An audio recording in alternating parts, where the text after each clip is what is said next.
Welcome to Blast Premier 2023.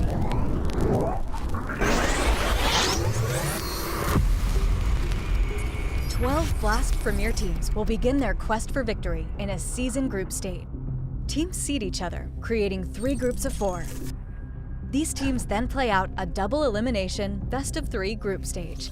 The 3 group winners go straight to the season final. The remaining 9 teams will fight it out for 3 season final spots in the cross-group gauntlet. The 6 teams that failed to qualify for the season final will be cast into the showdown, where they must fight to survive in a merciless single elimination format, where they will be met by 10 teams from open qualifiers from around the world. Each seasonal showdown will be split across 2 regional tournaments. 8 teams will compete within a European and CIS bracket, whilst the remaining 8 will battle in the Americas and rest of the world bracket. Winners of each showdown will secure their place in the season final to join the 6 teams from the group stage. The 8 finalists will face off in a GSL format, leading into a single elimination playoff bracket with quarters, semifinals, and grand final. The champions of the season finals will be joined by exceptional skilled teams, including winners of the CSGO majors, ESL Pro Leagues, as well as the 2 teams that topped the global leaderboard. The global leaderboard is a year-long point-scoring system that takes into account the performance of Counter-Strike teams from leading tournaments from around the world. Teams hoping to qualify through the global leaderboard will have until November 28th to claim as many points as they can in a number of events. In the event of any duplicate winners, spots will be open to those who have fought their way to the top of the leaderboard. These 8 champion teams will come together for one last clash as they battle it out for a prize pool of $1 million. Join us in 2023 as victors are crowned and heroes are made.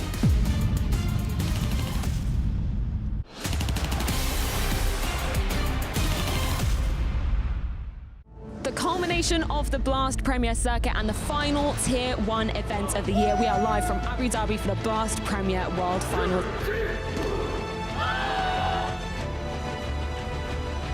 All year long, the best teams have sacrificed. They have fought hard. They have lost. We've seen tears. We've seen emotions. We've seen so many of these players lift trophies. And we've got some of the best teams that made their way here fighting tooth and nail. Are you ready? JKS delivers a triple!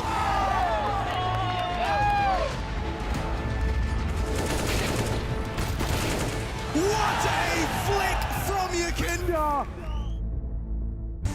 It's the Blast World Finals show match. Dream Team and Team Mina. Ooh, smoky in here. We love this one. We know what it is. We've seen it before. Kenny looks like he... Oh. This is crazy. Oh, the you nades are raining. Kenny's hiding up. He's at the ground. He's at the ground in the floor. It's never been done like this before. Kenny, yes. Let's do this, Abu Dhabi! Last grand finals of the year. And here comes Nico's rifle. It's headshots galore. All 3 dead. Believe your eyes. Abu Dhabi with the newest champions. G2 do the unthinkable. The last champions of 2022 is G2!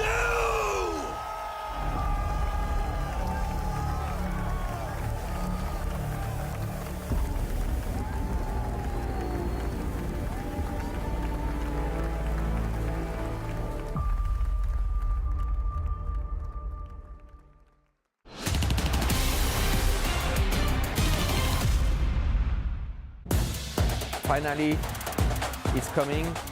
For a long time, it's a dream for me to play in front of the home crowd in Paris. The dream is coming true. The majors winner will always be remembered. To win a major would mean everything. It will be the most exciting major ever.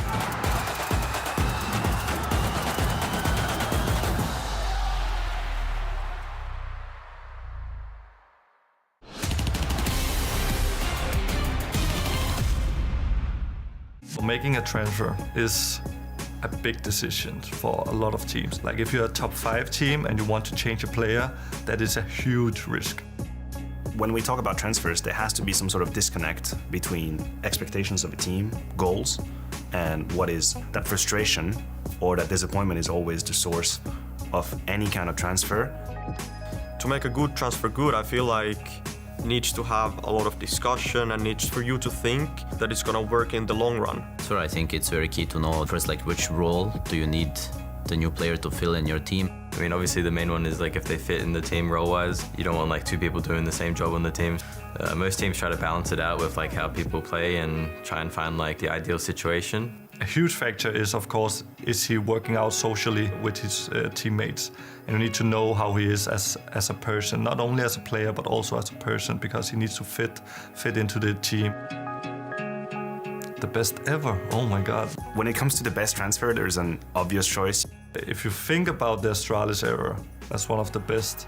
Kirby kind of initiated that move, willing to move away from the Astralis, and Magis comes in. I think it worked out so well because he was exactly the missing piece that they needed to fill out the puzzle. I think he played perfect roles that they were missing in the team, both offensively and defensively. Unsuspectingly, they become the absolute team that will terrorize everybody.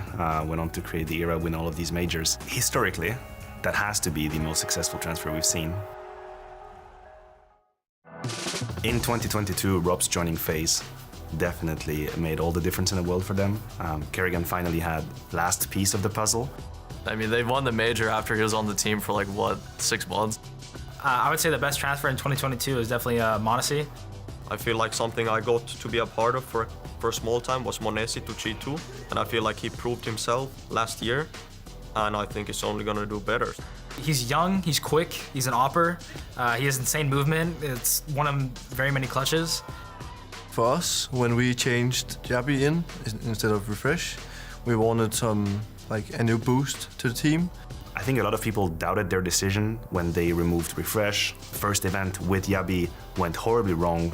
Last place in the main stage of Cologne, of course, but they kept on believing in their project. We could see how they ended up the year, winning in Copenhagen, of course, the grand final in Rio. And as far as I'm concerned, it's also one of the most successful changes we've had in 22. Hat-trick to NIP is a very exciting transfer. He's like the same type of prospect that Monesi was last year. NIP have needed an opper for so long because S-Tag was kind of forced into it, and then they had Rez opping for a little bit, so I guess role-wise, Hat-trick makes the most sense for NIP. I think they're going to be a lot stronger now. I think one team that maybe has benefited from staying together is maybe G2 is a long shot, but I think they played really well at the Blast World Final. I think Liquid can still be a strong team. If Yekindar just keeps doing what he's doing, just fragging out everyone, then I think they can still be a good team. Yeah, I mean, it's nice to start the season. I'm just feeling super excited. They, as well as us and all the teams who picked up a new player, they're trying to prove it now.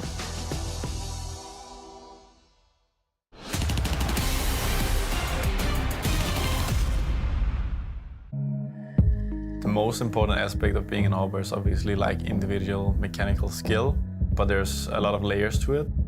How you can search frags, how you can make entries for your team. Oh, the snap out of Monesi. I think the most important aspect of being an opper is being unpredictable, because being predictable means that a team can counter you very easily. Wiz, good support, gets himself a second and a third.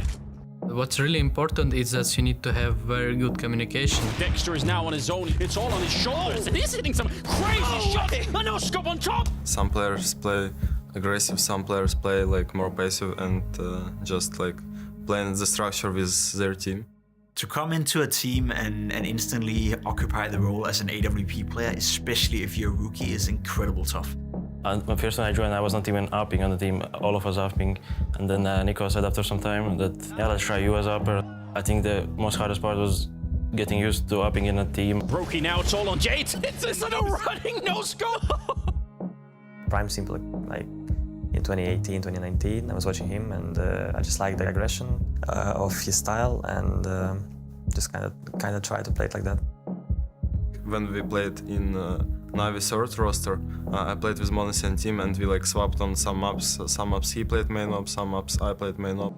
I started playing with him and NAVI Junior, I don't know, since I was 14 years old. Like, I'm proud of him that he's an NIP now, and I'm really happy. You can see me smile, I don't know.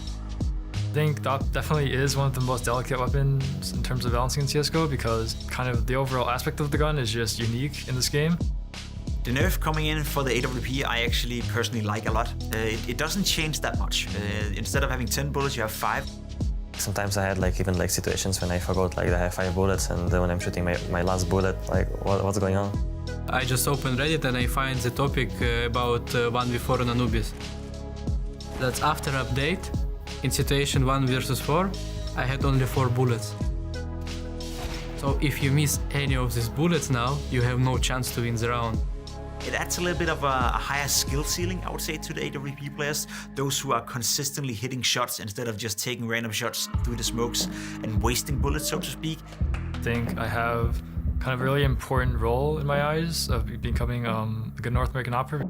But I think that for me right now, I just need to kind of just work on getting better every month, every day. Before NAP, I wanted to play for international team, at least for a good experience, and of course I think we have good roster and we win titles, you know.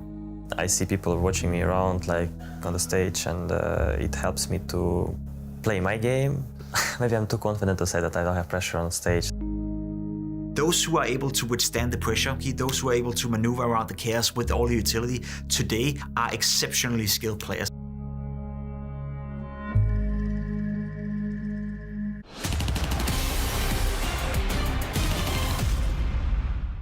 I think winning championship roster is a lot of things coming together.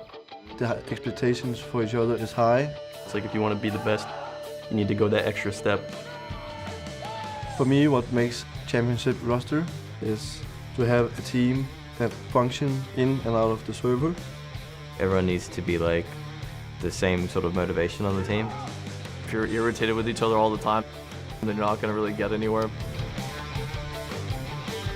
The level throughout the years has definitely changed. If you watch games from 8 years ago, you can just laugh at it because people just weren't as good back then as they are today. Just now everybody knows what to do when anything happens. CS as a whole has gotten a lot more defined.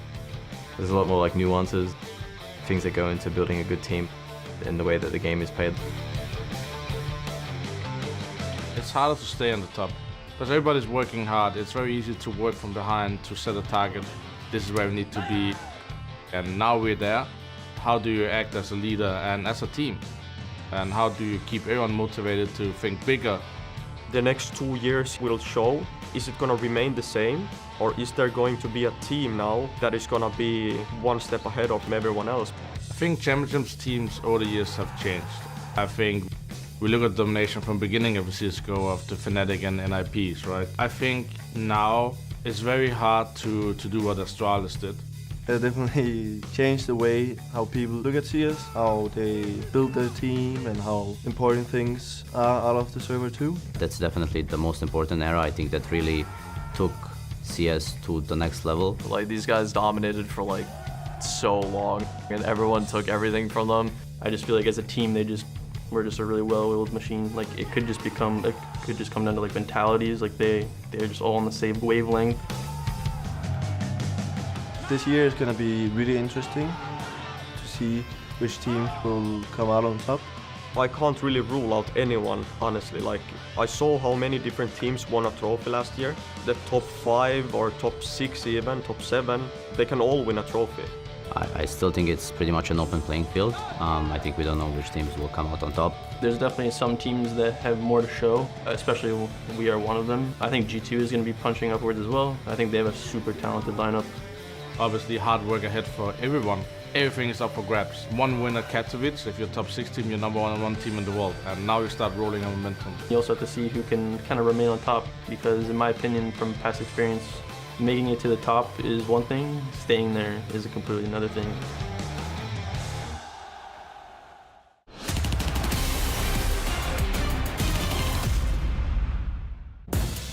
Finally, it's coming. For a long time, it's a dream for me to play in front of the home crowd in Paris. The dream is coming true. The majors winner will always be remembered. To win a major would mean everything. It will be the most exciting major ever.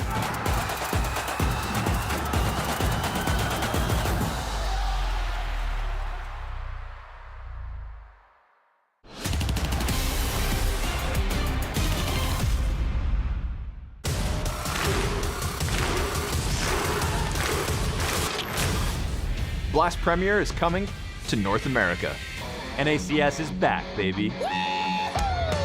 NACS is back on home turf. People have been waiting a long time. The Blast stage is something that they've never experienced. CSGO is coming to the nation's capital. Blast Premier, Washington, D.C.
Blast Premier returns, and yesterday the spring groups got savage. No qualification, simply elimination on the line. And sadly for EG, they crumbled in the face of a North American derby. Complexity lived to fight another day, but no easy task ahead as NAVI await them later on today. The 7-map pool dream unfortunately turned into a nightmare for the side of Liquid. First faltering on the grounds of Nuke and then absolutely crumbling on Anubis. Big stand tall and have one more chance to qualify for the spring finals in Washington. My name is Freya. Joining me down here on the floor as always, I've got Maniac and Pimp. Gentlemen, great day of Counter-Strike yesterday. Some surprising results at that, particularly that big one. You know what I really like? I'm just quickly going to go to that. You just said the 7-map pool for Liquid. You and HLTV are the same. A little bit of sass now that Liquid lost. You see this article? The article is 7-map pools fall short as Liquid lose. I'm like, oh my God, like really? You guys are really going to hit on them because they want to play 7-map? A little bit of sass. They tried and they failed. Unfortunately, that means they're going to be going to the showdown, which is a sad result, Jacob, because Elige said coming into this, their only goal was not to be going there. It's the fashion they lose in, right? A little bit of sass here and there, that's fine. But the fashion they lost in yesterday against Big Clan was unacceptable. Didn't turn up, didn't make it a game, wasn't even close at any point, even breaking a sweat were big in that game. So no, not okay by Team Liquid. They came in, they also said that they only had a couple of days of practice leading into this tournament. So I guess you get what you serve, right? If you don't put in the hours, if you don't put in the practice, you will end up losing. And I also remember Big saying that they were one of the teams starting the earliest coming into this part of the season. And you could see that on the survey. Talk about the gap. Talk about the gap between 2022 end of the year Liquid and the first images we got to see here in Copenhagen. Talk about losing 2 series to OG, then losing another one to Big O2.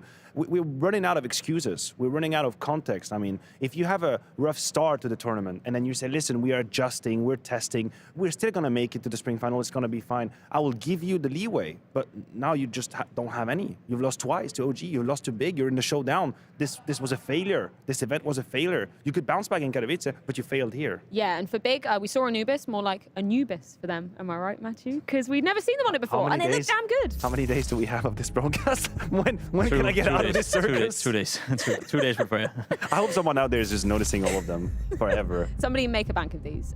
You won't regret it. Anyway, Big look great on Anubis. I like to see that, and I'm sure we'll be seeing more of them going forward on that ground. Yeah, we spoke about it, right? If there's anyone you trust coming into a game like that, it would be the preparation of God B, the preparation of Tapson. You could see they're very well drilled, had a good idea of how to approach the map, and as much as we want to hammer down on Team Liquid playing some horrible Counter-Strike, which they in fact did, Big yesterday turned up big time. We were also worried on their behalf. They didn't have the greatest tournament. You talked about giving a team leeway. I guess we gave Big a bit of a leeway, and we said today against Team Liquid, you have to show to us that you're not entering a crisis, and they did that to A+ character. Oh, some of these individuals were fired up yesterday against Liquid. What the hell happened to Crimbo? What the hell happened to Keto? The amount of time they saved clutches against Liquid, the amount of time they turned around situations. We've had a few Keto highlights on Aeon and Newbies when he's just like a turret. I didn't see that one come in. If you tell me Big is going to beat Liquid 2-0 and Surson is going to be at the bottom of the stats, I'll tell you, you're probably crazy. You're straight up crazy. But that was the case. He was actually the least fragging player, but he didn't need to do too much because the entirety stepped up massively. Talk about crazy and chaotic. I do briefly want to touch upon the North American derby we saw ensuing as our first game of yesterday. Things got a little bit messy, or I say a little bit very messy on that Grounds of Inferno. Complexity managed to turn the tides, though, and close it out in 3. I'm not sure I'm the right one to ask. I've done everything in my power to forget about that game. I was trying my absolute best, falling asleep yesterday night, but I still got a nightmare watching that one. The Inferno match between these two teams, the second map. Go back and rewatch it if you're having a bad day. It will for sure make you laugh at some point. The quality in that game was not good. I will argue, though, that when we got into the third deciding map, Complexity showed up, and they showed us that they are still a somewhat decent Counter-Strike team, because we can't forget that 4 or 5 months ago, we were actually having positive conversation about Complexity. A bit of a blowout in the major qualifier ruined that, you know, a long break coming into this tournament. We haven't spoken about them for some time, but we got to see an overpass. There's still a little bit of that level in them, but overall, that was a very, very bad series. Yeah, I agree with you. The global idea was that Complexity played a good series. Inferno threw it out the window and just erase it from your entire memory. I have like clockwork images. I'm going to block your eyelids just to watching it until you have the right behavior. That was really, really hard. But the rest of it was pretty crazy. I mean, pretty good. Anubis, very clean. Overpass as well. Great reaction from Complexity.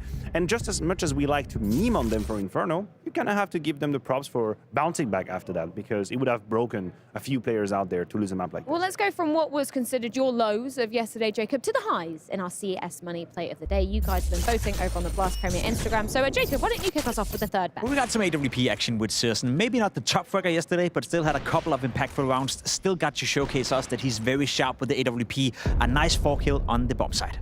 Second, we have Grim, and it's a name that we have mentioned time and time again because he's positioning himself as a superstar for Complexity, and on Anubis, he showcased that talent. Great work with the AK-47, covering that middle part of the map. Absolutely stellar job. 15 for Complexity. Matchit spoke about him, a turret yesterday. He did one hell of a job. Keto had a great game of Counter-Strike, and we also award him the highlight of the day, the pistol coming in right here on the map of Nuke. Very sharp, very precise, getting a lot of them kills, and Keto is looking better than ever, I would almost argue. He's had a good tournament so far, and a very reliable player for Big. Yeah, now another chance, obviously, for qualification for Big going forward in the tournament. We can take a look at what else is on the cards coming up today, as well as qualification also on the line in our last matchup of the day. It's Complexity taking on NAVI to round us out there. But first, this is a tasty treat indeed, because Device is going up against his former organization.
It's a Scandinavian skirmish and two teams where history runs deep. A Dane who has flipped back and forth now settles back into Astralis, but with a number of changes. Not only a new coach standing behind them, but a young gun in Buzz who unfortunately had a bit of a baptism by fire at the hands of Heroic and Vitality earlier on in the tournament. But speaking of changes, turns out that is NIP's middle name coming into the start of the season, because we thought, Jacob, it was just going to be Headtrick as a new addition to the roster as a much-needed AWPing prospect. Turns out a lot has happened in the past few days. Yeah, a bit of a shame for NIP. Not only did we think it was only Headtrick coming in, Alexi B and the NIP squad themselves thought that was going to be the case. Unfortunately, stuff has involved. Hampus started out the tournament with NIP, didn't have too good of a showing, dealing with some personal stuff. He's being replaced by Maxter, the young gun from the Young Ninjas, is coming in, playing the rest of the tournament right here. But they also were put in a position where they had to realize, are we going with Maxter for IM Katowice, which is another tournament coming up, a big one? The answer is no. They brought in Config. So Config is also technically part of this roster right now. He's not going to be playing today. He's not going to be on the server, but he's practicing with the guys. He's hanging around with the guys, and I saw him at breakfast with the guys as well. So currently they have a 7-man roster, so well done to NIP. Talk about multitasking for the staff crew of NIP and for IGL as well. If you want to, of course, focus all your energy on here, making it to the spring finals, which is ever so important, but at the same time, you know that Config is going to be with you for Katowice, so you kind of have to stretch yourself thin. Who do we prioritize in training? What do we prioritize in training? I'm pretty sure DJL has had about 3 to 4 hours sleep, max, the last few days. I empathize with him because life must have been quite difficult and intense the last few days. Let's take a look at the gauntlet, just to give you guys some context of exactly where we are in the tournament as well. Obviously, we started off with the groups that unfortunately saw Astralis finishing off dead last in there, NIP third in theirs, respectively. This isn't a qualification game, let me remind you that. The winner of this will be going on to face OG. That is where one of them will potentially qualify for the spring final. And with all due respect to OG Esports, who showcased great Counter-Strike, beat Liquid twice in the first step of this tournament, if you ask me and you ask 100 people in the street, would you rather play A, Heroic, B, Navi, or C, OG to make it to the spring finals? There is an obvious candidate. There is something to be done here. There is a play to be made for either NIP or Astralis, and we are not going to just give OG 100% win in that game. No, I think there's going to be a conversation. I was going to say Navi because they suck right now, but that's not the case. No, I think you said Navi would lose, right? Sorry, yeah. You said that, right? Yeah, maybe. Just want to establish once Complexity again. going to beat Navi. You heard it here. We're not even talking about that We're game. never going to let him already leave that is. down. Well, whilst Jacob chews on that one, let's check in with the stand-in of the squad. It's Maxter. So Maxter, I want to just talk about your own performance so far and how you evaluate what you think of it. I feel like I did pretty well, maybe individually. It's not easy to step in like this. Never played such a good team as before. But I don't really care about my individual performance. The only thing that matters for me is to help the team win. I like it. Good attitude for sure. Now, I wanted to know, at the beginning when we spoke, you were taking Hampus's positions. Obviously, you've had a few more days. Has that stayed? Are you still doing a one-for-one trade, filling in? Now we have switched some positions. Practice some other maps, preparing for this game. So it feels really good. We're very confident to go into the game today. I like it. Okay, so some more changes to try and get you guys a win. And obviously, it's a weird situation for you because Config's coming in to do the Katowice games. So how's practice been going? Are they practicing with you still all the time, or is it a bit split? Daniel, DGL, took the made choice that we should still practicing with this lineup for these games. And I think that is a very good choice because we are still I think we should be very confident to win this game. So I think the practicing was very well yesterday and necessary, of course. So I think it was a good choice, and right now we're practicing with me. I like it, and you've got a smile on your face again. Now, as the Astralis matchup, you already had a first game against Navi. You're not getting easy games here at all. But what's it like for you as a young player playing against these legendary players? Like, what do you get of a feeling of? Yeah, it is, of course, very cool. It is a dream that has come true. You've always been dreaming about facing these players, and now we're here. So let's make the best out of it. In Interesting words there from Maxter. We know that Config is going to be coming in for IM Katowice, but still practicing with him instead. Yeah, it's hard. You know, Matthew spoke about it. You know, it must be tough for DDL to make those decisions as of right now. On one hand, you have Maxter and a game right here that you obviously would like to win. On another one, you have Config coming in for Katowice, and we don't know for how long Config is going to be standing in for NIP. All I'm saying is right here that every single time you play a game with Maxter right now, you already made the decision that he's not going to be a Katowice, so you're technically wasting time. And maybe it's good for Maxter, but for the rest of the team, is that a good way to motivate them? I think it could be tough. You're absolutely right when you say it's good for Maxter. I think he's the one winning in that whole situation because we have here the rookie ratings of the players that have graced Copenhagen stage here for the first time, and Maxter isn't doing too bad. No. Honestly, he's not doing too bad considering the best of 3 where he played. Obviously, they lost 2-1 to NAVI, but there was that good Mirage game. He's answering interviews now. He's putting his face out there. So on a very micro and selfish level, I mean, he's kind of living the dream right now. Like he's making the best and the most out of an unfortunate situation for NIP. Yeah, no, he's taken this platform that he's been given and totally making the most of it. We saw on the left-hand side of that graphic, though, Hedrick, he's been looking really hot to trot coming into things, which is a great sign, obviously, because, you know, they need an AWPing prospect on the side of NIP, but it's also a question of how he's going to be freeing up the other riflers to actually make some impact. He's been looking all right. I have a bit of an issue saying that he's been looking hot to trot in a way, because I do feel that all these rookies we saw right, they have actually not been delivering at a very high level. We're giving them a bit of a leeway because we know they're new, we know they have to be integrated, but you saw the stats for all 5 players right here. Hedrick is barely above 1.01 rating, and it's not necessarily like he's making the difference right now. I will give him that when you look him in and the body language on the server, he's not making mistakes, he's not a liability per se, as some of the other rookies have been for their teams. That's a positive, but it's only because we're holding him up against the other rookies right now. You compare him to the Monacies of the world, all the other rookies that is coming in. Well, you can't do that. You can't do that. No, you can't do that, but there's been so many rookies coming into teams, so many stand-ins coming into teams that has done significantly better than these guys. So it's only because we have a sample size where they are all equally not doing so well. I mean, I think you're being a little harsh on him, on Hedrick. I'm not saying the rest of these rookies have done great. That's definitely not the case. There's no point, and we're going to talk about Buzz a little bit down the road, and obviously he's struggling.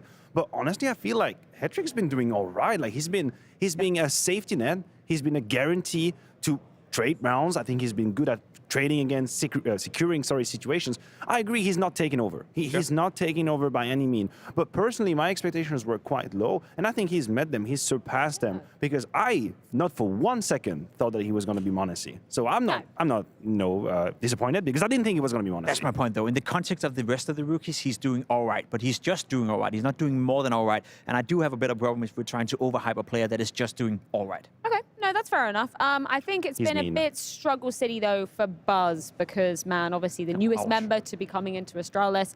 It's been hard for him to bolster basically any positive ratings across any of the maps we've seen him so far, Matthew. No, he's struggled massively. That's the least I can say. I can't really find a better words for that. I think we have the entry ratings on the side of Astralis, and you guys should probably have a look at that right now because his situation in that department is something that I have barely seen before. Do not adjust the settings, do not change your TV, do not turn off your monitor. These numbers are correct. We are talking about a 10% success rate entry frags for Buzz right now, even though he attempts close to 23%. So basically what this means, we're gonna let it out very easily, 1 round out of 10 does he actually succeed in making that entry. 9 other rounds, he is minced meat. He is basically the ketchup on your burger. He doesn't mean anything.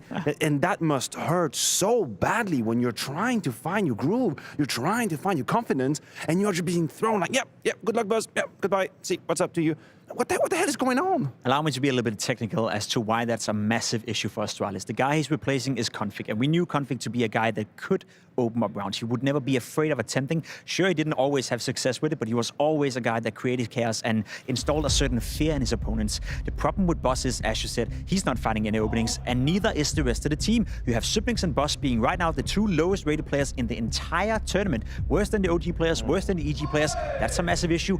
And you have Astralis being the team in the tournament that have the by far lowest opening rate on the T side. They're only getting an opening kill in 1 out of 5 rounds on the T side. How are you supposed to call if you're Glaive if you're never in a 5v4? How are you supposed to open up a team if you never get the entry? Even Device, we praised him for actually being good in those entry duels in the opening department on the CT side. But Astralis right now, you're looking at a roster who have no tools whatsoever to crack open a T side, and that's a massive issue for Glaive. What is he supposed to do? And we just had this great graphic comparing Zip and Buzz as well, right? And for one of the conditions, if you're going to keep Zip for the rest of the years when it comes to Astralis, the fourth player on that roster needs to be strong. Sure. Needs to have a whole lot of firepower. Because I'm ready to give Zinix a bit more time. I think he still can remain a closer. Because if I compare him to the other best closer in the world, I don't think he's miles behind. Sure, there's Perfecto, there's Shush, the Navs, but behind that, I think it's fine. For top 8, hear me out. I'm not saying to lift trophies, I'm talking about top 8. We're not in a situation where Astralis is the top 8 team in the world right now. We're not there. We are not.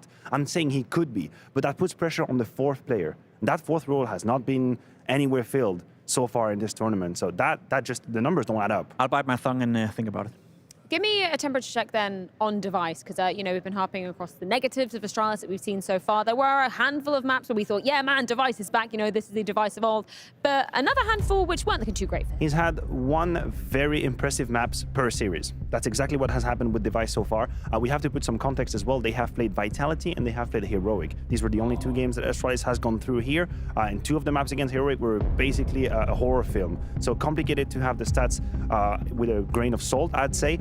But yeah, on 2 of these maps, device looked like his old self. He took over against Vitality, and I think he impressed us in that moment. He did. He's slowly but surely nurturing into his role within Astralis, having to get back and play a tier 1 Counter-Strike, as you said, against some of the best teams in the world. It's tough for everyone. He even said himself that he's the best individual version of device he's ever been at, but one thing is being good individually, another one is fitting into a system. And we can also admit that the way Astralis have played Counter-Strike so far is not necessarily easy for device. We spoke about it. The T-side rates for Astralis have been absolutely abysmal, and what is device good at? He's a closer. He's a Harvey Specter. He's a guy that is coming in a 2v2 and closing the deal, and he hasn't been put in a lot of those positions on the T side. So from a tactical point of view, it's also very tough for him to flourish right now. Well, let's get some words from the returning All player. It's Device with Banks. So Device, we're still learning about this version of Astralis, right? You look at your games against Vitality, we look at the games against Heroic. When I looked at the losses you had to Heroic, though, and the way you guys did, do you think that's more mentally than like your preparation for the game? Nah, our prep wasn't that great either. Okay. But yeah, I think like the last 2 maps against Heroic were really rough because we didn't really get our game going, and I think no matter what strat they called, it would have worked because I think they just played better that day. So yeah, overall, I actually think our game against Vitality was stronger. I think we had the chance of winning both maps, but yeah, as you said, Heroic, the last 2 maps, it was really flat for us. I'm a little bit worried, though. You said the prep wasn't good for the Heroic side of things, and I thought actually you guys were coming pretty well prepped for it, considering the matchup history. So what went wrong? I mean, the veto in this tournament is always a bit like weird to figure out, especially when the new map pool with Anubis and stuff. So, like, I mean, our prep was great on some points and not that good on other points. Just don't want to talk too much about like the details of that, but next time we'll be better prepared. You got a smile on your face, so I do believe you when it comes to this. Now, our expectations to the end of last year was not very high for Astralis. Then we see you come back in, a bit of the hype around Buzz. Like you mentioned in that Vitality result, better result was certainly a chance for you to win. Now it's got a little bit higher, but is this something you feel like when you're playing, when you're in the Astralis jersey now? Like like the expectations, or if they're higher? I honestly, no, not right now. Obviously, we all want to succeed. I do think we're one of the teams that work the most right now, but it's just about making it work. It's always easy to talk about as a player and like show your preg results, and like it's just about transitioning into the official games, and it's gonna take some time, and we have time, and it's just a process, honestly, and that's just what people don't want to hear, but that's how like performance works. Like you have to build the fundamentals, you have to build the whole team structure, and you can't rush that. Even though you work 12 hours a day or more, it's still gonna, like the learning curve, it's like going to school, right? You can't just go to school 12 hours, 15 hours a day. You won't learn more by doing it that way, so it's just about time. You know what? At least you didn't say we just play our own game, so that's fine, mate. This is a response I can accept for sure. Now, I want to ask when Mirage comes into play. Obviously, when you're a Astralis stage, you didn't used to play it, and it's Blame F calling. How much of that difference is it for you? Is that something easy or hard to get used to? Because obviously, Glaive knows you so well. I actually do think Mirage is a pretty good, easy map for me to play as the AWPer. But I also learned a lot from my time in NIP, because when I played it back then in Astralis, we didn't play it. So it's one of the maps where you can do a lot of stuff, but you can also play passive and have success. So I like the map. I don't think that calling is too different. I actually do think Blame is doing a really good job, and he has a little bit more structure in his stuff than Glaive does, but that's the biggest difference.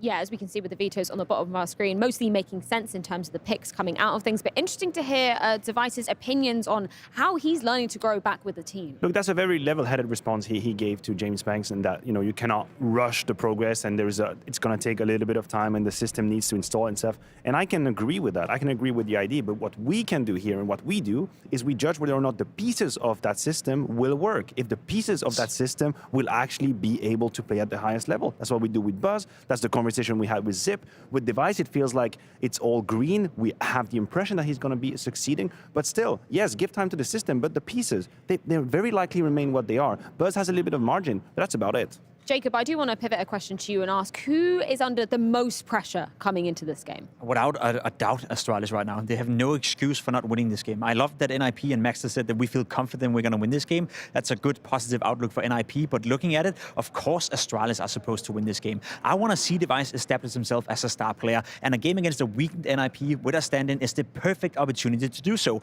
I also did think about what you said about Supnix, and I'll give you the leeway in the sense that, yes, if Supnix can show improvements, but we've had this conversation for almost 2 years. He has a couple of good events, he goes missing for half a year. Has a couple of good events, go missing for half a year. Let me see a good game right here. Let me see if Supnix can do it, what he's supposed to do, post a 1 rating against a very weak NIP, playing with a stand-in with a guy who's only ever been on the stage once. If you cannot beat NIP in current state Astralis, there's a long, long way to go for you. Any final thoughts, Matthew? I'm on board. I think Jacob got me fired up. Well, yeah, we're pumped up. We are ready to be getting into this one. As we saw the map vetoes going down, Overpass, Mirage, and Ancient, if we do so need it. Overpass is the pick of Astralis coming into things and the weight on their shoulders.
Nip, you're going up against a stand-in player and the new Hedrick player coming in as well. Do you expect that it'll still be a tough game though? Because obviously they managed to take a map off of NAVI. Yeah, I don't think it's a bad team at all, even with a stand-in. I think they have some really good players, like some really strong riflers, and now they got Hedrick in, of course, and still you don't know what to expect from him completely because he hasn't played that many games, but I think he looks pretty good, at least from my point of view. So yeah, I don't think it's like an easy game or anything like that, but it's definitely like a game I'm hoping that we win, you know, because it's probably the easiest of the ones we had yet. We played Vitality and Heroic, which was two pretty hard matchups. So it's probably the one that if we're gonna win a match down here, it should probably be this one, I think. Going into actually Overpass again, Astralis, I think, maybe underestimated you guys by looking at the NAVI result. Do you think they've made a mistake in the veto? Because this has always been like a good calling map for the NIP players anyway. Yeah, I think it's predictable. We expected them to pick Overpass. I think we would do the same on their spot, but we of course did some preparation and we have stand-in still. So we will just try to have fun and to show our game, to play with confidence, and I think we have a lot of chance to win today. All right, everyone's confident and also here to have fun, which is what we're here for. I'm here to have fun. Alex, how about you? You know, sometimes I'm here to have fun. Sometimes I'm here for serious business. Today's fun. Today's a little bit of fun. Today's a learning experience, I would say, for both these rosters. It is still obviously fresh back into the Mixer's device, and then with the Mixer stand-ins and everything else that's going on between the two teams here, we don't really necessarily know what to expect. But I am excited. And I want to learn a little bit today. I want to see more out of NIP. I feel like they still have a pretty good core. Sometimes it doesn't function the way that I want. Obviously, just get a sense of where Astralis is at the current point in time. We're going to be starting on Overpass with this best of 3 with Astralis on the T side and NIP on the CT side. We've got a couple pieces of utility for Astralis. Those are going to be key in the conversion that they attempt this round. But there's an early push towards long. Okay, that was interesting. Maxter getting very aggressive. And this is where it's a little bit of a learning experience, because Maxter, obviously, kind of just slotting in right now, but we'll talk about that at another time. Alexi B is looking sharp, holding this monster tunnel. And that's the bomb delivered. Yeah. It actually fell really far forward. Another great headshot for Alexi. He's looking for more. Taking on Sip on top. That's beautiful. What a start. And it leaves Blamef all on his own. And normally I would say Blamef's very competent, very dangerous to be up against, maybe especially in some of these pistol rounds, but Alexi will hunt him down. Nonetheless, a quad kill for Alexi to begin this fight with. And Alexi looks pretty happy about that one there. Just great shooting overall from him. What a way to start. Alexi's one of those IGLs that you just kind of have these moments for him where you see how strong his mechanics can be, and you wish it could happen all the time, but you know, it's beautiful when it does come together. Yeah, but don't you feel sometimes like that's what lures you down the road of all that wishful thinking? Because it's so obvious. If Alexi's having his good games more often, then it just will change everything about how the team functions. It really can look super sick, but when he disappears in some of the matches, probably maybe sort of called into having to worry about the game and the tactics and all of that, when that's where all of his focus goes, then it feels like things just don't work out nearly as well. But that was obviously a great start. Astralis now don't have much to work with. And NIP aren't giving them anything to work with either. Staying very far back, which is respectable. This is still means aggressive push, but it is a safer version of it with 2 people out here. And with the M4, you feel pretty confident about taking that fight through the tunnel. Glaive just trying to find some space here. It's just not too much to work with for Astralis in this one. And so Astralis right now are in a position where I just think that the general audience, the majority of fans right now, aren't really sure, is this team competing for trophies? Are they a team that is going to just kind of stay in that top 15 range? Or what have you? And so I think these groups have demonstrated so far that it's just going to be a work in progress for them. Buzz is still catching up to speed. The Dusk was pretty critical about his play thus far, doing, Pimp said, and I quote, worse than Evil Genius players. Yeah, Jacob never really won to soften the blows, is he? No, he's not going to pull any punches. Appreciate it. Maxter, good stuff. I think it's been real fun watching him. Again, thrown into the deep end. There are so many good reasons why you could have a very tough time being just kind of called into play at this level without much warning. But I would say, you know, in light of that, he's been doing a pretty respectable job, at least for now. Yeah, we'll see when this game heats up. Both of these teams, of course, playing to try to avoid the showdown. That's really what's at stake here. Everybody wants to just make it into the spring finals, which will be taking place in Washington, D.C. Everybody wants to cross the Atlantic to play a big tournament on that American soil. Yeah, showdown, I mean, could end up getting populated with some pretty rough teams as well, so you just want to stay away from that as much as you can. Third round, though, we've got AKs picked up by the Astralis team, and that actually looked like he had more than half a second there, maybe Device to take the shot, but he didn't. Instead, Brolin takes him down. It's a good return as Blameth will find the shot, and it's a 4-on-4, so that little recovery, not allowing Brolin to escape, is obviously super important. Right, that trade is going to make the mid-rounding a lot easier for Glaive. This time, it looks like he's opting to just go for a little bit of a monster peek here, and that catches Rez off. Okay, peeks in even after the shots start, ringing out, and Zipnik's able to take him down. Oh, Glaive, another shot to take down Maxter in the backlines, and Alexi B, he's got to do it all on his own, but he's only able to find the one, which just leaves Head Trick. He's at Heaven, it's not smoked off, so this is still a bit curious. He still has an opportunity here, but with just the FAMAS and with that smoke landing at his feet, you think that he's out of this one. Just a series of really good entries. Maybe Rez went a little bit too far on one of those jiggles, and that's what caught him out. But either way, good kill from Sip, Glaive on the follow-up, and because of the kills down there, they kind of know Alexi is somewhere. They obviously have been studying NIP. They know that he tends to be on that part of the map, so not too hard for them to figure out. Blameth with the final kill of the round. Nothing is saved on the NIP side. Astralis, they'll take it. It's a fresh, quick return into the early part of this half, so why not? This shot, though, yeah, this is important. 2 taps, all right. It's a really great return. And just to remark on the setup Astralis is starting with, they're going with these 2-on-2 defaults, and I mean, we'll see if it keeps up, but that just kind of indicates they really want to just feel out the map, which seems very classic of the organization, but this time more of a 2-2-1, putting some emphasis towards connector here.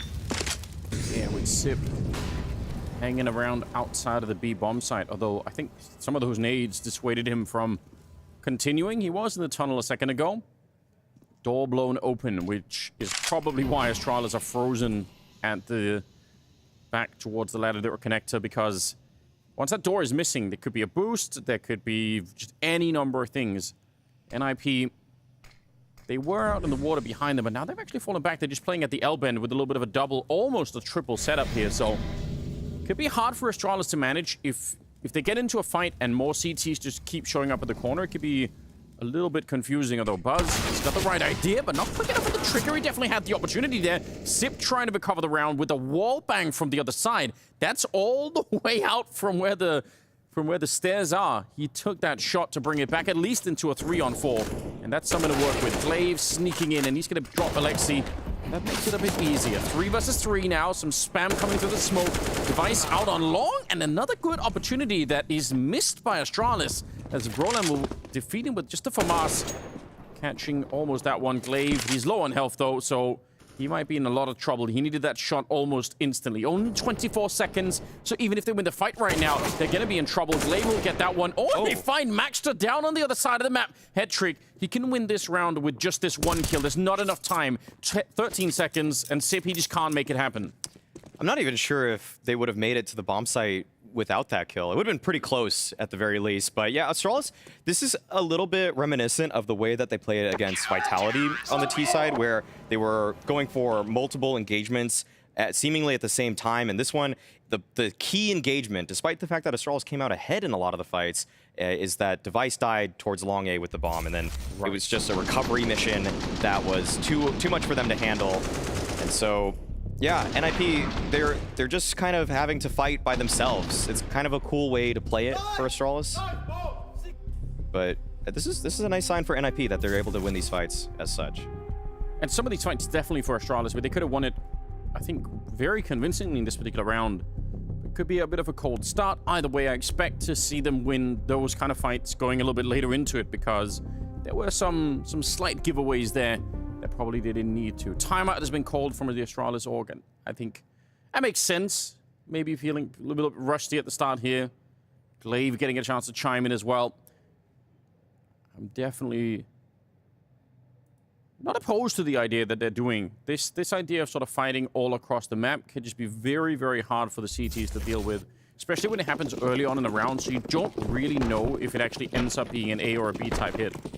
It definitely tests the CT's communication. Yeah. And just their individual ability. Hetrick posted up with Brolin. This is a cool little setup between the both of them, and they have some help. There are more people right behind him. So even though Brolin falls, Hetrick is now activated, although he might get sideswiped here by Device. But Rez, this might be another really just confusing play against Astralis. They didn't expect this other player to be here, and Rez is doing such a great job with the pistol too. Yeah, he knew he'd done the damage to Buzz to begin with, so able to pick him off. All on Sip in a 1 versus 2 with a lot of time on the clock. It's definitely a doable round. Maxter, though, being very proactive. He just let go of a couple of bullets, so I think Sip might have been dead. Otherwise, the jump down is there, and even with the AK, he can't win the fight. It's Alexi to take him down, and Nip, they are loving it right here. Maybe not loving the fact that they lost a couple of rifles in this particular round. That's a little bit painful. They'll probably pick up at least a couple of AKs, but still, they are winning some of these early rounds and not allowing Astralis to build up any momentum. I really love the CT call there from NIP. We've been seeing these spread out defaults from Astralis, ones they're trying to pick people off in different parts. And so if you just gather 4 people together, it's almost like you're acting like the T's there. You're the one that's actually dictating where your group fight is going to take place. And, you know, they got the fight that they wanted, actually. They were able to come out on top with the trades. Cool call after that timeout. Good lead. Just pistols on the T side as they are walking into a huge crossfire. Head trick already there. Good shot from Device. Second Deagle kill that we've seen. Second kill overall for him, in fact. And he is angling for another one. Could happen. Aim punch makes it a little bit difficult if you don't get this straightaway headshot. And for Head trick, this is quite the round. You get 2 kills with the MP9. You get the extra bonus for that. And then you pick up an AK on top of it. It's a best case scenario thus far. Glaive and BlameF just looking for a little bit more damage here. But not going to happen for Glaive. But we'll see if BlameF has a chance here. Seems like he's always good for 1 in these really late round situations. He's just going to burn the entire clock. Walks into Head trick, who seems to be on point. But you're right, though. He's so comfortable, BlameF, running down the clock. And when other teams or other players start to feel the pressure of there only being 15 or 10 seconds left, it seems like BlameF doesn't really care that much. So definitely fun to watch, but obviously very difficult to play against. Didn't work out this round. And they're in a position right now where 5-1 on the T side. So some of it is a little bit excusable, but the truth is, NIP are building some really good momentum at the moment. Not the most money in the world that they're setting up for, but that can change. One good round here for NIP where they have 3 or 4 members alive, and Astralis will have to fight back in quite a different way. It'll be a huge deficit. Okay, wait a second. That's an interesting opener. Alexi B really pressing the issue there. Just kept trying to find that spam damage, and it costs him. Glaive's able to find the 5v4 for his team. There's already this forward position from Zipnix. This is good for catching any kind of push. And it does seem like NIP want to find a little bit more room, some space. And it's happening on the A side. Brolin, he's the one that's pushing forward along with Head trick. Classic setup with the AWP and the rifle in front can be very difficult to peek. You walk into it slow, you get that AWP. If you go for the wide swing, you're exposed to the rifle. I like everything about it. 50 seconds, though. In a 4-on-5, Astralis, one of their best chances right now, once everyone has rifles, to actually pick up a round, and they badly need it right now, being down this much. They are setting up, still outside of the B-bomb side, though. It looks like it could be a fake. Lucky shot, that's Device. Taking out Brolin with a headshot. Head trick all on his own on the side of the map, and he's going to walk into Device as well. Good couple of kills here. And now Rez and Maxter, they shouldn't really try and go for this. Just leave this round alone. Was kind of done before they even got close to a bomb site. That was just really nice from Astralis, understanding where to position themselves in the mid-round. They start throwing that slight nade fake towards the B side of the map. Brolin gets a little bit antsy, knows that he could find a flank, or assumes he could find a flank, but Astralis were just positioned, waiting to play the punish, and they do so. Yeah, super important. This obviously is a bit of a freak accident. Yeah. Can't expect that every single round, but yeah, just the patience here. Good setup. Weird angle as well for Brolin to try and fight. And then Hetrick finding himself on his own. Had to try and escape or get away from that position, but got caught by Device at the end of it. So finally another round for Astralis. 5-2 will be the scoreline. And I mean, Hetrick seems to be off to a hot start. He's 9-3 right now. It's still early days, but I don't know. He's been an exciting player to watch too. He's one of the newcomers. I would say that Hetrick so far, his debut at NIP has been very solid. It's not really blowing us away, let's say like a Monacy would or anything like that, but I don't think anybody touted this guy to be a Monacy character. Yeah. He wasn't going to be the next greatest opper out there. And if he's just a sustainably top 10 opper in the world, then NIP really do believe, as Jonas Gunnarsson said, that they could start competing for trophies.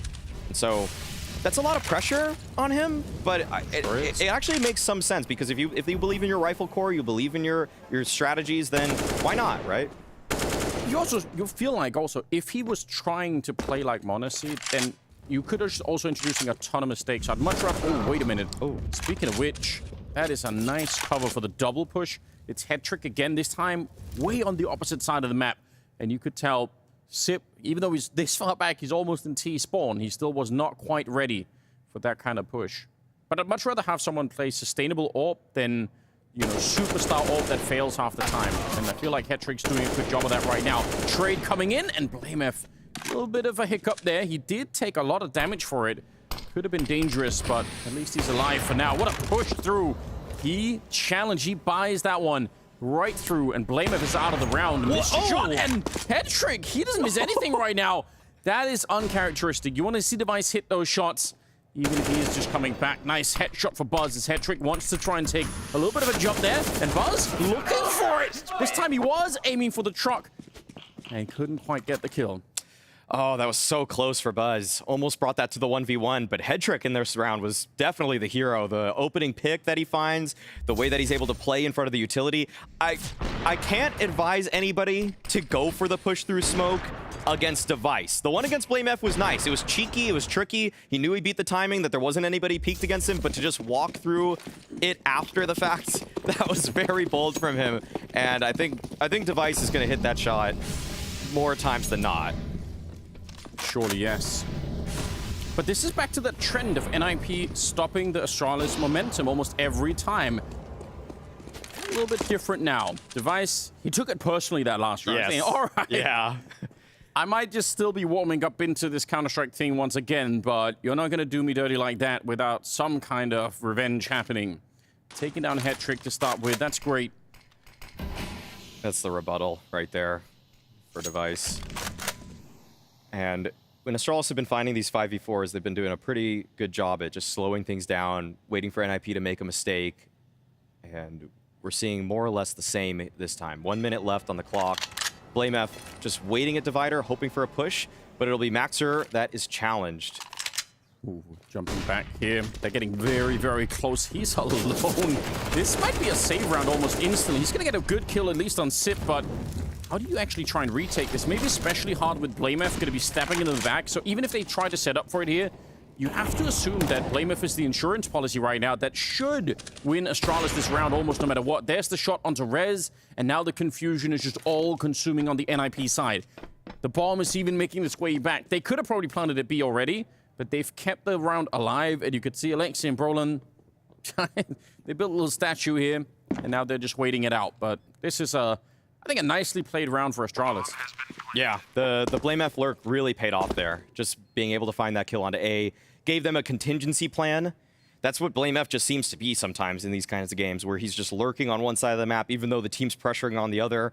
And so for him to find that opening there gave a very easy avenue to find a bomb plant and to secure a third.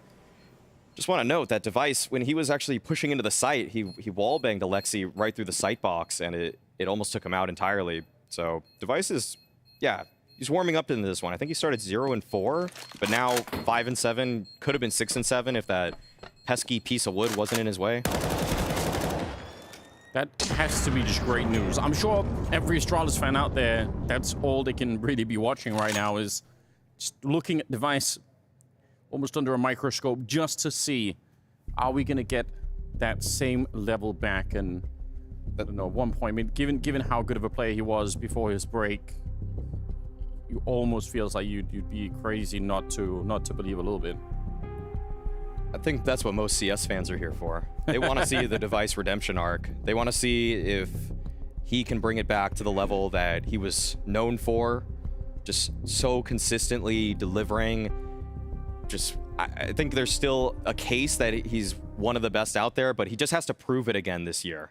Yeah, and you also, it's probably worth mentioning, I'm sure a lot of discussions already been had, but the rest of the Counter-Strike world has just also become better in the meantime. It's not like things are standing still and you just come back and you just have to play to your own level. Everyone else is getting better, and that's super scary. 6-3, Astralis. I don't know if this keeps up. This could still be a very good first half for Astralis. There's not that much cash on the NIP side. Talking about NIP stopping the Astralis momentum, but now same could be said the other way around. So we could be in for a very close and competitive game, which is ultimately what we all want here. Buzz looking for it. Roland on the other side wants to take a little bit of a peek. He's got the perfect idea. You can actually see how he lined that up in his mind before he went for the peek, which is such a crucial skill to have. The crosshair placement was perfect. Front bathroom smoke. BlameF pushing on forward. Recognizes that there are a couple save rifles on the NIP side. And I do think that Astralis are aware that the money shouldn't be good for the other players for NIP, so they just really have to dodge these two rifles and make sure you don't run into a stack. But okay, the other rifle chimes in. Alexi and Brolin, the only two players with premium guns, and now Astralis, they might just be running into the pistol stack, but that's a beautiful kill for Xyp9x to find to make it easier on the approach. Super important, but Rez is there to return it in Device. He's getting put under a little bit of pressure here. Got that AWP. Nice turnaround. Double dink for Rez. That was so quick. And now it's all on Device. 40 seconds here in a 1 versus 3, and he is slowly but surely getting boxed in. And he must know that Alexi's somewhere here, but is he at the restrooms or is he a little bit closer? He's right there, and the gun barrel is going to be showing way before. Good stuff for Alexi, and NIP with minimal rifles in this round. They still pick it up. And DJL getting into it there. That was a pretty loud roar from him at the end, and the positioning was just so strong between these two riflers, Brolin and Alexi.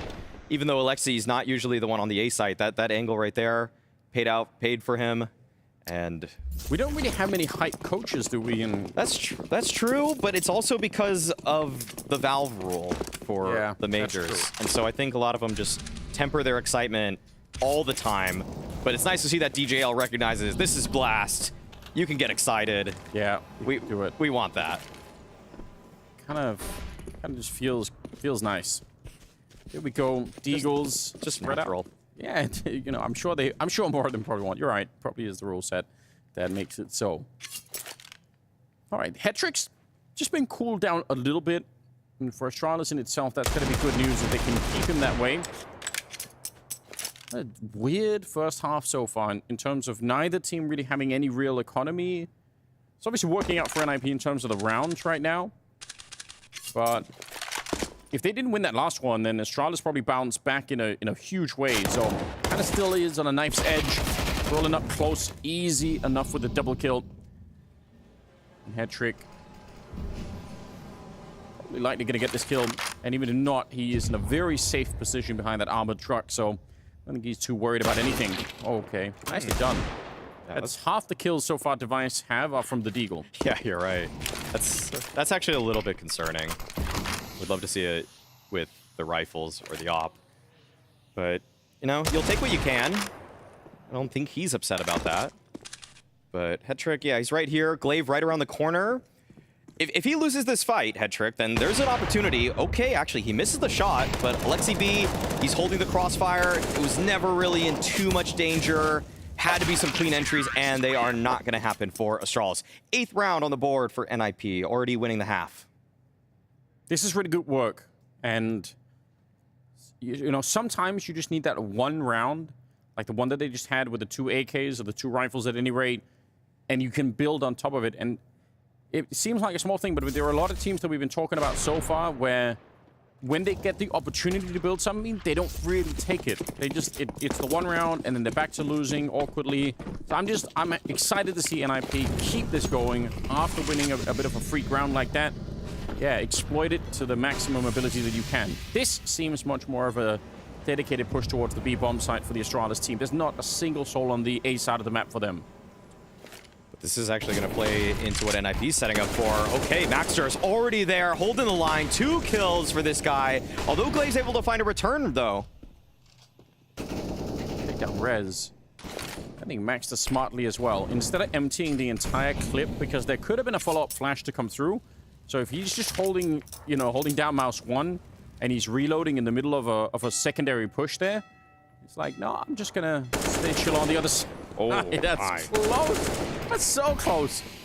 But again, the bomb is lost to Astralis, and they need a huge mistake here for NIP, and maybe this could be one of them. If Glaive can get real close, sneak in a kill and make it a 3-on-3, not only will it equalize the round, but it'll put a lot of pressure on that B defense. There is one.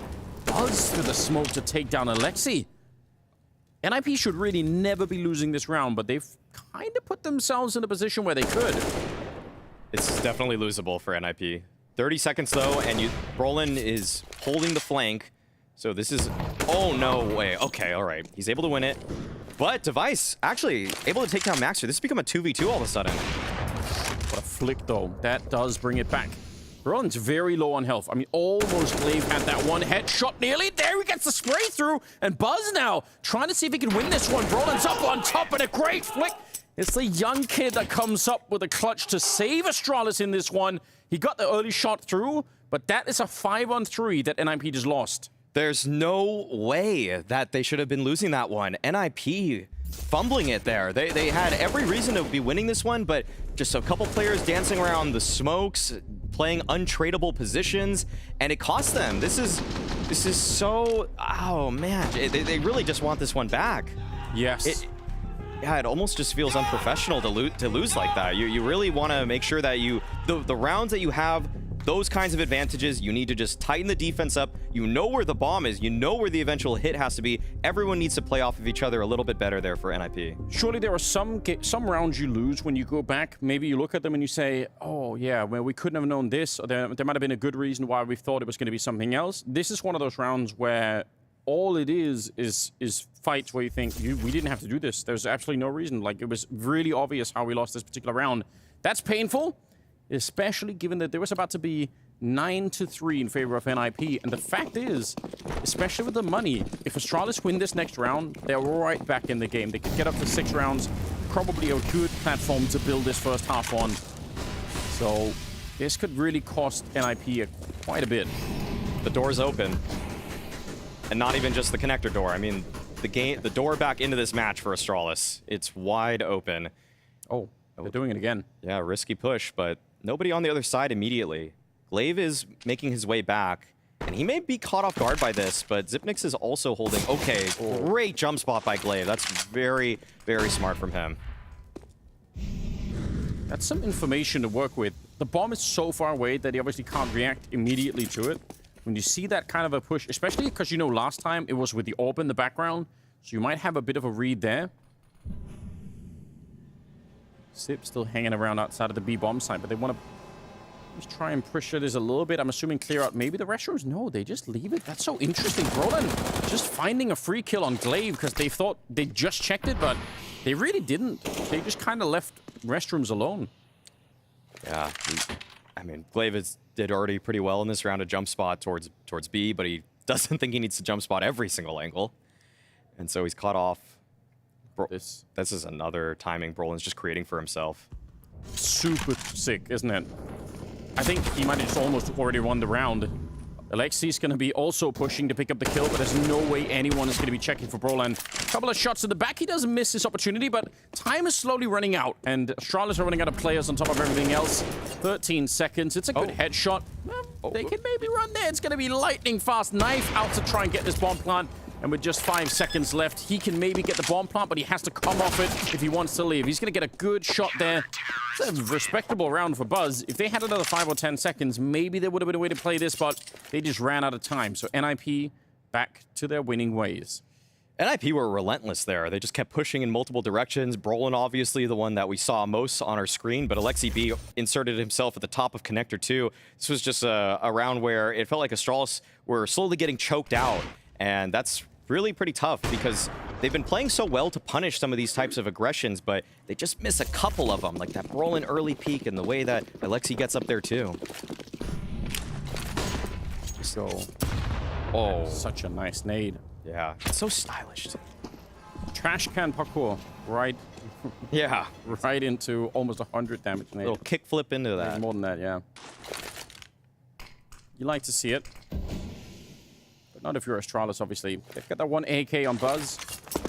And right now, it's just like 4 rounds doesn't feel like quite enough. I think even 5 would just feel quite different to Astralis.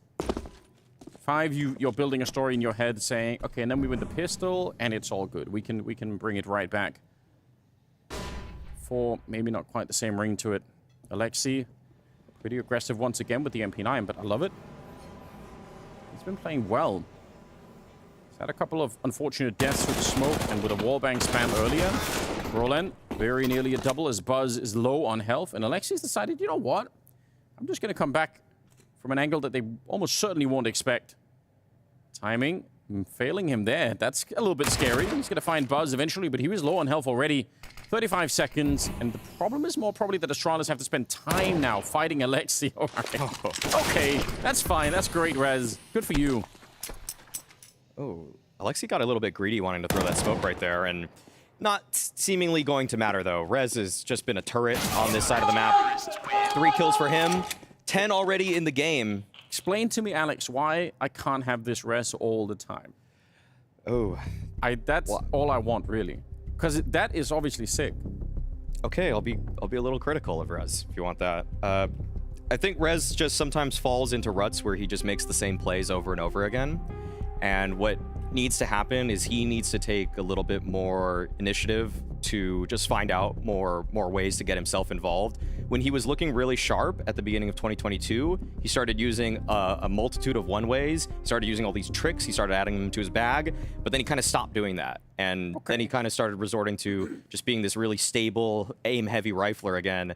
And then we're starting to get the same res again. And also on top of the fact he tried switching to the op for a little bit. So okay, so if they can find some stability in the lineup, obviously for NIP, we know they can't do that right now. That's like a whole story on its own. Then maybe Rez could focus on some of that. Mechanically, some of those rounds, and it's not the first time that we see them, they look just beautiful. What you'd want from Rez is an individual coach dedicated to showing him tricks. Right. Because he's always going to have the ability, it's just not always have all the plays. And so, something to think about. You trying to get yourself hired? Are you on the market too? There's one guy that's on the Blast team that could help Rez a lot. All right. He already has, probably. He's got his own zone. It's very true. Conflict of interest, perhaps, but at the same time, could be interesting. Round number 15.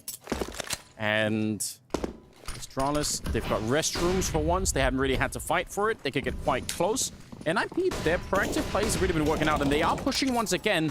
Looks like it might be just a second late. The Molotov, though, slowing it down. Good shot from Sip as he takes Brolin, but Alexi is walking up behind him, and this time it's not with the MP9, it's an M4 instead. He's made his way around the corner, a little bit of a shot, but he misses the window of opportunity. Device heard the footsteps, and he was so close, Alexi, to being able to maybe kill that round for Astralis. Now instead, they've switched it up. They still got 35 seconds. And up close, trying to hold on to this one is Maxter. He's got some backup now behind him, at least not the AWP. Minimal weapons here. Oh, it's still great work. Rez picking up one more shot, and the head tricks just keep coming through. That's so good. Rez and head trick at the end, and a beautiful first half here for NIP. It's looking good. They just need to finish it in the second half.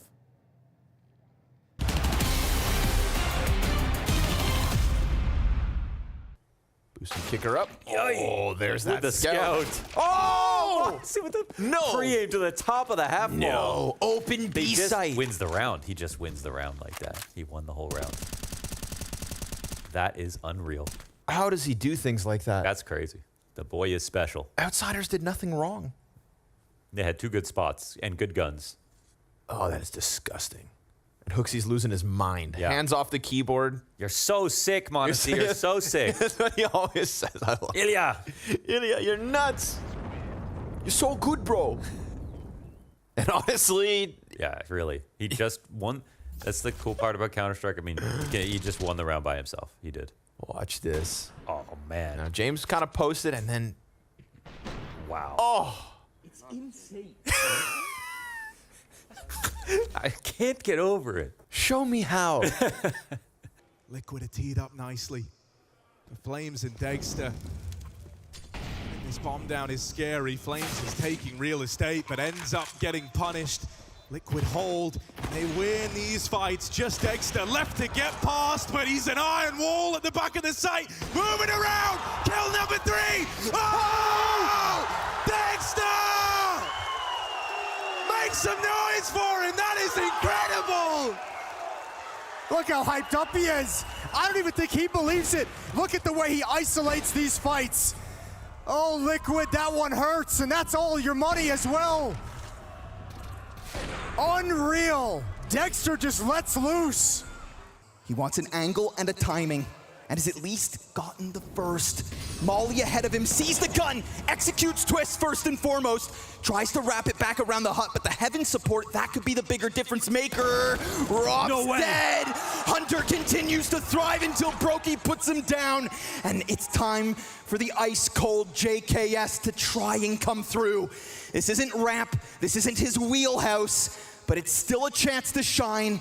And Brokey doesn't know where he's at. A peek out with the 8-4, sees him up in Heaven, and he nails it! He nails it!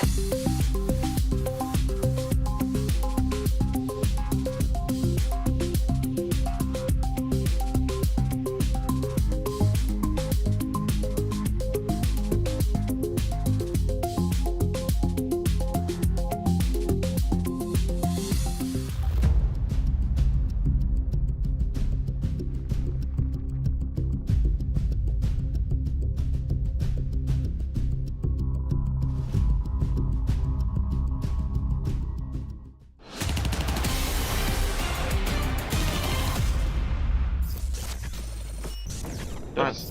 One more close below. Careful below. Yeah, I'll do smoke B. One should be close banana. Yeah. Nothing low. Kill me through smoke. 2. If they push, Smoke. Short one. Nice. One short. Let's be short together. One could be close banana. Short together. Alexi, he's out.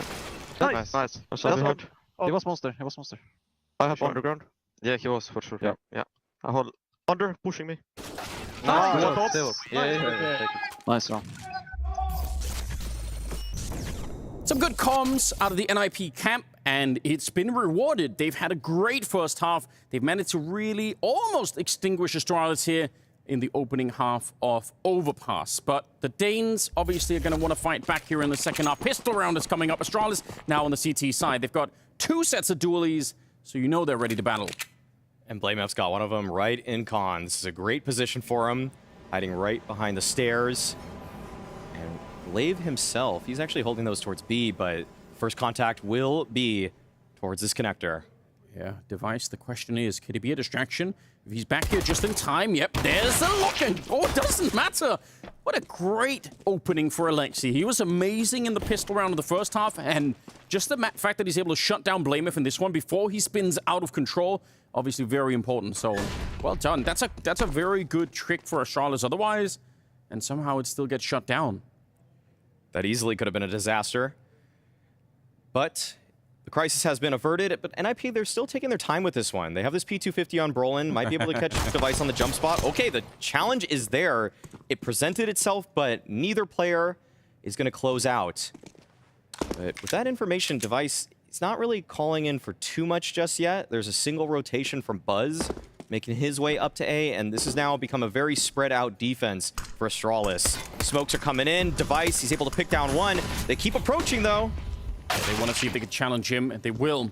Glock even at medium range, enough to get that shot. Now Buzz feeling the pressure as well, and he needs some backup right now. The rest of the team, they're running for it. They're trying to get there, but look at the bomb. It's making its way to the other side. What a great, very late round call coming out here for Alexi, saying, you know what? They're for sure going to be rushing to try and save this. Het trick and Maxter, as Astralis realize what went wrong, they come back to the B bomb site, and they get absolutely slaughtered.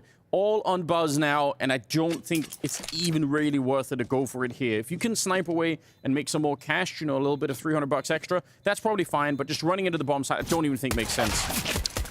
Okay. Yeah, he got one, but it's tough for Buzz there. Not even that much to do. I think he actually dropped both of the dualies, so he wasn't even going to save any armor anyways. So just wanted to get a kill, get some more stats on his side. This was exactly what Astralis wanted to do in the first half, this kind of push and pull offense, but they were unsuccessful for the most part, and NIP, they're able to do it in the very first round. 12-4, commanding lead for the Ninjas. Maxter with the Mac 10. Just kind of fitting. If your name is Max, you have to buy it. That's true. I wonder if there's a skin that matches the theme. Maybe not, but there should be. Here we go. Flash on over. 17th round, and they get a free and open and clear bomb site. It's a beautiful site, really. Just get to admire it now. Yeah. Chill out down here. Pull out the lawn furniture and just relax, because there's not much that Astralis could really do to put some pressure on this round. They've won flashbang, but they're set up quite far back and obviously just looking for a couple of exits.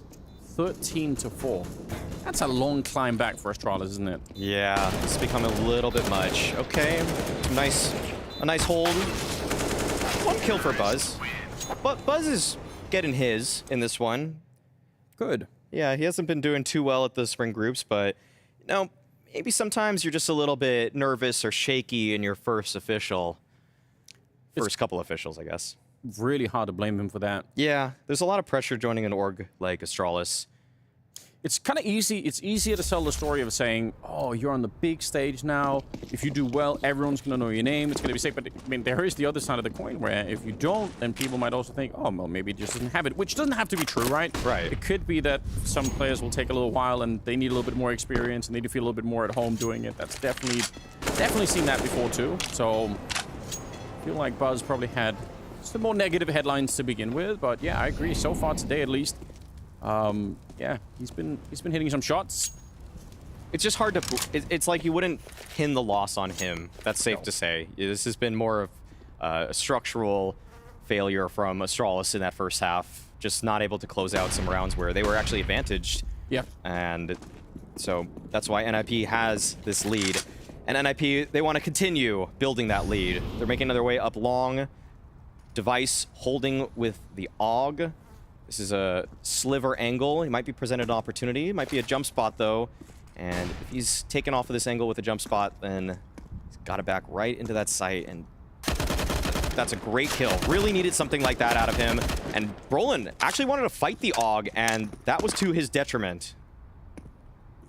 Definitely confidence to try and take that fight, but you're right. It backfires. Rez, I still think today's just looked so on point with the mechanics. He's not aware of BlameF though, wasn't expecting it, and probably because Device was so far back, they're not thinking someone's going to be up close. And BlameF, he's been let loose in the round. 3 kills to end it. First one, a bit of a surprise, but then he actually just went hunting for them.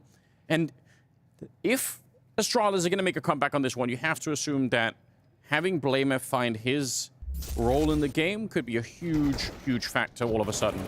He really can be such a stunning player to watch, too. To just throw one qualifier out there, for a comeback, it's that I think BlameF and Device can do well, but they're playing A together. You know, this is a spot where you would hope that they do very well. They're supposed to be the 2 best players on this team. I'm a little bit concerned about the B defense. We haven't really seen it tested just yet on a gun round from NIP, so still a lot more game to be played in this one. But if it's kind of like if BlameF and Device aren't doing well, then what is? Yeah, what then? And I think both Buzz and CET, you know, overall for the tournament so far have had a bit of a rough time. Yeah, exactly. If they're both holding, you're right, anchoring the other side, then it's statistically the duo you would trust the least Right. in the That's entire fair. event. That's pretty much fair. I'm sure NIP know it and have thought about it too. So far, they're trying to challenge Device, and they walk right into the double spray. He was all in on that position. When you're wedged that far up against the wall, you probably can't escape, but when you take 2 players down with you, it's all good. Head trick at 20 kills right here, but it's a 2-on-4. Again, this should be an unwinnable round from the point of view of NIP. Astralis almost need to help them out. Yeah, this is going to be pretty tough. Headtrick's looking for a duel if there's some free opportunity here, but with Glaive jump spotting and with Alexi B already moving back, this round is definitely over. Headtrick with 20 kills, though. What's been nice about Headtrick's games is that he hasn't necessarily always had to have the flashiest kills. He's just found multi-frags off of just breaking down the opponent's default. If they aren't throwing proper utility, he's gonna hit the easy shots so far. Doesn't seem like he's definitely not a liability, that's for certain. Yep. It's just that his good rounds, it doesn't always feel like he's popping off the page. It's much more, in fact, it actually seems sustainable the way he's finding success.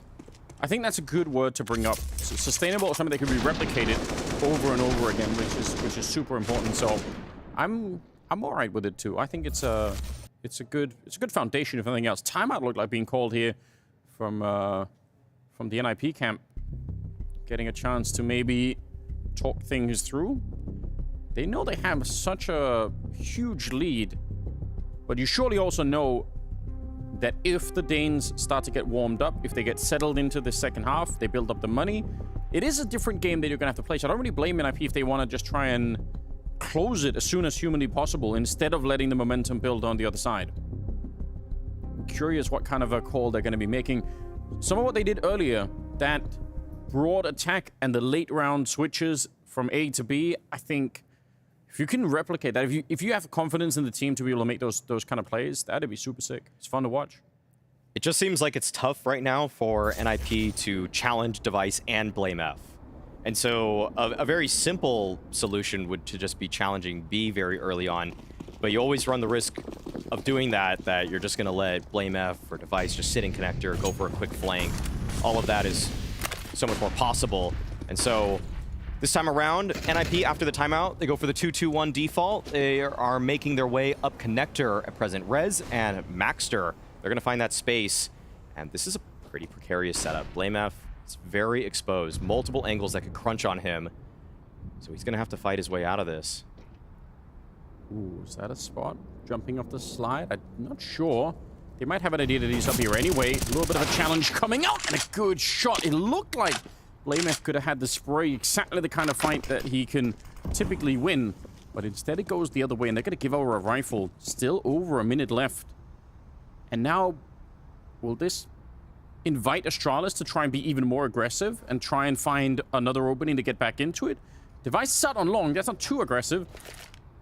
55 seconds. Nobody's pushing out of B, but they are making a huge rotation towards the A-bomb side, at least for the start of it here, Astralis. Changing their minds instantly.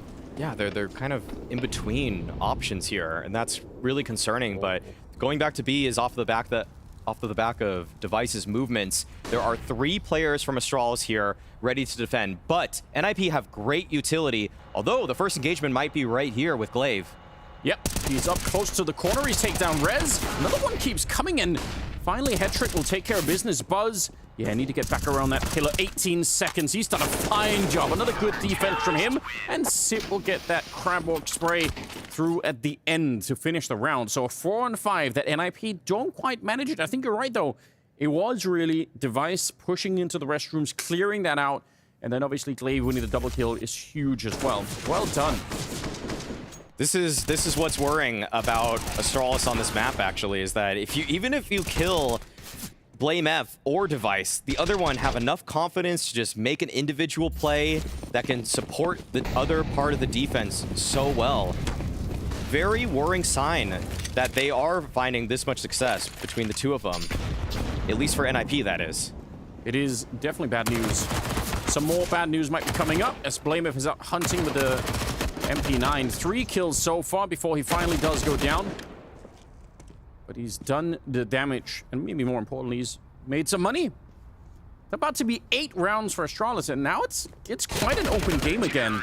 They have a lot of money in the bank, and in general just look like, you know, slow start for them. Some missed shots early on from the Danes that honestly looked a bit unacceptable, but now they're getting into it. Yeah, this is becoming a competitive game all of a sudden.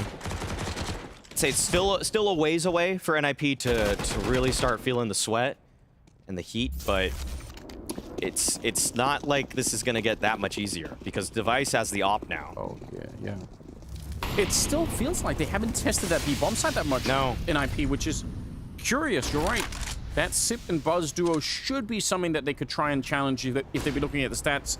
I'm sure that they have. There's the AWP ringing up from long. Device taking down Brolin. Buzz sneaking up to try and get a bit aggressive, but Rez, he's been a bit of a light for NIP. 17 kills on him after that one. BlameF's going to get one of them, and he wants to come back. He's so aggressive. Oh, it's so hard to deal with. The wall bang from the other side. Glaive taking down Rez, and it's another 2-on-4 here as the Astralis are looking to claim a 9th round. Wow, this was such a swift recovery from Astralis there.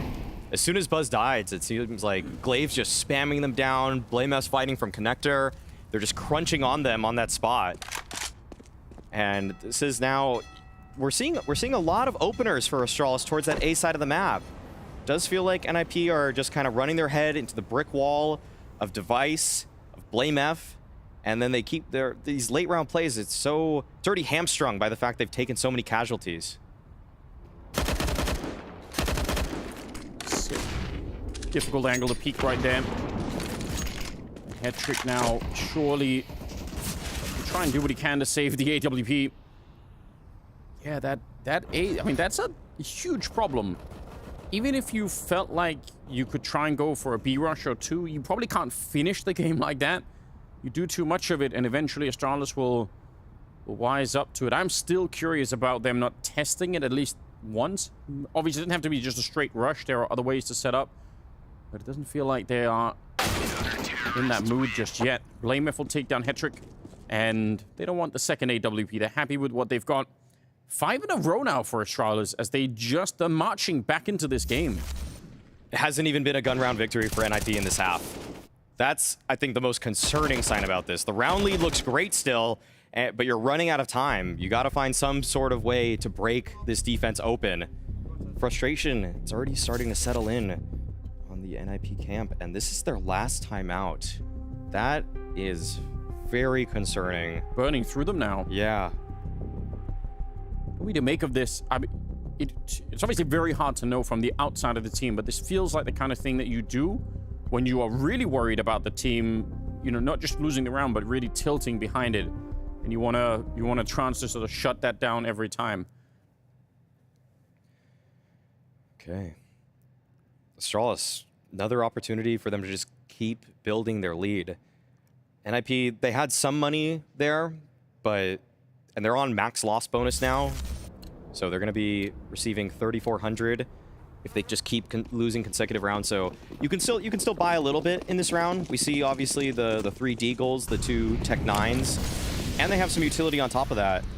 But I mean, if you haven't been finding success in the gun rounds, it's hard to imagine a way where this will work out.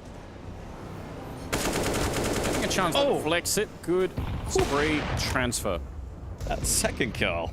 Yeah, BlameF it's starting to get a really big concern. I think you mentioned it even before all of this happened, but now that you're really seeing it play out between Device and BlameF, very, very hard to break through on that side at the moment. And they're feeling no pressure in this one. Astralis about to be 10 rounds for them. And NIP, I'm so curious.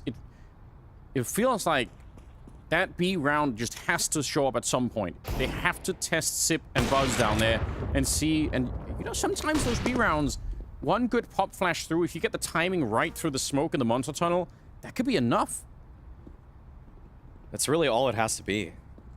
Astralis have constructed entire T sites on their own end based off of B hits.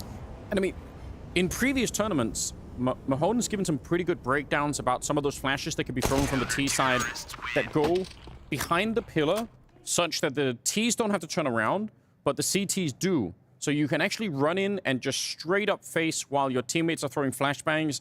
that are just going over the wall and landing behind the pillar. It's such a cool idea. Obviously, NIP know all of this too.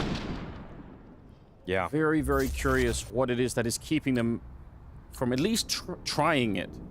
If it doesn't work, you could cross it off the list and say you gave it a shot, but if you never even tried it, it just feels a bit weird. It does. It does. It really feels like it's something that's just in the playbook. It's sitting there. Everybody should have a really good B exec or just even one out of spawn, and you would imagine that you would challenge these weaker players for Astralis. It's not even a strong critique. It's just simply how they've been performing at this event. Yeah. The weakest players for Astralis have been there, and we see that Astralis, they're trying to get ahead of the curve here. They put Device on that B site. They expect that it would just be some sort of attack there, but once again, Device, I mean, NIP that is, they're just going for a default. Yeah, they're spreading out on this part of the map. All right, run boost. There's not going to be no one there to catch it, but it's a neat trick if you're able to pull it off.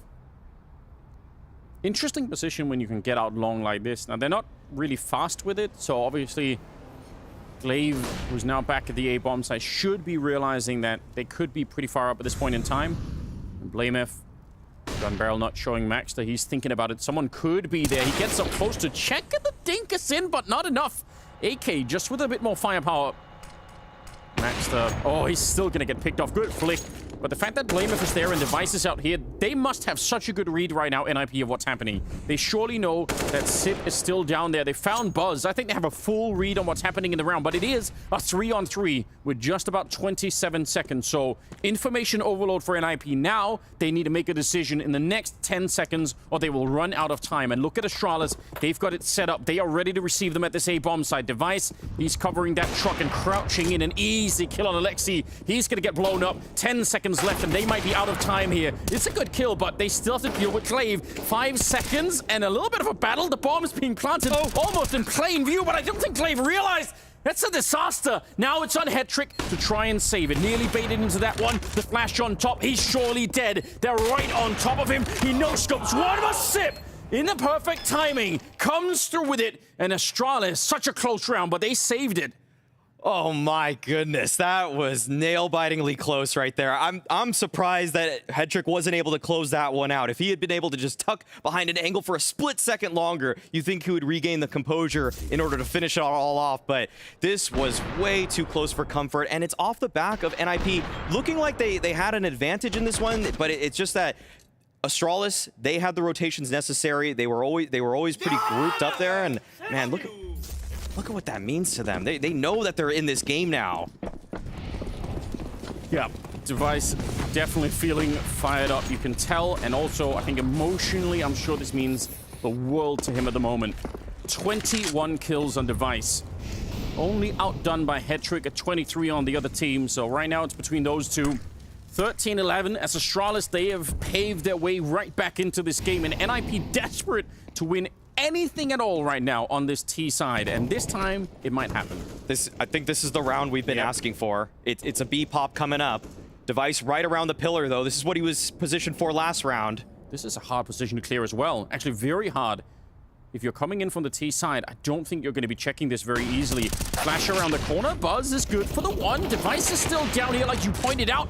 And the crossfire is working so far. CET isolating that shot. Hetrick, though, and Brolin. They stay alive. They fought their way back, even if one of them is low on health. No more nades left here either on Astralis, so they can't really stop the bomb from being planted. And that will at least give them a shot. NIP, finally, they pulled the trigger on this B push, and it might be their best chance yet to win a round. Brolin in a 1-versus-1 against Blame, who's on the other side. And Brolin knows it. Tucked in, he's got a very good off angle here. And Blame, if he's looking for him. Oh, a little bit of a wall bang. That's dirty. He's not fighting fair at the moment, and that'll come back to haunt him. Brolin takes his revenge, and NIP, finally, they could get to 14. Finally, they're able to get a gun round, and it's off the back of a B play. Feels like we've been waiting forever for this to happen. Works out for NIP, even though it felt like that site defense was starting to pull its way back. Zipnix, Device, they're chiming in with kills, but Brolin to close it all out. The instant headshot. And when it's BlameF against you, he's going to dance with you. He's going to play the timing. He even went for the wallbang. BlameF knew where Brolin was in that 1v1. He heard that, but still, Brolin's just a little bit quicker on that last shot. Super important. That's what they need him for. Maybe a missed opportunity, but This aggression is wild. They're not expecting it. They try to flash their way over, but I think they must have thought he was further back and not that deep of an angle. 14-11. This can't be just the one round for NIP. It has to be more, and a great crouch peek into that one. Maxter standing up and exploding Blame F. 4-on-4. Brilliant shot. Device, though, holds on to a lot of information. Positionally, this feels stronger than what he actually just found out, though. He's now kind of still having to suss out the situation. He doesn't know if they snuck past him towards short A, so he'll have to clear that out. And this is a timing opportunity for NIP. If they hit this B bomb site quickly, Glaive is still rotating in, but that window, it might have vanished. It's closing right in front of them, that's for sure.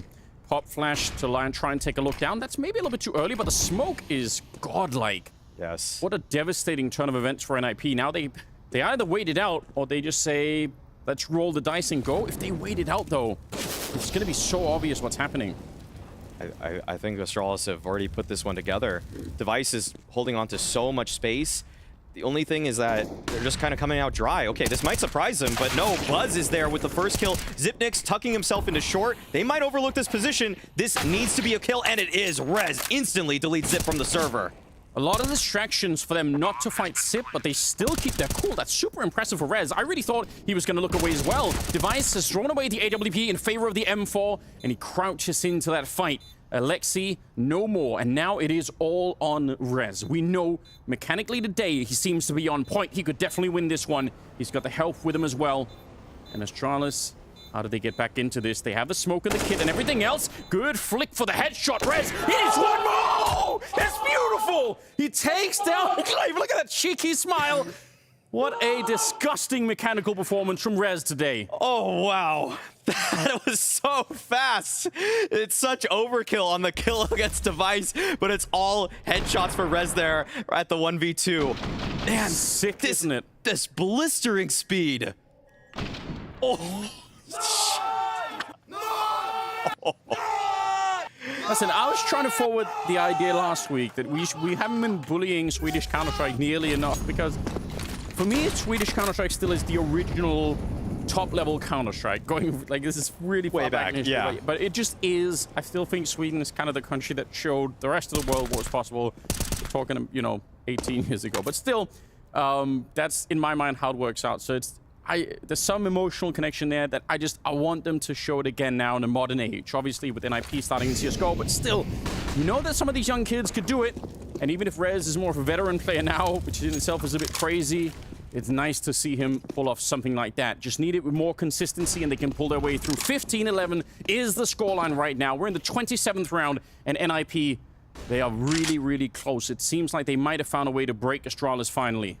Oh, and Device's angle, it's so risky. The flash is beautiful. That is an excellent setup. Maxer finds the opener on what may be the last round of Overpass. Well done. Simple play. Doesn't always have to be so deep, but a flash thrown from that distance, you're not going to be able to hear the pin. You've got no warning. If you turn into it, you are definitely dead. 40 seconds. And again, keeping it simple here in IP. No deep fakes. We get long. We push the A-bomb site, and maybe that's a bit of a problem. Sim's shown up. Maxter, though, he's back into it. 3 kills. What a time for him to come alive and maybe do something for his team here. Blame him for the deep grenade, but that's just an MP9. The spray is coming through, and I'm surprised that he stuck around. All on Glaive now. 1 versus 3. He's going to pick up 2 of them right away. And I don't think there's time. Rez has to hunt for the kill. He knows that already. I don't think he's playing for the bomb. He's just looking for Glaive, and he's not far from. Glaive hears the footsteps. He's trying to hide in the corner, and Rez, of course it is. He'll blow him up and shut down Astralis. There couldn't have been a better end to it.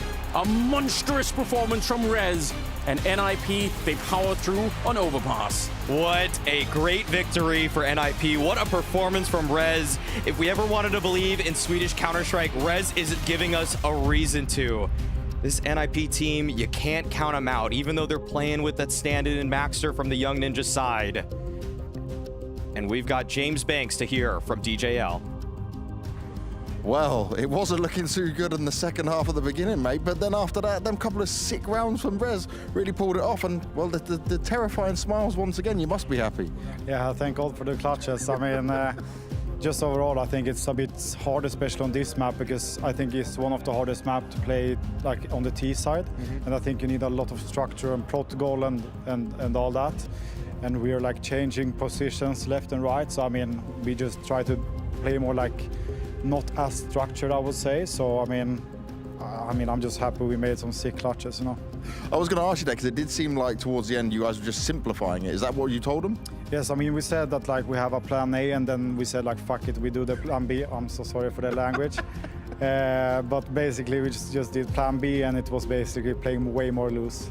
I'll let you have it, birthday boy. Now, you're going into Mirage next. You guys have taken down NAVI on that twice in a row. Although it seems like a better map, it's a map that Astralis can play. You must be feeling hella confident after this. Yeah, I mean, I think it was easily our worst map before Hetrick came to the roster. So we're super confident on it. And I think that like, especially like Rest, for example, he's playing Connector now. And I think it's just overall like super important for us to be good at that map. Well, let's see if we can get it done, DGL. Thank you very much, man. Thank you.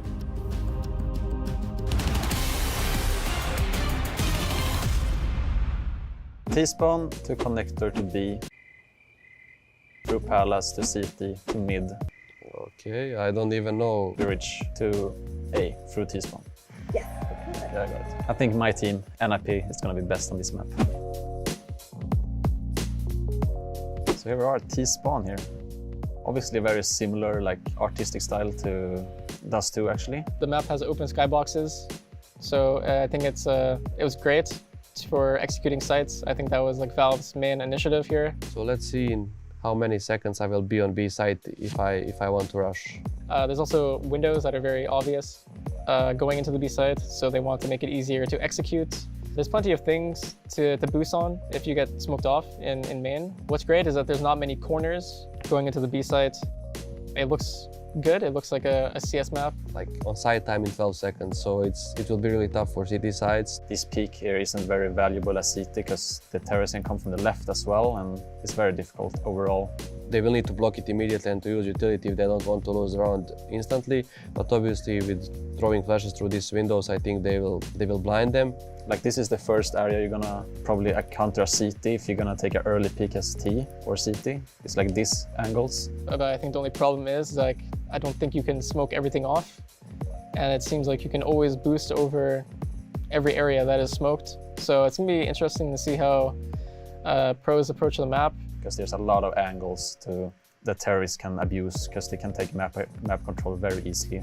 Very difficult to hold here. Like in general, I think this map is very T-sided. The left side of B, like going towards CT, I think the CTs definitely have advantages in these areas. The creators of this map had the plan in mind already for it to be kind of, CT oriented. Like here's the CT spawn. What I think is like, I think that there's going to be 2 guys at B, 2 going to mid and 1 going to A. Like that's what I think it's going to be like. This is kind of middle. I don't think it will be easy to block. It seems like a really easy area of the map. It's kind of just about, a chess game of utility.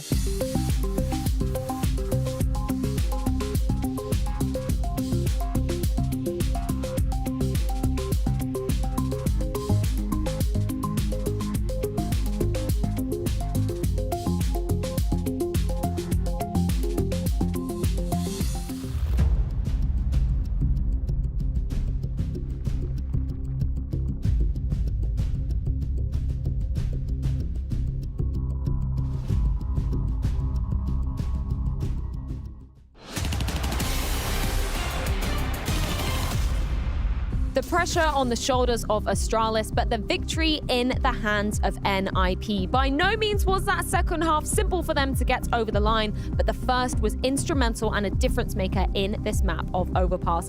11-4 coming off that first half, NIP looking hot to trot, not letting Astralis get a single round back-to-back on their T-side, Matthew. You're correct. A very good start from NIP and put them in a great position, a comfortable position moving on to the second half. Hetrick, of course, had a very good beginning. I think he was impactful from the get-go, but I have to admit, I think Astralis played themselves a couple couple of times in that first half. I would agree. Very disappointing T-side coming out of Astralis. Again, 4 rounds. It's just not enough if you want to win a game on Overpass. If you at least pick the map yourself, you must assume there was a game plan coming in for Glaive as well. We spoke about it coming into the game as well. The opening kill department of that T-side, finishing off the rounds. There was a little bit of a lackluster showing for Astralis, and again, a showcase to some of the problems that we've seen early on for this roster. Yeah, before we do dive into the Astralis woes, I do want to look at what NIP did well on that CT side to start things off with. So, Danny, which round have you got for us? It is round 5 that I have, and it was NIP's ability to constantly catch Astralis off guard that made their CT half so good. So I have a round to kind of illustrate this. So round 5, like I said, and the key thing about this round is actually it's off the back of a timeout from Astralis. So NIP, they do the good thing here of actually playing a more aggressive setup to try to disrupt the game plan of Astralis. So right here, first what we're going to see is Headtrick. He's going to set up here towards this balloons position. But a key thing to know is that on the radar right here, you'll see that there's actually 4 players here towards this A site. So you know that this is going to be some sort of aggressive setup.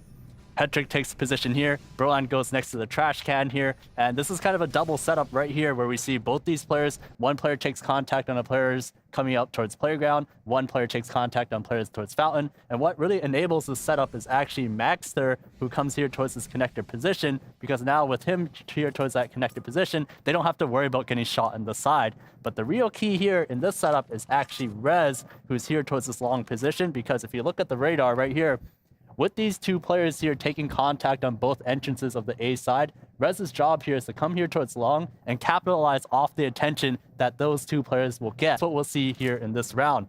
You'll see that first Broland takes contact on BlameF, he loses. Headtrick off that kill and decides to leave that position because he knows that Rez is coming in from the side to try to get this trade. He finds Glaive. He realizes that's not the player that killed him, so he peeks even further out. He gets Blame F, and this ultimately sets up Rez because now with 2 players down towards the A side, usually that's the typical amount at A, but with Rez coming in from the side here, he's able to catch off 2 players.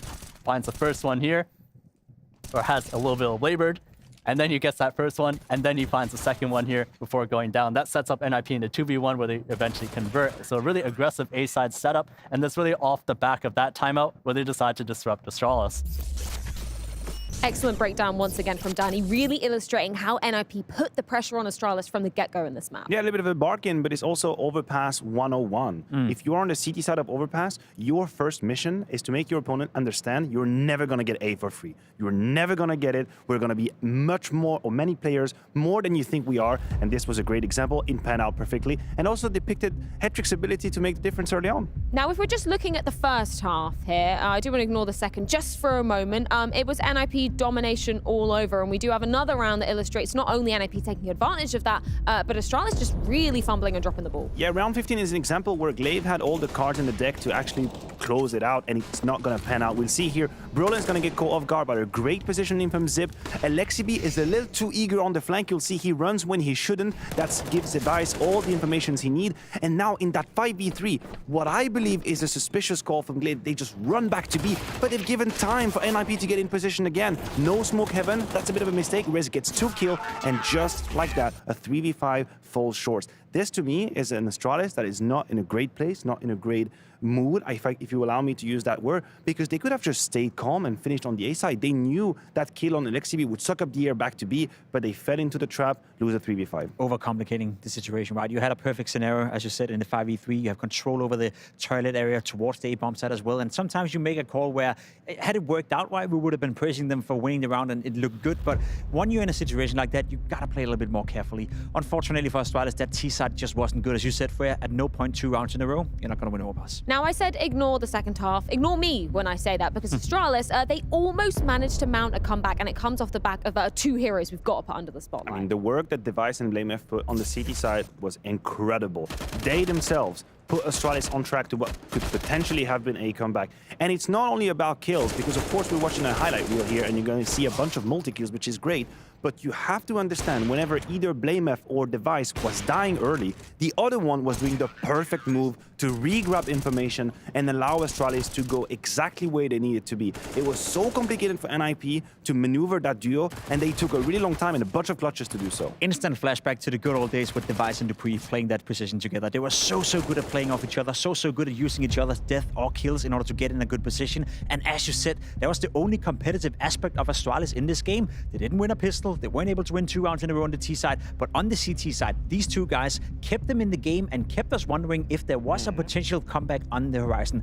But as soon as NIP went towards the B bomb side, it was game over. I mean, there was a game. There actually was a game, even though the scoreline was relatively comfortable for NIP. I would argue there was a game. You could see how they were struggling. We can jump into round 26 because we realized that Raze's greatness is probably the only element that tipped the scale. That one tap that he found on the B side was crazy. Here, that's a good example. We've had the trades that we were talking about. Astralis have 3 players out of 4 on the B side. They have all the pieces in the right place. Buzz try his best, trade for trade, Zip in a position where he should be able to do a good job, but Rez is here, immediate one tap to your face. We go into a 2 versus 2. There's a device flank here that is paying off, and then Rez, Jacob, brilliance. It's just beautiful. Look at the composure right here. The first kill is nice, and the third one, it's just dirty. You can see the reaction for the NIP players as well. They didn't believe it, and Rez, that little smirk smile right there, he was well aware what he just pulled off. That is Rez when he's at his best, and that's the Rez we wanted, right? We came into the tournament relieved of the AWP duties in a rifle position now, and Rez, he's starting to deliver. Well, you spoke about the reaction from NIP. Let's hear exactly their thoughts in this mic'd up moment. Short. Heaven. Short. 3, 2, 1. Heaven. That's bro. Heaven. You have a smoke. How the guys up? I'll sneak back. You have a smoke, bro. Re-smoking here. Short close. 1 HP. He doesn't know about you.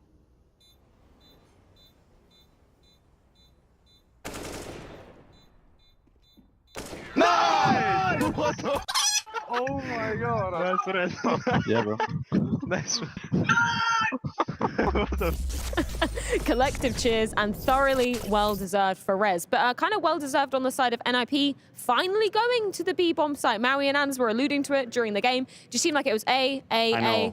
But somehow, I think we could get baited into thinking that this was an amazing call and an amazing strategy. Like, let's be real. This was Rez saving them. Like, that clutch is incredible. The entry on Zip is incredible. He's done all of the elements that were needed to put together a round. Even round 16 for NIP is him destroying Glaive with 7 seconds. So I think he dug them out of a more uncomfortable situation that the scoreline would suggest. I would agree, and I want to give some props to Headtrick as well. I'm not going to lie. We were a little bit rough, or I were a little bit rough in the rookies coming into this game as well. Pull us into that stuff. We liked them.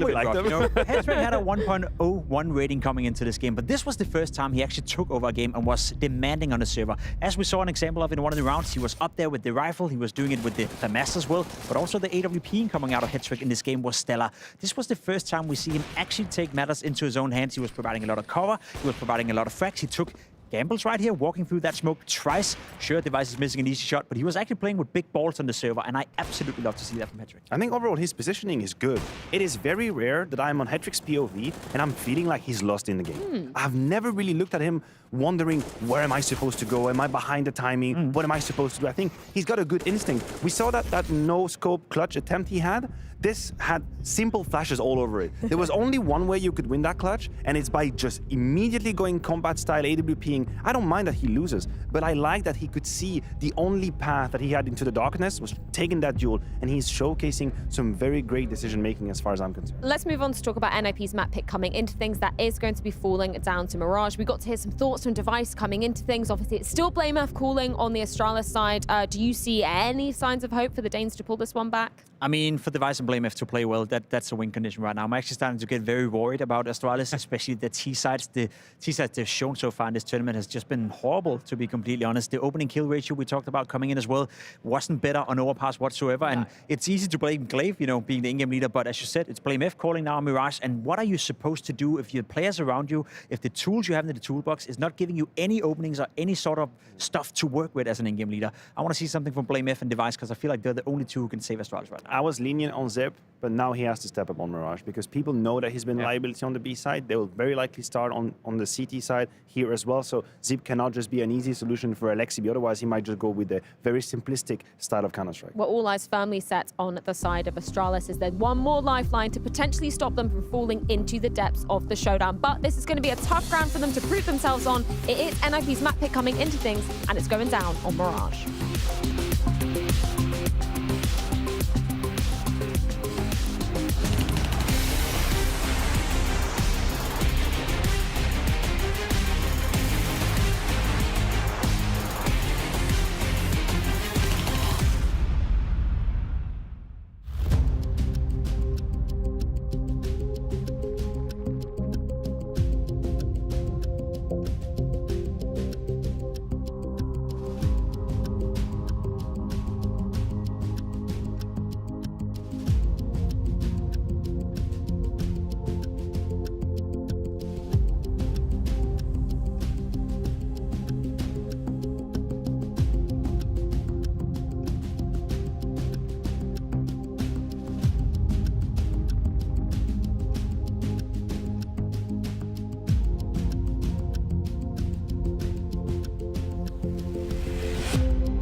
finally, it's coming.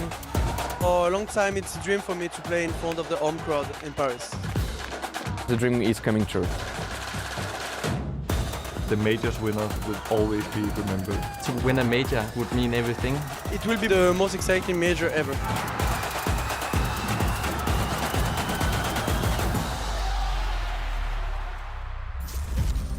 Something to look forward to. I can't wait for that major to come up. But before we get there, we've got the second map coming up here between NIP and Astralis. And are you impressed by NIP so far, Alex?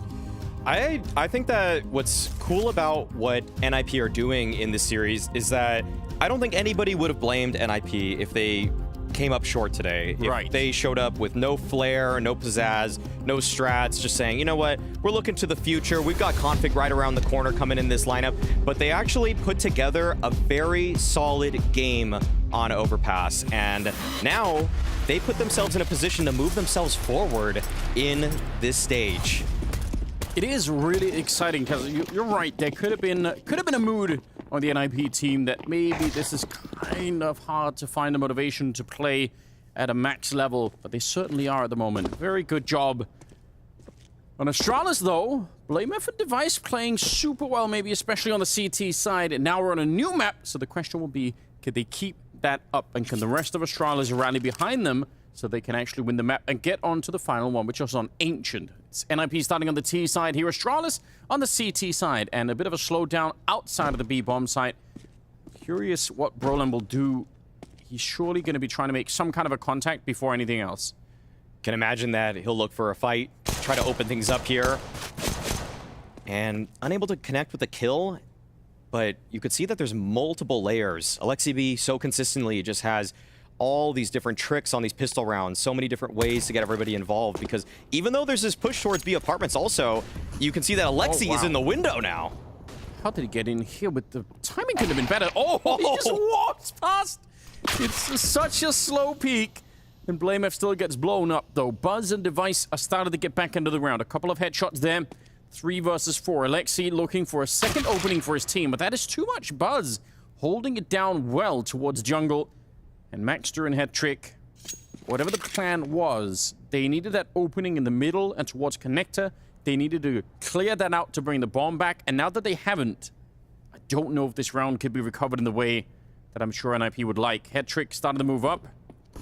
Device all the way by that ticket booth. He's going to go down. It's actually Maxter to find the kill. Headtrick will get one more. The spin is almost there for Headtrick. He could have had the 180. And now it's Maxter. Glock in hand and all on his own. And there are no more surprises here for Astralis. They know exactly where he is, and they're grouping up as a team. 3 kills on Buzz so far. They nearly line up. That is so dangerous. Maxter, he might be able to do it. Trying for it, but Buzz will find one more to make it a quad and just barely save Astralis. But that was about to go horribly wrong. Oh, so close. So many different stages of that round for NIP. They were at least able to find the bomb plant, but if that weren't for some of the heroics from their individuals, that would have been really awkward for them, because Astralis, even though they seemingly were outpositioned in this, they actually kind of fought themselves out of it. And so, great round from Buzz. He's kind of looking like a pistol specialist to me. I mean, you can go a long way just having a couple of interesting rounds in pistols. You know, set the team up nicely. Need to be able to do more than that, obviously, but yeah, if he's gonna carve out a little bit of a name for himself, then let it be the pistol round for now. It's good. Nice nade early on. Rez taking this mid space. There's not too much utility on the NIP side, so they're going to have to fight for that room, and BlameF is right there, ready. Great support flash from Buzz, but this has put him in an awkward position himself. It's right around triple, and he'll deploy that smoke, and actually, there's just some continued fights going on across the map. Device now able to get one himself. Smart play from Buzz, not re-peeking that angle. Small detail, but again, when you're talking about someone with less experience and a lot of pressure on, it's a very easy mistake to make. You're like, oh, I can probably re-peek it one more time, and then you go down and it opens up everything. Deagle trying to make its way out. Buzz, bit of an off angle for him, and he's able to catch that kill no problem. So it's a good start here to the second map for him. Alexi and Brolin, 2 versus 5, and they are slowly starting to get towards the A-bomb site, where pretty sure Astralis know it's coming already. You could see how far up SIP is on the other side of the map, so should be not much of a surprise. A bit of a jump spot back here, and now they're going to get the confirmation, and the game is pretty much up here. Glaive gets one. Brolin doing a little bit of damage at the very least. And Device will cruise on in with the Orc to take care of the rest. So, yeah, smooth enough round. Maybe a little bit of a loss at the end to Brolin, but it's all right. Brolin made that one look a little bit more competitive than it really was, if you just see who's alive at the end of it all. But overall, just a good catch from Astralis there. They were able to stave off the oncoming mid-play, and that's really all they needed to do, because after that, there just wasn't too much to work with for the Ninjas. And now they have even less to work with. Had P250 for Alexi B, the only upgraded pistol, and this should be a great opportunity for Astralis just to build some cash. Their CT side was really actually looking strong in the previous map, although they weren't able to close it all out. I think that's safe to worry about what they can do on the defense. It's great acrobatics. If they wanted to join a circus, maybe they could with this kind of an act. Have you ever seen Cirque du Soleil? I think I was in Vegas once when they were there, and I can't remember what was going on. But you were there, but you just didn't know what was happening. It was just blowing your mind. It's a bit of a haze. Okay, I think that says more about your experience than their performance, though. Probably. Next time, if I go back to Vegas, it's not for Cirque du Soleil. I'm gonna go visit Flom if I can. You know, it feels like the right thing to do. I think he's co-streaming. Yeah, I hope so. Yeah, I believe he is. Oh, all right. A lot of esports people actually in Vegas. It's got good internet connection. It's kind of central, actually, and it's got buffets, and everybody loves buffets. That's the main reason. I'm sure that's why Flom is there. Yeah, I'm sure he's outlined all of them. Oh, check out the Bacchanal. All right, next one.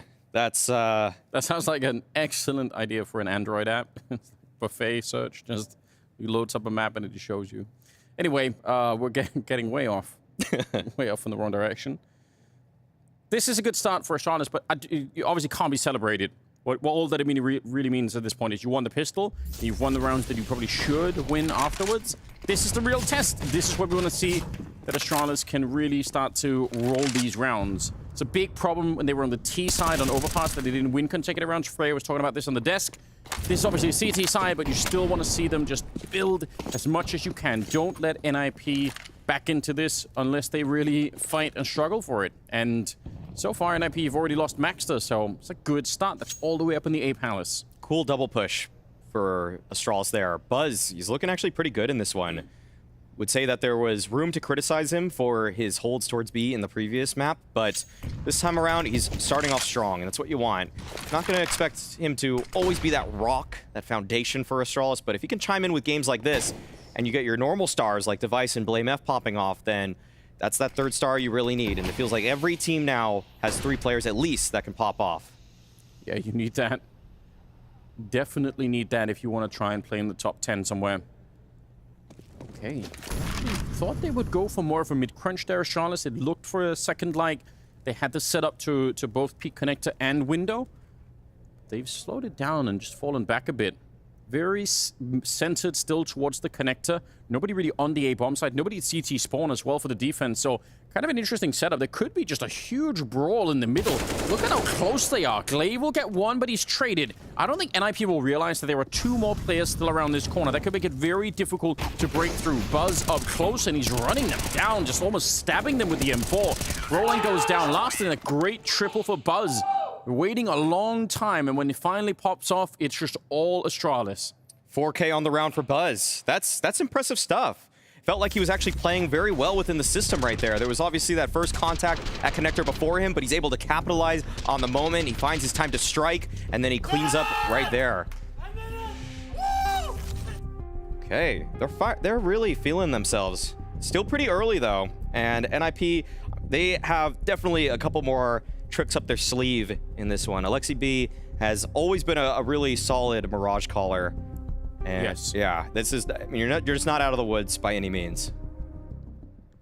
It's also really a scenario in that round, apart from Buzz obviously having a really good round and a good start in general. It's not going to be a common scenario that you will have 3 people basically right at the exit of connector towards A-bomb side, right? Normally, Maybe one's playing Shadow, at least usually someone's playing CT Spawn, right? The fact that there was just so many people there, yeah, a little bit unfortunate for NIP if they want to make a very, very late round call to try and attack from that angle. Oh, look at this buy, though. Okay, this is really unique for NIP. They have a couple upgraded guns, but this hero AK on Alexi. I'm putting all my money on the hero Scout for head trick. That's what I'm into. I like that. Buzz still playing the way in the back. Eventually gets run down. It's at least a start for Alexi, but it has to be a bit more. And if not for the flashbang, it could have been. There was a real setup there. Device getting tagged up and surely calling it in, saying, yeah, there's a scout somewhere in the palace. They're not afraid to fight it. Blamef, in fact, eager to. And it will be a pretty quick round. So investment not really working out for NIP. And they're just on a roll. They're not slowing down Astralis. Good protocols on that defense there. That really could have gotten out of hand, but that single flash to make that so difficult for Alexi stopped him. And yeah, I mean, Astralis, they're going to keep up that momentum. 5-0 start. Really nice to see.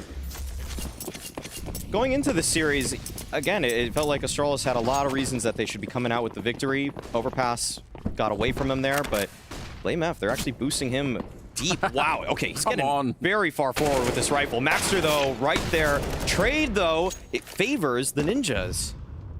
And another grenade thrown back there, so they know there's 3 people at the B-bomb site early on.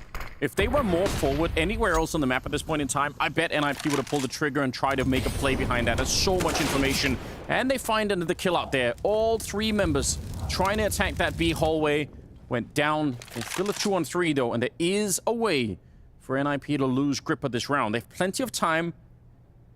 And for a minute there, Rez playing in the what used to be called Delpan. Going to be taken down. Buzz, 1 versus 3, and Device, he walks right into it. Alexi, good round from him, just in terms of the calling as well. But I've got to say, that is some mad aggression coming out from Blamef.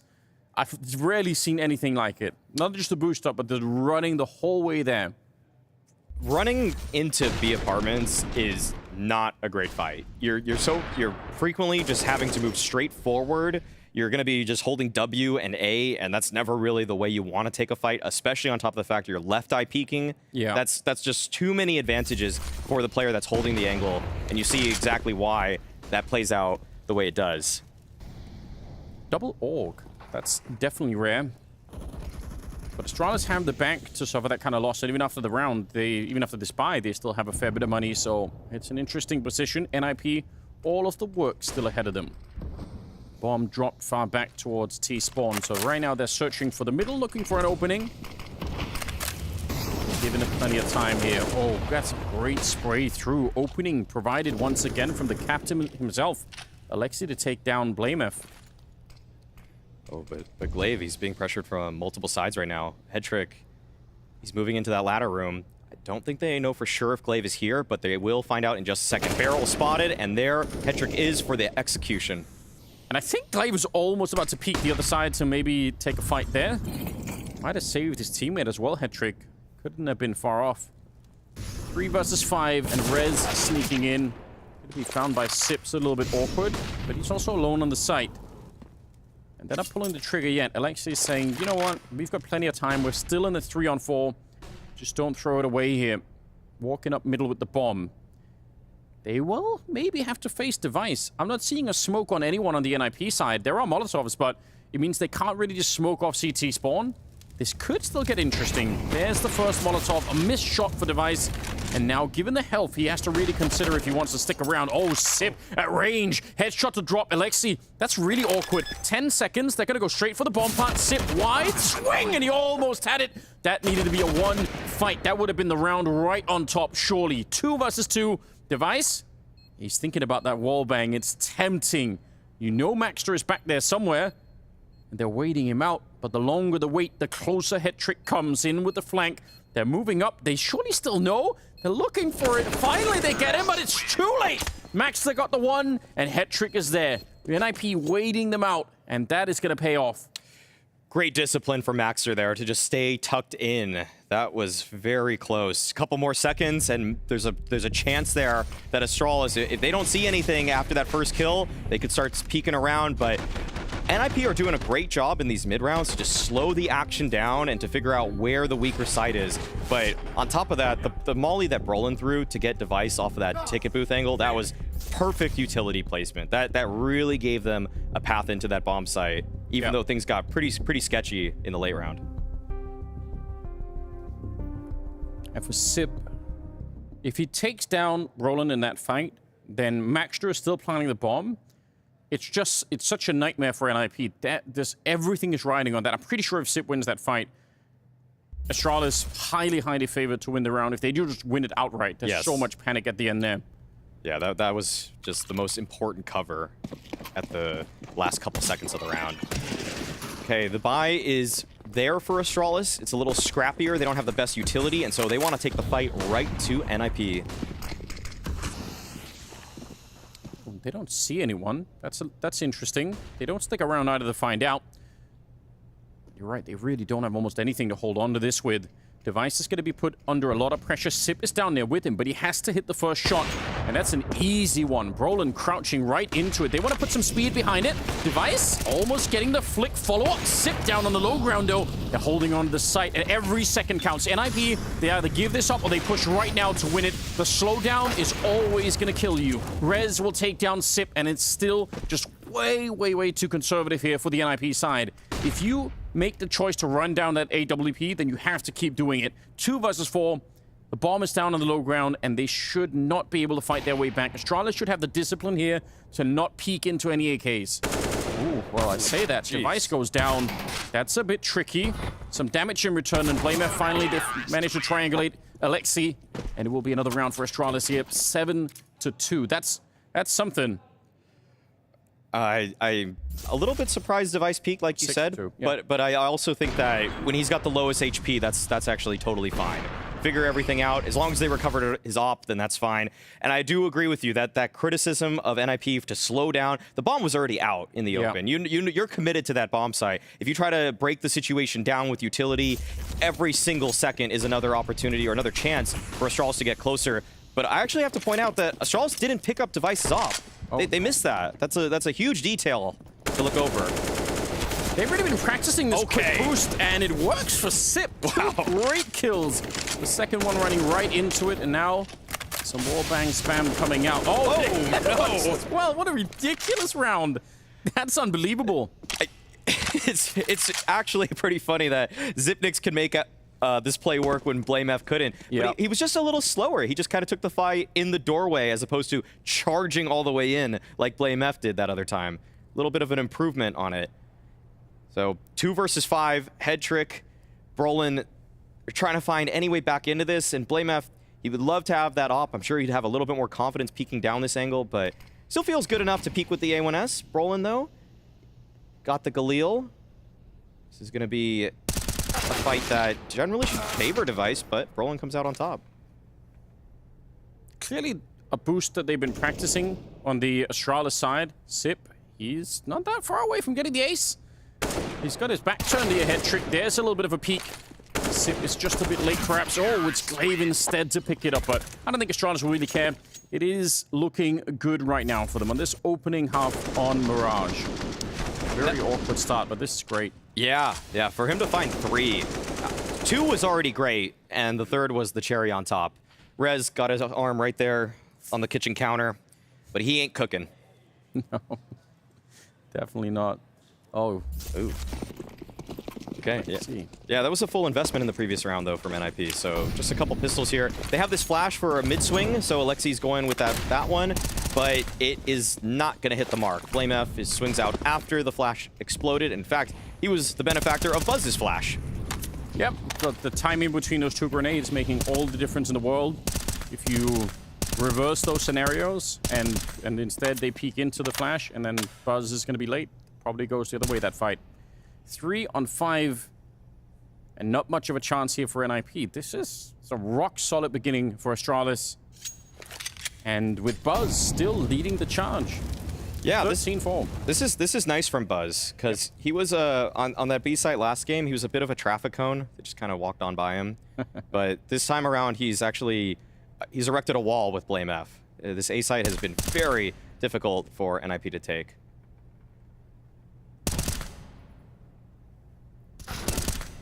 Easy stuff. No real threat for the end of the round.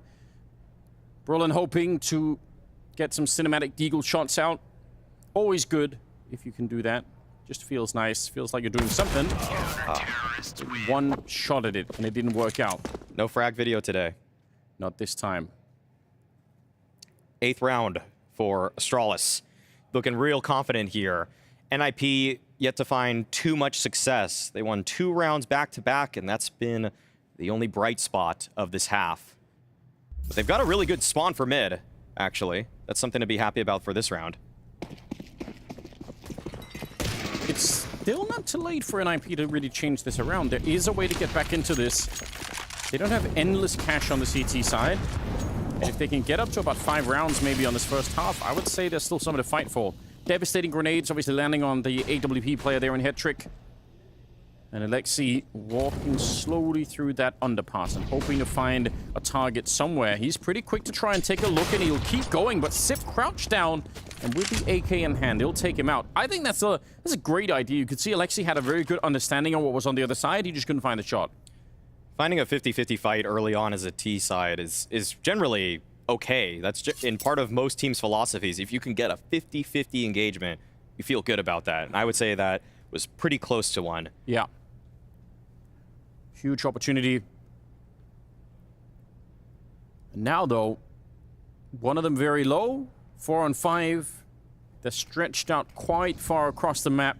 Seems like they could be setting up to walk to that A-bomb site and then try and see if Rez could be put into play maybe a little bit later in the round. He's only got 2 kills so far, which obviously a big departure from what we saw on Overpass, where he was looking actually godlike.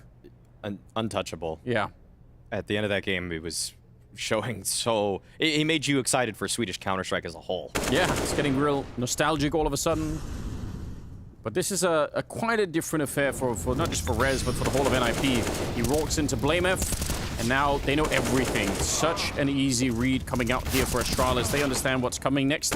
Roland and Hetrick trying to fight their way back, but none of them have any real health, and they've only got 9 seconds, so this round is done. There's no way that they could have fought their way back into this one. Blamef will get 1 more. It's an expensive round for Astralis, but no bomb plant for NIP. They're in deep trouble now. Roland keeps finding these kills when they're just so far behind in the rounds. He's generally coming out of that A ramp late, and he actually seems incredibly capable with that sort of entry path. But by the time he's activated in the round, there's just too many casualties on his team's side. So that's a bit disappointing. But Astralis feeling really great about this one so far. 3rd timeout already used. It's just in the first half. But that's what they've shown us already, though, NIP, that they're not afraid to burn as many timeouts as it will take to try and find some of these crucial rounds. And you've got to say, you're at that stage now.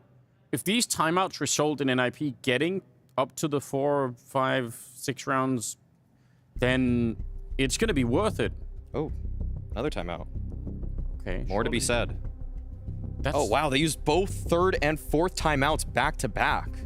That's shocking. That's very rare. You are allowed to do it. It's in the rule book. Yeah. But... And again, this will have to be results-based, right? If this actually works out for NIP, then it's worth it. Because the way that this is trending otherwise, they're not going to have a shot at all to do anything in the second half. That's kind of where this is going. So you almost have to stop the collapse right now. Right. It'll just rely in the second half on the individuals and the calls right out of spawn. Okay. Would love to see something happen here, but... Oh no, I wonder if Maxter misbought. Not gonna throw him under the bus completely, given that Alexi did buy a solo rifle that other round, so could be part of some kind of plan, some kind of hero rifle plan here. It'd be sick if it works. Obviously, everyone has head armor. That's a pretty decent nade. Slowing them down, doing a lot of damage on top of it. No targets yet, but they're running for Buzz. He's been playing that angle a lot, so good find, Maxter. Gonna give that Galil to somebody else and keeps on pushing. So far, this looks way better than anyone could have hoped for on the NIP side. They get a bomb plant. They're in a 4 on 5. They're looking for Device. He's quick with the flank, but at least they know it. Flashed around the corner, and Sif gets taken down. Brolin with a double kill. This is a bit of a miracle for NIP. double timeout into what looks like a very winnable round. Although Glaive, he's going to try and go straight for that defuse and just hope that nobody checks it. He's right on it, but he does come off, takes down Maxter, and they're low on health. Molotov, but nobody is there, and I don't think Glaive has any idea where the rest are. He's still finding the kill. Device will get one more. Oh, what a retake coming in. Shocking end to the round. NIP, they get robbed in broad daylight. That looked like one of the best chances that NIP would have had. And after the double timeout, you think this simple play works in their favor, that they were going to build some momentum, and then Glaive snuffed that light. He took it all away from them, him and Device. That was a 2 versus 4 at the end there. Glaive coming up with 3, Device with the 1. So important. Wow, that's backbreaking if you're NIP. You feel completely out of this game now.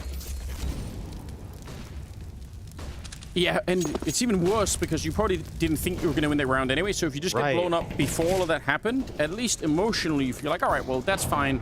This next round is the real one. But now you're going to feel like, man, if we can't even win that round, great opening.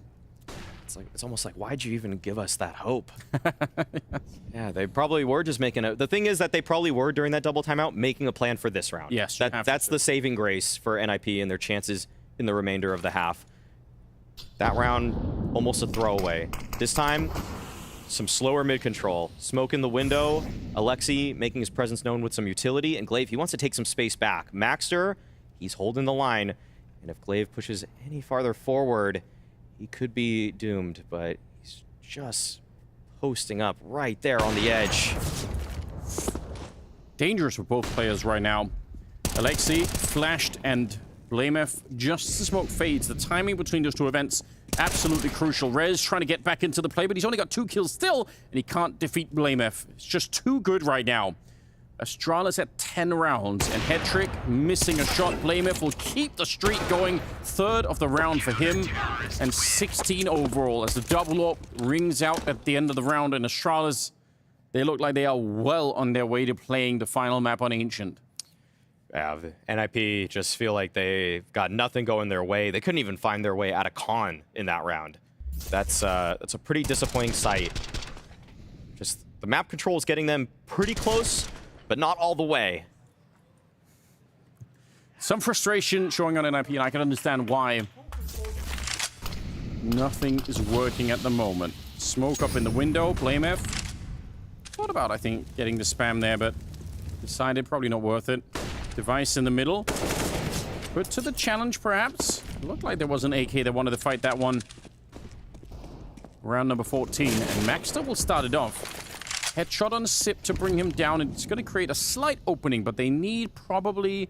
Wow, they're pushing into 3 people at the bomb site. That's even worse. I was going to say they need 1 more opening, but it might take even more. Oh, they get executed by Device instead. No jury, no trial, just Device. Oh, okay. Well, they're still going to try to fight their way out of ramp. Still a chance here. A minute left on the clock. And NIP, they are actually walking right into a crossfire. This is so difficult for Hetrick now. Blamef, despite being blinded, was able to take down his teammate. So, yeah, he's just pushed on back. That Device play is actually hilarious. He had an op. He just walks in with a deagle to a spot, and he reads the play before it even happens. I just love that from him.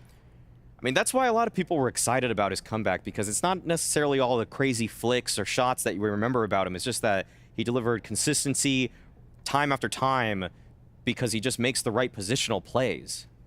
He's such a difficult opponent to play against, and yeah, it shows. It definitely shows. Across these 2 maps that we've seen here today, he's been hard to stop in a bunch of different positions. Hetrick, he can try and save the AWP for the 15th round, and that is about it.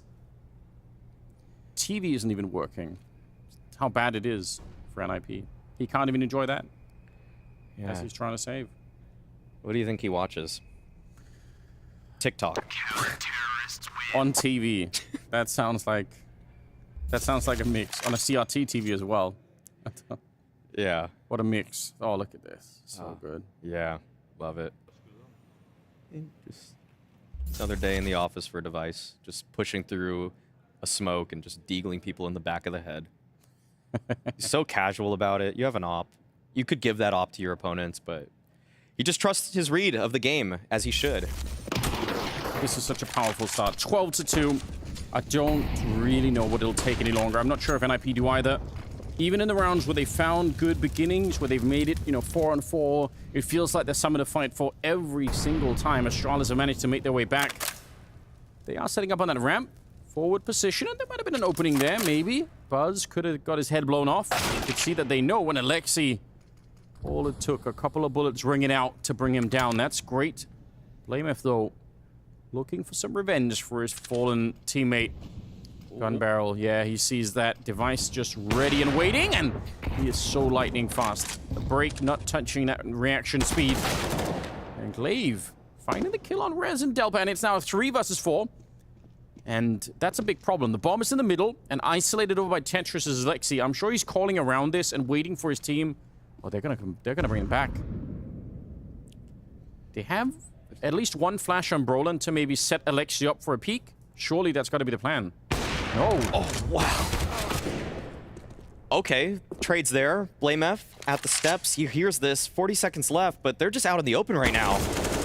Yes, they are. No cover in this one. Glaive does go down, and Blamef's been waiting here the whole time. It's a good timing on him, but Maxter is still pretty accurate. He's found one kill. He needs one more on Sip, who's been having kind of a boring time over at the B bomb side. Oh, Maxter! That's beautiful. That's the kind of confidence we're looking for a young player. At least they get one more round, but this is still all Astralis all the way. Second half, it'll be almost impossible for NIP.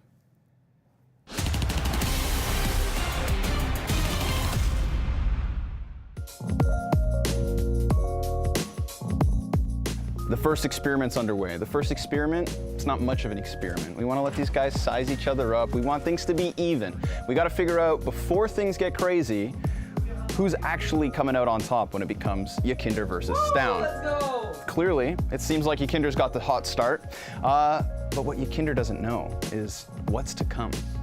For now, again, things will be simple, things will be easy, we'll keep it nice and clean, but they don't know who's in the Chaos Room, who's in the Zen mode, and ultimately, it's this guy right here, Yakinder, who's about to get screwed with. So we'll let him enjoy his moment, we'll let things go as they do. At the end of this, though, things get interesting. We'll go check in with Stown.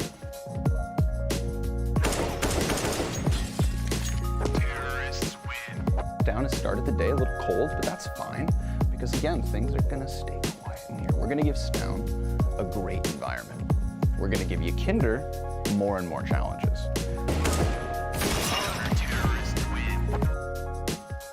This was the easy round, okay? This was when things were the most normal. Warm round. So, Stown, we're gonna send you back to your room. Some things stay the same, some things are about to get very different. Okay, what's going on here? This is an interesting mood set for gaming. We got the bathrobe here, some candles. That's pretty nice. I'm down to play some CS. In Yakinder's room, we're gonna start to crank the dial, so to say. Let's hit it. So, what is... If you think it's gonna distract me, it's not gonna work. Okay, maybe it does work. Chill out, I'm losing.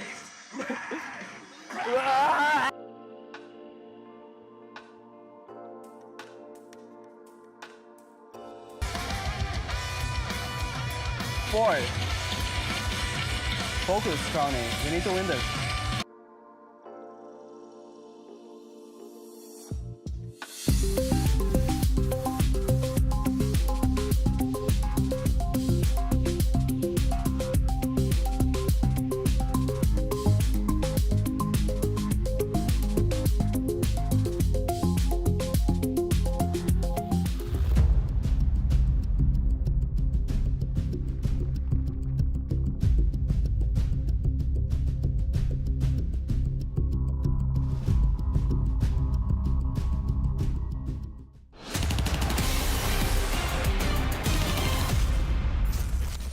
We return into the second half, second map, and NIP, I believe they picked this map as well, obviously with the intention of winning it. I'm making some assumptions, but surely that's true.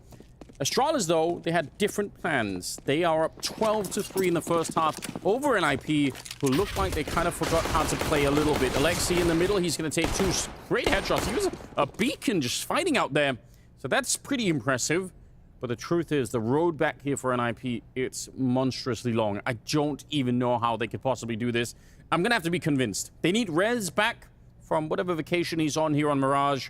They need Hetrick to do a lot more. And then we can start talking after that. Yeah, for Alexi B to be top fragging for NIP and for them to have 3 rounds, I think that tells a lot of the story right there. None of their plays really finding any success in the first half.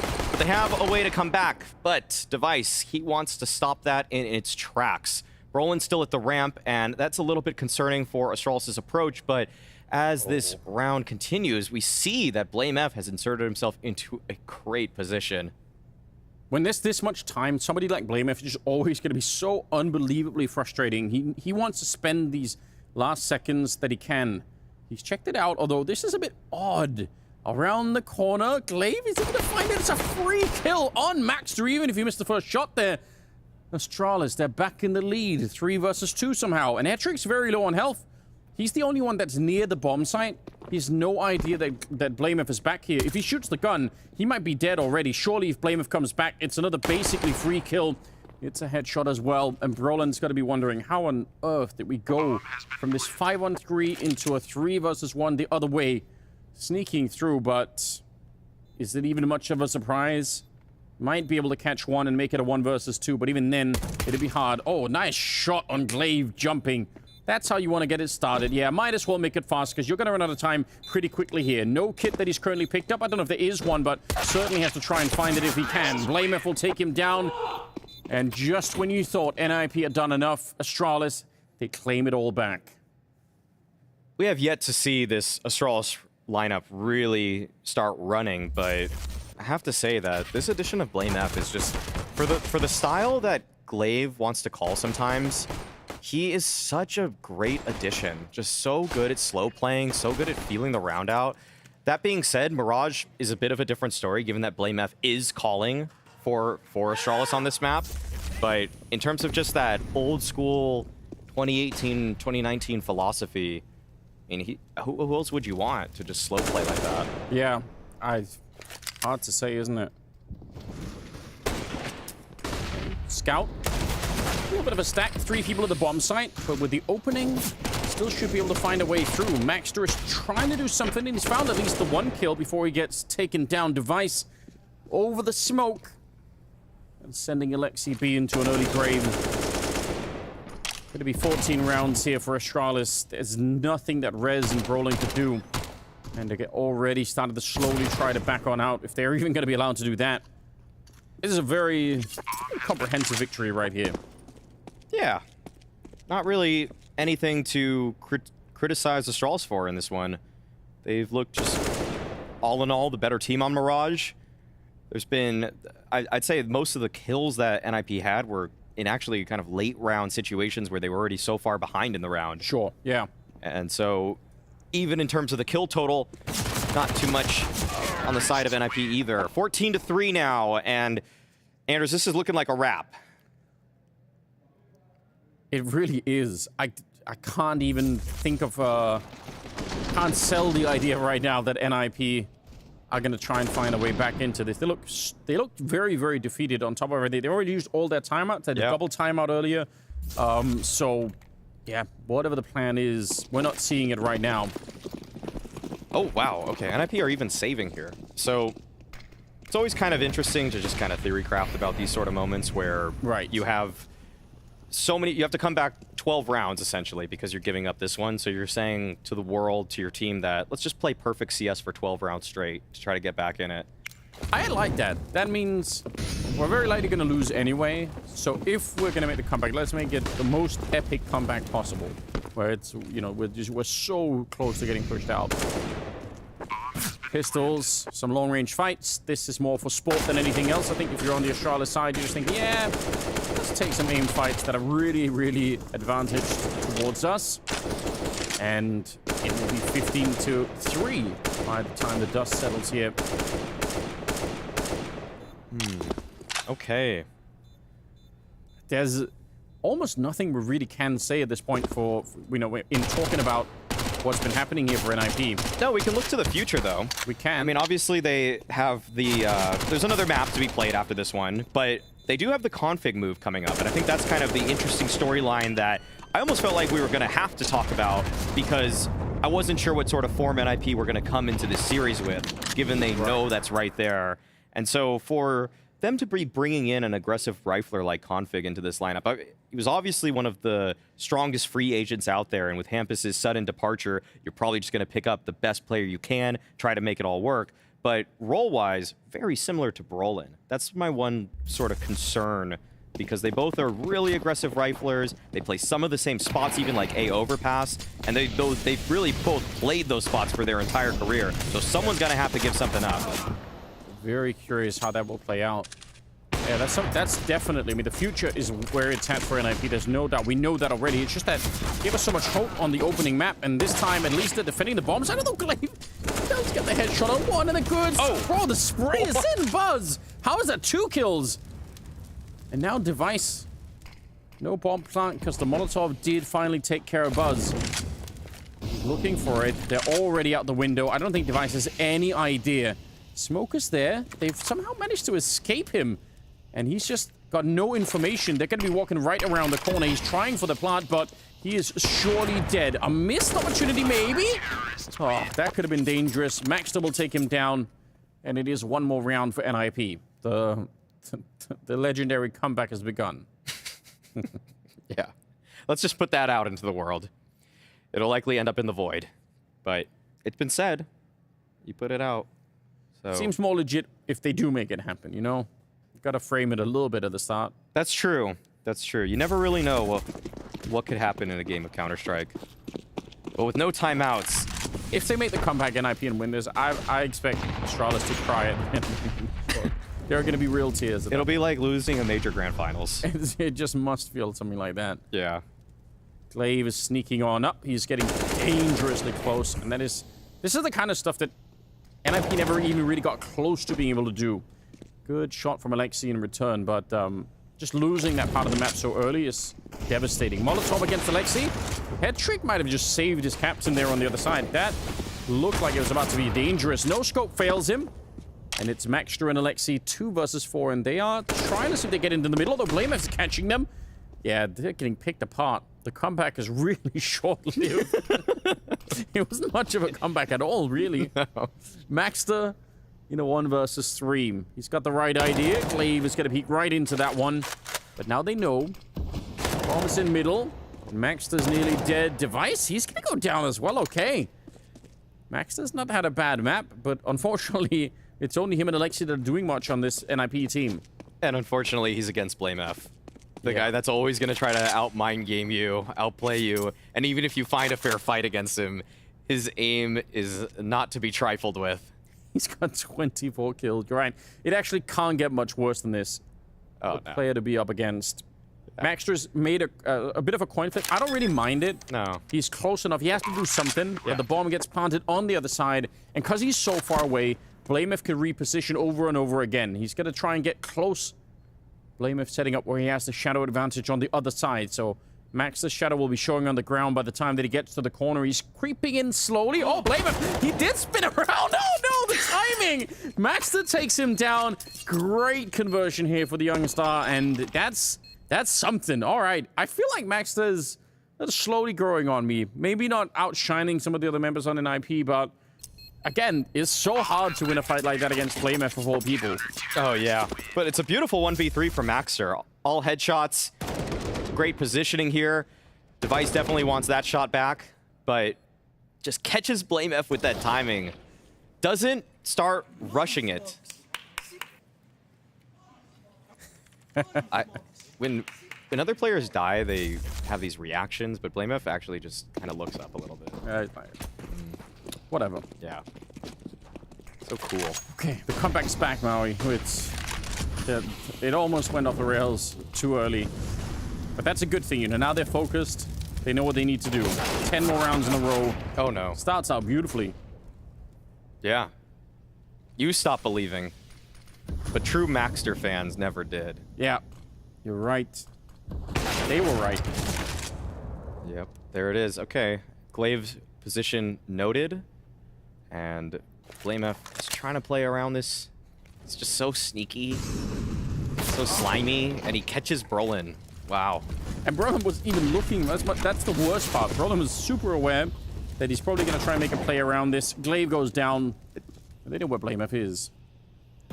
But he's still going to be good for one somehow.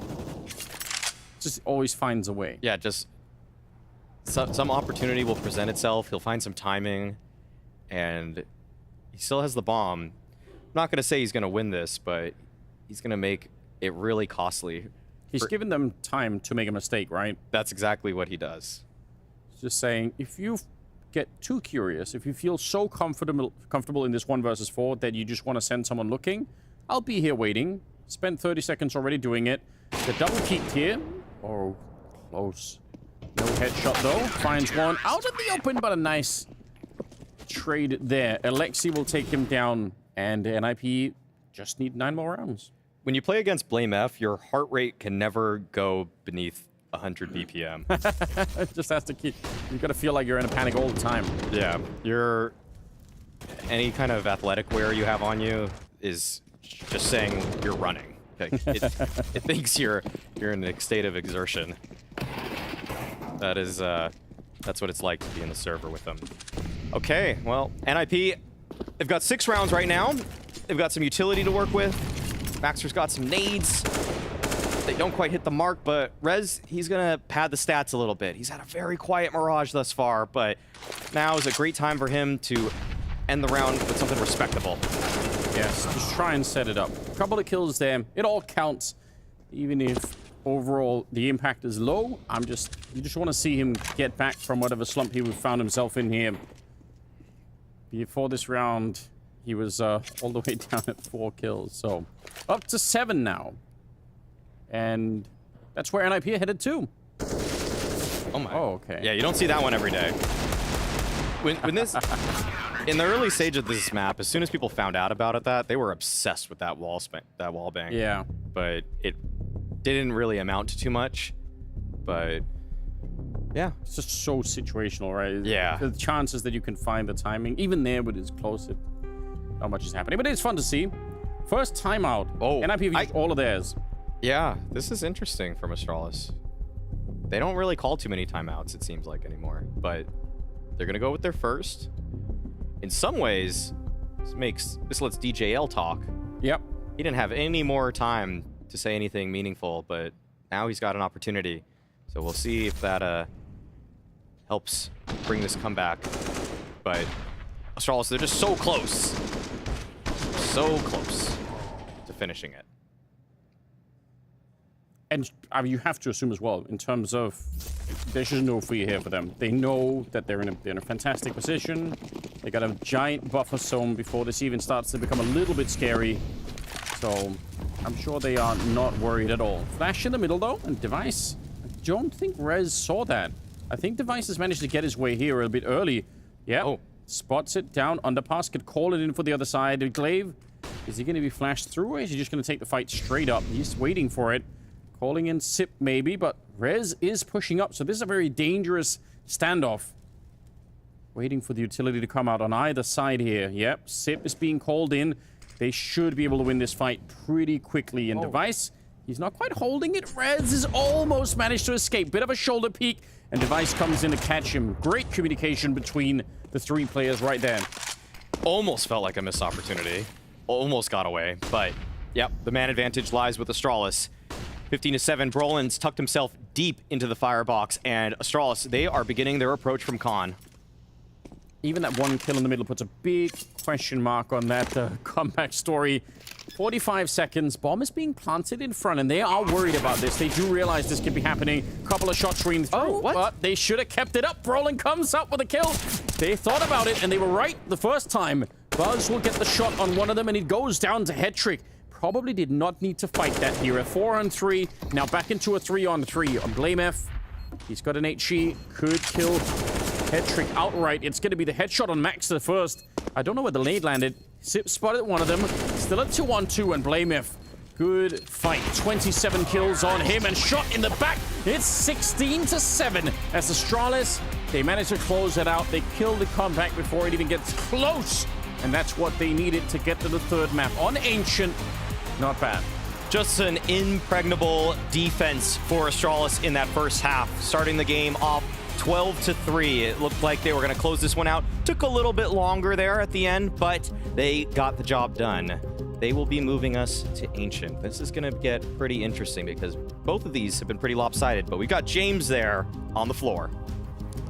Well, this was much better and a big turnaround coming out from you guys. I just want to touch on the fact that this has been looking like a great map for NIP. Okay, they get the standing coming in. They took NAVI down on it twice.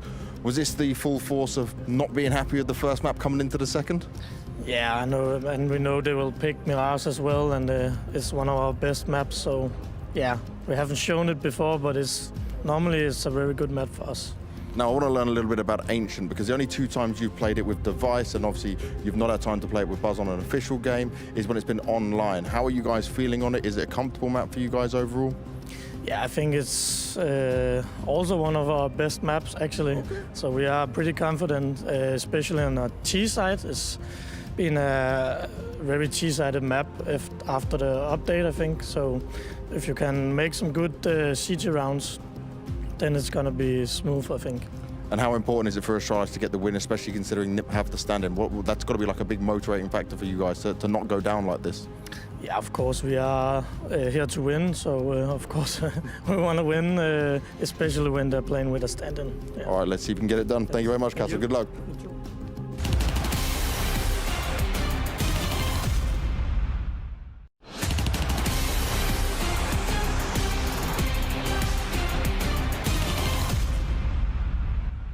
It has been an absolutely incredible year of Counter-Strike, so now we need to take a moment to reflect in our World Team of the Year. Joining me up here on the desk, we've got Matthew and Pimp as always, but Launders joining us up here. Great to have you. I'm back, baby. Launders! I'm the one that's not dressed correctly, I think, for this desk. I rate the shirt though. Did you get that? Was that in London or? Yes, I got it in your hometown. Yeah. Nice. London represent. London is our city. You've got a lot to offer. Yeah, London is incredible. But also, we've had a lot of incredible Counter-Strike throughout 2022. Of course, our World Team of the Year, we've got 6 categories, 5 nominations in each. And this time, instead of Pimp letting you decide who's going to be winning, we've actually got some proper experts from some journalistic resources as well. We've got HLTV, Dust2, we've got .esports as well. They've all decided who should be taking home the crown in each of our given categories. Matthew, I like that we've got these different categories to kind of decipher. I feel like, though, they're not necessarily limited, maybe as they were when Counter-Strike was first released. Obviously, AWP's very self-explanatory. You have to be playing with the AWP. But things like support, lurker, it's, you know, kind of up to interpretation how we're going to be viewing those. Yeah, absolutely. You're right. I think there are some categories that are set in stone. We all know what an AWP is. We all know what an IGL is. And there are some that are a little bit more fluid, right? And I also don't think that any team now has a special role for a player and that is it. I mean, usually you can kind of see the pattern and the structure, but players have to be able to do multiple things to be your own. And also what I like about what's happening is that if the journalists have decided, we can just shit talk the decisions. We can disagree live on air. That's going to be great. Yeah, Jacob's already said he's going to be doing experts, that. yeah. Real experts. Yeah, they're the ones that get the heavy stats, you know, get those articles out there. Yeah. Absolutely love that. Let's go into our first category. That is quite a strong one because it is going to be coach coming into things. We've got obviously 5 nominations. So that one is going to be Blade, Saw, Cyclone Groove, and Roban. Launders, I want to get your thoughts first of all. Any if it's standouts? not Blade, I'm going to throw something. You're going to throw Jacob's popcorn. Wait, is that already reveal? Like, I'm going so fast. Just reveal after 8 seconds. Okay, to high overview for coaches of the year. Results are the things that matter most for coaches. So it is Robin, in fact, actually. Do you think that's how it's going to go, Jacob? No, I don't think we truly know how much Robin actually has an say in FaZe Clan.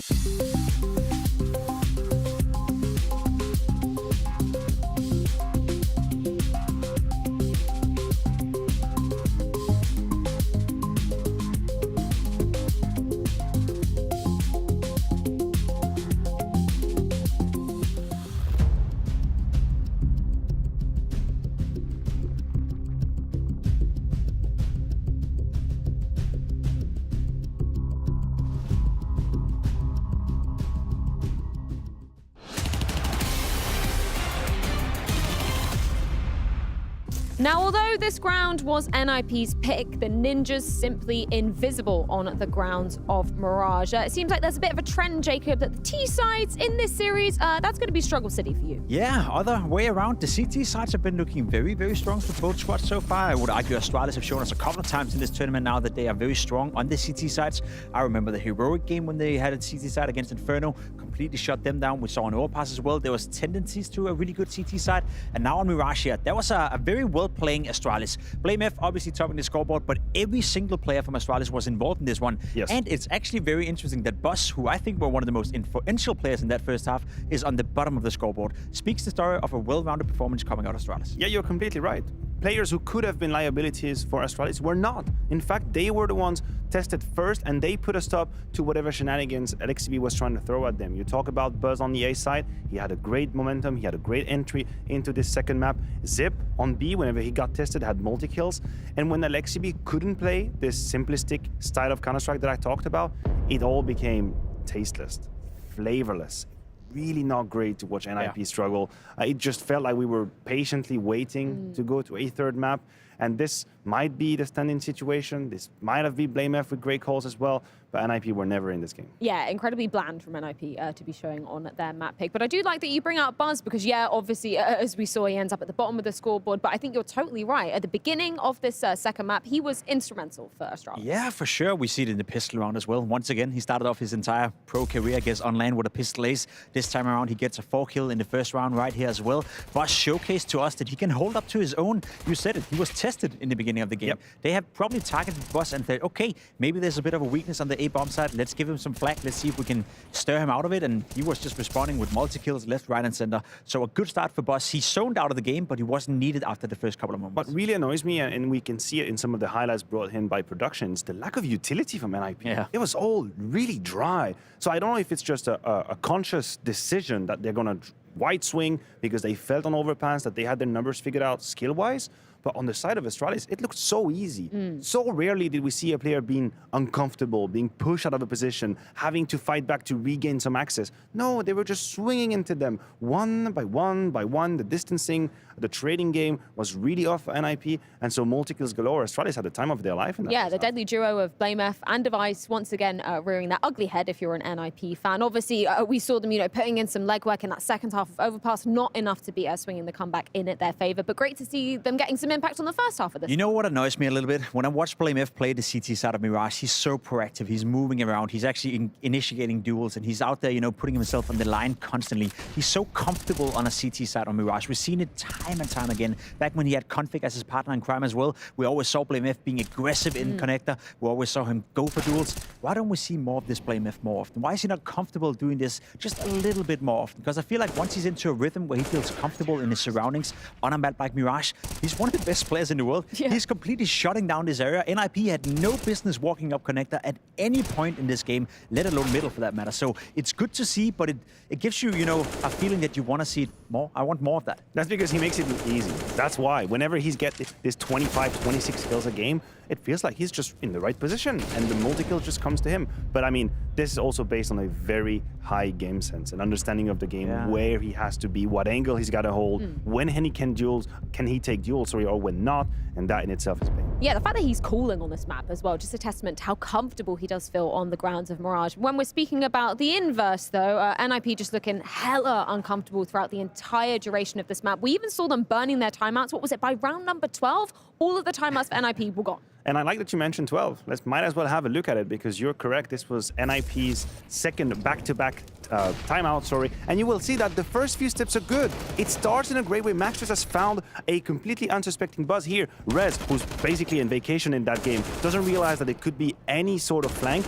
BlameF gives a gift to NIP, a completely floundered spray who actually turns into a situation where Glaive here is going to put the smoke down, put a little bit of pressure on the side of NIP, and this is the I'm losing 2-9 syndrome, where everyone just panics. There's a smoke on the bomb, there is one tap, and everybody just completely rushes to the bomb. You can see how easy this is.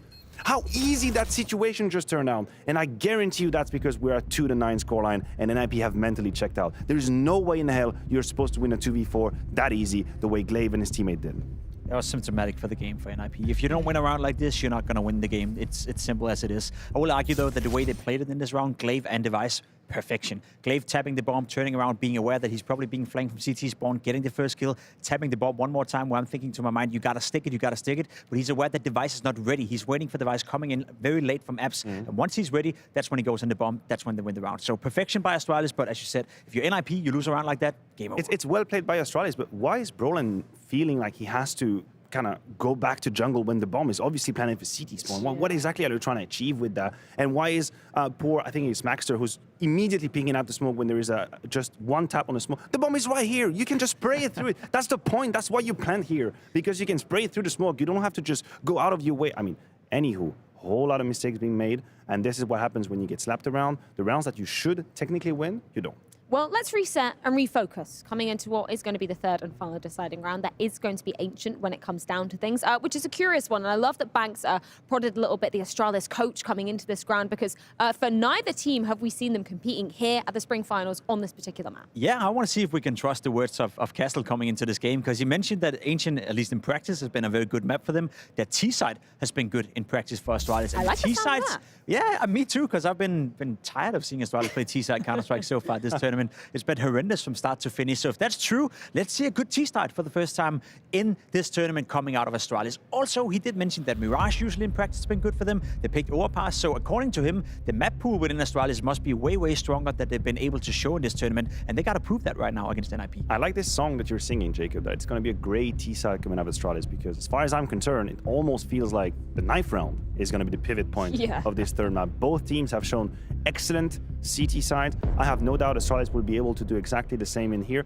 I have my doubts and reservation when it comes to NIP. Again, probably slightly shocked of their performance on Mirage, and they'll need to keep their head up high if we want to have a competition. But on the side of Astralis, they've proven to us time and time again, CT side, they don't mess around. Did you guys see the 4v5 conversion from Astralis? I know the sample size for them on Ancient is very, very small, but only 10% are they converting. So if they lose that first kill, it's game over for Astralis. So you got to be careful with that. Yeah, that ain't pretty stat at all, any way you look at it. For NIP, rather, though, Matthew, is there anybody that you're looking at to be bouncing back? I feel like Rez is the name that's on the tip of all of our tongues, because, man, he was quiet on Mirage. Yeah, Rez is the obvious answer to that question. I'm hoping he's going to do better than 721. I think it's not putting the bar too high, mostly after that first map where he was phenomenal.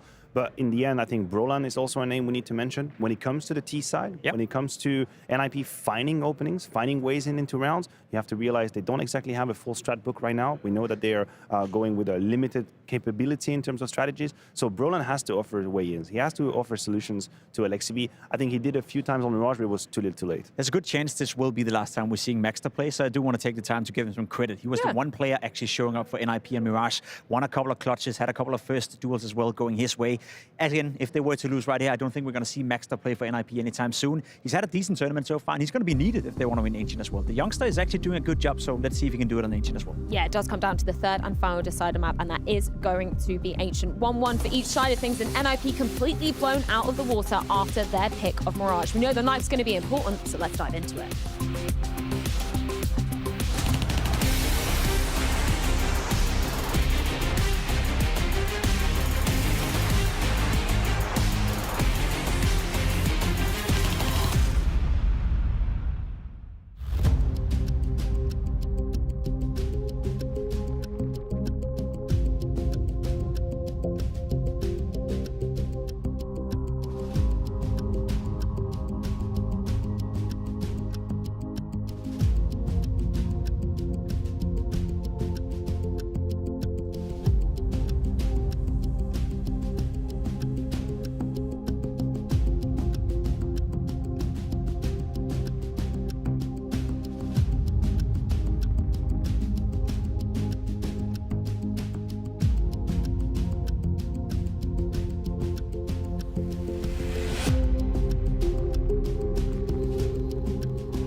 We're back with a third map. It's on Ancient between Astralis and NIP, and I'm surprised at what happened on that second map, but that's all in the past. Ancient.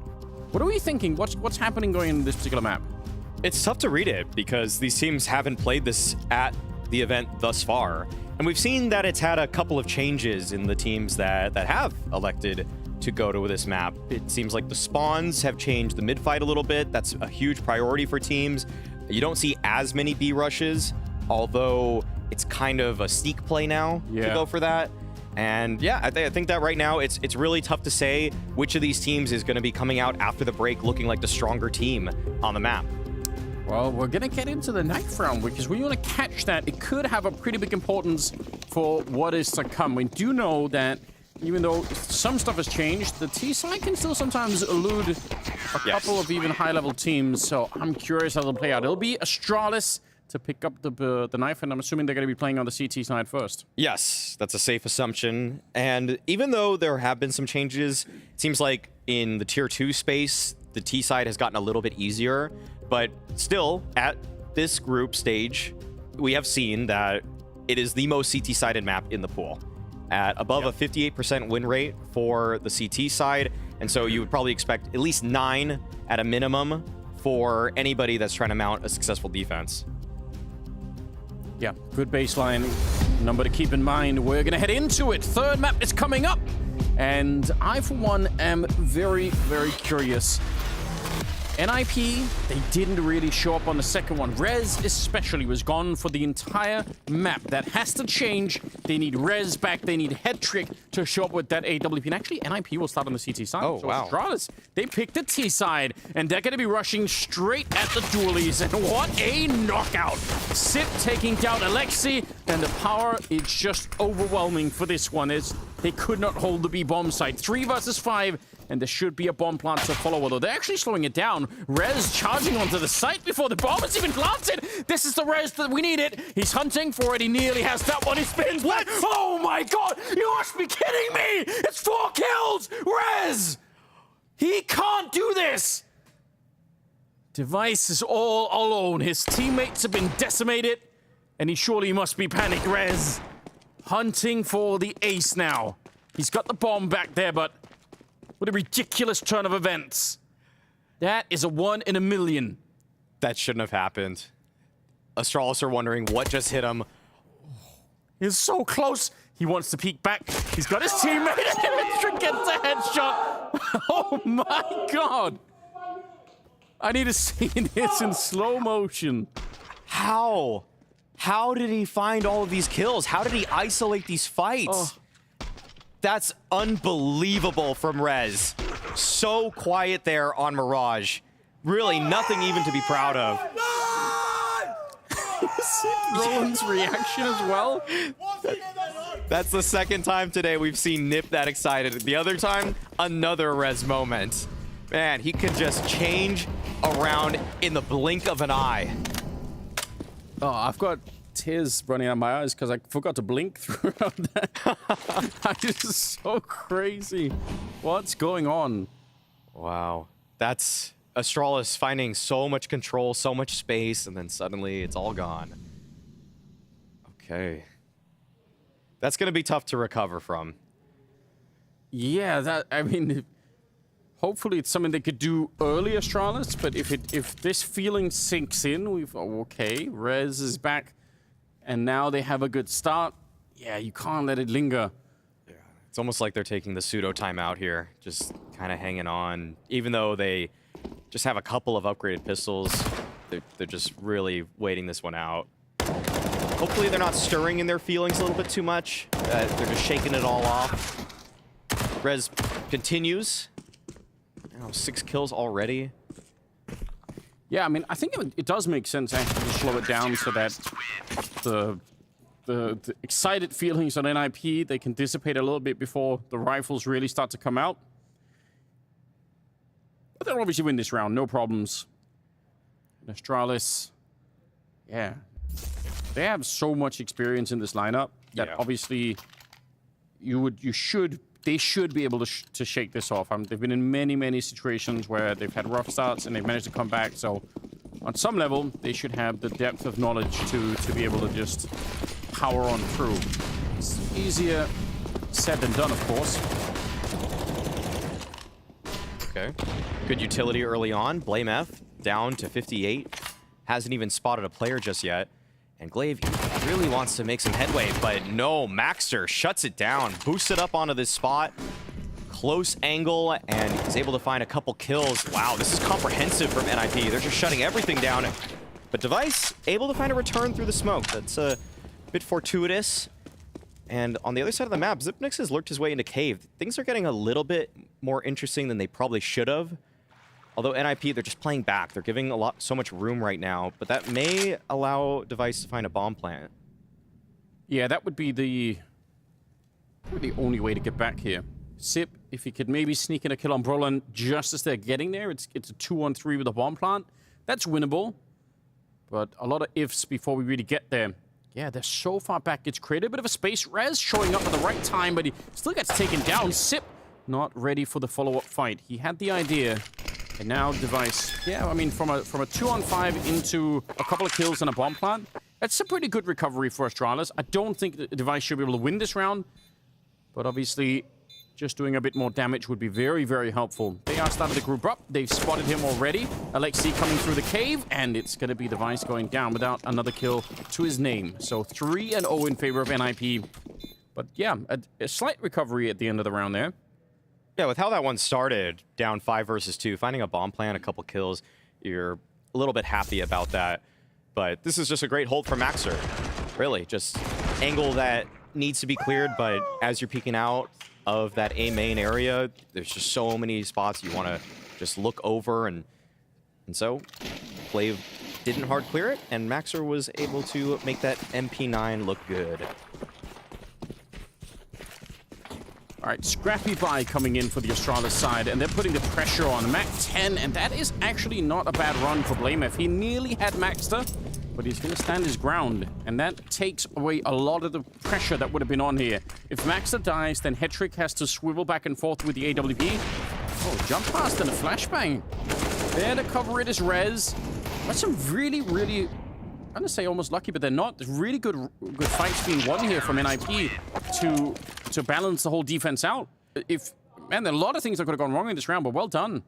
The double donut setup is pretty powerful. Yeah. It's just that the first guy that's holding for the wide contact, he'll usually be the one that eats the flash. The other guy's oftentimes looking the other way entirely, and then as soon as that's known, you could see that Rez, he just swivels, then he's able to clean things up on the other side. It's just a nice little back and forth between those two players. It's like they're in an action movie, back to back, everybody surrounding them, and they're able to come out with the victory. I'm actually so upset that I can't get this version of Rez every single time, because it's actually so sick, isn't it? Yeah. So when it goes away, you really miss it. Head trick, easy enough shot there. They're trying to power in behind it. Brolin gonna hide in the corner and just put up a smoke to buy some time. If they wanted to Molotov him out, they're not gonna be able to. This defense is looking very good. Astralis, it is a classic to test that B bomb site in that fashion. And sometimes if you get the one entry that you need, you can overpower the entire bomb site. That's what they wanted. These openers have not been kind for Astralis. BlameF, though, inserting himself into cave, could find an opportunity to strike. There's still a minute on the clock. If NIP get a little bit too curious, you know that BlameF is always going to punish. But this is tough to break down now because they want to get into this site, but they have no more smokes to speak of. And this long side, it is wide open. It really is. Ooh, wow, that's weird. Both ults doing almost no damage. There's the follow-up buzz and Device to bring them back into it. And he saw just ahead. He's got the right idea and a beautiful shot. It goes through the bricks and taking down Alexi. 2 versus 3 now. And Maxter, that slow creep in from the middle. He's at least found Device. Out in the open, though, Rez looking both ways at the same time. That's not going to do any justice here. Maxter, he's fighting his way back, and now he's looking for BlameF. He's got the right read. This is so smart. Maxter just crouching through, but BlameF, he'd got the better aim for it this time, and he will win the 1 versus 1 duel. Otherwise, that is actually just such an exceptional round for Maxter. I can't believe he had the right read. Yeah, he had the read, just change his crosshair placement up. He wanted to prime it for the next fight, for his swing, and that's exactly when BlameF peeked into him. These are great shots from Device, though. This one right here, right through the edge of that stairway, that's so beautiful. Oh, yeah, he knows how close he was. He read that so well. He did. And that's a promising thing, right? Because we've seen him be able to win some decent fights, but the ability to read, that kind of is a very tough round for him to try and win. So just a good read. Even if you fail at the end, you should still be feeling like, okay, but that's still a good look. I mean, the thing is also, on top of that, Astralis were never supposed to win that. They were never supposed to be advantage. Maxter wasn't supposed to be in the 1 versus 2. That was a 5v3. They got those openers, but Astralis were able to fight their way back into it. 4-1 scoreline. Timeout was taken by DJL and NIP. So we'll see what sort of adjustments they have for us in this next round. 4-1. And look at the speed again. They want to see if they can test it. They're convinced Astralis, obsessed almost, to try and see if they can get this B bomb site. And at least, no, they're pushing forward with the bomb. Glaive, bring that bomb back. It was a double push by Sip and Glaive. Now they're finally putting it down. NIP so far have done a good job at retaking it. Very tricky though with Device holding this deep angle with the AWP. They might look for it, but it's hard to realize there's going to be an AWP, and they just give it up. Wow. They say that's it. Yeah. 5 alive. Now everyone's surprised. 10 alive. Okay. Well, Device upsets the balance just a little bit there. And that's a really interesting option for NIP, but they were in some ways priced out of it. They didn't find any kills back into it. They knew that Astralis had some of that deeper control, and so it was going to be a very tough retake for them. And so Astralis was just a nice hit on the site. It's pretty much all it took. Yeah, so whatever weakness they sensed, they kept coming back to it, and eventually they are rewarded. Another round being picked up. Nobody's died to the bomb yet on the map. That's actually new. We have been seeing so frequently that everybody has been dying to that blast radius. Sure, it'll happen eventually. We'll get there. Okay, Device. He had a mid spawn. Yeah, go straight for it, and that's an easy pick up on Rez. The Molotov and the HE, I think, still making it a bit tough on him. But it's worth it. Well worth it. Sip burning alive while flashed. Oh my god. That is just way too efficient. I don't know how it happened. He was just trapped in a wall of fire. Just surrounded him from both sides. Call that a firewall. Worked to keep Sip out. And that's important. He also got blind by Glaive. Yeah. That's not going according to plan. A fortunate equalizer for NIP. And this is a really cheeky boost from Alexi. Doesn't seem like Astralis are going to peek it just yet. Okay, now BlameF is entering the cave. This is a very tough fight, but actually just wanted to clear out Jaguar. Doesn't want to take the entirety of cave. And now they're shifting on over. It looks like this is shaping up to be an A play. They'll have Buzz going through A main and the other 3 through Donut, which puts a lot of pressure here on Maxter and on Hetrick's rotation. Yeah, I don't know. They're really speeding it up. Nothing's going slow right now. Running straight onto the site, and it's a good entry for Buzz. Maxter never really stood a chance in that one. 3 versus 4 with a bomb plant, and if NIP were going to save the last round, this could be another one where they just have to call it almost instantly. And yeah, they just did. So good call. Late in the round for Astralis, they check out Jaguar, like you said, and then once they realize no one's there, they kind of just speed it up. This is sort of a mid-round that's developed, I'd say, kind of in the last couple months of the previous year. Mao started just really calling this anytime 50 seconds were left on the clock or so, or a little bit under that, actually. And the way that the defense always spreads out is usually kind of 2A, 2B, and you can usually just get into Donut like that. Even if there's a player in Donut, you just trade him out with those numbers, as we saw Astralis put 3 there. But there it is! Cross it off your bingo card. There is a death to the bomb. It's got to be one every time. Yes. Just so reliable. It's good. It's become like a little moment of comedy. This is also more comedy with friends like that. Yeah. Who needs enemies? Good reaction from Rez. He's really quick. I don't remember him being this quick. Yeah. Okay, Device with another spawn towards middle. Okay, Yeah. this is really fortunate for Astralis that he's getting these, but the flashes are there. In fact, there would have been a team flash behind him too. This is a little bit messy with all the utility flying towards middle, but it should be actually space for Astralis. They've choked off these sight lines with these smokes, and so they're the ones that are in control. That was very nearly a kill on Device with the wall bang there. But a good adaptation on the side of NIP to not just throw the HEs and Molotov and hope that it works, but the flashbang obviously will make it very hard for anyone to peek. So, really well done. Deep Molotov hoping to force somebody out, but they're not on that side yet. Still, the control is here, and if you lose track of Blamef back here, that's a nightmare for NIP. They're going to go look for it and see if they can reclaim the middle. Max, they're crouching in first. Blamef is super ready, and he'll take both of them out. Device also catching res. They actually were trying to retake middle from 2 different angles. I think that's a great idea for NIP, but they just couldn't find the kills. 2 versus 4 now, and they know where Head Trick is, so there's not much of a mystery left. They can guess that Alexi is going to be on this side of the map, and Blamef, he'll find the third one.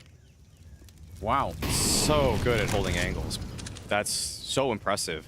But this is a really just classic style of Astralis, even though it's on a map that you're not necessarily used to seeing this legacy organization on. It's one where they just take that space and then they play for the reaction from the CTs. They don't know that NIP probably wants something back on the map, and they knew what was coming. But mostly credit to Blamef, because if he went 1 for 1 at that top mid spot, completely different round. Head Trick. Probably a little bit frustrated that they planted the bomb right behind him. Just almost looked like disrespect. No one's pushing him from the site itself, but he's about to walk into Device. He's got to be careful that he doesn't give this away. Oh, Device. It just keeps happening. It's so funny. Yeah. Why is it like this? Yeah. I saw him with 20-something HP, and I was a little bit worried, and for good reason. So, okay, Astralis. It feels like this is the #1 thing to fix right now for all teams. It's just to study the radius a bit better. I'm dying, is what he said. I'm dying. With a question mark. Anyway, timeout used by NIP. This is... If this keeps going, NIP are in a lot of trouble. T side for Astralis. They picked it up for winning the knife, and you can tell why at the moment. Oh, yeah. Yeah, it's really concerning for NIP, because usually if you see a 4-4 scoreline like this, you probably imagine that the T side won the pistol and then the following rounds, but it's actually the gun rounds that have been doing Astralis so well. So NIP have to figure out some way to deal with this pressure, because now Astralis have outlined to their opponents that there's 2 spots on the map that they have the advantage on, these B hits and the mid control. You want to take one of those away, NIP. You want to take an option away from that offense. It's a huge point of concern that every round you have to worry that if they show up at that B bomb site, if you don't have a really good stack and all the nades to shut it down, they might just take over that part of the map once again. So that's probably a fear that's in the back of NIP's mind for a bit. Obviously, in this one, they have nothing really to fight with. Head Trick with the AWP. I don't know, he's really far away. I would have loved to have seen him try to combat AWP his way out of this round, but I don't know if there's an easy way to do that. Yeah, it seemed like he was trying to set Maxter up with some positioning, but then they weren't even able to find the trade, so that seems to be a bit of a missed opportunity, a disconnect between those 2 players. And now, I agree. You'd want to really see Head Trick try to force the issue here. He's got $4,300. He'll be able to buy an op in the next round anyways, but it's Rez who will have the next contest towards this top mid CT area.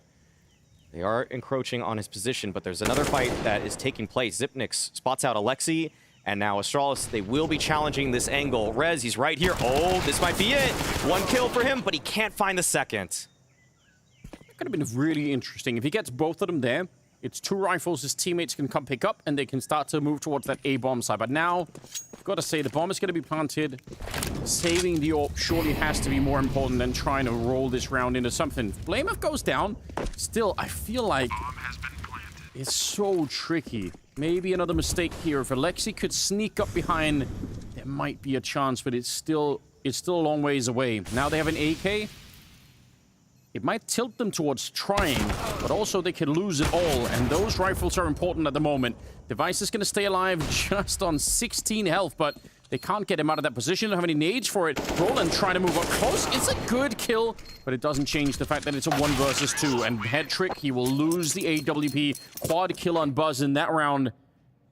It's so tempting once you get the early kills, but they just threw away a bunch of rifles. Yeah, they could have kept more moving forward, but they'll have a buy in this upcoming round, and I think Astralis are a bit fortunate that Alexi B didn't push earlier. They weren't really looking at his position. Alexi actually had a great timing, but it seemed like he wanted to wait for some other play to activate first before he decided to strike, and if only he knew. If only he knew that there was a player with their back turned. But Astralis, 5 in a row on Ancient T side. This is really looking good. Castle talked about in that post-map interview that, you know, Ancient's one of their better maps, and we're seeing it. Yeah, this T side is usually very, very hard to put together T rounds. 5 already, especially in a row like this. It's just devastating to NIP. Roland, he is here to answer back at the very least, but Blamef, if the rest of the team can slow this down, Blamef could shoot him in the back. This is actually sick, and they find Alexi through the smoke as well. 3 versus 4. NIP, I don't know what's gone wrong here, but every single time there is a chance, it seems to just crumble immediately. And now Blamef sneak it up behind him, and he is one of the best players in the world at playing these kind of flanks. His timing is just always so good. Spots them both out, and he realized there could be a third in the middle. Absolutely suffocating here, what Astralis have brought to the map. 6-4 is going to be the scoreline as Rez just has no shot. NIP on Ancient, they're just looking like prey in the jungle. It's like you're fighting 2 different beasts at the same time. The main part of Astralis is just the Panther. It's just approaching you, it's attacking you, it's mauling you. And then Blamef is this boa constrictor that's just slowly tightening his grip. It's a painful way to go out, because you have to pick your poison, and really it's just, there's no great answer. There really isn't. You're busy trying to defend the B bomb site, and while you're doing that, Blamef is saying, all right, I'll sneak in the back if that's how it is. There's no, you can't really stop me. You have to focus on just trying to hold that ramp, which you're not even really succeeding at doing. 6 in a row for Astralis. This is impressive, and NIP don't have an answer yet. And they also don't have the money now. Okay. There's the flash setup for Zipnix. Looking for the duel, but Brolin is able to stand his ground. Oh, really wants that AK. He's able to get it. Okay, long arms. Oh, they're going to be careful, though. Device is already set up. He actually does hit the flick. Not quite enough for a kill. Sneaking up close to another 5-7. It's head trick with the Deagle from the back instead.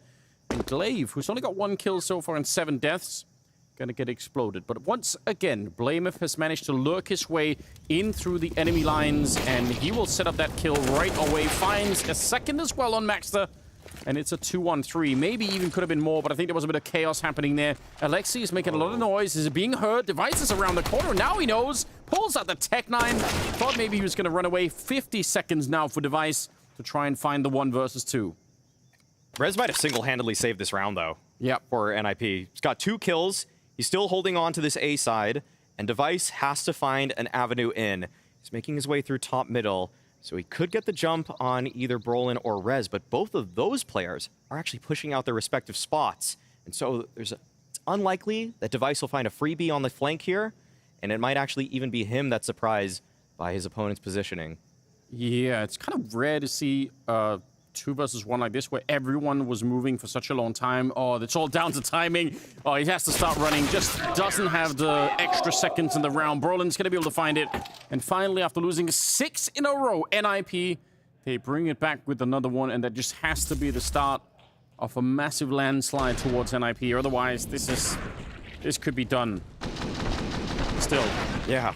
Good job on Rez. Yeah, these shots from Rez are just so precise. Pristine. And yeah, Device there. Not just, it's not necessarily his fault that round got out of hand. No. It was always going to be a tough clutch. Head trick though, posted up. Nice opening pick on a Buzz. Astralis were trying to find some early A main control, but head trick is here. Device right around the corner, and head trick doubles up. Seemed like an awkward pick from Device. Was he falling off the ledge back there? Yeah, he was falling. Doesn't give you a very good shot, obviously, at returning anything. Okay. Deep breath for NIP. This, when you're at a 5 versus 3 like this, I mean, the conversion rate into a round win should be huge, right? It should be such a good shot at winning this one. BlameF is back to his whole tricks in the middle. And it feels like they should know by now how much he's been doing it. Yeah, but BlameF saw the clock, minute left, so he'll just wait for maybe 30 more seconds. Then he'll push. Yep. Sip gonna go retrieve the bomb. And Glaive hanging out in Donut. They've got some really advanced positions, but NIP don't have a lot of incentive to move. They're just stuck on the map here. Maxter is still gonna go down. It's a good find. Did cost BlameF almost all of his health. Rez set up at a bit of an angle. Glaive, that's the second kill of the half, but he's going to find it on Rez to bring back into a 3-on-3. And Headtrick, he can't be the one to initiate this fight with the AWP. If he pushes out of the tunnel there, he could be dead almost instantly. Glaive is setting up at the edge of the smoke. This is such a sneaky play. Orc on the other side, they're flashing their way through, and he's surely dead. Brolin going to get edged out of the round. Headtrick, this is dangerous. He misses the first shot. And now he can't really go for it. This is risky. He needs Alexi to help him out. Headtrick will get one more, and that in itself is impressive. But how does he find the rest? Bomb is right there on the edge. He does have a smoke to try and put it up, but there's 2 AKs on the other side, and they will surely spam him down. A chance for a smoke defuse is almost 0 at this point. They've got him cornered, and he's trying to make a run for it. It runs right into the HE. Oh, man, there might be another death to the bomb here, but certainly Astralis have won the round 7-5. Oh, 2 of them.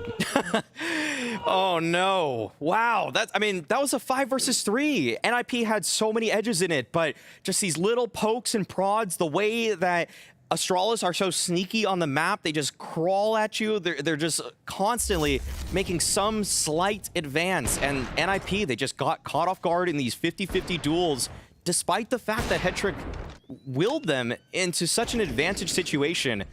Yeah, this is a Astralis that seems very hard to deal with on this map. In the past, Astralis, when they had Config in the lineup, he was so good at fighting in the middle. So it's a very interesting dynamic if they lose Config, but then pick up Device, and he can take over some of that role. And obviously for NIP, that's something that they could look forward to in the future, is playing with Config again on Ancient. I'm sure that's something they want to do. Headtrick, he is coming into his own. That's his 11th kill, picking up 2 people. And if the 3-on-5 wasn't a win, surely the 2-on-5 here will be. Surely. Gotta think so. Gotta think that this is a 6 for NIP. Can't see a great way for them to come back, but okay. Well, Device finds one. Still a lot of time on the clock. Minute left. Don't do it, NIP. But as long as they just hold tight, put themselves in positions that can be traded upon, then this is Astralis likely not finding any way back in. That's a great smoke for Rez. Yeah, that, slight slip up right for Maxter. It's not a problem yet. It's okay. Just nobody else follow the same footsteps here. Right. Looks like Astralis are just tucking into T-spawn now. Yeah. Good stuff. All right, 6 rounds for NIP. It still is late to start to pick it up. But maybe if they could get all the rest, get up to 8 rounds, there could be a little bit of a resurgence, at least a feeling in the team that they're not just getting blown up. Yeah, you would say, though, that Astralis already have a fairly successful half based off of the stats of what's transpired previously at the Blast Spring groups. Just on average, it's been a 9-6 split for teams here. And so to have 7 already feels pretty good, especially when you pick T-side. I mean, that felt like such a gamble, and it seemingly has paid off. Yeah, it doesn't always work out that way. We've seen it in the past sometimes where you pick what is the less favored side and you just get stomped on, and it feels a bit silly, but this time it's a good roll of the dice. Must be confidence building for Astralis as well, having a feeling that you've done prep work on the map and it's just paying off in such a wonderful fashion. Yeah, we've seen a couple nice ways for Astralis to get into these T-side rounds. The B hits have been working out very well for them. The mid creeps have been good too. The early mid fights, if they really have the right spawns for it, those have worked in their favor. Yeah. It seems like they're really kind of pushing the map in the ways that some of us wanted to see after the spawn change for the CTs getting pushed back a little bit there. They're so willing to contest right there at mid if they've got a guy with the right spawn. This time around, I think it's Glaive that has it, so I haven't really been seeing him go for this early fight, but with a MAC-10, yeah, it just doesn't want to go for it. It feels like one of the ways that NIP are winning rounds on the other side of things is when Hetrick is hitting shots with the AWP over at the A tunnels, or as it were this time, a little bit towards the B.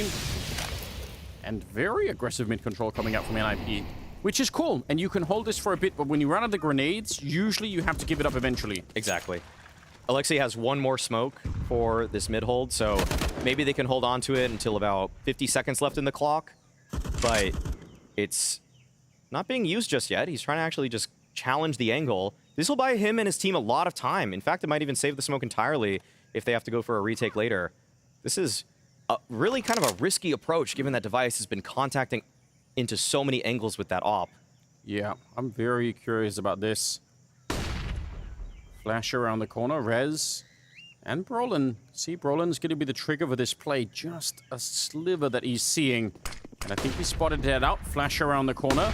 50 seconds. Another flash, but no one's peeking behind it just yet. Astralis, they have to clear this part of the map. If they want to go for the B bomb site, there's no other choice. Good opening frags, and they don't check anything. I'm so confused. That seems like a massive risk. And while they're trying to set up on the other side, NIP, they just edge in all of the relevant kills. Oh, there's a dunk. He got tagged, and then an HE delivered right to his front door. Touchdown. Yep. Okay. Glaive, 1 kill to his name.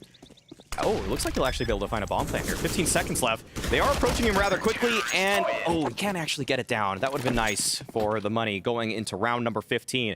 NIP with the very proactive setup there towards middle, and Astralis not showing that they had the answer necessary to bite back. I'd really love to know what the plan was here.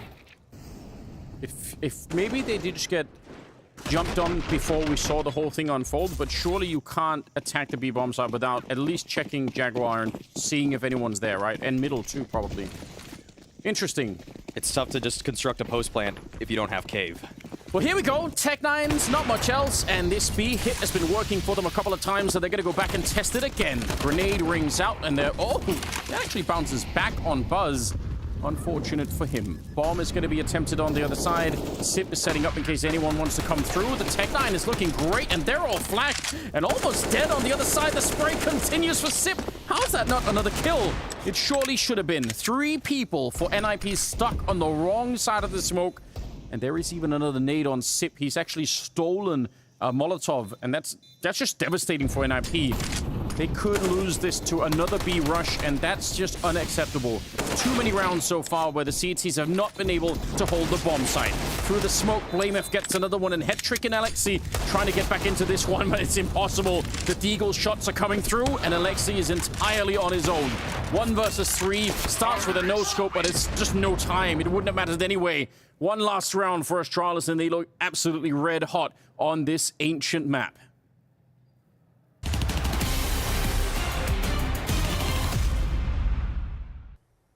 Kicker up. Oh, there's that the scout. Oh! See with the pre-aim to the top of the half wall. No, open B site. Wins the round. He just wins the round like that. He won the whole round. That is unreal. How does he do things like that? That's crazy. The boy is special. Outsiders did nothing wrong. They had 2 good spots and good guns. Oh, that is disgusting.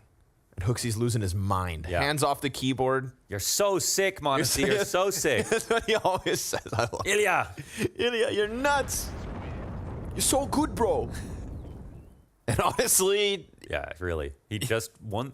That's the cool part about Counter-Strike. I mean, he just won the round by himself. He did. Watch this. Oh, man. Now, James kind of posted and then... Wow. Oh. It's insane. I can't get over it. Show me how. Liquid are teed up nicely. The Flames and Dexter.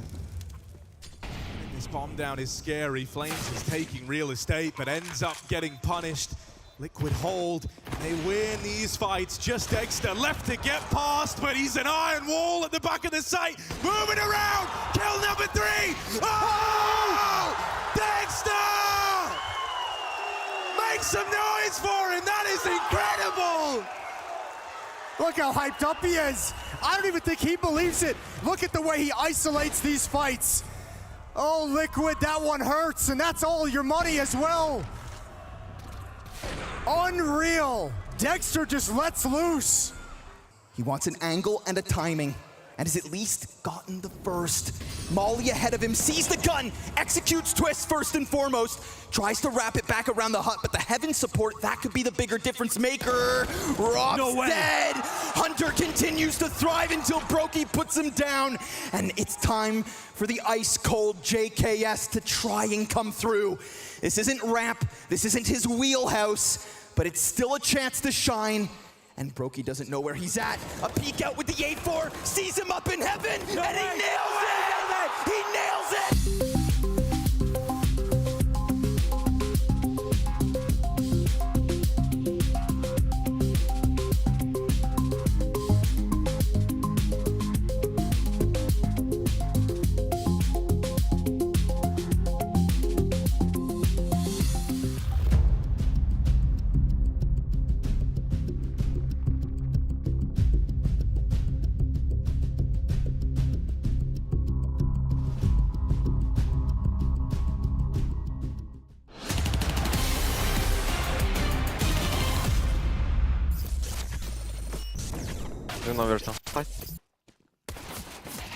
Push nice. Behind, Fredden. Come, we'll fade, smoke. Nice. Nice! Come through with me. Let's go. Don't know where. Only cave. I have cave. Hold banana. Let's check behind. Have it. Don't see behind. Careful cave. Okay, it's low. No Okay. Kevlar, no I'm gonna swing here. Yeah, Wait, I'm with you. Pick it up. No! What was that wrong, bro? I love you, bro. That's why you play kids. I could never do that. That's what I love you, bro. Oh, it's great. I could never do that. That's what Alexi said there. Oh, such admiration for his teammate. Yeah, what a great way to find some love in the game of Counter-Strike. I think that's that really was an inspirational moment. Unfortunately, though, for NIP, Astralis' game plan on the T side was absolutely world-class, and it's brought them into this really good position. It's up to NIP to try and bring it back on the T side of Ancient. They start out a little bit here with a shot from Headtrick. They need this round so badly. This has to be a powerful start for the Ts, and they're pushing through. I like this. Before the bomb is even planted, they want to make absolutely sure they wipe out that backline, and Astralis, they're in trouble in this round. 3 versus 4, bomb is planted, and what have they got to take this one back with? Almost nothing. There's no kit. No kit, no flashbangs. You know one misstep here and Roland will maybe wipe you out, but it's a wide swing. Buzz will take the first. Headtrick comes back. Second kill for him now.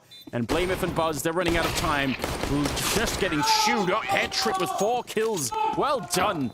An absolutely pivotal pistol round being picked up here from NIP. That should set them up. That should give them a little bit of a boost back. Headtrick has been a bright spot for NIP. Despite the fact that it was an arduous first half, he was able to find quite a few entries, some openers, even doing just well in general. I mean, he has been a really solid player today on this map. Need him to continue this because this is going to be very tough for NIP. Nice pistol, though.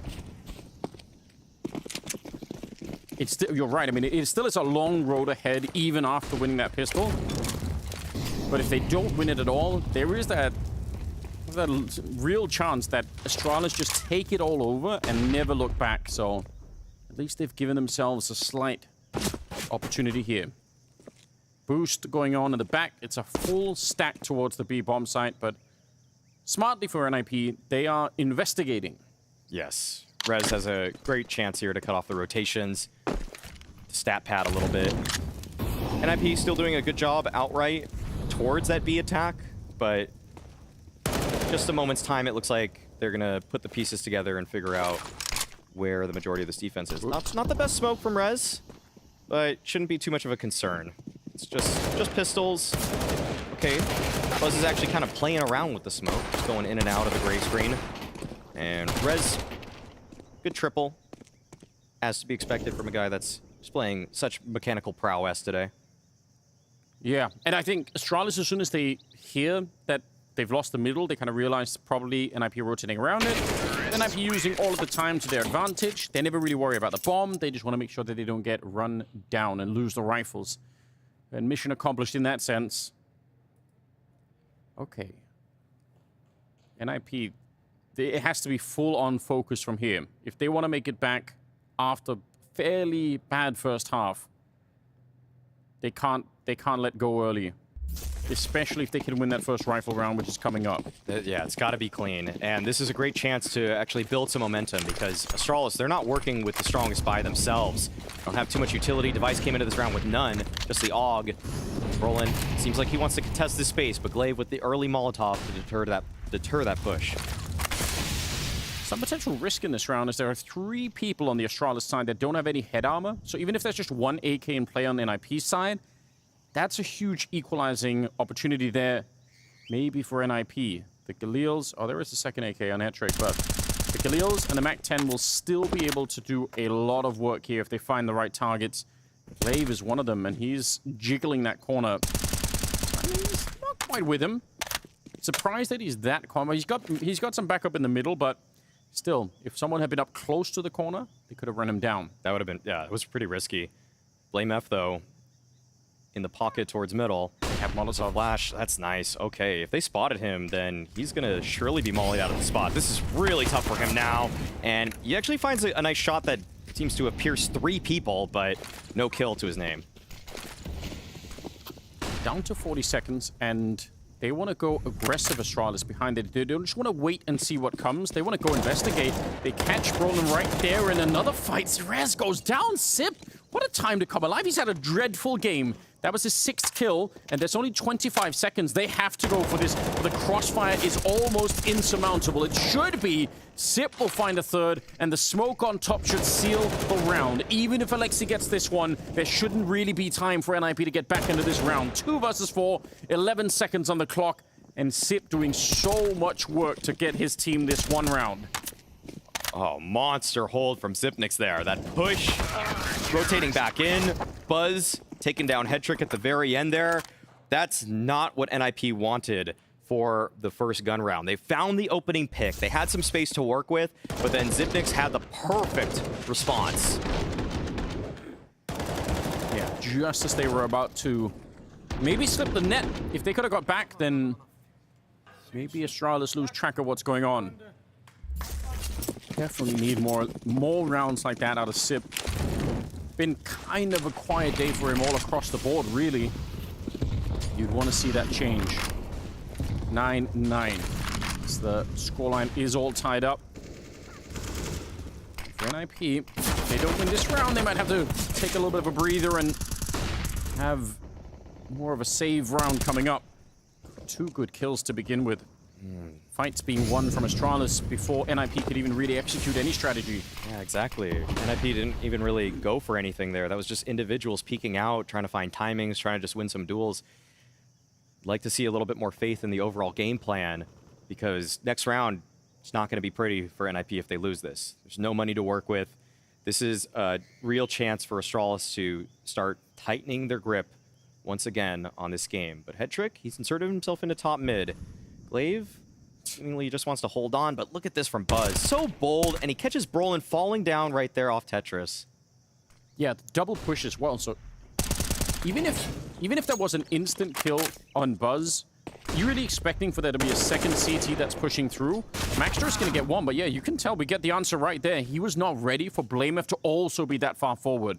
Hetrick low on health, and it's an easy kill at the end. And Blamef finding 3 in the round and landing at 17 overall. So he's had himself a fine map here. I would say right now it feels to me like Astralis is so much in control of this game, and it's just all of the pressure is on NIP to show us that they have more than just a good T side. It has to be something truly unexpected here. Right. The scoreline might say that this is a close one, but it does really feel like the momentum is firmly on the side of Astralis there. 10-9, and they're going to be building off that here. 5 blocks for NIP. Everybody... Actually, you know what's interesting is, well, maybe it'll come into play. Glaive doesn't actually have a helmet. See if that's... yeah, that small differences, you know? Yeah. We'll keep an eye on that, you know? That's all. But right now, he is far away from the action, it feels like. Going to be paired up with Blamef, and they're going to be able to take that kill on Brolin. Rest of the NIP squad, the lip of the A bomb side, trying to get boosted up to try and get just close enough to make the Glocks more efficient. Oh no. Really not the best spray that we've seen, but at the end of the day, it won't matter. Headtrick, I think, ran into the Molotov to try and escape the AK. Either way, it was going to be death. Sit with a couple of more kills. I really want to see him get warmed up some more. Yeah. Pick your poison. Bullets or fire? Or both, if you... True. Why not at the same time, actually? Yeah, all right. Okay, I want to see a little bit more from NIP. I want to see some plan enacted here, not just individual fights. It can be some sort of team effort. We can begin to believe in this comeback for the Ninjas. With early nade damage really favoring Astralis. Brolin's already down, and Buzz just fighting right on top of that smoke. That is a big hold from the rookie. That was such a sick play. He's had a real... I hope we can get the stats at the end of it for the desk between Buzz's performance before this best of 3 and coming into this one. There's got to be a huge change in how he's managed to play overall. Just being able to pull around like that through here or there, huge difference maker. 5 versus 3 now. A scope on either side of this B bomb side, one with the AUG and one with the AWP. NIP, they need... I mean, Astralis had a round like this where they wanted 3 on 5, and NIP needs something similar, but they're getting chewed up before they even really get close. Device, it's an easy shot for him to hit. And Alexi, he's got nothing left here. Blamef going to be sneaking through to pick him up. Yeah, fist bumps all around. Astralis, again, like you pointed it out, it's true. The scoreboard doesn't really tell you the whole story right now. But if you've been keeping up and following along, you know that Astralis, they are... Yeah, they're in great strides towards that 16th round. Yeah, they're looking real good. They look firmly in control. The early kills from Buzz, yeah, I would love to see these back. Just decides to peek out. I don't even know if there was actually even a flash setup or anything, but just kind of using the one-way, just peeking right on top of that. Gives such a visual advantage for the player that's adjacent to the smoke, or actually just inside it. What was Acadian said? Counter-Strike is a game about information. You see, I see, you talk. I can't remember the whole speech. That's something to memorize for everybody. That needs to be put on the wall somewhere, like, you know, the real graffiti that we need. It's Although I think Grim had another good one with something along the lines of, I can't even see that I'm just shooting and they're dying. Yeah, I've had some great lines here. That's the groups. Okay, quick mowdown for Astralis. Couple kills in various positions. Buzz now looks to be challenged. Although, actually, no, you know what, NIP, they're not feeling it. Nope, they decide that wasn't enough of a distraction. And even if they had pushed, you could see Astralis were situated quite far back on the bomb site, so it would have been hard to run anyone down anyway. About to be 13-9. Even worse, looking at the money on that Astralis side, we're not in a position. I mean, that's usually the next thing you look for. If you're behind like this on the T side, you always want to say, oh, but if we didn't win one round, then they're saving. It's all, we can believe in that story. That's not available to them right now. So now it's much more of like, you know, let's hope that we just find the weakness real soon so that we can start to exploit it over and over again, because the moment there doesn't really seem to be one. It's not going to be a money question at the moment for Astralis either. Blamef decides, I don't want to give it up, even after getting the triple squad. Who cares? CET will take one more down, and it is 5 in a row for Astralis. This is that point when the boa constrictor, the anaconda, and Blamef has already choked out the opponent and is now digesting them alive. And this anaconda do. Yes. Yes, he does. I'd love to make another Nicki Minaj reference on top of that one, but... But they're all not fit for broadcast, That's exactly it. Yeah, it's a little vulgar. So maybe bring that one to Twitter. 4-round gap. Blamef in the middle. Good shot coming through, but Alexi is there on a bit of a return. CET is immediately covering that line. And it is a 3-on-3 for NIP to try to get something done. Astralis, they're not far away from taking off in their starships.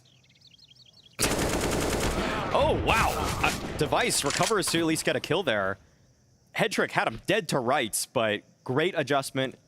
Still, 2 versus 2. This is the best a gun round has looked for NIP. They have to put this one together. Glaive, though, quick on the flank. Already making his way up mid. Could opt to flank through cave or through the ramp. And this might catch Maxer and Brolin off guard.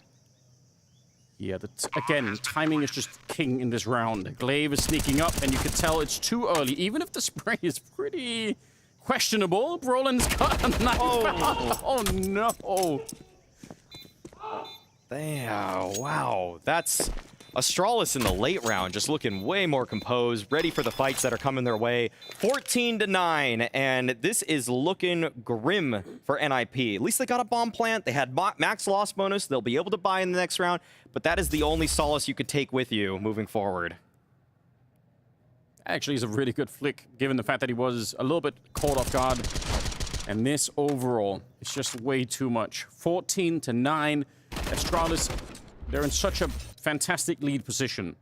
Yeah, they suffered 3 casualties in that round, but given the money that they have, that is not going to be a big deal yet. NIP, if we were playing a game right now where NIP could chip away at the economy, it had to be early in the half. It can't be this late. Getting a couple more kills is not going to make a difference here. We need to start to win rounds, and they haven't found really any formula in this second half that works. Not yet. No, and I think that the rounds have just kind of slipped away from NIP. Even the last one, obviously, even with the 3-on-3 situation, and we're kind of just seeing NIP go for these individual prods. It's not really a concerted team effort in most circumstances, and that's incredibly concerning. You would hope that they would have a more structured game plan moving forward, but Glaive, he's got an idea of how he wants to take this round. Pushes on forward, beautiful flash to set him up. 5 versus 4 right there, information gathered. This is what Cadian was talking about in that monologue. Exactly. I throw flash, you throw flash. We need that back. Yeah. We need a soundboard to be able to play it every once in a while. Blamev has got the right idea, and he will catch head trick. His 24th kill. Kind of hard to deal with as well, the fact that he's playing just off the charts now. And I think it's hard as well for NIP to see it coming, that push out of the B bomb site, because they think that it's the AWP that's holding that ramp. So once you hear the AWP go off, kind of in the middle of the bomb site, you're not expecting that the next thing that follows it up is actually a rifle down at the corner.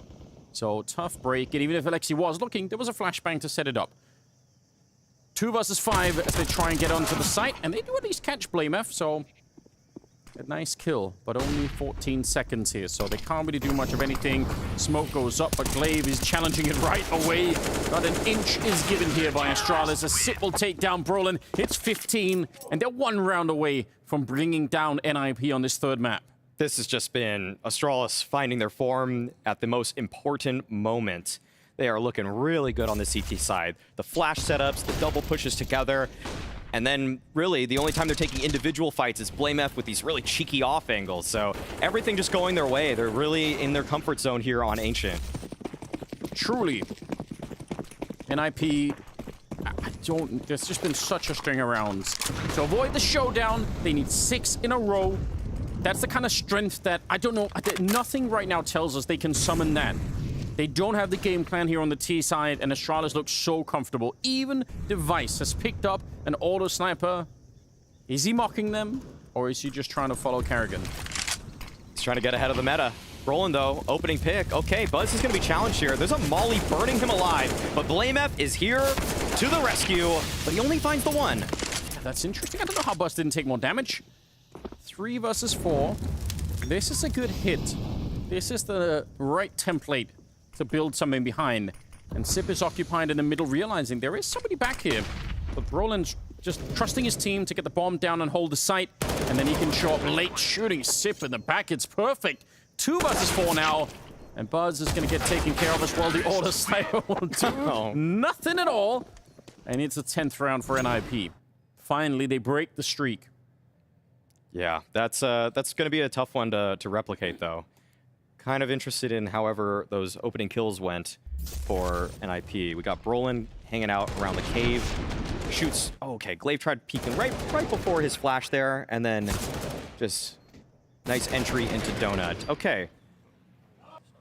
Yeah, okay, you can see Device just smiling right there.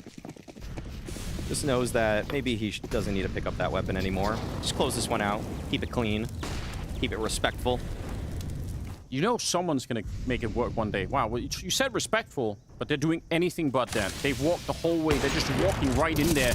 Device back with the AWP, and they take down Maxter all on the other side. Good shot.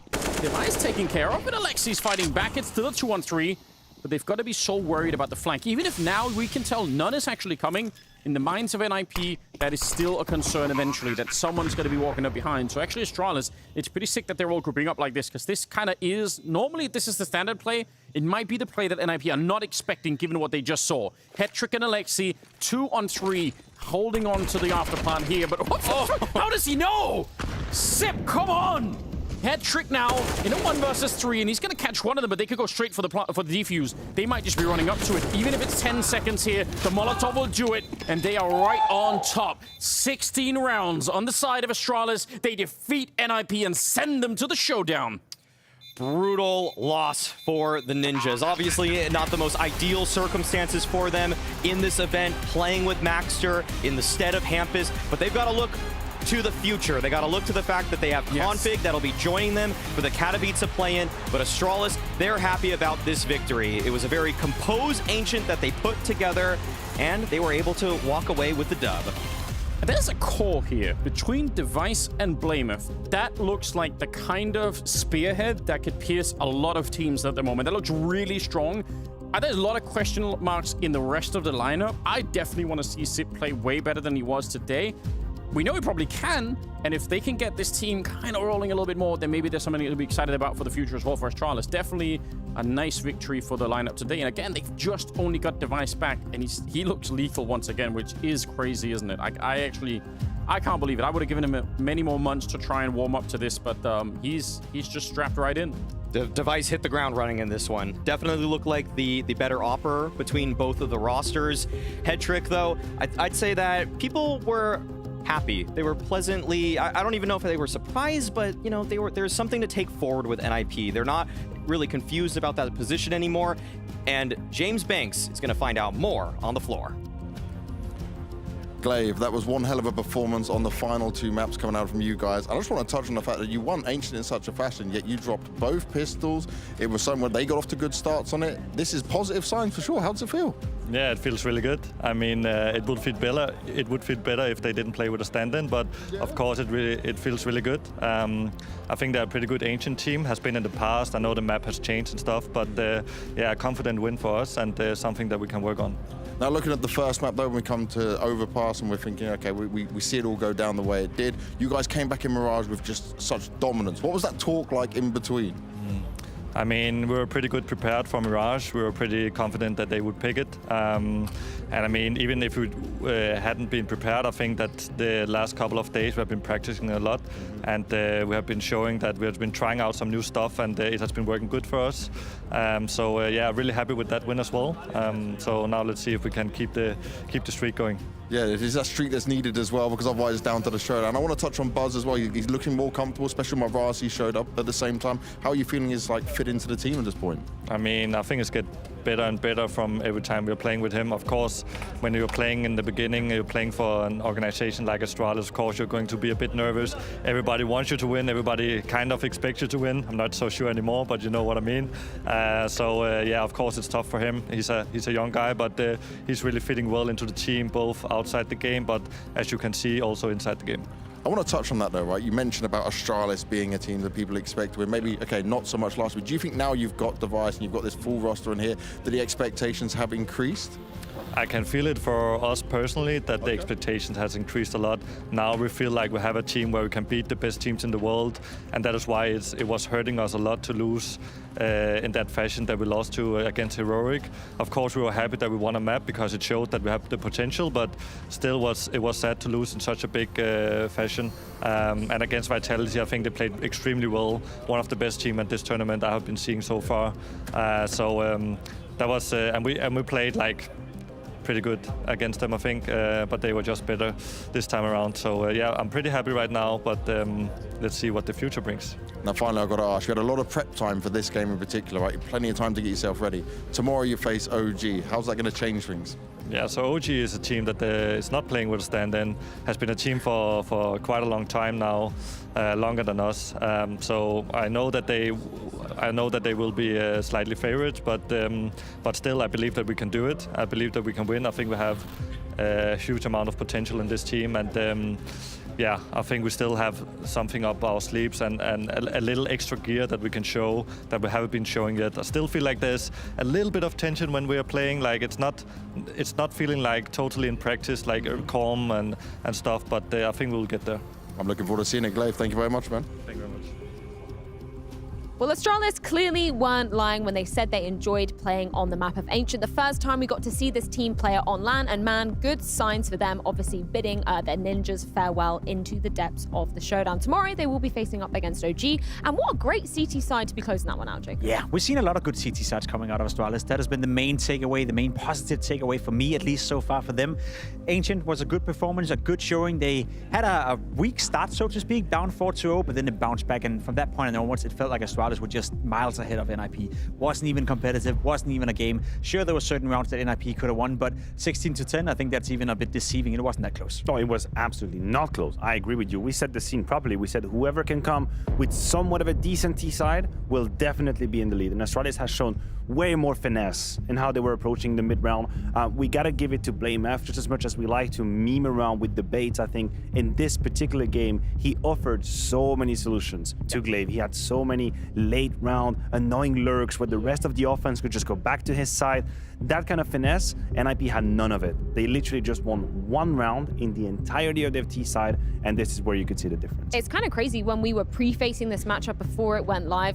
We were kind of harping on Astralis and struggling on that T side. Obviously, we did see that play out, but I wasn't expecting NIP to kind of match that lackluster form in terms of those aggressive halves. No, had it been a full team, had it been Hampus playing, had they had a good preparation coming into this one, I don't think you would have seen the same outlook for NIP. I think playing with a stand-in, playing with a rookie as well coming in, trying to integrate head trick. You know, you're working on 4, 5, maybe 6 maps coming into Katowice as well. There's just so much stuff to have to take care of right now. I think Matthew said it pretty well coming into the game. DJL must not have a lot of sleep lately. For Alexi B to be a call on this scenario as well. How many tools do you really have to work with right now? You're just trying to keep it together. You're trying to glue it together where you can. And for the rest of it, you just have to hope that the individuals would carry it. And the individuals didn't carry it this time around. We saw that occasionally with Rest, but that was about it. I agree. You mentioned individuals, and it seems like this was the only way for Alexi B and NIP to win T rounds. They needed extremely clean entries into sites, 1 or 2 entry kills so that you can have a favorable post-plan situations. It felt like anytime we were in a gray area, we were in a 50-50 3v3, it was Astralis pulling over again. A number of times we had multi-kills coming from the likes of Zip, from the likes of Buzz as well, who completely shut down the offense of NIP. Well, speaking of the tools in the Astralis box, we were actually throwing a little bit of critique the way of Buzz and Zip coming into this, as we should have. They were the lowest rated players in the tournament, but they actually did manage to find some impact in this one. For my money, this was mission accomplished for Zip and Buzz. On the 2 maps that Astralis have won, they did what they were supposed to do. None of these players are supposed to fly high with 25 plus kills and be hyper carries, none at all. But they were not liabilities on their CT side's position. And I'm gonna give a special bump to Buzz because he kept on getting wrecked as an entry fragger. 3 out of 12 did he only win, but this time around he did not just return in his shell. He actually put up a performance. He actually helped them out. You could see how assertive it was in some of these situations. So good for Buzz, good for Zip. They were not an issue in map 2 and 3. 100% agree. They delivered what we expected from them, what we asked them to do, what they haven't been able to deliver so far in this tournament. A little bit worrisome though that you're putting up that statistic as well. I believe Buzz is now 6 for 41 in opening duels. That's a massive issue. No, you got to remove him from those situations. That's that's not a position right now that he can maintain or be part of, especially not against OG. So that's an issue they have to address for tomorrow. But apart from that, yes, they deliver. That's such a ridiculous number. It's like, I thought the shield was removing CS Source, but it's like they're moving forward with Buzz. Like, it's okay, Buzz, go first. Meanwhile, Buzz is just crying. I feel so sad, honestly. Well, let's take a look at the gauntlet. As Pimp was perfectly pre-facing, they will be taking on OG tomorrow. As of course, this was just an elimination map, NIP falling down to the showdown with their last chance of making it to the spring finals. But OG, you were kind of aptly saying this match, you maybe the best opponent you wanted to face out of all the teams teams that were standing in that stage too? Even though we are far from the NAVI of old and the NAVI of the golden era, I still believe that OG is the most favorable draw if you could drop into that gauntlet. We also have to put in context that they beat a Liquid that we then saw completely fall apart against Big. So I don't know what that tells us about OG, but I will say Astralis will not have such an easy time on the CT side. I expect OG to have much more depth to their play and much more tactical allure and finesse compared to what NIP just did. If Astralis played or plays like they did today against OG tomorrow, they'll lose that game straight up. I think OG has shown us more than Astralis have, so I hope Glaive is right when he's saying that we still haven't shown you guys how good we actually are compared to practice, because they'll need another level tomorrow if they want to beat OG. Well, Matthew, you speak of the Devils, and may they appear as NAVI is next up on the cards. Potentially a spot at the spring finals awaits them, but they'll have to take down Complexity. They already submitted the Hertz EG yesterday, but this one is a very tall task indeed. We can see if they're going to handle NAVI after this.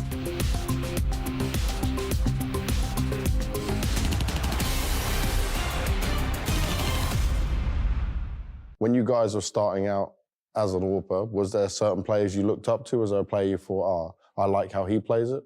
I watched a lot of demos of Kenias and Device. And man, Oscar as well, back at the days, he was unstoppable. I watched like some Fallen POVs. Fallen, yeah. Device, yeah. Like those hoppers. Man, even called Zero sometimes. He's second hopper, but he's, yeah. Actually, it's true. I was watching Cold Zero days before. It was one of the best examples for me was on Cash. Okay. If you're gonna talk about like main opers, it was Device most of the times, and Sasha, and Fallen back in the days. Because he even gives some guides for Brazilian fans, and I had some people in my friend list that was good at translating. So nice. They was giving me these videos, and I was watching Mirage tips from Fallen. I even told it to him when we meet first time in real life. Like Colzero, he made this highlight right on Kara Mirage. Yeah. Like people in the future, like he's not main op, right? He's rifle, he's anchor maybe even. No, I don't remember, but people will think he's an op, right, because of this highlight. It's crazy. Ones that stay in your mind for sure. And when you're doing that, right, you're looking at these, how do you translate what they do and something you can put into your game? Does it need to be a player that plays same position, or is it just the fact they use the AWP? Like for example, like if I play against a team, I try to watch like before the game starts, try to watch like some POV of AWPer against who I'm playing, right? But for example, like on Mirage, like when we played against NAVI, I remember, like I tried to watch like simple POV, but it's hard to prepare for him because it's like you know, like it's an AWPer who's always moving, and you cannot like predict where he will stay up. You know. And you know, sometimes like Monazy can watch my demo, and I understand that he saw my last Mirages, so I need to change something. Yeah. Oh, so you're mind gaming each other? No, of course. Yeah. It's like this between teams as well.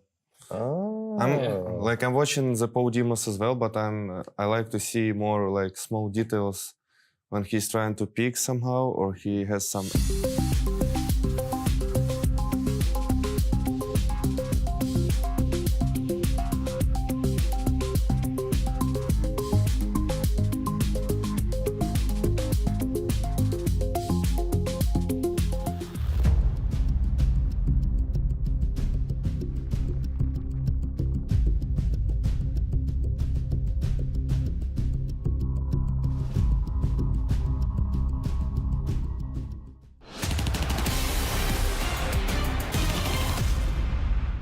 The spring finals on the horizon, but only room for one more team in the lifeboat. Complexity fought off their regional rivals to net themselves a spot right here as Grim shone bright as NA's next star. He will need to replicate that form coming into today, but arguably this is an entirely different sea he will need to be taming, as of course they're going to be going up against NAVI, who've experienced turbulent tides thus far in the tournament. But when we're comparing these two teams, Pimp, pound for pound firepower, when these individuals are in form, it heavily is in the favor of NAVI. Had you asked me 5-6 days ago, I would have said there is absolutely no way we even get a competitive game. There's no way we should have a competitive map. There's no way we should even have a discussion whether or not NAVI or Complexity is even an even matchup. Now today, given NAVI have been struggling massively throughout this tournament, I'm willing to give you that we could have one map of being competitive Counter-Strike. We could have a scenario where Complexity is putting it to double digits and we actually get a decent Counter-Strike game out of it. But you're spot on when you're saying pound for pound, player for player, coach for coach, team for team. You cannot find a single aspect in Counter-Strike right now when Na'Vi is not winning. They remain the heavy favorites of that matchup, Freya, but I just think in the story of Na'Vi today, two very different chapters could be written, right? 100%. One of them is we finally make it to spring final, and of course we know we haven't played our best game. We've had a couple of woes and tribulations, but we know what we have our sights set on Katowice. The goal has been accomplished here, and everything is okay. We deal with our frustration. And the other one, way darker, way grimmer, is we've actually lost to Complexity in a best of 3, and we're sending to the showdown. And I can't even begin to imagine how they would deal with that fact. We have seen them physically, we have heard them talk, we have heard them scream. They are frustrated right now. This is not an easy period for Na'Vi, and I cannot possibly comprehend how they would react to a loss to Complexity. Yeah, so much pressure on their shoulders, which is kind of weird to say that it's either the opportunity to kind of bid those ghosts farewell or totally let the demons take over them, because we've seen literally either high or low coming out of Na'Vi. It's been a real rough time for them to find any consistent form here. They're struggling to find their identity right now as a team. We heard it from Blade, we heard it from some of the players as well. They have changed position, they're trying to integrate NPL. We see now Bit being moved into a more anchorage role where he's a little bit more static.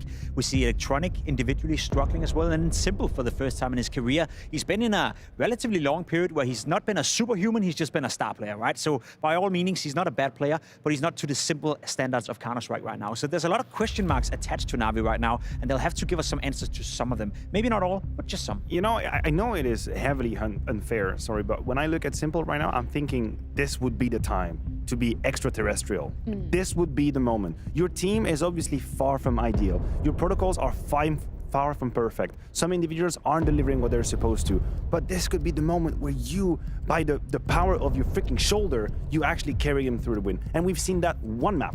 We have seen one occurrence of that. That was an overpass, if I'm not mistaken, where he just took over and then the game was done. There was no communication, no discussion. He decided to win and he did. Besides that, it's been relatively quiet. We do see the picks and bans rolling in. Complexity going with Anubis. So we see Na'Vi for the first time on Anubis. I like that a lot, because that is an opportunity, if there ever was, Jacob, for Complexity to be potentially submitting some hurt, or Na'Vi saying, hell no, we've actually been practicing this map a lot. Yeah, I was just about to say, right, we get to learn a lot about Na'Vi, especially moving into Katowice. I think if you're the other teams coming into Katowice, if you're the Astralis of the world, Vitality, Heroic for that matter, you're happy that they're playing Anubis right now, because they have to expose themselves a little bit, whether or not they can actually play the map. I don't fear for Na'Vi though. I don't fear that Blade, Na'Vi, and the boys have actually prepared for Anubis. And I will say, even though we saw Complexity play some decent Counter-Strike on Anubis yesterday, doing that against a team like Na'Vi, well, we saw how it went against Liquid. It wasn't pretty. Exactly. I was going to say, you remember that game against Liquid? I'm expecting the door to be slammed in their faces the same way. Well, let's check in with Blade to see exactly what he thinks of this Anubis pick. Now, we get to see Anubis finally from the Na'Vi side today. Is it a Na'Vi map? Is it something you guys like? How much practice have we had on it?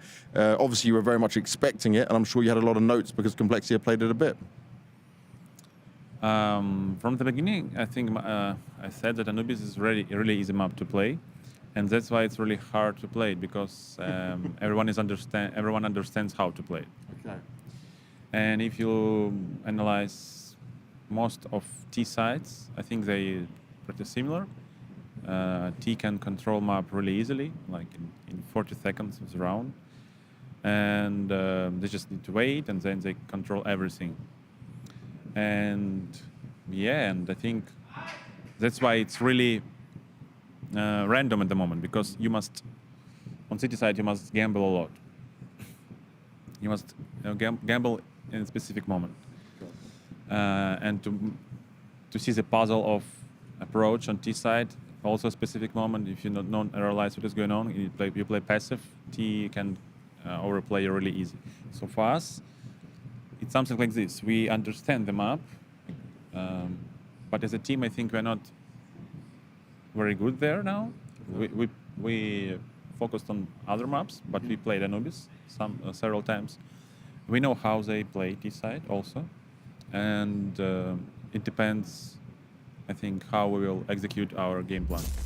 Interesting insight there from Blade. Now, we don't know exactly what to expect from the side of Na'Vi coming onto this one, but we have seen Complexity play this a handful of times. So, Danny, what have you observed about them?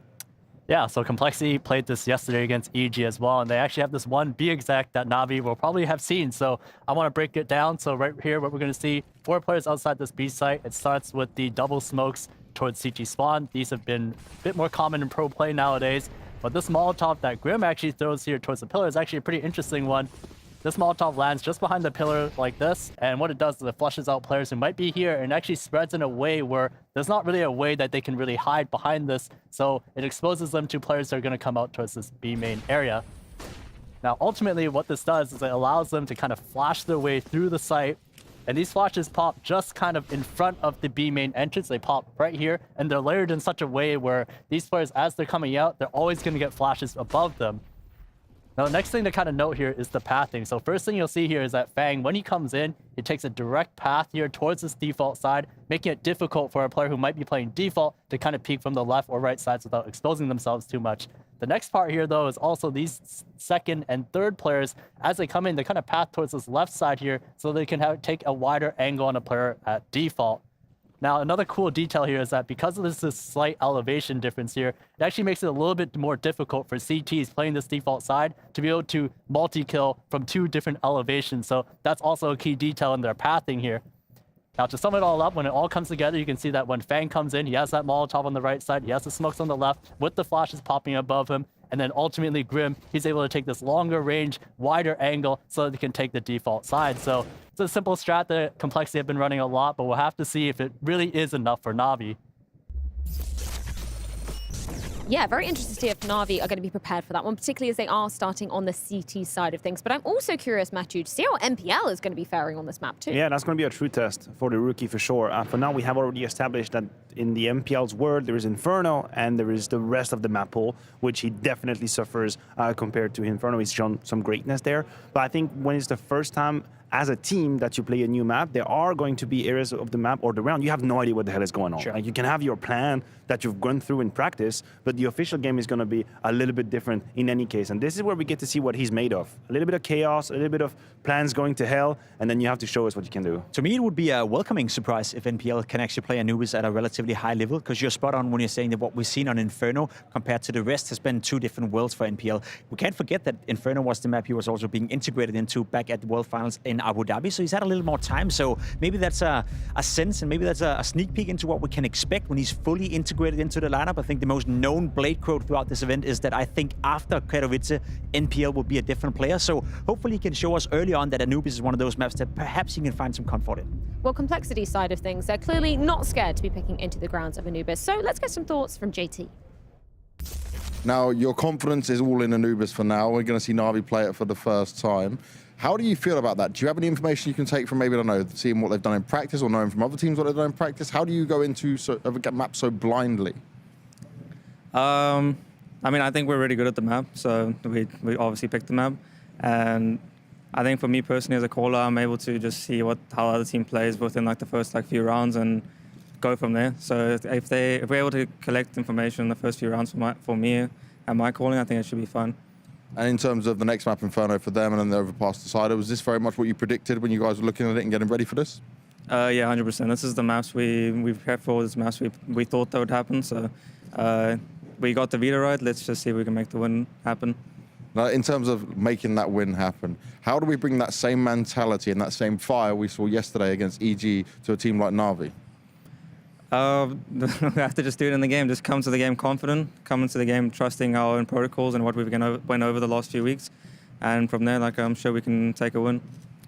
Confidence undoubtedly key for Complexity. So how are you comparing JT Jacob to his match on the other side? Let's try an exercise right here. If you have both your hands available right now, try hold your hand above the pictures right now and compare the 2 stats.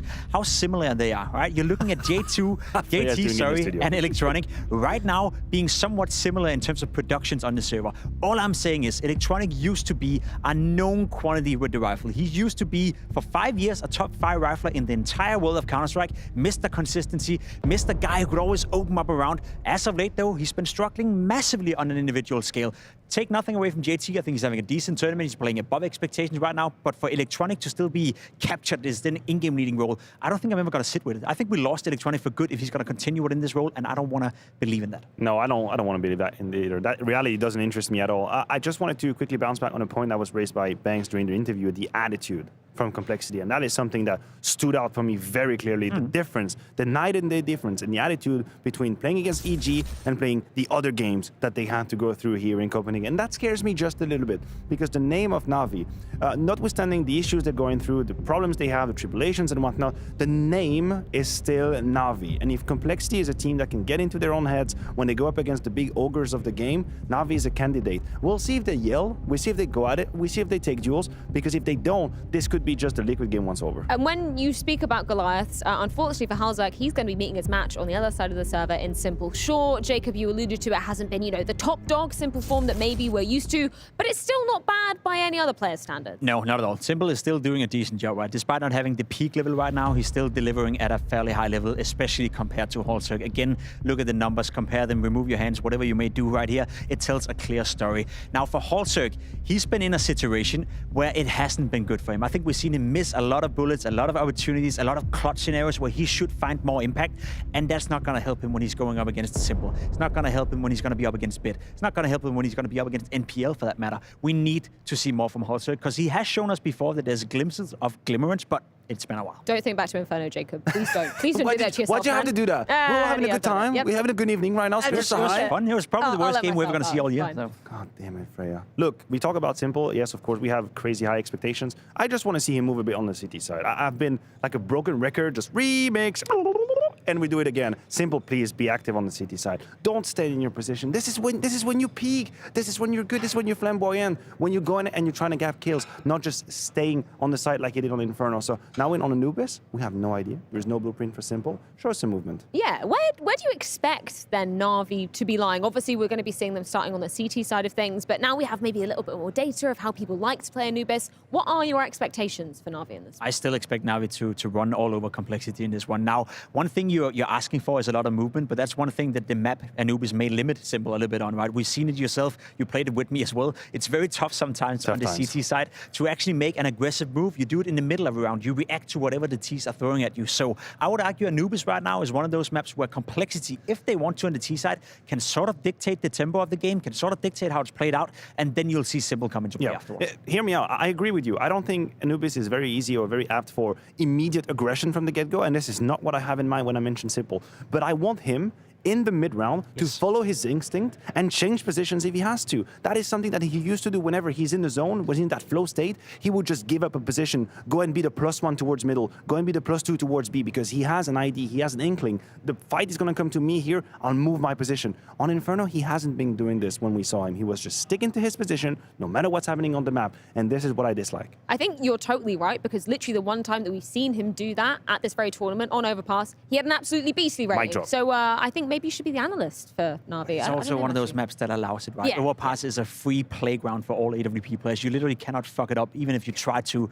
when you're playing Overpass. So I'm curious to see how he's going to play Anubis. I'm curious to see if he's allowed to do whatever he wants to, but let's not forget that Simple can do everything in this game. Whether or not he's static or not, he can still get the multi-kills. He can still shut down a team like Complexity. So let's see.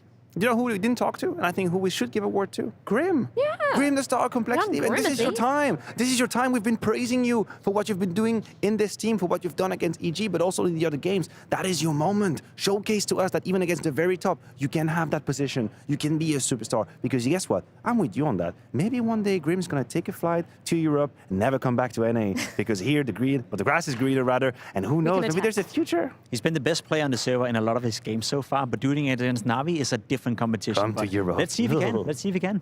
Well, yeah, certainly been a star in their previous matchups, and it does come down to their pick of Anubis to start this series off, as Jacob was just alluding to. Obviously, a way tougher opponent in the form of Navi, but this will be their debut on this very ground. Let's see how it's going to go down.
Do you think you can get in their heads though? Because they're in a weird spot right now, and also they don't really give much back in terms of the shouting, but we know in the NA brawl, at least you guys like to do a bit of that back and forth.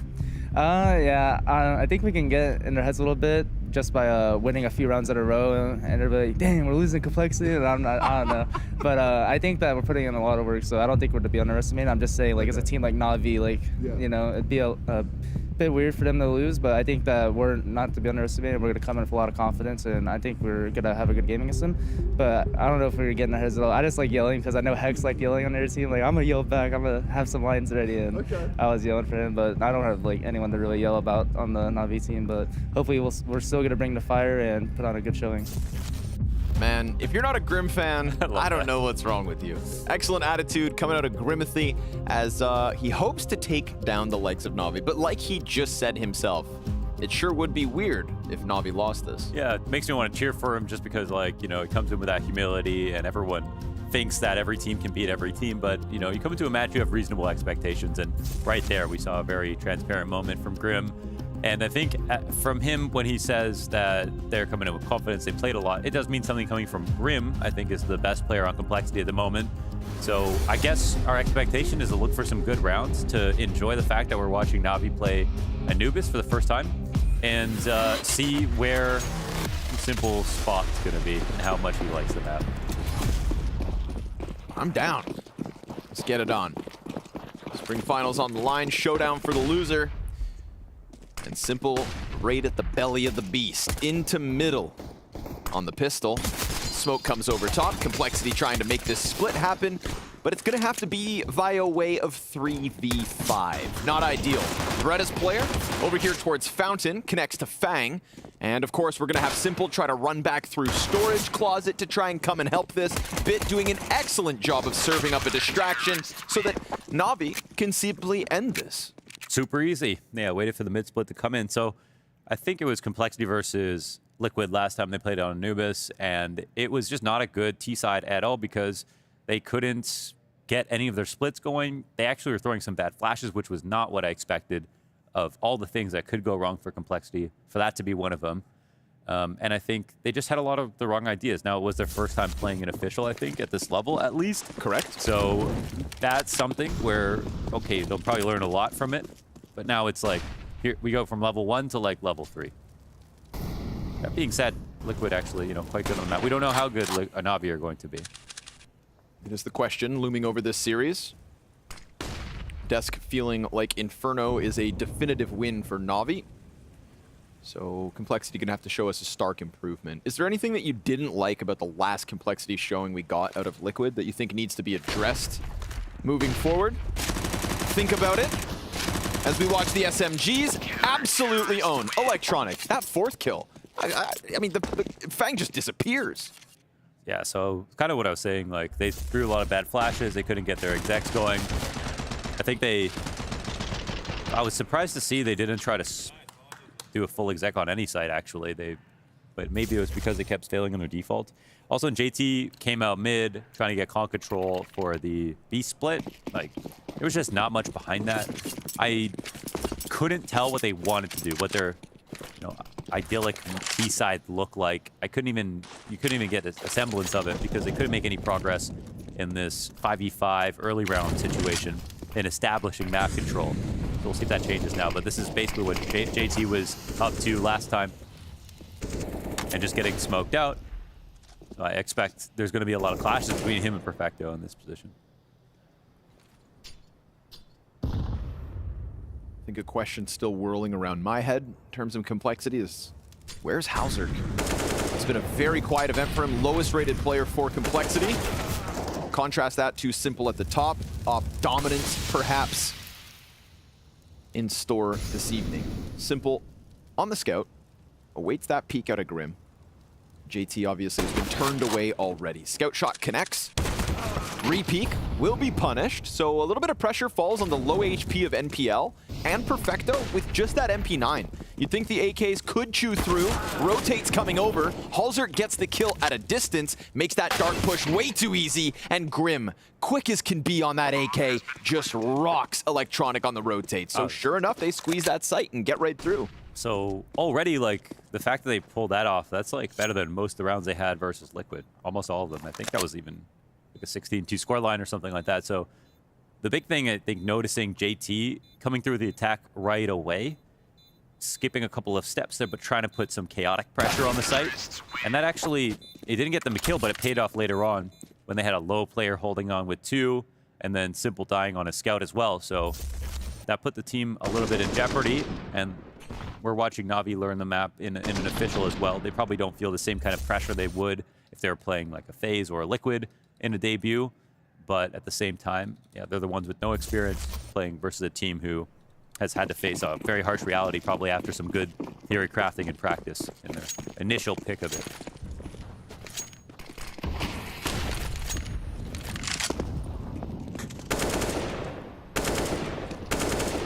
Simple. Again, back towards that B side out the gate. So Navi 3-2.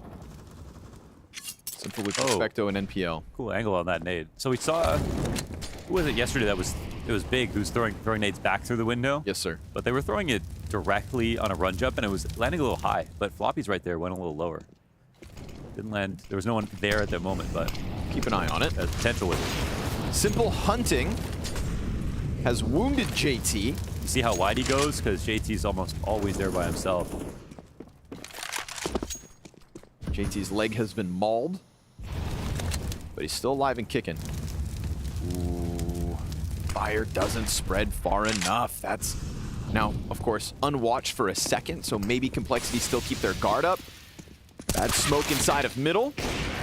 Simple, gonna try to turn back towards Grim. Platform player, almost the double kill. Floppy barely standing. CT's trying to come over from Temple, still smoked. Fang in between it all. And it's him versus NPL. You can see the CT on high alert that this pressure could be coming through because the connector push didn't happen. And Simple was waiting and ready. Now Halzerk could double that back. And sure enough, A site clear for the taking. Yeah, he left. So he threw kind of an emergency smoke down because Bit died and the split could come in. But they are not anticipating this to be possible at all. So Navi, they've got a full retake on their hands. Halzerk could absolutely be the star of the show with the amount of time going to get burned down on this retake. Floppy, he'll try to do what he can. He only has 2 HP. I love a T in heaven for a post plant.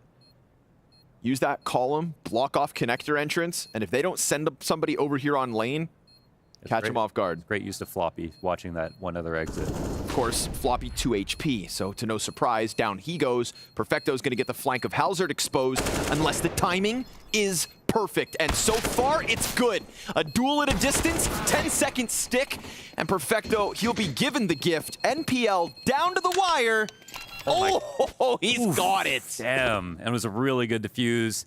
With the bomb where it was, like he got just out of reach, looking down as well. Beautiful stuff in that 2v1.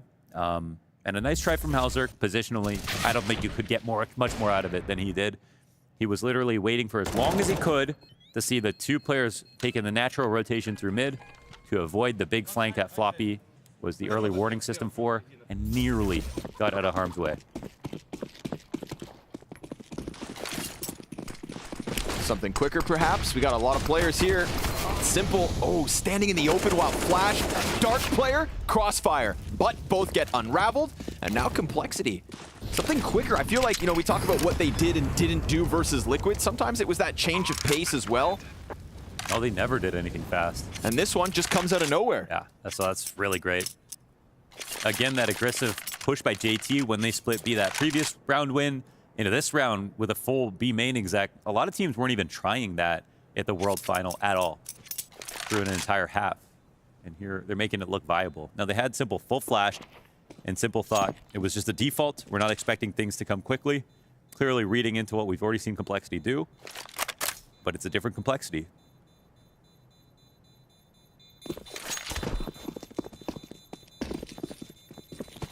Maybe they were nervous in their Liquid game as well. Got some talks in, and they're playing with nothing to lose here, right? There's very few people out there that are expecting Complexity to pull this upset off. Fang on record after that match as well, saying, I never want to be embarrassed like that again. So it feels like there's that extra little... Well, one thing is half the battle, but individually, Fang hasn't been anything to talk about here at Groups, unfortunately, so...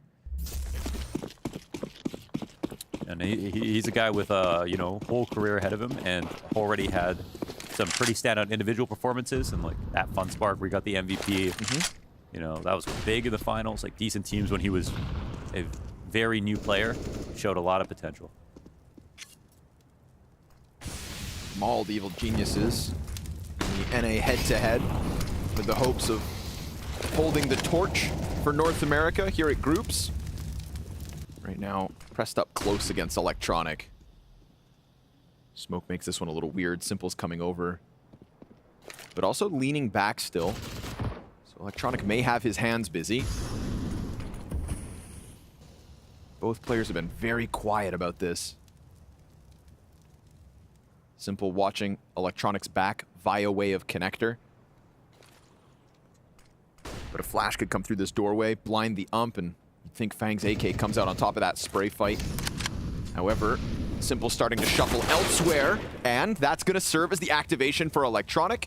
Serves for the 5v4 here to Complexity. Keeps Simple from going back to the B site where he wanted to just get off to, because they sense this split incoming. And the great thing about Fang's kill, it's a quick drop, straight off of the bridge, down into dark, and 5 players attempting to come into this B site. Sure enough, it works. And Simple running for the hills. He wanted to get over there. They wanted to stop that B hit. They felt it coming. But they don't. They can't, because the opening kill in mid decides. Yeah, that was lovely. I mean, what can you say? That was a good amount of patience from Fang and securing the frag he absolutely needed to get. Electronic could have whipped up a crazy flick in that situation, but Fang holds his own, and the split looks so much better. I mean, again, just already night and day compared to when they played against Liquid in terms of their tempo, their fragging ability, their confidence, it looks like. I promised to give away one of Pimp's knives if Complexity win this series. I'm getting scared for him. I feel like you make that promise often. Yeah, and usually I make him very hard bets so Pimp doesn't lose too many knives. I've had to give away one so far.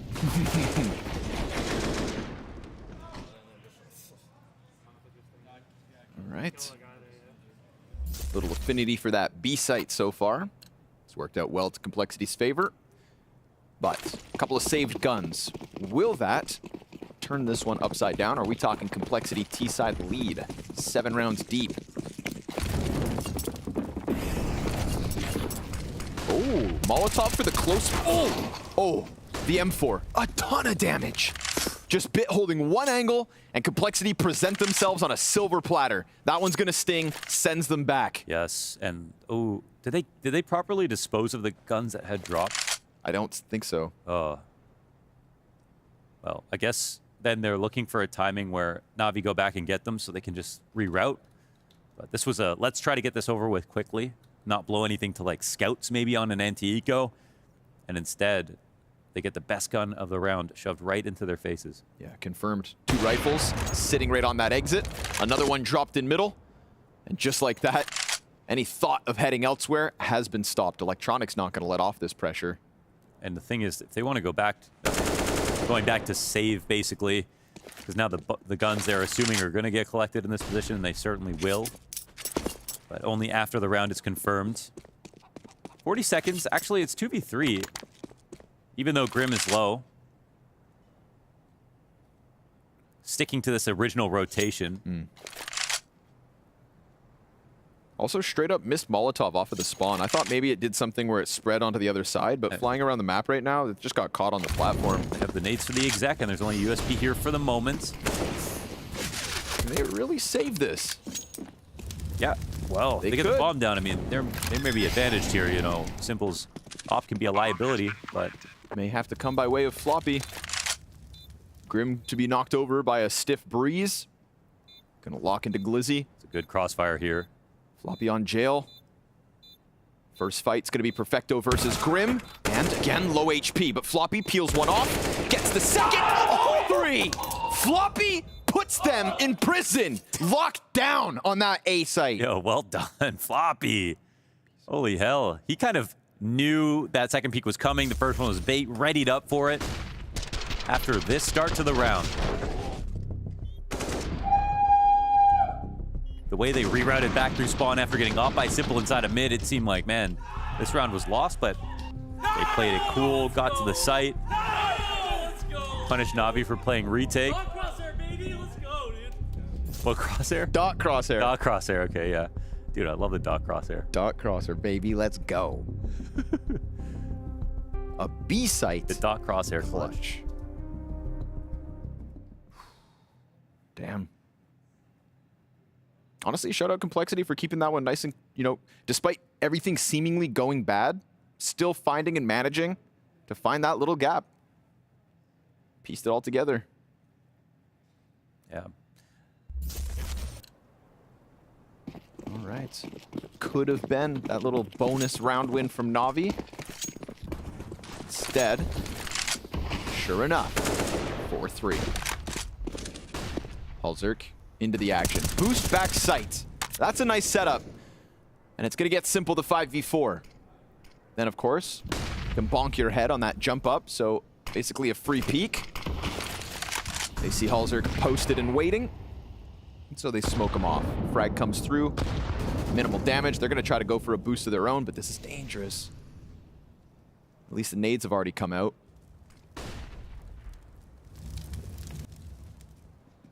Fang versus Electronic set up in middle yet again.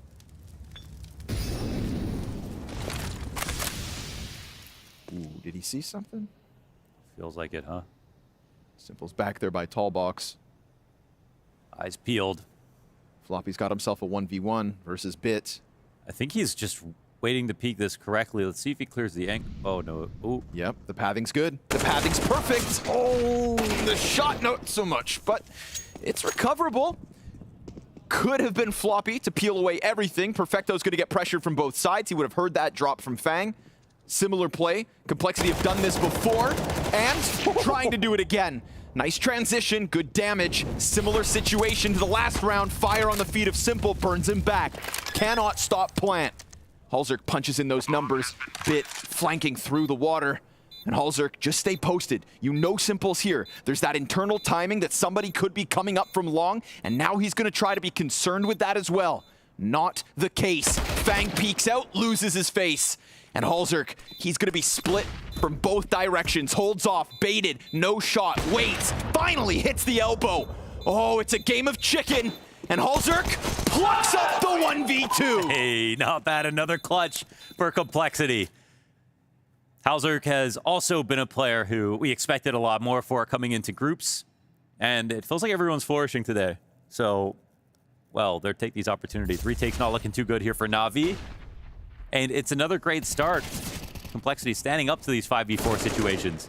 Doing great versus the B-side players specifically. Oh my god, is that his crosshair? He has to be trolling. Please God. I bet he said something like, I'm an opera, I don't even need...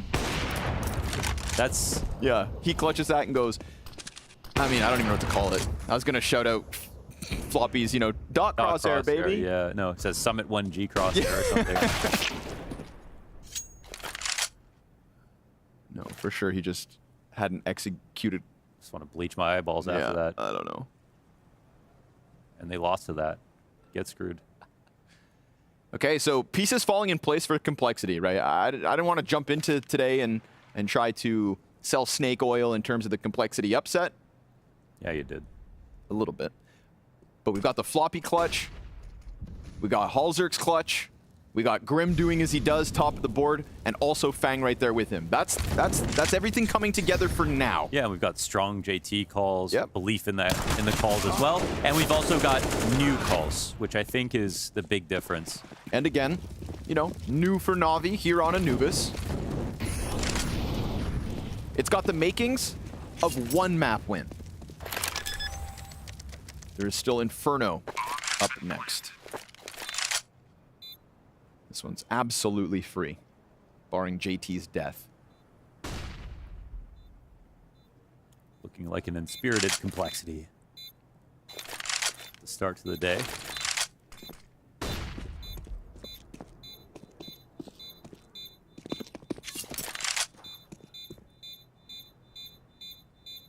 And of course, by the nature of the blowout versus Liquid, even though we've seen Complexity now play this being their second time, we have no clue what their CT side looks like.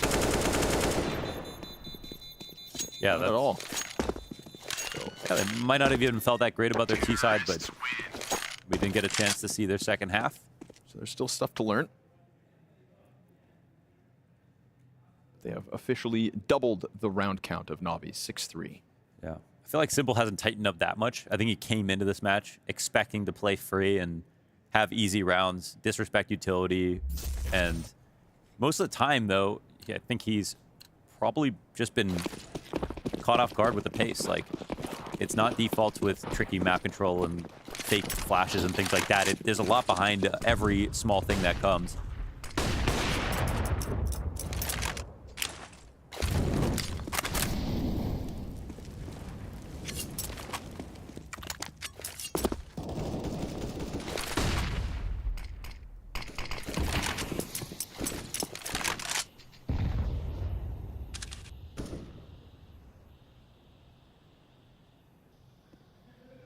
Electronics done a good job of just staying tucked in middle.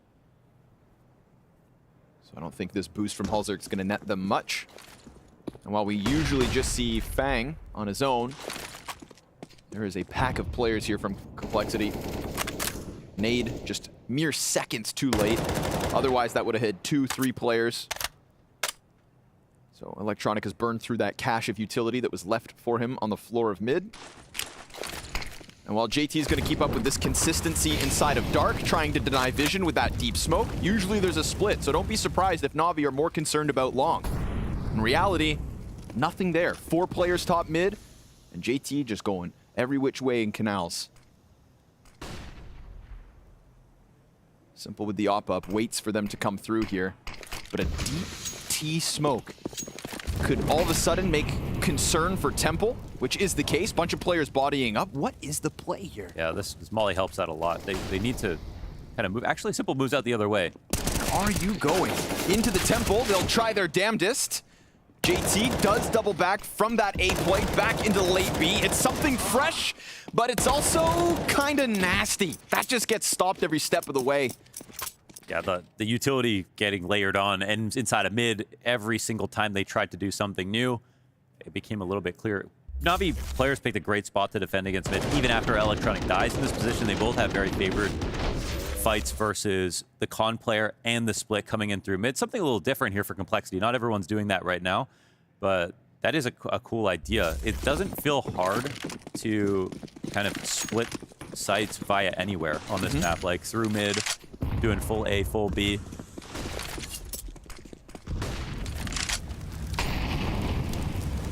I saw TC scratch something off of his notebook when that one failed. Probably a back to the drawing board. Maybe if Electronic's not in Temple, that goes easier, but not the prettiest first attempt. Simple flashed. Oh, but bit. Up close, catches 2. Just when that op shot misses, thinking they can pounce on the moment. And we've got Navi 5v3 off the back of that one. The 2K sprays right now, so Perfecto's got a few of them, but very real. Perfecto burned out from behind Glizzy. 20 HP, not ideal. Halzerk looking to clear close pillar, but it's behind default. Perfecto's waiting for his chance at impact. Grim's gonna clear him. Halzerk has to get out of dark and come up to plant this bomb, and unfortunately for him, he's out of teammates. Swaps out, no scope lands. Poor guy lands the no scope into the legs of NPL. That's what I was talking about. If you drop the last thing you were using, you get a faster shot off. Ooh, okay. That's why he planted the bomb and pressed G, and then got that op shot off. Of course, it missed, but honestly, I don't think I've ever seen anyone try that at this point. But you tell me about it every once in a while. Yeah. And I'm like, okay, Launders. There it is. Yeah. Sure thing, bud. Milliseconds matter in today's Counter-Strike. Yeah, until you leg him. Yeah. First.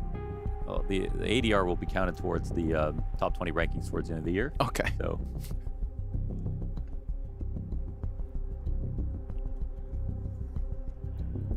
A first timeout called. I don't know. We're feeling a very enthusiastic Complexity today. They look sharp when they're particularly splitting B site. They're getting organized very quickly.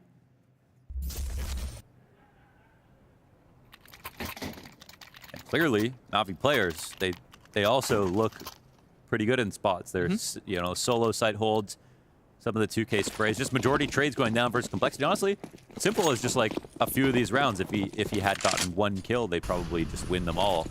And he has been sort of the liability. Perfecto's looked good off of Glizzy. A true Glizzy gladiator. But this time, his pistol's popping in. Careful now. Perfecto back exposed. NPL, both sides of the pillar, has to hang on. So clean double kill, right? We're talking about this consistency in 2Ks coming out of Navi. Round 12 features yet another. Fang and JT to the clutch. Another smoke for Temple's going to keep these players at bay. Ooh, that's painfully fresh. Simple's got to go all the way back around spawn. He's going to be looking to join Bit, but I mean, look at the namesake here. Electronic, Bit, Simple, JT, Fang. 5 very good players. Yeah. Let's get this one rolling. They've got the util for it. They've got smokes to block off long. That'll take JT out of the equation. And Fang exposed, but JT's Desert Eagle with the smoke knows no bounds. That grenade, here it comes. Doesn't block him off, tries to line it up, down to the final second, and JT, no sir. 8 shots, 9 shots downrange. None of them find their intended target. Yeah, that's tough. I think Simple does the right thing. By not smoking the choke point, JT could run through it, but removes all the points of reference with the smoke close to the bomb and just enough to make that, you know, a bit of an RNG fight here for the Deagle. It's one of the guns you wouldn't want to have. You know, you're really clasping your hands for that kill in that situation. So clutch and a retake finally won here for Navi.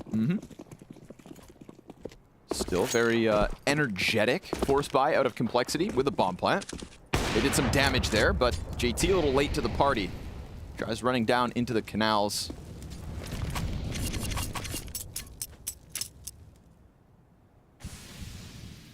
Ooh, but with Electronic falling back off mid this fast, there's a pocket of timing here to be taken. NPL will come over before they walk out.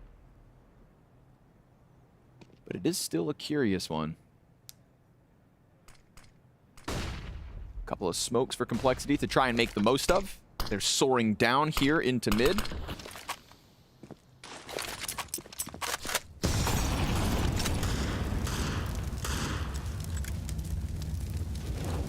There's one more to go. What if they smoke off connector and go for another temple wrap? NPL walks back in. Ooh, kind of caught off guard.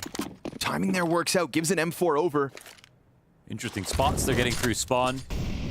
But again, 2-2 to sites, though, yeah. When you're on this B site and your flank becomes compromised, you just lean into dark. Peak canals, oh, it's all clear. You know you've got 10 seconds that it takes somebody to come running down. So another trade comes through. Halzer keeping the hopes of the B hit alive. Fang late through temple. And now they're gonna plant on this side of it. Just walking up and planting, and it's gonna work. Wild scenes. They're worried about the retake coming in through mid. Halzer's gonna go all the way back down. He better hope that smoke doesn't fade. Oh, it's another. Okay. Right, he dropped one inside, okay. I was gonna say, I feel like that was short.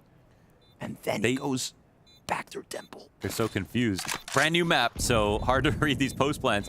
Look at the situation. What is this retake? Yeah, they have a smoke though, so it's gonna elicit the peak. Best gun here is Fang. It's a fake. They're waiting for the long play to come through. Now time's ticking pretty quick. Fang, he can line that up. Oh, he stopped it!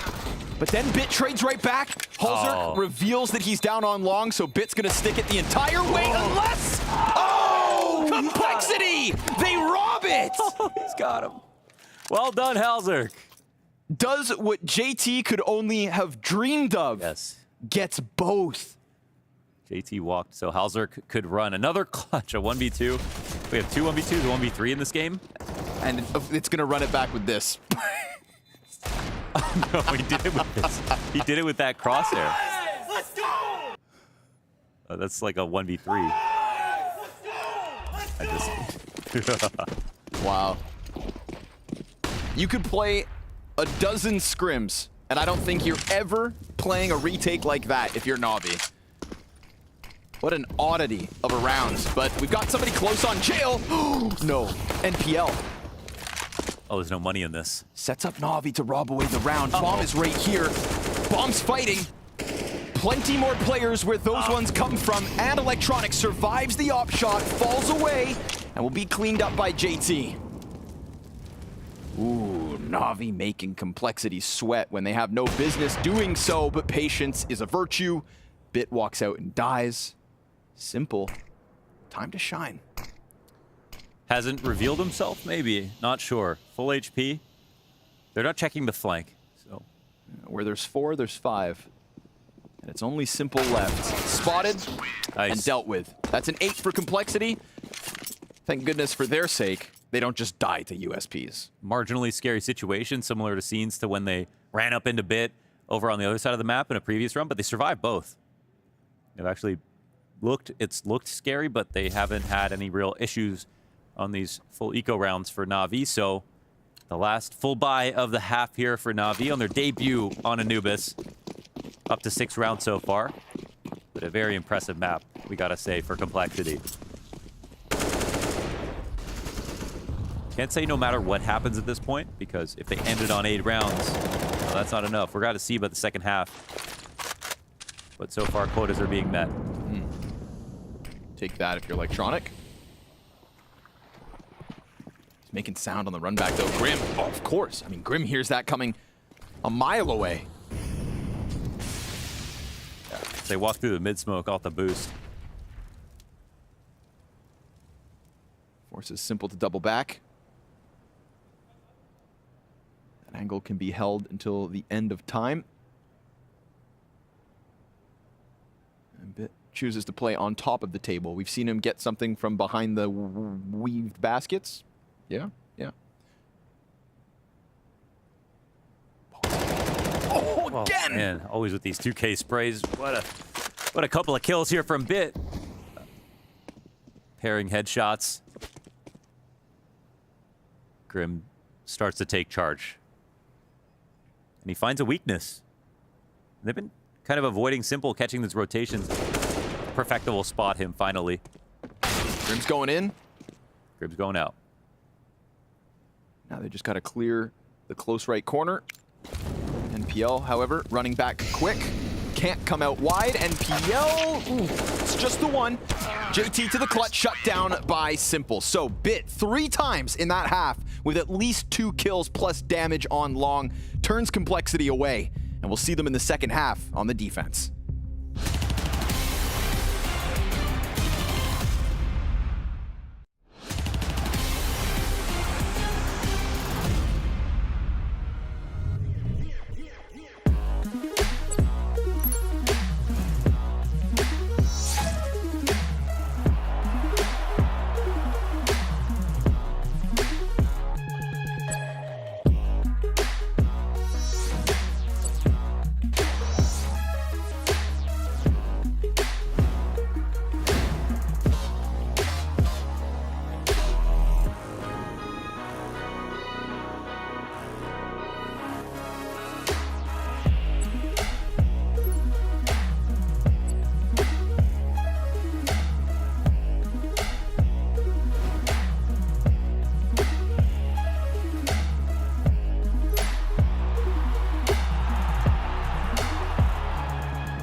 Could give Justin a gun too. His armor. Yeah.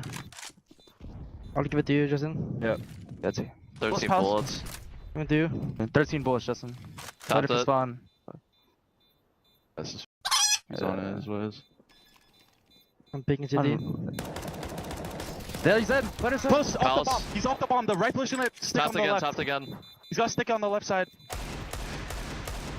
Nice! Let's go! Oh, God, Let's go! Let's go! Let's go, Let's Hawks. go! There you go. A lot of great moments there for Complexity. Man's making it look easy. He is.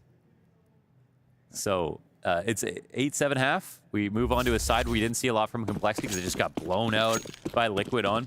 And we haven't seen Navi play this half as well. World's first. Let's watch it play out live.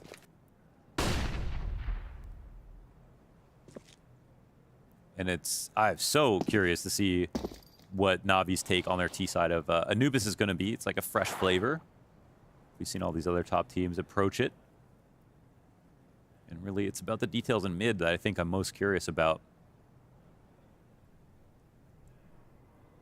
I think Alish said teams like Navi were going to blossom on this map, playing slow methodically on T side.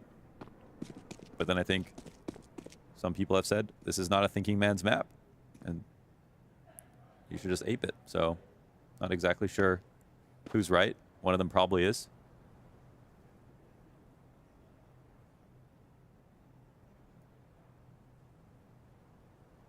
You know what they say? Pro players often disagree. Just one for Grim. Alzerk's right there. Ooh. Oh, catches the player dropping. Has to keep fighting. No chance to really fall back there. Would have been left with like 20 HP, best case. JT trying to set up Fang, who's gone unchecked. Easy execute to the back of Electronic. Takes a gush in return. NPL needs to clutch, but Floppy? Skeet shooting. At that distance? Wow. Dot crosshair, baby. Just turns NPL limp. We gotta see that, please, please. Watch this second one. Oh! Doesn't let his feet touch the ground. He's feeling good. All right, Complexity. Pistol picked up. Exactly how Navi started their T side. T side that net them a measly 7 rounds. Galil for simple. Pimp is sweating right now. He doesn't even know actually yet. I never ask him, but he's a good sport about it. By that, do you mean he's a pushover? I'll have to think about that one. Okay. Get back to us. Not the first word I would use for Pimp. No, me neither. I got some more for him. Slow, methodical here with one Galil. Of course. Floppy gonna lean it back. So this is the Liquid take on the site, playing retake. That's how Nitro has been doing it so far. But there's obviously potential punishment to be had if something goes wrong. If.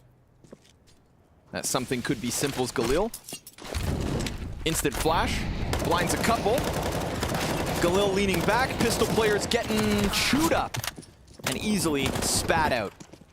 A-site completely cleared at NPL off the play because there was a Molotov on the bridge. So right before Floppy got any kind of an assistance, it's Molly mid, run over, leave your back exposed, and it's fine for now. Complexity, easy conversion. Easily. Navi really going to have to grind this one out. Look at their buys going in. Again, just want to point out that humility coming out of Grin coming into the series. Not only recognizing the community sentiment about, how lopsided this map is. If you just look at bookie odds, of course, that speaks for itself. But even, their personal understanding of where they stand in the rankings. It's not a perfect Navi, but it's still a Navi to be very scared of. But now it looks like they can definitely believe in themselves. First rifle of the second half, and went through that Glil purchase. Simple's just on a deagle for this one. Still very spread out, but Perfecto on the brink of dark.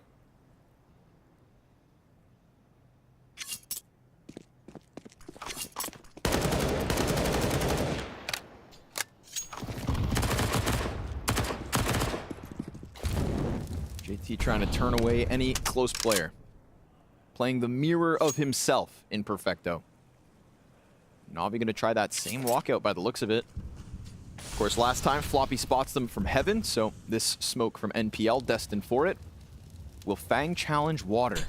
He's ahead of the nade. Oh, and Perfecto starts to run away. Was still ready for the fight, but Fang picks up the better of him. Electronic's gonna go real deep, looks to challenge around the side. Floppy has cover as he inches around the heaven smoke. Can't stop that plant. Grim's rotating in, takes some damage here. Now Floppy will turn attention back. No, not yet. Electronic's gonna go deep and get stopped. Floppy even picked up both those kills. NPL, 1v4, one found already. 2 players on the flank, and Fang comes in from connector, but NPL with a slick reposition. CT's wasting no time, moving this one outwards. Tries to go for the kill on Halzerk, but will be denied. Complexity, surviving with 3, and honestly, Floppy under pressure that whole entire time. I think he felt like he had no options. They smoked it out. They tried to punish the retake setup. I think they had the right idea coming in. They got what they wanted to out of the round, but this first kill from Fang, then the idea being known that it's going to be a sight hit over here, and Floppy staying alive for as long as he did. Just because the curvature of this area allowed Floppy to continually have cover as they inched forward, and he had a teammate rotating in to draw attention from him. That was all great. So first rifle round, 2 complexity on top of the pistol conversions. Back into another force from Na'Vi. Got some weird buys. First Galil into 4 AKs and a Deagle. Now 3 AKs and 2 Deagles.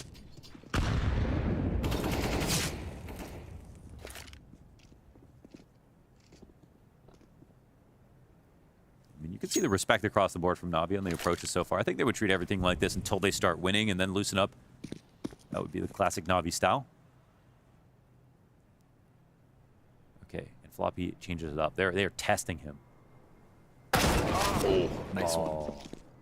Nice and easy. Bit slices right through the A-hold. Perfecto catching JT elsewhere. Double connector push, and only that Deagle. Simple. Can he do it? Can he stop them? No. Back to the 3v3. Grim is under pressure, and he's cleared out by Perfecto. So B site open, but check out that bomb. The bomb is still on the steps of canals. Oh, this round's gonna get weird. It's gonna get stringy. Everybody's peeled in different directions. Electronic, though, nice and easy. Comes creeping out from Temple and recovers the fact that Na'Vi played with no bomb. Yeah, they played with no bomb, but they did take the B side. I think it was the Grim frag. He really put himself in a good spot to have an advantage on the approach from mid, but he still couldn't win the duel. And it almost made up for the fact that Floppy went down without getting a frag. And now I'm curious to see the evolution of Floppy's play inside that site, because he's gone from playing retake, it's been successful, tried to change it up, which you're going to have some variation. But as soon as he steps out, puts himself out there, it's an instant death with an easy clear from Na'Vi.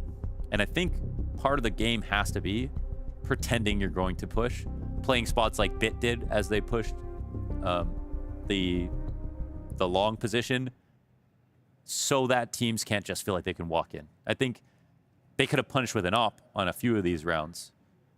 We haven't seen that kind of presence yet for Complexity. So even though Na'Vi lost that for first rifle, had a little bit of struggles here, their game plan seems to make sense. I mean, I think you would want to punish teams for playing retake as much as possible. Right now, this whole Na'Vi team is basically everyone but Simple at the moment. Bottom of the board, but first solid buy across all 5. And they put Halzerk in a spot to punish a walkout. So there we go. There's an op in a good spot.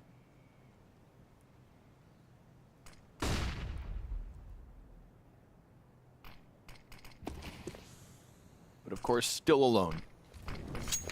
Floppy will be set up by Grim on Glyphs, aka Glizzy. Prof. Yeah. In case you were curious. Gotta get with the times. 2 sets of feet shuffling over. They're going to go for that long A contact by the looks of things. Where's that going? Halzerk still holding. Oh, miss shot. Cannot afford that. Miss. Nope. The only player in position on the A site. He's got the angle held. He's supposed to catch them off. They walk into the scope, and he simply doesn't hit it. And you have to lie. Like, you have to be like, they threw an insane flash. Like, you have to come up with something. You can't just say you missed. Because he should play there again. Ugh. Yeah. He had a couple shots like that, like real easy ones the other day, where it was just like, oh. This is where not those. This is where we just have to recognize that Halzerk is one of the lowest rated players at the event with a 0.88 heading into this event, or this series. Yeah. So marked improvement across all these rounds, but not this round.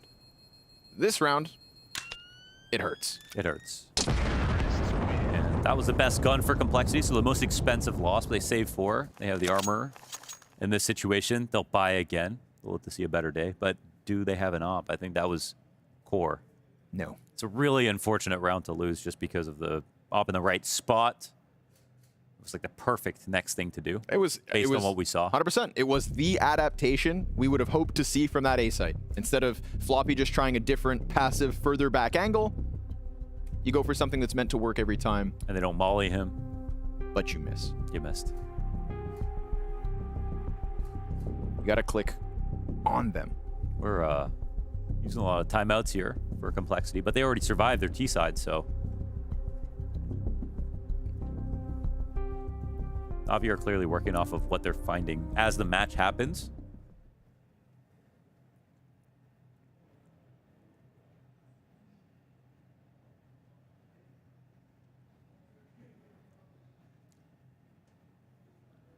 But it's okay, Halzerk. Just get him next time. This camera is nice for Halzerk because you get to see the full mullet.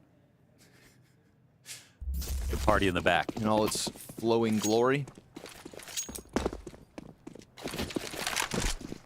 And there's so little money, Halzerk's going to have to now hold that angle with a USP. So to nobody's surprise, he's not even there. In fact, A has been evacuated. Complexity, it's the exact same setup, just Halzerk inside Temple and A completely clear.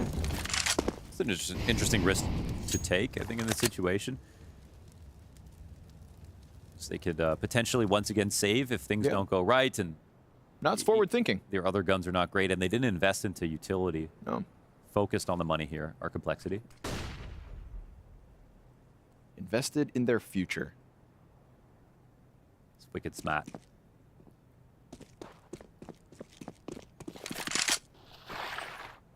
Of course, we're assuming that NAVI go and feel out that A site again, but if they don't, this could be phenomenal from Complexity. Everybody's in the right place. Smoke goes down outside of dark. No, they start to second guess it. Yeah, they just don't hear anything. They have no one spotting. Oh, are they just going to leave? But it's like, if you don't hear anything, why not just wait for the plan? This was the plan from the start. Yeah, they're the ones who are performing the trick. Oh, and a smoke comes into the site. You played yourself, sucker. Yeah, they still actually have time to get into decent spots. For Electronic. Yeah, headshots like that one. Oh, they had it all figured. That one's going to hurt in hindsight. Oh, it's going to hurt. Electronic going to fall to the USP. Just 15 seconds. T's still too far back, but nobody can really just stop this bomb plant. They can't just rush out. The bridge to Canal's drop would have taken too long. Yeah. I wanted so badly just to see whether or not that would work. I was invested, not in Complexity's win, but just in the clash of the teams in that instant. In this situation, like, if you had one of the pistoling players spotting the other side of the map, you would just chill. Not seeing any walkouts. Yeah, it's... What's that rule? It's like if you gamble... Don't give up. And that's... Never give up. Keep gambling. Yeah. Well, I guess in this situation, they should have. They had won it. They had won it. Only quitters lose.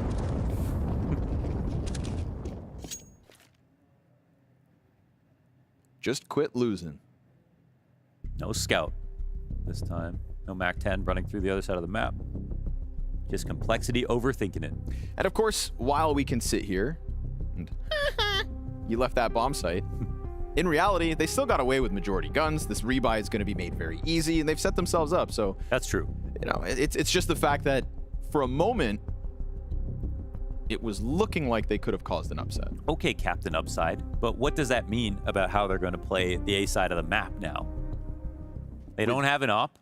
Floppy got punished for playing in the site. Yeah. Are they going to play with 2 riflers? Are they going to push up this time? Or are they going to play retake again? Yeah, I think what they should do is smoke rugs, Molotov the stairs, using the frag lineup that we've now become to known, and then rush 2 to 3 players out through long using a flashbang off the window. I like that. The aggressive forward A play, get that map control out the gate, or at least just teach Navi that you can test that side of the map. It doesn't have to be passive. I freaking love that. Well, Floppy is walking up. And they've used their forward aggressive nades. Floppy, he's coming through. Yeah, he's going for it, but they're taking going with the canals push. There's a second layer. Deep smoke onto the stairs. We've got a lot of control here for Complexity, but now they have to give that up. Yeah. That's the problem with the aggro. You got to give it up if you don't get your kills. Well, yeah, except look at the damage they've done already. 3 players, half HP. This is a great start to the round. I sure am smart.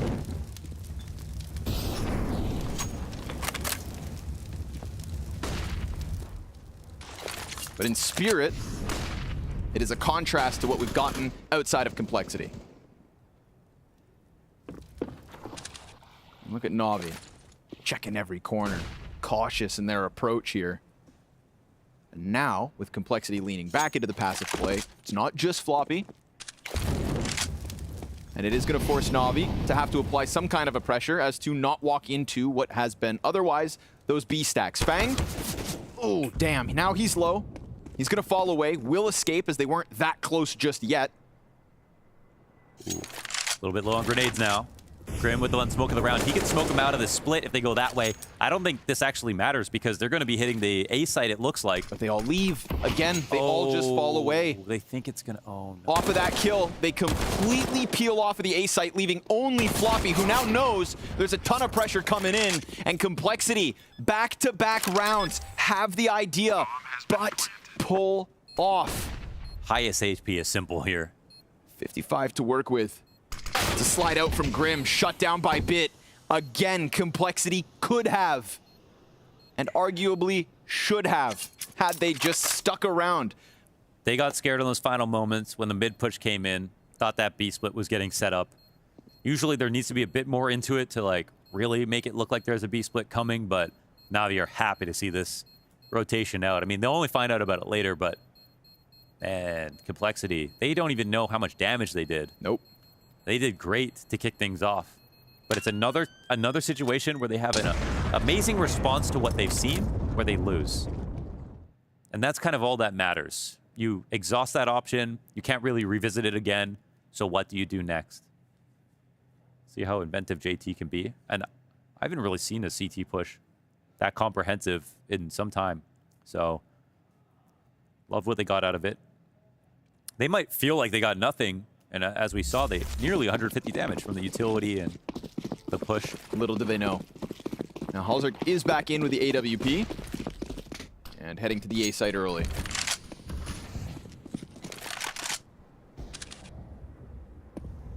Looking to position Floppy ahead of him, or at least just on the entrance. This is also great. This is that outpost spot. Okay, so Halzerk, early contact. Floppy can play anti the whole time. He's got a spot to multi. They're coming towards him.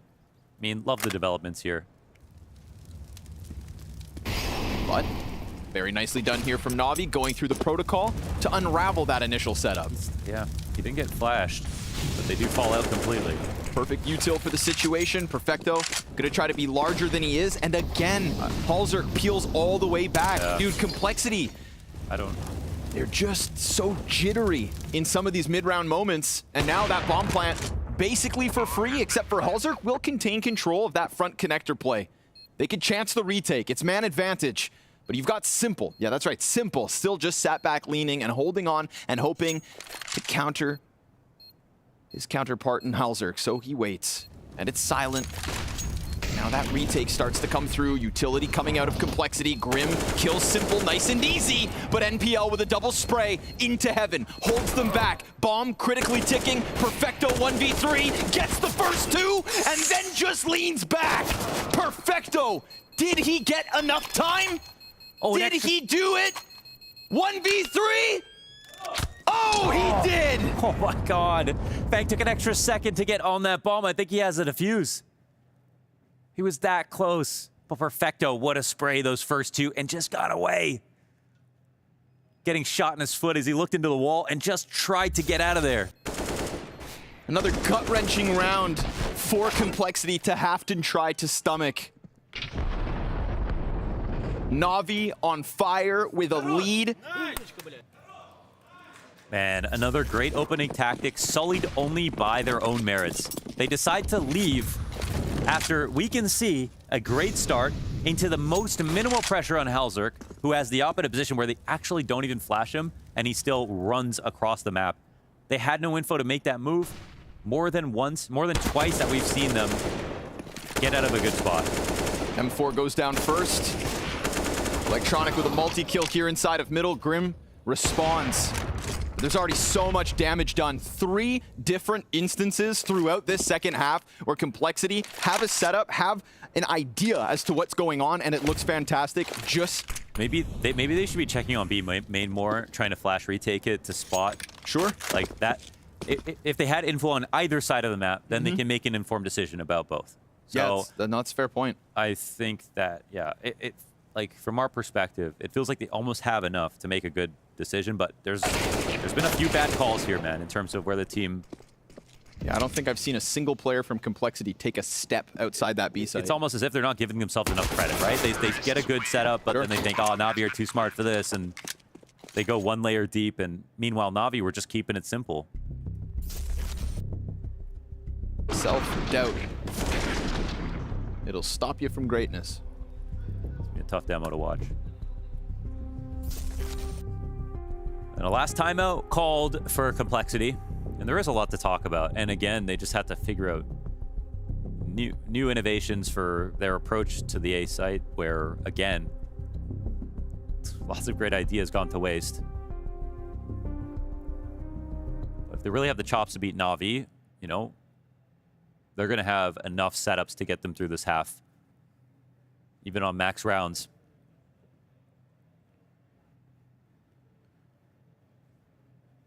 It's like, in part, just for the sake of Complexity, trying to prove that that pick versus Liquid on Anubis is justifiable. They come in here, we see improvements. Like, you wanted to just at least get one. Just one. Now we're talking a whole spree of round wins out of Navi. 6 in a row.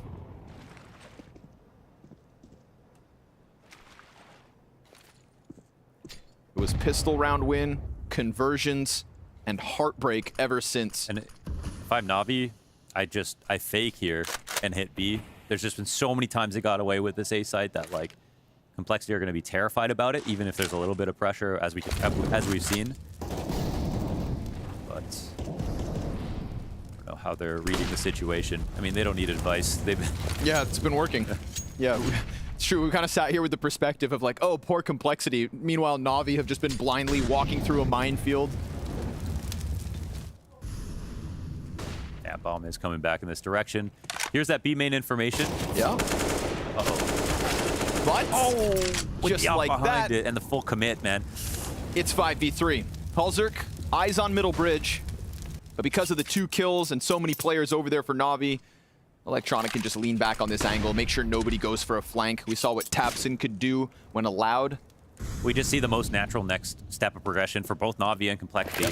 They have Floppy now playing in that pillar, not moving off the flash, chilling in that spot, maintaining control of it, but slightly over-resourced on that half of the map now that has nothing to do with it.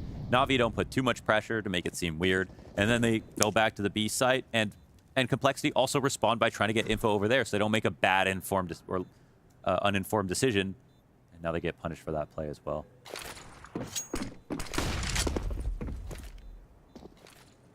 Silver Lining will be holding on to these 3 guns.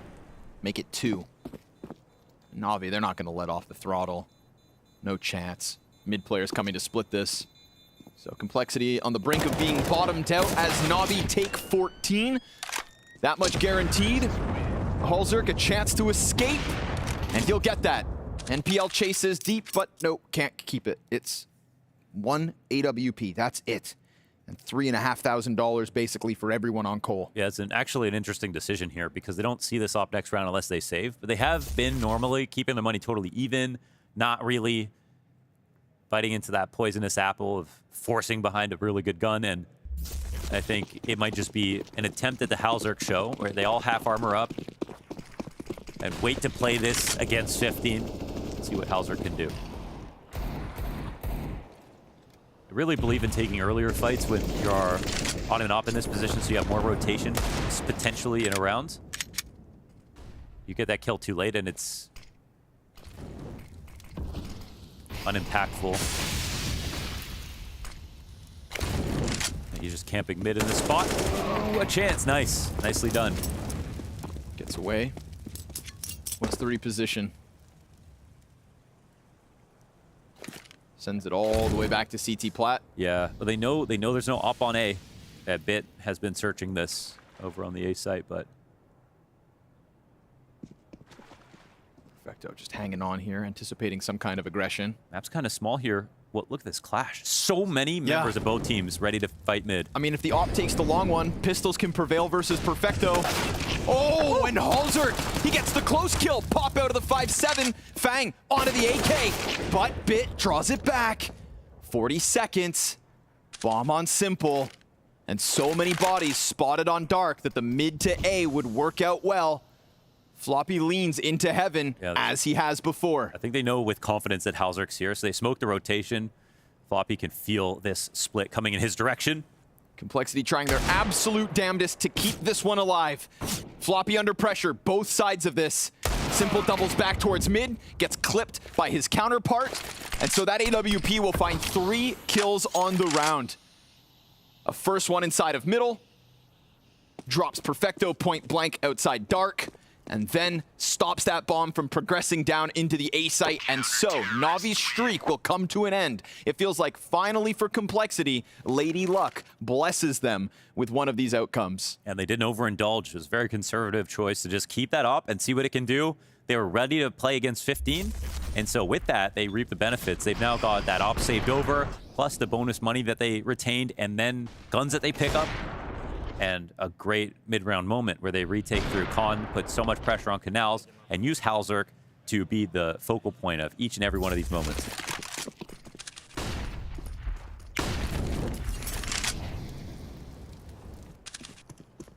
Game is still live.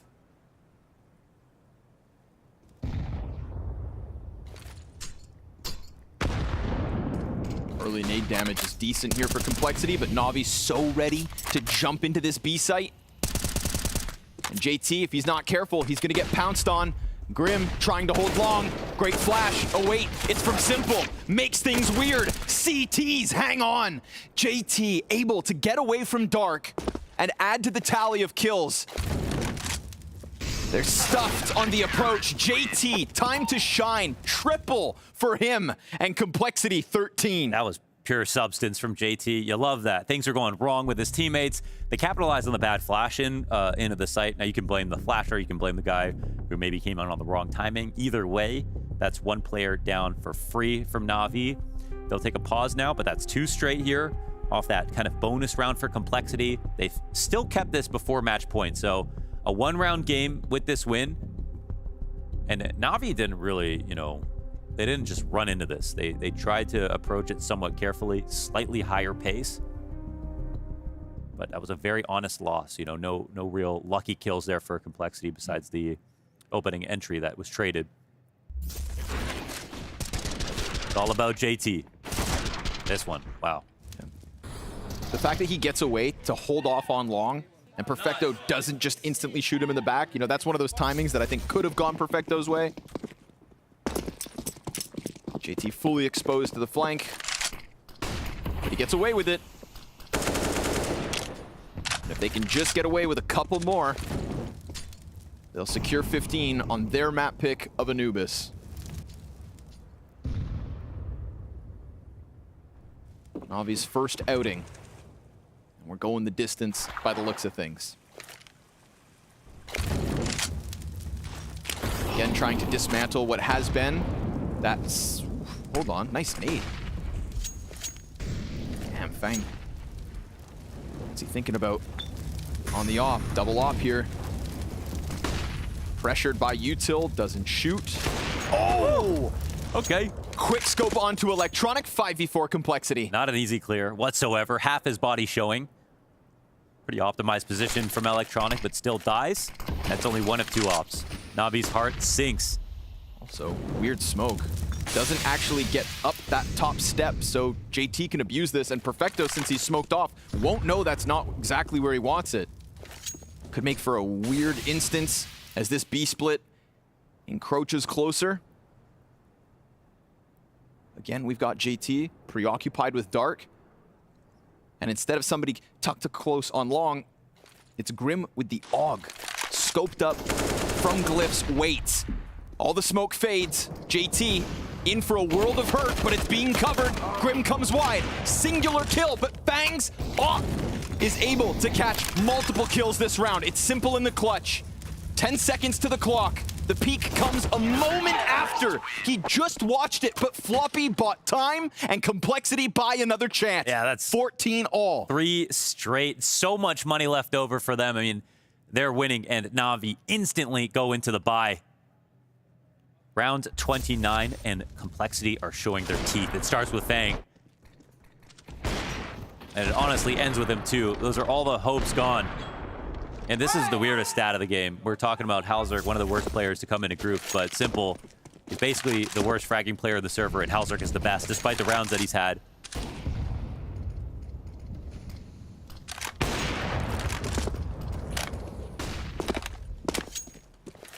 That would explain the scoreline, if nothing else.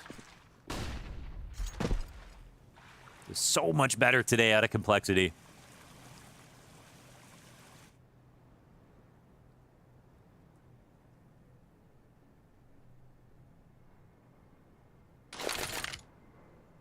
I think Fang kicked it all off with that peek into Electronic.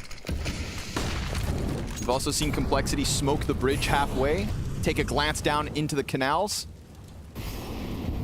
But with that pressure, Fang's going to be happy to just fall back into Connector instead. That's both ops leaning A. And Grim on Jail. Again, trying to refresh these positions inside the B setup. Doors would be a great way to get close to that Fang op. Halzerk, last time on this angle, missed shot, or just ran away scared. But they're going to go ahead, get aggressive, trying to play it active. Yeah, this is post-clear. Like, Bit already got into the spot, so an interesting position. Oh, but Bit, every time there's a duel, no matter which side of that doorway he's on, it is headshot after headshot, and Perfecto picks one up on the other end of this map, but it's still going to be the A-split, and every defender from Complexity is dead. One after another, all empty-handed. Navi have taken 15. They fall like a house of cards in those final moments. They had the right idea about every single peak, and they win none of the duels. We could talk about the improvement out of Complexity's individuals all day long, but in this 29th round, it is all of them empty-handed. And with that, Navi a chance to close. Wow. A chance to push this to Inferno, a map that everybody expects them to just sweep away. I thought this was going to be the culmination of a round where you get some very close retake in this spot with how well Complexity have played up until this moment, and then somehow instead it's the most dominant round so far from NAVI. There's not even a full commitment to the site before it's even over. That one's tough to talk about. And Complexity try to keep him honest. Around that 30-second mark, Floppy sees nothing. They know it's B. But instead, NAVI just simply hadn't made a decision up until that point.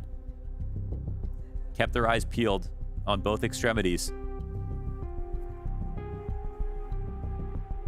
NAVI aren't exactly back in the power position, but of course not. They have match point.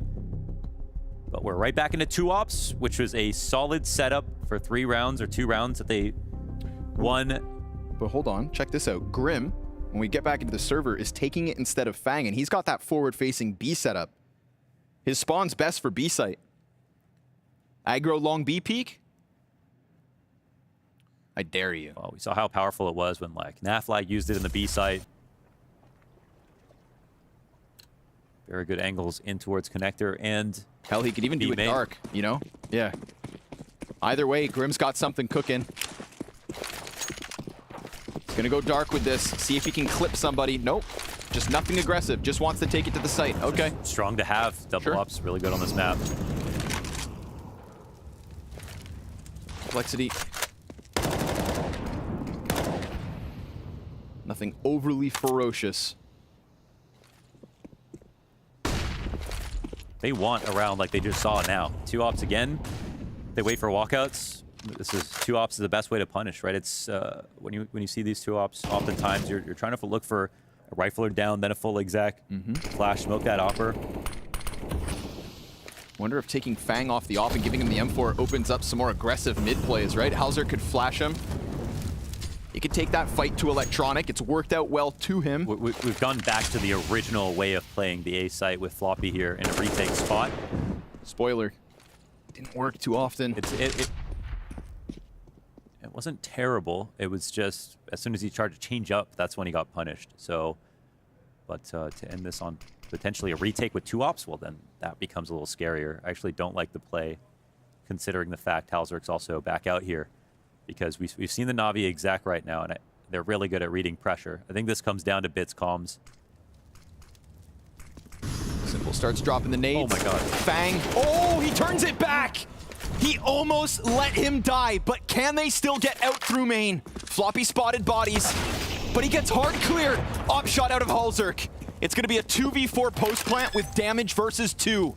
And Bit, the soul crusher of round 30 perhaps. They're gonna press in. They're not gonna hide. They're gonna take this fight to Complexity. They actually took a risk here. They're open to be main, but this risk actually might pay off. Could work. First kill's his. Second in for Simple. Now it's Bit's chance. He needs a double. He gets that first on Halzerk, runs away. Fang looking for his 3rd on the round just to get to OT. He's on top of the bomb, sticking it, but Bit doesn't give a damn.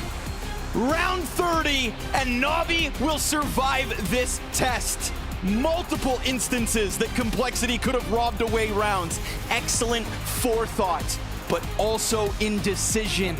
And that crept in. A heartbreaking loss for Cole, but one that sets up this Navi 2-0. It was really nice to watch, even though they only end 14-16. There's a lot to learn from that game. There was individual level that we haven't seen from Complexity up until this moment. And to get more info on that, let's throw it over to James. Blade, certainly a tough Anubis in there. You guys, though, on your T side were looking very comfortable. We're moving into the second half. Then there was this back and forth between it. Could you feel adjustments being made by the Complexity boys? Do you feel like they were giving you a good challenge? I think they already have experience in this map, and you can feel it. They know in some situations what to do. They know how to looking for entries, for example. I think we didn't abuse some stuff on T side actually, but I think we're not confident, but we will do it in future.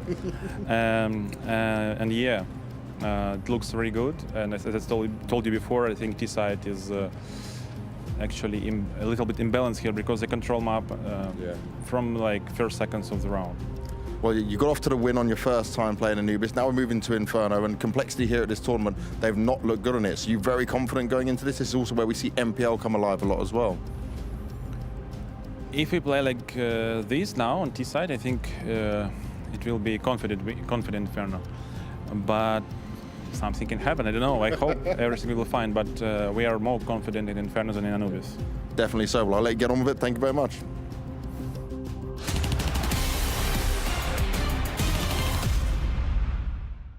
It's a good position for it, but oh, that's the M4 removed. Shush! A Nova and a Dream! 3 kills from it! I did not expect that to be the hero of this round, but somehow it's kept heroic in this. I've never seen the Nova get away with something like this. Oh, and I'll be running away, but that Nova, that big green gun, not the one we often talk about, sat up on top of the hut and thirsting for blood. Someday Young might give it to him. He's hunting. Oh my lord. He's dropped into the lobby. He wants more. Nova is his friend. He's on for the ace. 4 kills on the back of the shotgun. That's unreal from Shush. Up on top, everyone is looking elsewhere. Look at it go. This earned the hero music. I mean, man, look at it. It's like the perfect habitat for it. In all its glory, the Nova. 4 in the round, and Heroic keep themselves in this series.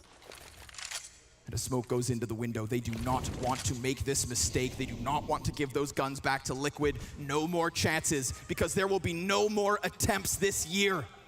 Final chance to write the final chapter. Hunter, of course, turns it right into a leash, sent to the sidelines, and still OC is nowhere to be found. Hooksy plants that bomb with the hopes of a trophy lift at the end of this year. It's little from OC, and it's far too late. A retake necessary with the talent stacked against him. A phenomenal event from JKS. And while the Kovac's watch is on, guess what? 2 brothers from Bosnia with a childhood dream to win events since this all started. And ladies and gentlemen, believe your eyes, Abu Dhabi with the newest champions. G2 do the unthinkable. They win a LAN. A first tier 1 victory for Hunter. A trophy in the cabinet.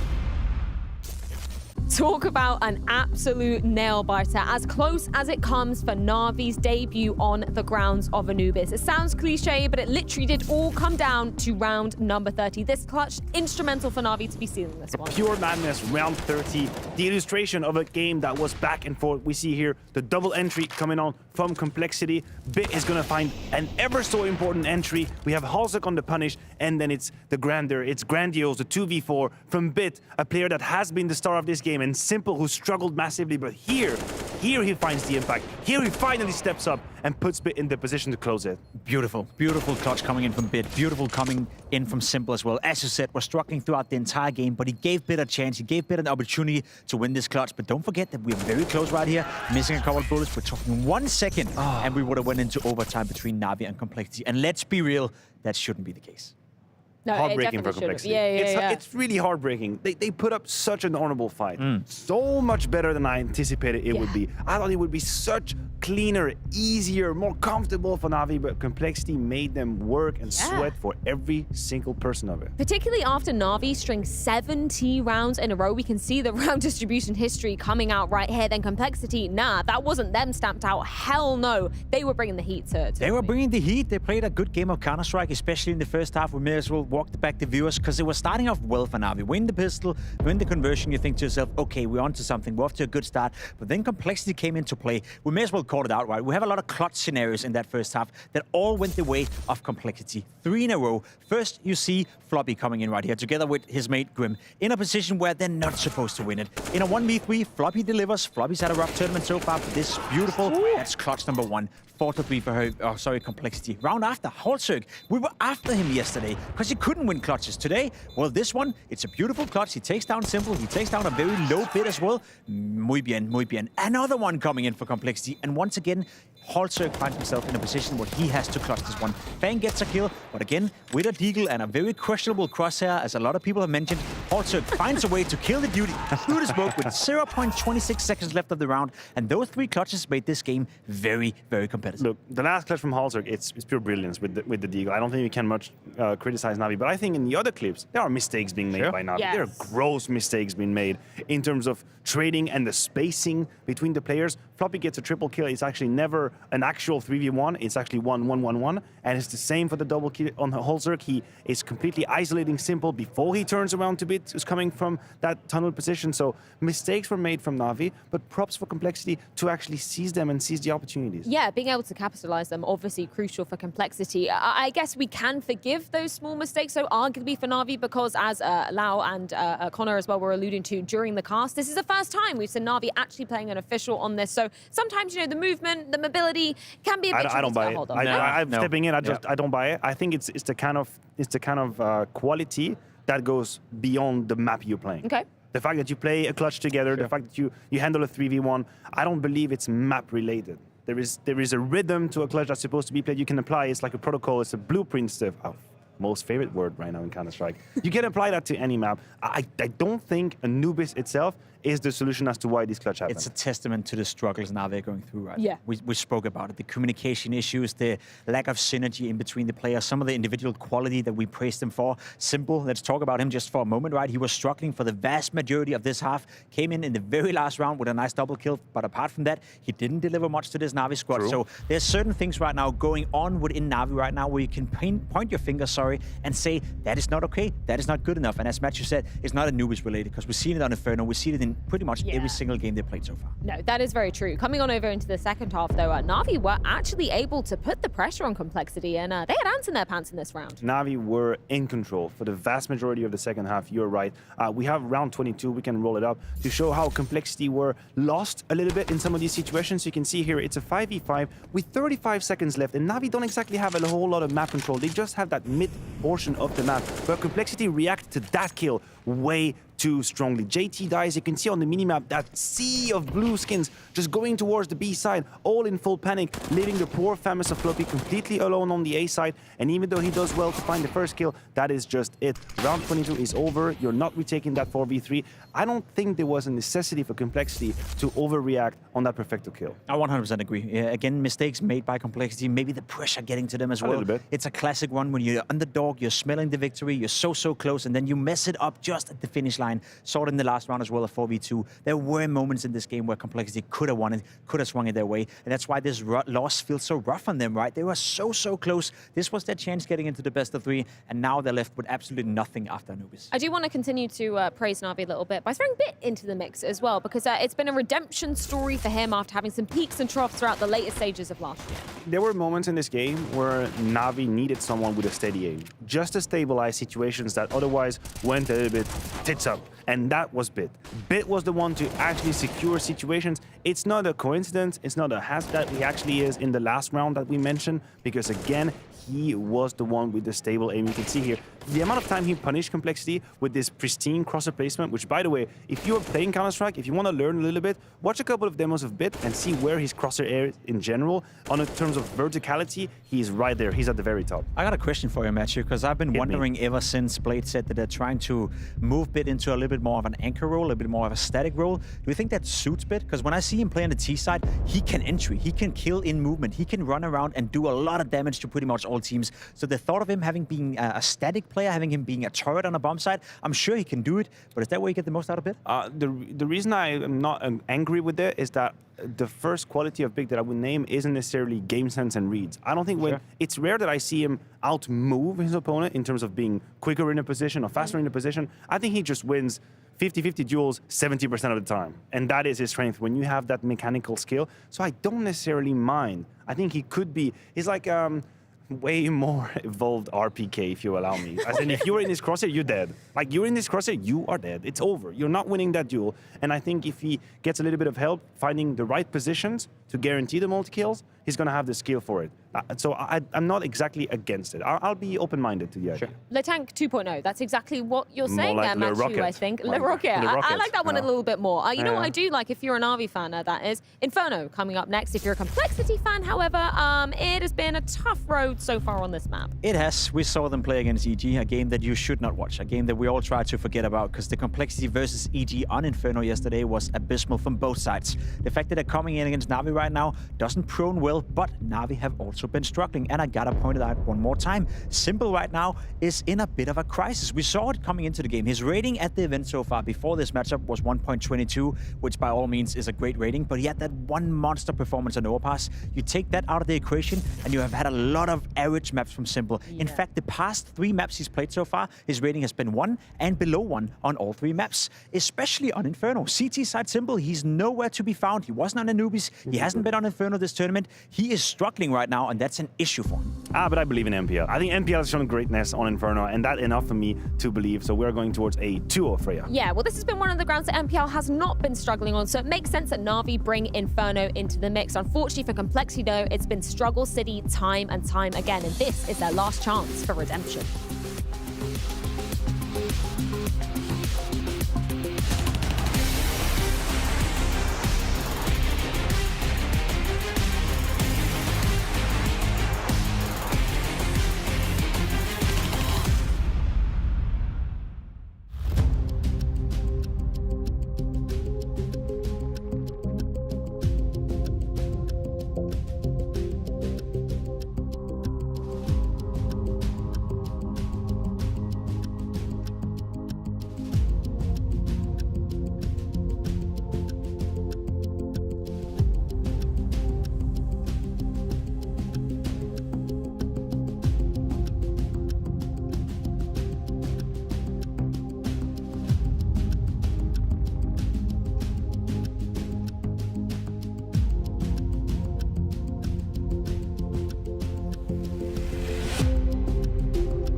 Blast Premier is coming to North America.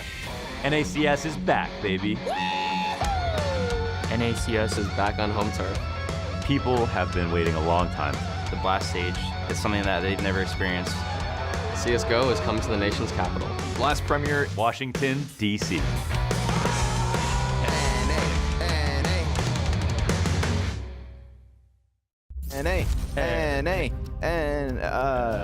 But then Anubis happened. Yeah, that was close, man. It was close. Damn. But no cigar. NAVI survived the test from Complexity on the opening map, and now suddenly they find themselves on the brink of victory because there's nobody in the house that believes in Complexity beating NAVI on Inferno.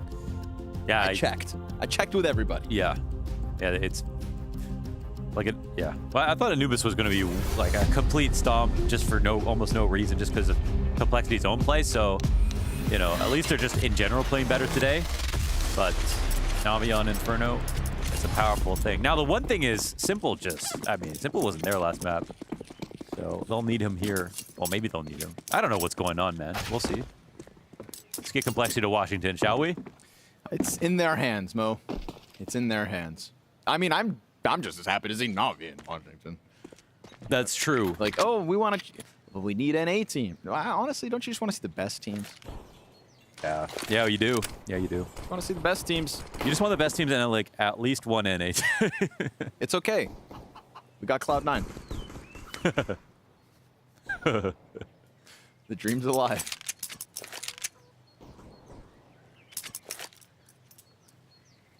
At least I hope their dreams are alive. Come on, Complexity, rally. You can do this. Unless Simple decides to have an improvement from that map 1, which I really hope he does. It'd be hard not to. For his own sake. Quite impactless. On Anubis, Floppy is the second player here under Valk, I believe. Yeah, Halzerk's the other. And Halzerk was kind of baiting them into that fight, but no kills just yet. NPL is going to pick one up. Scary death. Well, they know that this will pull Floppy back into pit, so Fang is the vision right now. The eyes. 25 seconds now. Well, 2v5 here on the A site. Far rotations over on B. Floppy hears him running in. Kills Electronic first, but then both the defenders go down, and Navi have gone ahead and milked this one down to the final few seconds, but it's all good. Ain't no chance JT and Grim are coming through with this retake, not with Simple down deep. He'll connect to Grim with the P250, and just like that, Navi are going to find Pistol on the T side of Inferno. Kind of need to do something else after Halzerk died inside of Halls. The map just became a little bit too transparent for Navi to make a mistake, and there was no movement over on B. A lot rested on that one duel. Halzerk couldn't grab. NPL was great on Inferno a couple of times now, which was cool to see. I think he was leading the board. I think, yeah, he just really actually has been impressing a ton. I was personally doubtful after watching the Academy League and really thinking, oh, they just missed an opportunity with Head Trick, but NPL has already, I think, been incorporated very well. I mean, man, even after fall finals when they threw him in for that one map in the series. Guy got dogpiled. Yeah, and we do remember... Oh, hold on. Little pop out here with the pistols. 35 bullets in that mag. That was a great spray. NPL does a ton of damage, picks up 2 kills. How many of your homies know where the 18th bullet goes on a Galil spray? My homies can't count to 18. My homies from NA. Yeah. Why are you laughing? I can't. I'm your home. Oh, okay. Grim sat back sight. Fang's coming over. So's the bomb, but Perfecto clears it out, so all good. Launders, people on the internet are funny and mean. Real. That's a real, very real comment. Right before this game started, I'm in the server with the players, and I was looking up at NPL's Steam profile. You know, I was checking his inventory, seeing what he's got going on. The first comment on his Steam profile, NPC. Yeah. That's pretty good BM. I hadn't heard like before, that. but straight to the point. To be honest, like my favorite BM was when it's art, they say fart. Sure. And so, but NPC, that's pretty good. It's not bad. You got to give him credit where it's due. I don't think you're getting away with this. You can run, Fang. You can try to escape, but that bomb's real big, Chief. And you're out. 2-0 Navi, although 2 deaths, so could be worse for Cole as well. Yeah. But yeah, when we talk like MPL, like getting thrown into it at the fall final, that was like, oh man, big stage for this guy. And I think when we look back on BIT, it's funny because it's always Inferno where you see some of the first performances on the new hires for Navi. And BIT's like first game on this map was so shaky. You almost couldn't see the player that, you know, it looked nothing like the player that he is today. Right. And a lot of that had to do with nerves. And I kept making the joke that he had his, you know, he had his moleskin out and he was watching the game and he was trying to play Boiler and Simple was like rotating, taking his spot, running him around, and he was expected to frag, and it just felt like he couldn't focus at all because the NAVI system is just so comprehensive, so much to learn. And gotta excuse the new guys for having to figure all that out and aim at the same time. Bit figured it out in a big way, and I think that was the first proof that they're just very good at incorporating talent. Of course, didn't work out the way they wanted with SDY, but MPL maybe much more malleable, you know, with not any experience. Ooh, they take a risk in playing retake, but Grim puts up the first frag. Moves it back around towards Coffin. We've got a 5v3 here. Bit attempts to press out middle on his own. Electronic just wants that bomb plant at this point. I understand why. Make Complexity come to you. NPL over top of the Coffin here. They've got 0 banana control, but little do they know, nobody back there. We're gonna get a double up on Nubox. Simple going to attempt to fight CT. That's now 3 players, 4 players looking to go through construction. And here it comes. Retake attempt. Fang and Grim kill a piece. Simple on the Nubox, tapping away, and it's all good here for Complexity. Opening kills both sides of the map into a very fluid retake with time on the bomb. It's good. It's good. To be honest, because it was NAVI, I was just thinking, wow, this is a very interesting post-plant. Cool, like how it looks. But then, you know, as that played out, I'm like, what were they thinking there? They were just getting real creative with that. Top of Coffins, I thought MPL was going to move after the smoke kind of came up, and they went top of Nubox as well, so like open to CT, but maybe hoping just for that really early kill. And I thought they were taking advantage of the fact they're hoping no one comes banana, so they take some kind of risk. But even versus the 2 natural spots where CT and Con, clearly, no problems.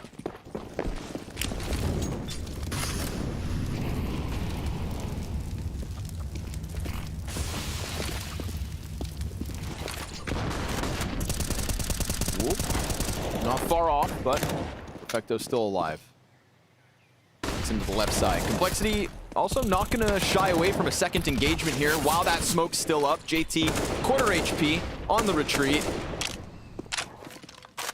He's out of there. He'll take the boost CT, and we'll see what Navi have in store. Still 2 AKs up, lots of nades. Yeah, my first impression is that they're probably going to take the banana control and try to, well, put a lot of pressure on this side of the map in this half.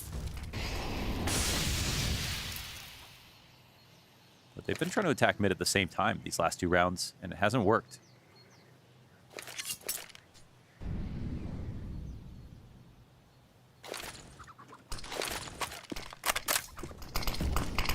Smokes both ways. Again, JT is boosted, but also low. Frag. Ooh, that could find him. Oh, nope, too far down beneath him. Actually, bounced just in front, so bad nade, but good trades. Good enough to put Electronic in a clutch. There's maximum pressure on the rotators. No one's in early. Tap him. Yeah. Respected him right there. No dice. Doubles back around construction. They're running in. He's ready for the fights, but Floppy's got the trade frag. So 2 kills in this one for Floppy. Him and Halzerk still going. Complexity staving off the early success from Navi. Yeah, the first one was a little faster. We could talk. And then 1v1 would actually be a layup, but good enough spacing here for Complexity, and they win another round. Now 3 Tech-9s came into that, and that mid lurk also has failed another time. Great kill from Floppy. Another world-class crosshair by the looks of things. Yeah, he went from dot crosshair to like gap 11 or something. To 5 dots. Yeah. Complexity like to do a little trolling.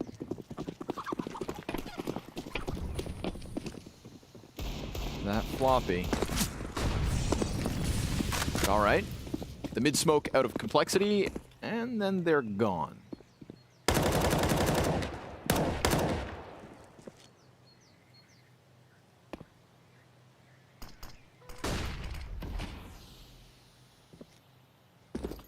Apartments control to be taken. 1 smoke currently on bit. Sat outside the apartments with it. Fang will have a little gap on Boiler.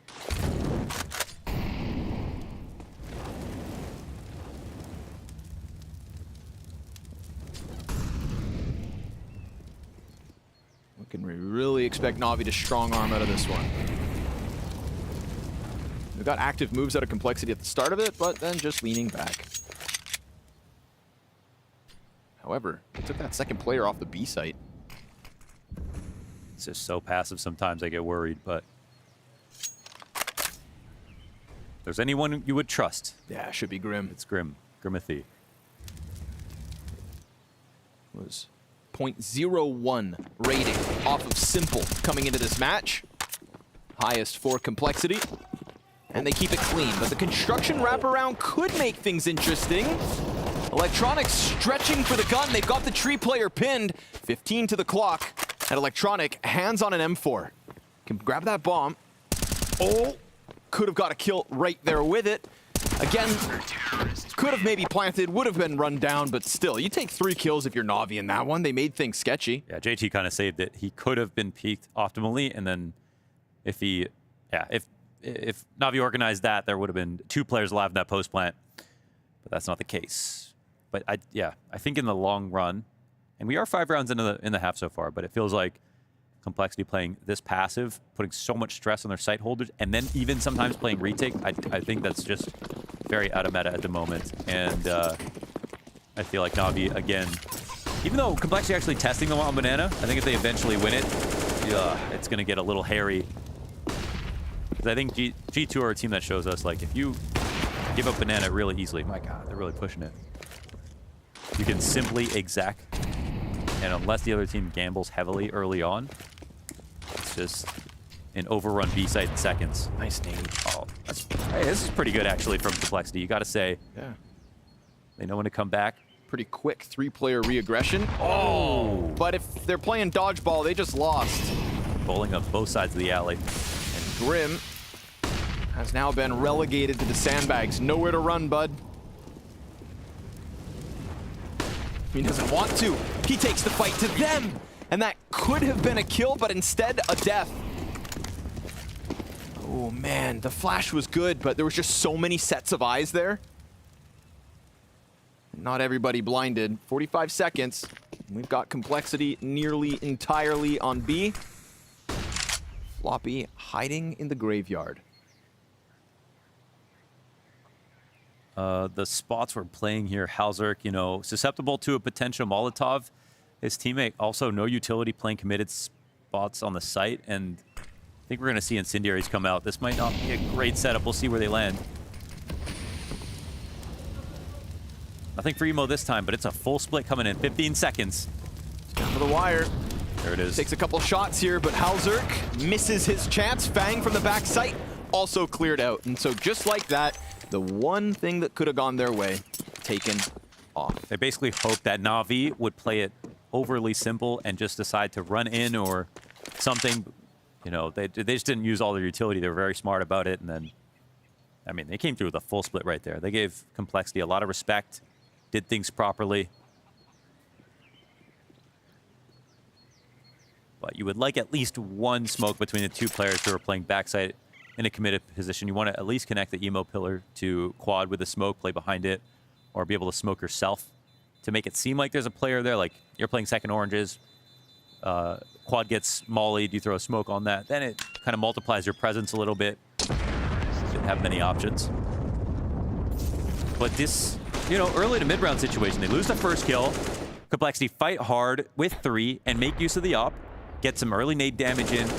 Grim just swings a little too wide on that opening attempt. Even if he goes 1 for 1, as you pointed out, it's actually not too bad because they still have the op back there. But he doesn't get that first kill. 1 bullet to slow down the approach. Then maybe Fang gets a better chance. But alas, not this time. Tied up. 3-all. Weak buy out of Complexity.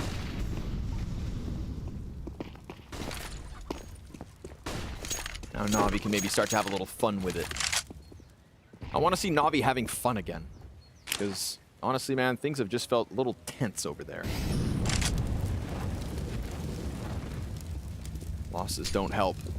Floppy off sandbags. Clean 2 kills. Shuts them down. The fact Simple comes around the corner for the trade and is met by the headshot. This could be exactly what they need. 5 5-7 up next. Bit and NPL, though, peeling players off the A site. Grim's FAMAS could make the difference, because NPL's so low that he wants Electronic to be a part of this push. NPL, if he chances this too much, rounds that extra corner, could be cleared out. Electronic will be pushed into the playmaker's position, rounds the moto, and sprays. Tries to go in for the multi-frag, smoke ahead of NPL, nade thrown out, over box, lines up one, doesn't know. Grim almost snapped onto. It's the USP needed to keep Cole alive. Gotta appreciate NPL's mechanics though, like nearly locked that up, but Grim, that headshot, saves it. Close call. Some great eyebrows. Good clutch. Yes.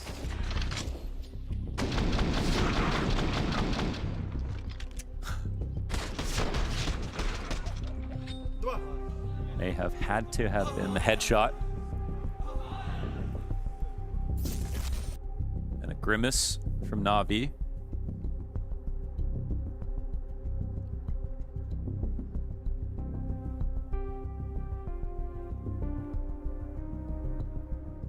I mean, if Inferno's close, we got to start asking questions. You know, even if it's Navi to win it. Simple not playing well on Anubis is one thing. Playing not well in a series that's stacked this heavily in favor of his team, well, that's another. And also because despite having a couple bad maps so far at groups, you know, it felt like the recovery was happening. Yeah. Up until this series.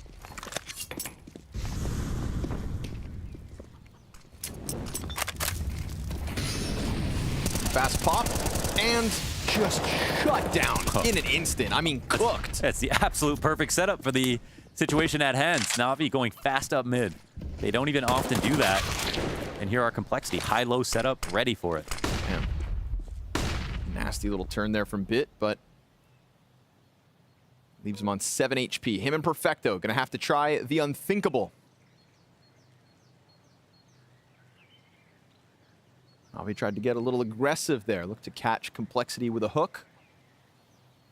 Instead, they sink.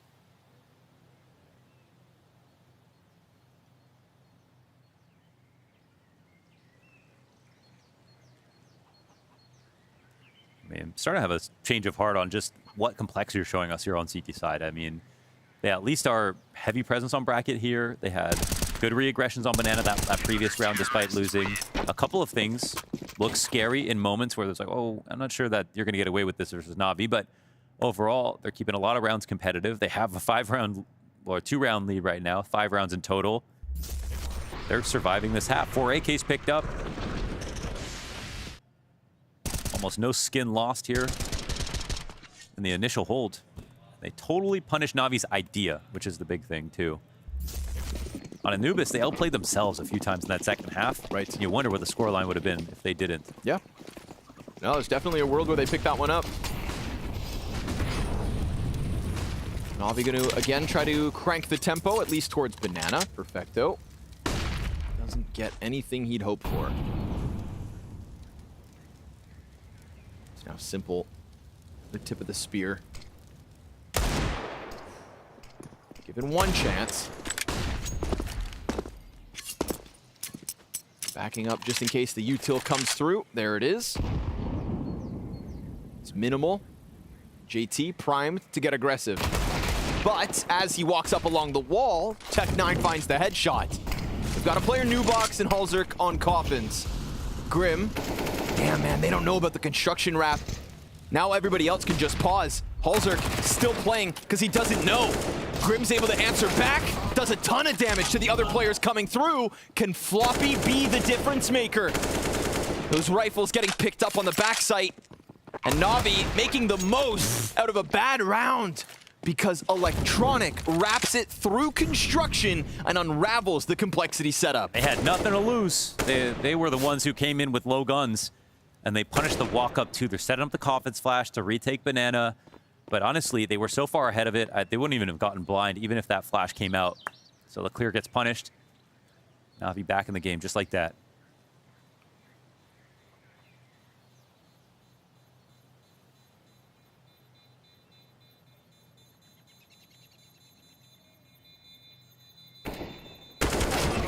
Nothing saved either. So, Navi, that's going to be a little bonus. Bonus to kickstart. What was a strong start? JT, I guess too concerned with the side. Checking out those corners. Just lost track of it all, and well, we see what happens. Now Complexity into a weird spot because the money's not there. Right, we're talking about Complexity bringing it back, but one round loss. Yeah, you lose a round with momentum like the other team was saving. They were on T side, things are cheaper. Fang gets an M4. Again, they've been pretty obsessive about evening out the money as closely as possible. Well, they actually do invest. Okay. So they're going to put this together, I think, prepared to eat a double save if they need to. 3 guns, 4 decent guns. Little low on grenades. Now, Navi can read this as an anti-eco. Complexity can't play a long, drawn-out round with utility. No. So what's the idea? Because they might need to try to get a kill fast. It looks like they're going to go for some kind of hall setup. Or actually back to mid. Okay. We've seen good things come of this. Now this is a moment where they really have to hope that Navi make a pretty terrible decision. They've already taken top banana control. They've seen Complexity in the earlier rounds. Ooh. Not a great... Oh, it's a really bad smoke. God damn. Yeah, and you can see Navi now just it's basically not a the smoke. thought of this. Yeah. Yeah, they're going to punish that one. They get a player deep onto tree. Grim knows he's in a world of hurt, but still holds on. Oh my god. Simple's gone way deeper. Fang seems cautious on the approach, but loses his head. And Simple's still so deep. Grim will bring it back, so nobody's actually inside B. What's even happening right now? Why would the bomb be back in T-spawn after a situation like this? Not only was it staggered on the approach after the second flash and the first player died, but you know, Simple doesn't even go for the kill on the B site. I guess they were trying to split towards A with Simple's frag. I mean, but they had an open site. Leaving it all on Grim. Yeah. 1/3 of his HP left. Almost times that spray to a T. Will not be able to stop Navi from getting their footing on the bomb site. One more chance at a spray from Coffin Smoke. But they fake plant once, and that's all they need to draw out the gunfire. Okay, some grenades coming in from Complexity, but this one smoke, that's key. Floppy, how's he going to use it? They're not coming in from Bananas, you would think. 2 players already about to cross. Bit's got a teammate on the same angle. Good trade. Electronic gets the double, but there's still life on this, and that nade, immense. 40 damage, and Floppy will move through. Now, they came in with no kit, but that's fine. Of all the shortcomings that Complexity had, we said no nades, and definitely no kit.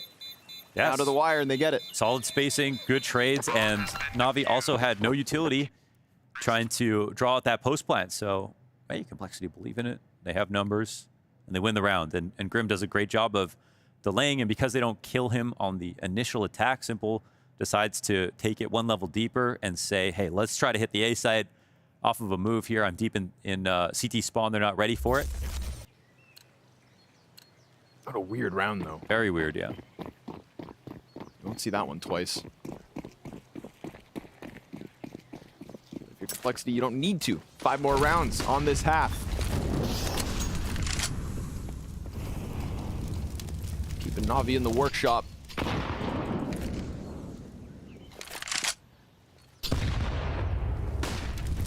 They get aggressive. How far does JT want to go? Ouch. Great frag coming out of Navi.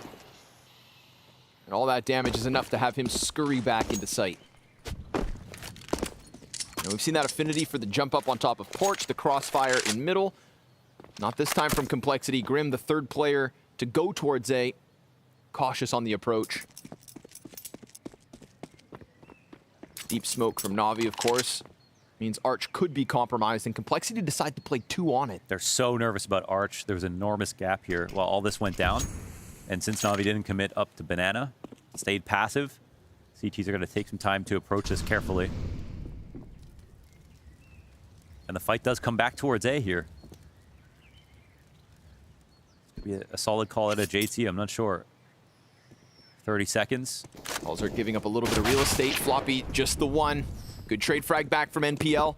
That's going to mean Bit comes out from Balk. Fang looking to smoke off sight.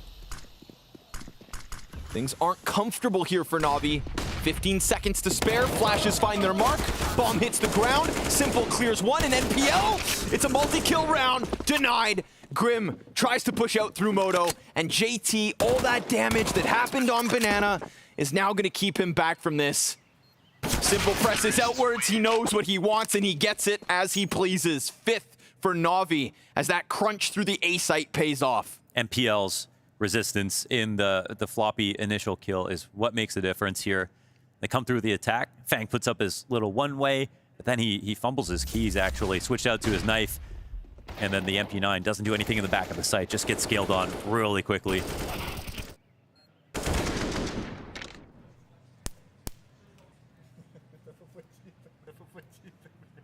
Now Navi are having fun, as ordered. It's nice to see. Ooh, complexity, full investment.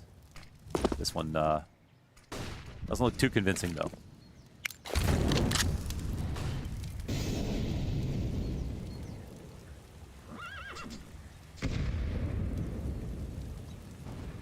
Bless you. That was a horse. Yeah. Never seen it, but it's out there. Navi on the high horse of splitting this A site. No resistance will be offered. I am sorry, Fang. What are you talking about? He's got the best gun here on the whole map for complexity. It's a cold, barren A site. He's in the Arctic. Navi, a pack of polar bears. Gonna tear him up. NPL wins the duel. Mac 10 versus Ump. And now everybody else from Complexity nowhere to be found. So you can go ahead and keep your Deagles. But Navi are going to tie this game up at 6. Oh, nice shot. From range. And they'll approach.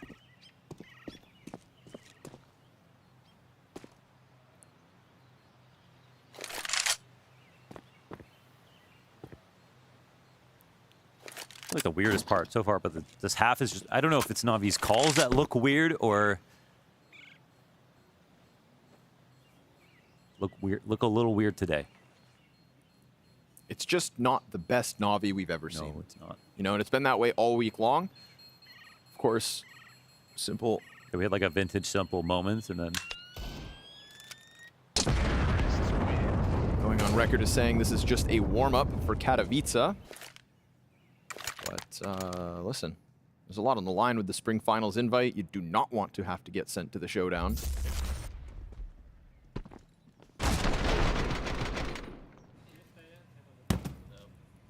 And this level of competition out of Complexity, I mean, keeping both these maps close so far in the series. The mood was high here at the studio. Everybody thought early night again, like Big gave us against Liquid yesterday. But Complexity are putting up a fight. And I don't know what that says about them or what it really says about Navi. yeah, that's the tough part. Hopefully, like these two things can be true at the same time. I mean, we saw it for sure with the individual level of Complexity. The amount of clutches they straight up won, like they had to win so many to get to that 14 mark, and still made some personal errors, unforced errors. That means they could have won the map, and that's just what makes it very tough to analyze to figure out, you know, exactly what's going wrong. If you ask anyone on Navi right now, they're gonna say we're playing like dog, like it's not going good. Sure. But it's definitely not completely true. Not our day, couldn't play our game. But this one was hella clean. We got AK headshots, even despite it being versus pistols. A couple of 2-bullet bursts. And it's Navi's 7th round queued up.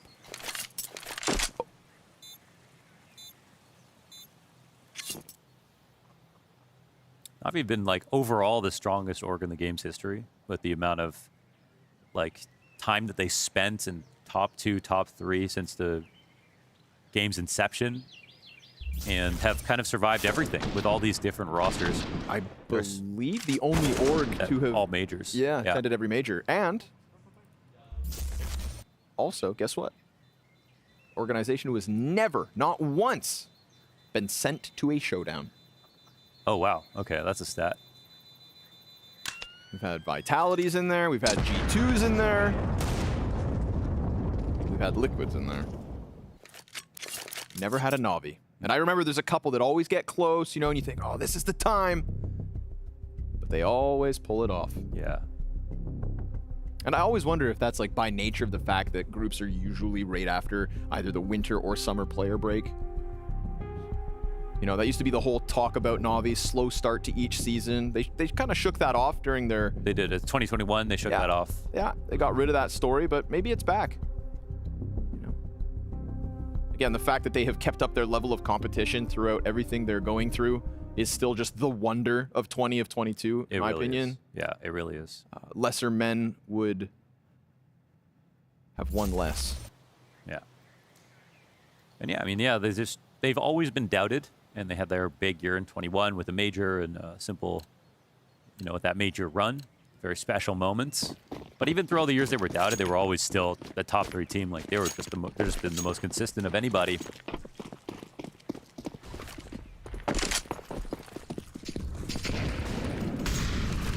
This one's looking like it's got some pace. Oh, Halzerk and Floppy caught going for the boost, but still ready for that early fight. Yeah, they wanted like one private moment there, but they both delivered a frag. Could have been way worse. Yeah, it was a pretty decent setup there for Navi. I feel like that speed, usually both those players go down. Props. Ready for it. Surprised to see all these like kind of mid explodes. Just not used to seeing that from them. Floppy leans into the pit, leaves Fang facing mid. And we'll see if Navi can orchestrate a little 3v4 comeback in this one. Fang is leaving. Floppy's on his own. Because that banana utility that Perfecto is throwing from the bottom of middle. But there's nothing behind it just yet. JT wants to go sniff out the information. What is truly here? May seem like nothing, but Perfecto given a chance to challenge that smoke. Now it's a waiting game. They'll go for the boost. Read by JT, but won by NPL. And there's more where that came from. A couple more CTs, one over on the cross. Bomb dropped and Complexity just kind of bait and switch out JT.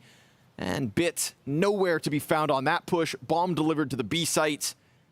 Looking like Complexity keep this game tied up. Yeah. However, Floppy's going to go down at least. Yeah, this will still be a trying moment for Bit if he wants to go for it. He's got at least the molly, but he's just got no time right now. So, man, JT's calls have been in order. All the timings are looking really solid here for Complexity. When they went for the retake, when they went control of the A site, how they, even with a good start, they decided to put just the right amount of pressure. And, well, Bit gets a kill. He's really testing this after time for some reason. I suppose they have all the money in the world on Navi's side. Oh, yeah? Yeah, they've got all the money. Complexity have none of the money. Oh, wow, we're already at the 15. Round 15. Just like that. Floppy was just tying his shoes. Halzerk gets the first kill.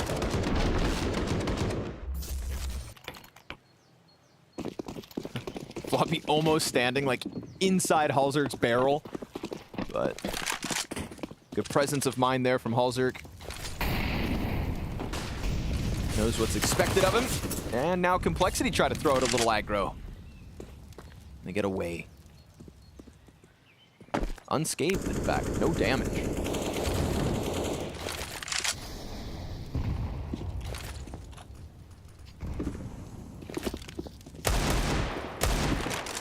Four retake round wins by Complexity in the 7.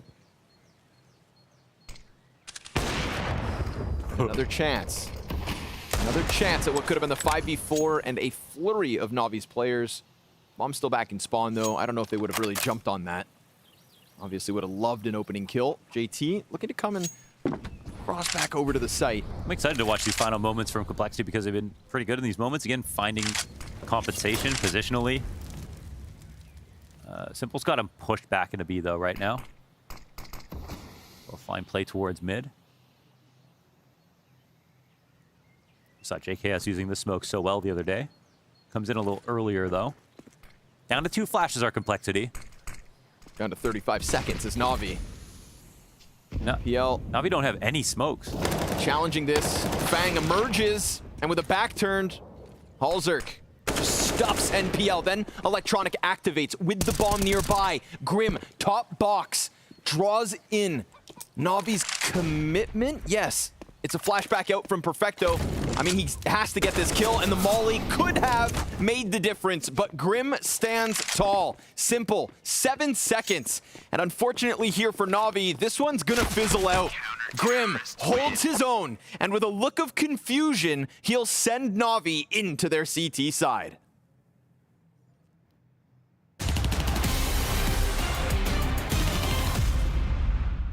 Welcome everybody to Skin Riders. We are here with Blast in Abu Dhabi, and to my left there's this beast. Twist will do us the pleasure of being in it and going around the laps. What he's gonna do is draw skins, in fact, and then we're gonna have 3 players guess which skins these are.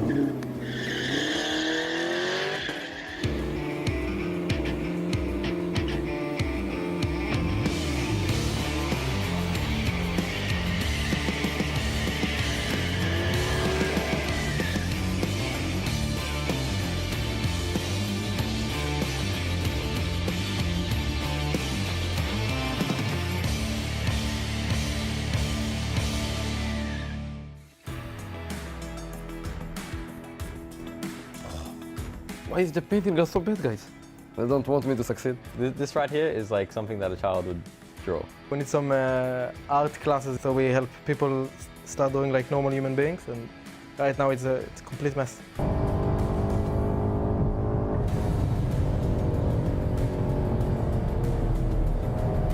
I just see some people trolling me.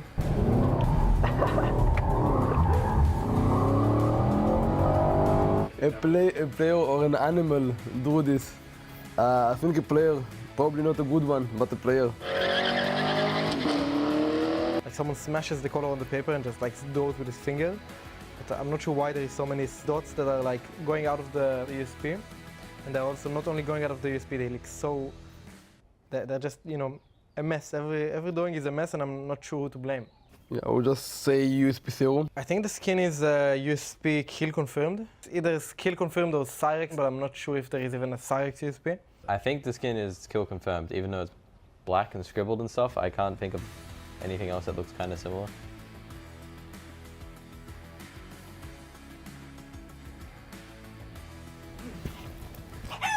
Guys, Dualies. How can I know Dualies' skins? Oh, I don't even know a name of Dualies' skin. All I can think of is like they're blindfolded or something.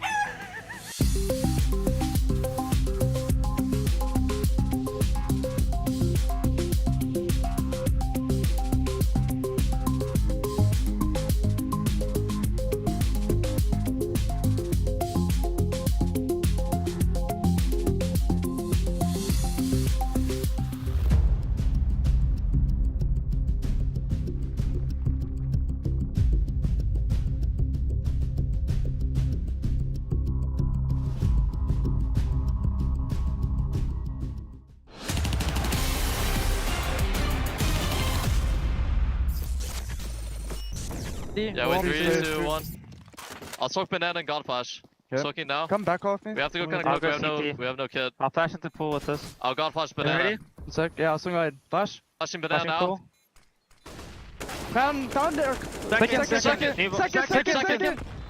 Oh, second. I'm swinging on him. I'm dropping. Nice. Oh my god, job. bro. What the fuck just happened here? Nice job, bro.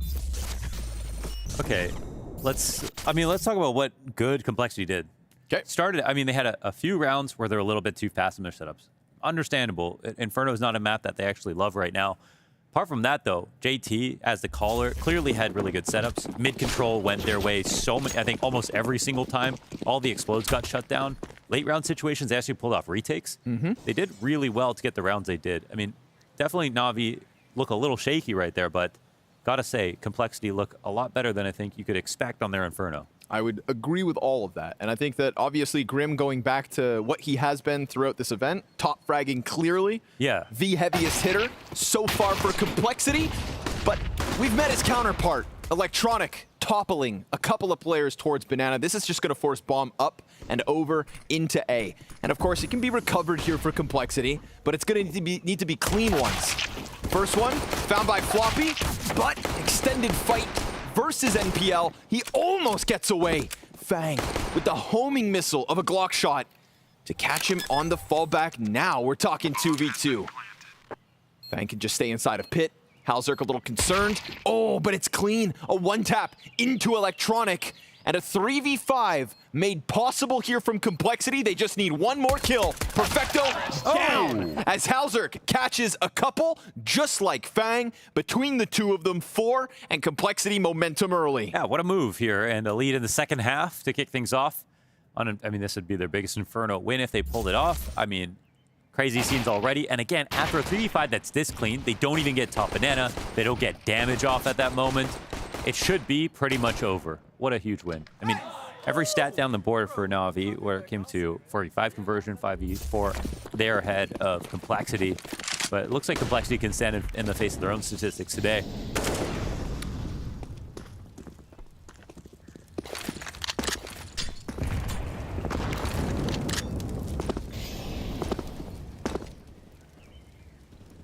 Of course, NAVI's CT side meant to be world-class. So what's a pistol really mean? Pretty good, but I honestly normally like their T side better. So you're nervous? I mean, I guess excited as well, like Complexity. Ooh, grim. Gonna find Perfecto perched up on the CT cross. This one could have been cleaner. Like excited for Complexity because, like, even if Navi played below their level in the first half, Complexity played above their level. I'm always cheering for a team playing above their level. And to find out what they can do on T side, that's also an interesting prospect.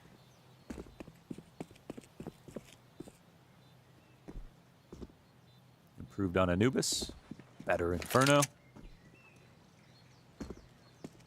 Very staunch competition.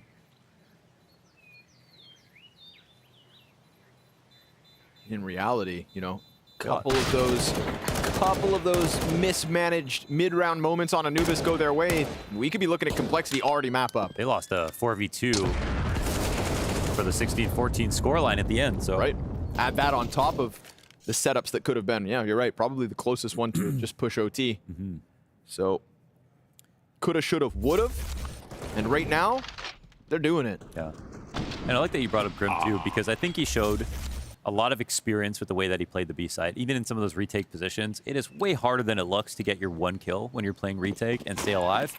And he really did that. And he had them running from him, honestly, in one of those rounds. The noob tube out for Simple. Yeah, weird. I don't think he's playing against noobs today, though. Uh-oh. I mean, they didn't buy round 2 so that they could buy round 3, and it, I mean, sketchy. Trust the process. Am I crazy? Like, more than usual.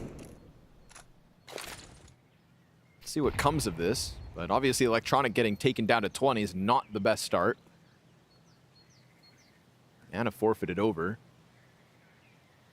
Cole gunning for that 4 rounds early lead, but Smoke, okay. This will delay things. But it sort of feels like you're just delaying the inevitable, and that's assuming Complexity respect this. They're going to go ahead and throw their own nades. There's going to be pressure on Perfecto's Famas. He doesn't get anything. And now Electronic stuck back inside construction. Nothing. I mean, 0 hold. Yeah, and that's why I don't like Navi CT side as much as their T side, because they will gamble so much. And even that, even for a team this good, has cost them some matches, or at least made them look weird in rounds, even if their stats are pretty good overall. This is a solid round. I mean, they don't overthink this. Complexity have an advantage. They know they've got a better buy. They have banana control. It's quiet on the map. They pick a site and they hit it. And right here, it comes down to the hold. Rotations are slow.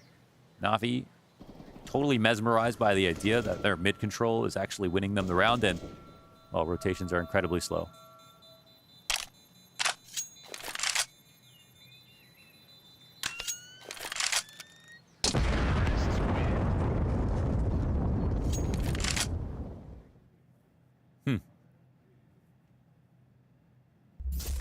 Indeed.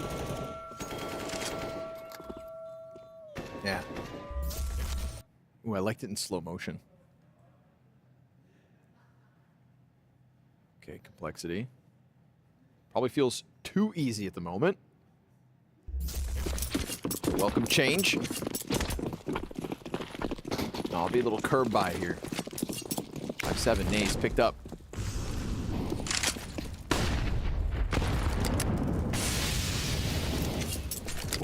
Okay, that'll help. Bit catching a kill with the apartment aggression. Jesus. That was a long-range wall bang. Why not? All right, that JT, one in the replay. What are you cooking, JT? They're ready to go, it looks like.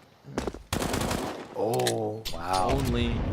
But then at least the nade comes back to Navi's favor. They're keeping the pressure high, and again, Navi haven't moved yet. Still 2v5 here on the site. A Deagle here on Perfecto. The two pistol players, right? They went in onto A with the guns. Desert Eagle, good for one. Electronic, gonna have to do it. And he will find Floppy's face. NPL getting over with that FAMAS. Quicker rotate this time. Means that despite having the lesser buy, Navi are close enough to do this. And Bit spray just off the mark. So what's this post plant gonna look like? Oh man. There's a bunch of nades still for Navi. Simple could chuck all of that back here. No They're gonna molly. boost Halzerk and just go for the duels. Grim gets ever closer towards Dark. Electronic, tough duel with that 5-7. Little health to do it with. Flash comes over from Banana. Halzerk, nice clean headshot. Grim, he's gun on spotted and almost given the chance. But Electronic gets on top of bomb. Is it too late? Wow, this comes down to the wire. Looks like he's got it, but it's good. Is extremely close. Oh my gosh. Oh, it is. But it is. But it's not. But it is. Okay, and scene. Yeah, they get the defuse. Well done. No kit. My God. All right, Navi. That'll be a little jolt of energy. Well, they make use of what little they have. They do the unlikely and pull that retake off. Shout out to the 5-7 kill from Electronic as they're running in. Taking Floppy's head off his shoulders. And now a much more pleasing buy to look at here from both sides. The op in play. Everybody's got utility.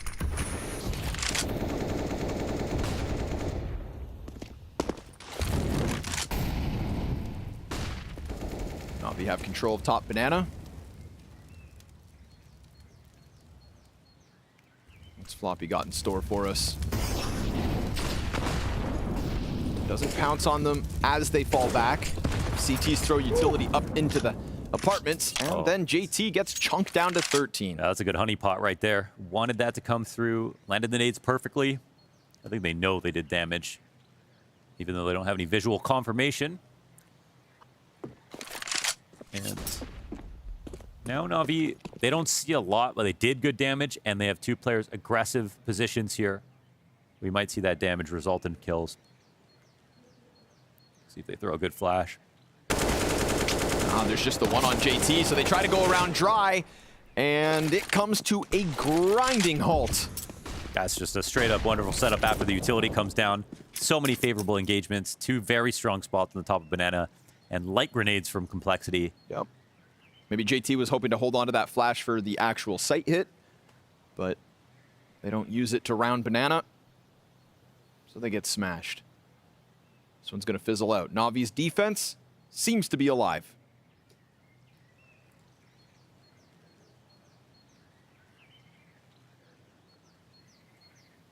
Counter-terrorists win. Simple did bottom frag the map last map, right? Yes. Yeah. I'm quite certain. That does not happen twice. Okay, he got one more kill than JT at the end, but of his team, yes. Had to do that, of course. Yeah, just he had like, but still 6 kills for a while. But I mean, you know, no offense. No, he had 47-80. I mean, he had no impact that game. No offense, but we're comparing JT to Simple here. Yeah. And again, No, he is is one of the best operators on the server. only ahead of JT right now by 1 kill.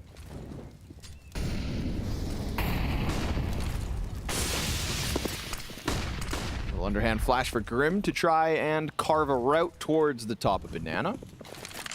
Electronic comes back with the nade. Oof, poor JT. Down to half health. But at least Grim's ahead of it until he gets flashed. Then that's going to indicate, of course, to Navi just how close they already are. But still, Navi stay 2 at B site. Let's NPL lean Arch. Simple's posted up on the short side of this. Brackets control, just holding off on Boiler. Halzerk's coming hunting.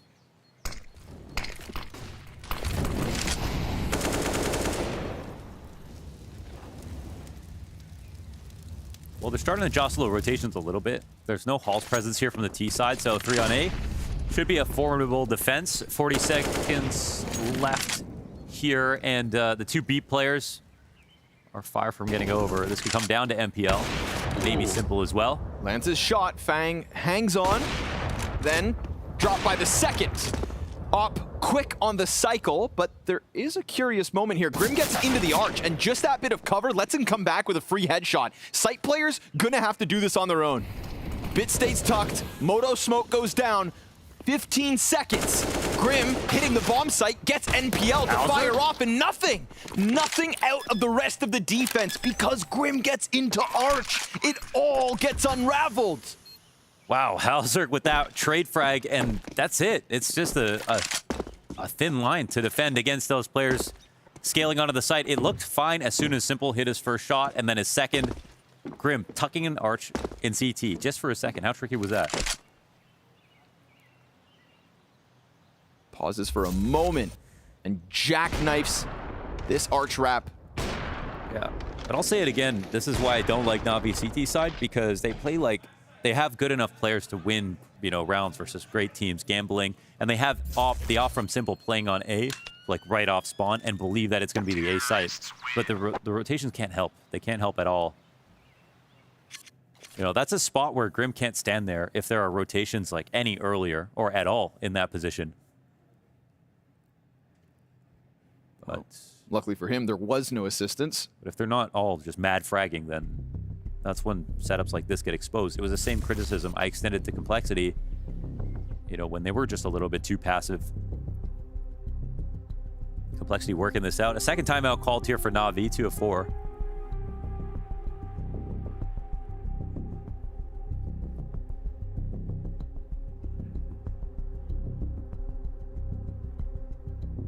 There's a lot to be said about this match.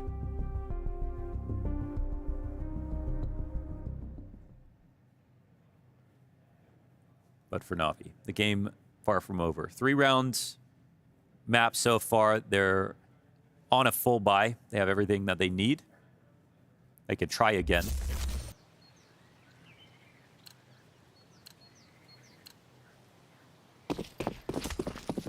Better stick the landing with this try. What are you going to do about it? Call them a bunch of schmucks. And this one maybe goes overpass. We're not there just yet. Halzerk, you got an op button. Nade finds Fang as he tucks into the smoke.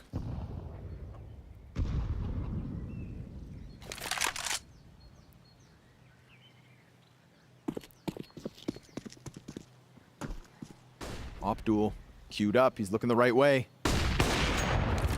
Simple has to give up his angle, and if he repeaks, he should be a dead man. However, what goes around comes around, and it's Simple's angle again. Yeah, it's just getting the rook on the open file here, and they are honestly trading for space and respecting the flashes. And another one. And I mean, yeah, respecting it again. Who has more flashbangs? He wins the line, and Simple stays out really wide here, and ultimately Complexity just do not want to take this battle anymore. But again, really far back on B, full space and control for Complexity. Even though they don't get this kill, I think they have info that Simple is the arch player. Man, the Simple I know is rotating way more than we've seen so far in this half. Nade finds its home just after the smoke going down. But again, he still hasn't left arch. Still hasn't moved a muscle. Putting a lot of pressure on Perfecto and Electronic. And here comes the commitment. Top box traded, and Perfecto now just tucks into the second orange, tries to go back, and of course there's a gap on that smoke, but no shot out of Simple. Halzerk's gonna plant inside, covered. And sure enough, retake needed. But now we've got that late lurk out of Floppy.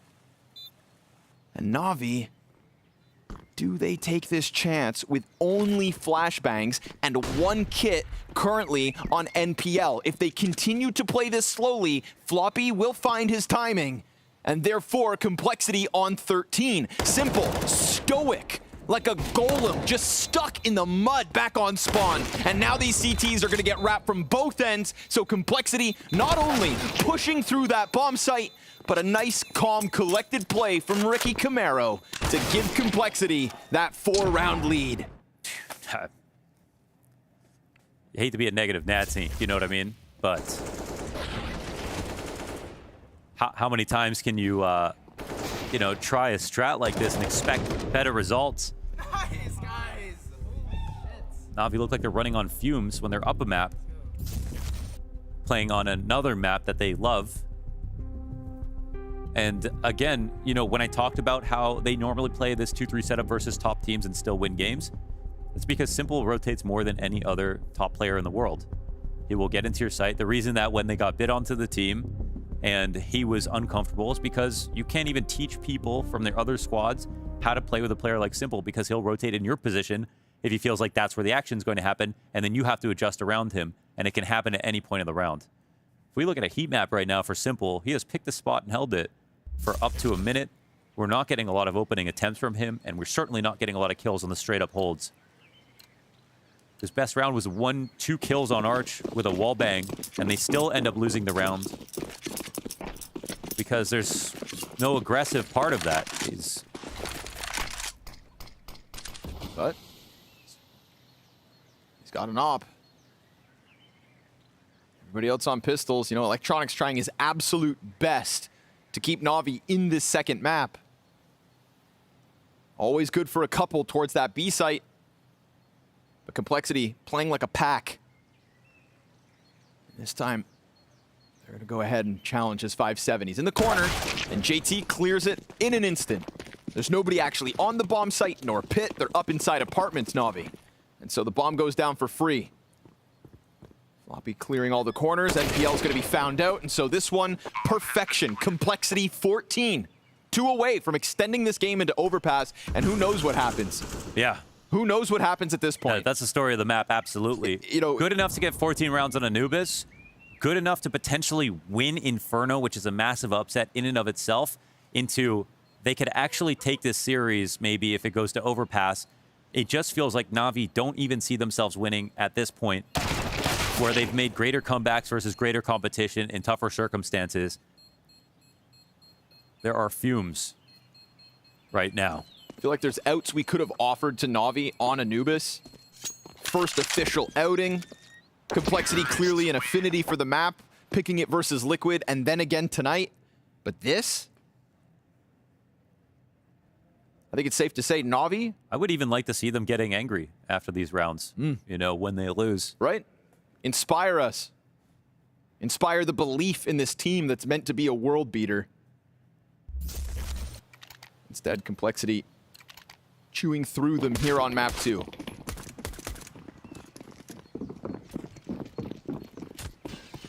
Still time to recover it, but it's got to have some life in it. A little pizzazz, some zest. Simple on Arch again. How long does he hold?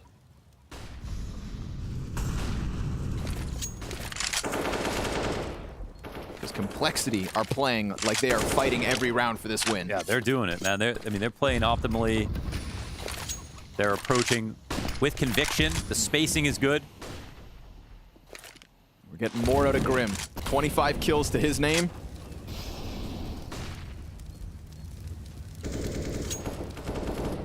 Top fragging yet again. And the calls are fluid, man. JT offering whatever he can to make this upset happen. Minute mark, smoke goes down, banana, Simple rotates over. Yeah, they've done a great job drawing utility out early on. Okay, ready for the flash retake. Maybe he can just lurk out, actually. Don't even know if he needs a flash in this position. Oh, and they'll get the info, top banana, right now, 45 seconds. Now, this is time to leave the site. Perfect. They got this just early enough. This is a really nice play from Electronic. Yep. They go into the double pit setup instantly to make the most space for the rotations, but they're coming in kind of slowly. Either way, the full flank from Electronic. It's a good amount of activity. And Electronic sprays away for the second one. So poor Complexity realize that they have been read, and that the rest of Navi are on high alert. It would take a miracle, you'd think, to get through this. A miracle by name of Floppy. Grim's gonna go ahead and plant this. This is winnable, but Bit's still inside of the pit, so it's a thorn in the side of Complexity's post-plant. Smoke towards Moto. Massive gap, though. And so Simple about to join his teammates. Grim gonna lose his duel versus Bit. That second player towards Pit should be enough. Should be enough to get this going. Fang empty-handed on the fall, and as it should have always been with Electronic on such high alert and Navi in position, that's double digits. That is the Navi we need to see more of. Yes, it is. Yeah, they had at least, it was like the previous rounds of one solitary idea. Statuesque, simple, playing games that Complexity wanted to bleed time off the clock to get information.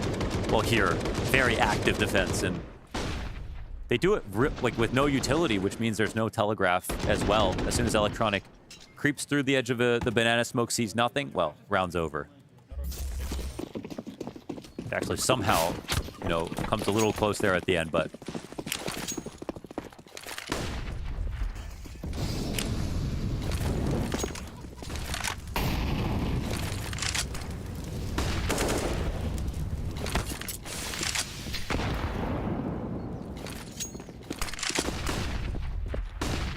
Grim on the entry. More smokes go down, and Complexity's just gonna sit within them all. Complexity can't give them any time to wake up here. They're so close to the finish line. They've been doing incredibly well. Navi don't have too much in the bank left over. Listen. And they've got another similar position in the rounds. If Complexity push this to Overpass, that's a map they took off FaZe. Yeah. Last year, one of their, you know, big head-turning moments. And wasn't it 14-10 Inferno where they actually lost? Yep. This exact score, I believe, that FaZe came back from. Navi trying, but Grim has decided otherwise. Electronic has been good, but Grim has been great. And just like that, it's a challenge in through Coffin and Construction, and a Simple that cannot stop him from getting deep, but could stop that bomb. They need the smoke. Yeah. And so he's coming over. A little pause in the action from Complexity, an insurance policy to ensure this cross. They literally let him walk into the site. So go ahead and save, Navi. Complexity will have 5 map points. Oh my god. Oh my god. There's one team in the server here that's playing like they want it. Yes, absolutely.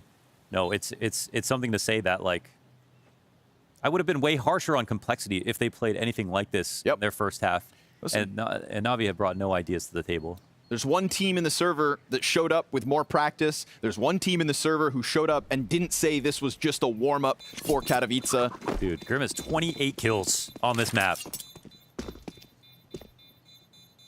Complexity have shown us ambition by trying to take Anubis versus top-tier competition.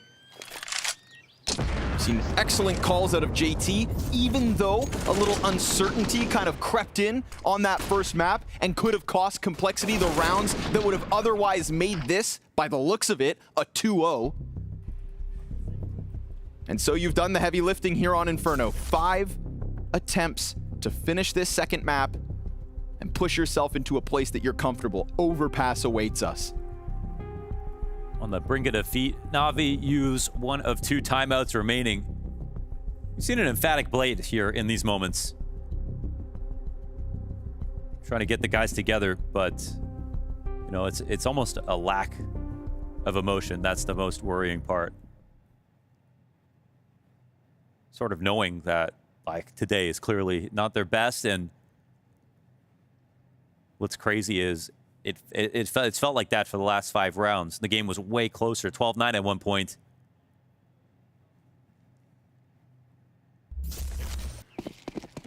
MPL's like, what did I get myself into?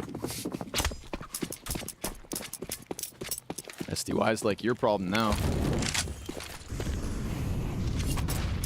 Here we go.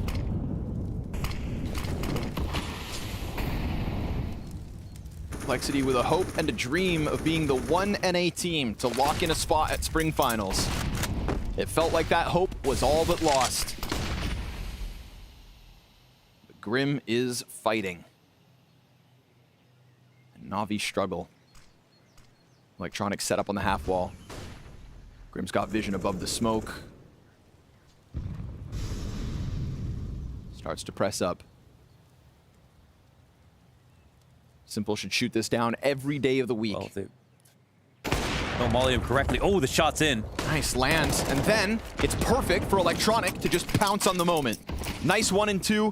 Navi 5v4. However, it's a very quick aggression out of Complexity. They had the pieces in for this A split, but Bit and Pit, who else to just shut down Complexity on the approach? Again, 5 attempts. No one said this was going to be easy. Halzerk with a little recovery, and now JT, far too much to ask. Bit goes big. Yeah, it was fantastic over on Anubis, and that was a great pit hold as well.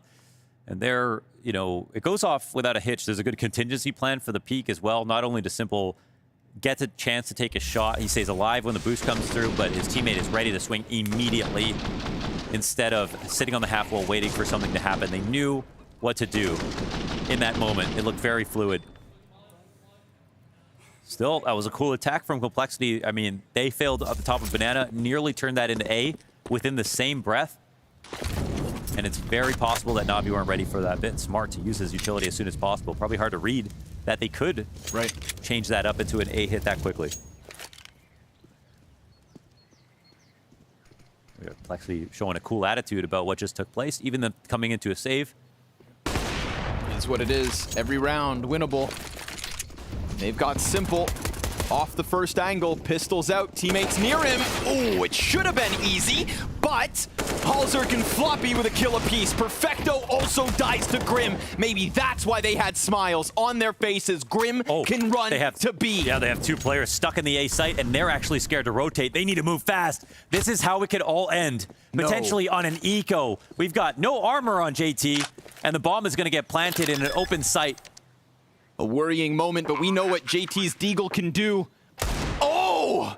Unsuspecting killer comes around the side, and it has to be NPL. He who should not have to keep a team like Navi alive, but here he is. 1v2, peek out from Grim, and it's done. Complexity fighting for this chance at the spring finals. Navi take their beating lying down. And some of those rounds just so uninspired. Some of those setups flat. And Complexity, with fighting spirit, push this to a 3rd. Yeah, they showed so much charisma, so much edge, so much fluidity, and Grim hit 30 kills in that to bring that win. Beautiful stuff. TC, Inferno, this entire event has not looked good for you, but right when you need it, when you were facing elimination, you managed to get it done over Navi.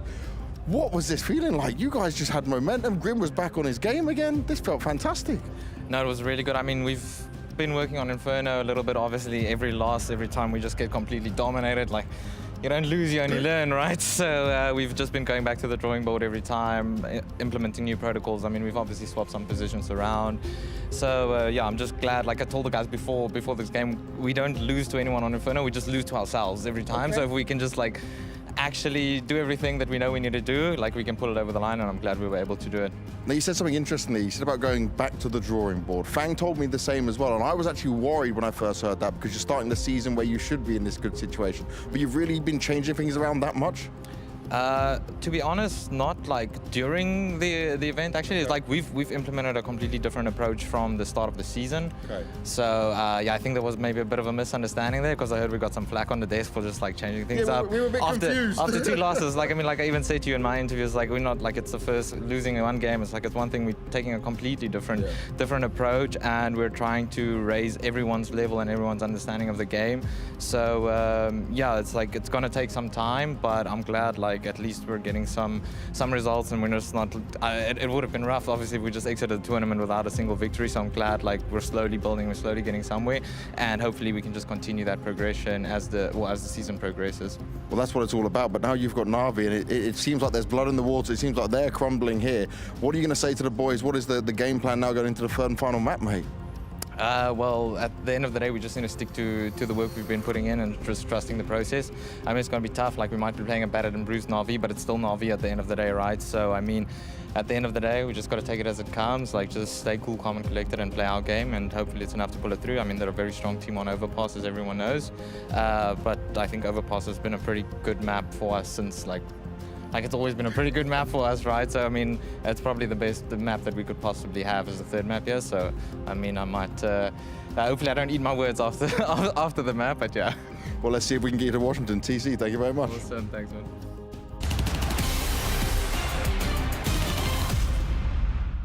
I remember when I was playing in Espada back in the days, we was fighting with Gambit youngsters a lot, and we was losing to them, and people was coming to me and asking, how do you play against Shira, what do you feel? And I told them, guys, I'm not playing against Shira, I'm playing against Nafani, Exile, Hobbit, and they don't understand that we don't have a lot of duels against each other. We just killing riflers, and only after maybe you will fight with Ofer. So you got to knock down 2 first, and then wait for him to appear. Okay.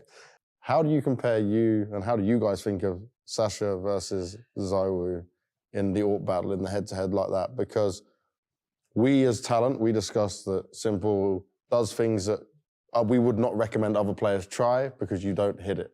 But then Zaiwu is a lot more like, plays it through and maybe less off instinct in how we view it. What do you guys see it as? I mean, it's tough to say. Like a lot of the games when I watch like Zaiwu and Sasha playing against each other, like I think for Zaiwu it's not comfortable to play against NAVI. You know what I mean? Like Kryptonite, yeah? Yeah, Kryptonite, yeah. Kryptonite, I think it's like this. But I don't know. Like 2 different kind of styles of hoppers. When I teach my teammates so many times how to not pick Zaiwu. I show them like how I play, and he do the same, you know, like positioning. Everyone does a good positioning, but accuracy, I feel his accuracy is good. His decision making very fast as well. Yeah, but I feel from my perspective, I was looking on both of you in 2 years period when you was fighting for top 1. And yeah, they have different style of opening, a bit like both of them can do aggressive moves, and also both of them can support their teammates and control sometimes. That's what I think it's smart opener need to do always. You have both ways and you are good with both of them. But the beautiful thing that I can like look on both of them, it's something that I remember I heard it in football. When I look on Zaiwu, I feel like it's great guy and good player, very good player, insane. And I look on Sasha.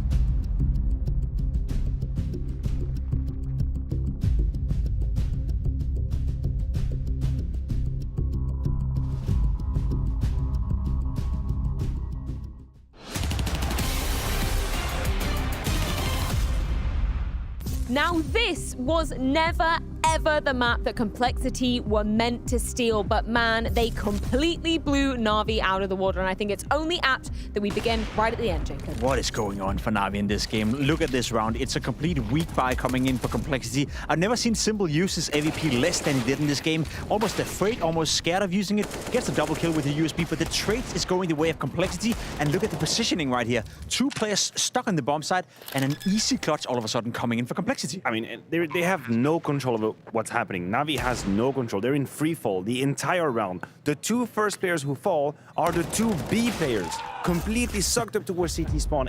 It's a 2 versus 2 that should be still fairly winnable for NAVI. They're facing up against USPs, pistols augmented with no Kevlar, but because the both B players died, suddenly the situation turned on its head. I don't understand what the hell is going on. Enders, if you're in control of the simulation, just drop it. Stop it. Put down the remote, Enders. This is going too far. We're losing control. It was just insane to witness, arguably, how many gifts NAVI were just giving Complexity time and time again. Sure, Complexity, hella respect for capitalizing upon them, because it was a great performance. Obviously, out of Grim, we can see the top of the scoreboard there, but man, were NAVI looking lackluster in that. You know, I wish nothing more just bit on whatever I've seen from Navi. I wish nothing more. But I think we should give props to Complexity. 100%. I think we should give props to Complexity for the game that they have played specifically on their T side, because they made so many right decisions. They played situations to a T. They retook Banana after Navi shyly, timidly tried to take Banana control. They were always taking it. They called the bluffs from the defense. They played the A fast when they had to. They turned in the clutches against Navi. I mean, they did what they had to do. It's Navi who's not doing their part of the job. Complexity, that's an A+. It takes a team to punish the mistakes Navi are doing, for sure, and it takes a player like Grim to also do it in the fashion he did it. Dropping a 30 bomb against Navi, coming into this game, doing it, labeling it as saying, yes, it is time to shine. It is time to show that I can do this against some of the best players and against one of the best teams in the world. Grim right now is making a great case for being one of the most valuable players to his team throughout this entire tournament. He's been the best player on the server 4 maps in a row now for Complexity. It's very, very impressive. Not only these peaks we see, but the consistency coming in for Grim. There was no one, absolutely no one, who would believe that Grim could be the player that we see today just a year ago when he was playing in Liquid. Just a year ago when Stewie2K called him out in an interview saying that he wasn't good enough. Look at me now, buddy. Grim right now, he's playing some fantastic Counter-Strike. And I absolutely love that redemption arc for Grim, not least because, you know, obviously when he joined Complexity, we were so hyped for him. Obviously, it just didn't work. He wasn't fitting into the system that Liquid was supplying him with. It is great to see him get back in his comfort zone here, Matthew. Maybe Liquid just didn't give him a chance to fit into the system. Maybe Liquid just didn't see the talent this man possesses. I've heard and spoke a lot to a lot of the Liquid players saying that he was a nice guy, he was a hardworking guy, he did all the right things. It just never accumulated on the server. Maybe he was just never put in a position to shine. Exactly. And maybe right now Liquid are looking at Grim thinking, that's a guy we probably should have kept around. To be fair, not everybody can be a star when put in the position. It's not like just a position will automatically equal to that. But it seems like Grim actually has it. He's got the shoulders. He's got the backbone for it. He's been doing it time and time again with this Complexity lineup here in Copenhagen. He's been the one leading the charge, leading by example, clutching. Of course, he's got good roles to do for it. But he's not just a silent support the way he was in Liquid. He's much more than that. I mean, he's been answering the calls every single time Complexity have needed him. Huge props to him and Complexity for closing that map out. But we have to spin it the other way and look at just the dire straits we have Navi in. I have never seen such a lack of passion, arguably, coming out of Navi. It doesn't even seem like they want this win. You guys, both of you guys, were laughing at me yesterday when I said that there's a chance that Complexity is winning a match. But what about today? What about today, the two of you, huh? That is fair. They're playing some good Counter-Strike Complexity, but my main concern was that Navi is playing abysmal Counter-Strike. They're playing the worst Counter-Strike I've ever seen Navi play. Right now, they're not fitting into positions. Electronic, the man we've been after throughout the entire tournament, all of a sudden has a great game where he's finding an awful lot of impact, and then it's Simple dropping the ball, then it's Perfecto dropping the ball. The known quantities in Navi are no longer known quantities, and that's why they're struggling. I don't even know what I'm watching right now. When you said this was going to happen again, I just did quick calculations in my mind. I found out the probabilities, and I thought, nah, this is never going to happen. What we have just seen cannot happen again. There is no way. These are the last 4 maps that Simple has played here, right? That's crazy. These numbers in itself are crazy. But I wish I could stand here and tell you it's only about Simple. I mean, it would make a very easy segment. I would just stand here, we'd say Simple is not playing great Counter-Strike. Thank you, everybody. Have a good night. But it's much more than that. It's much deeper than that. There is no rhythm in the game. There is no feeling, no flow state. Every decision is second-guessed. It's late or it's too quick. We saw the one round that Navi wins towards the very end is when they finally do what I was hoping to see for about 2 years now in Copenhagen, which is Simple starting B, getting a pick, all rotating back to A, and they get 4 in time. They've done that one round.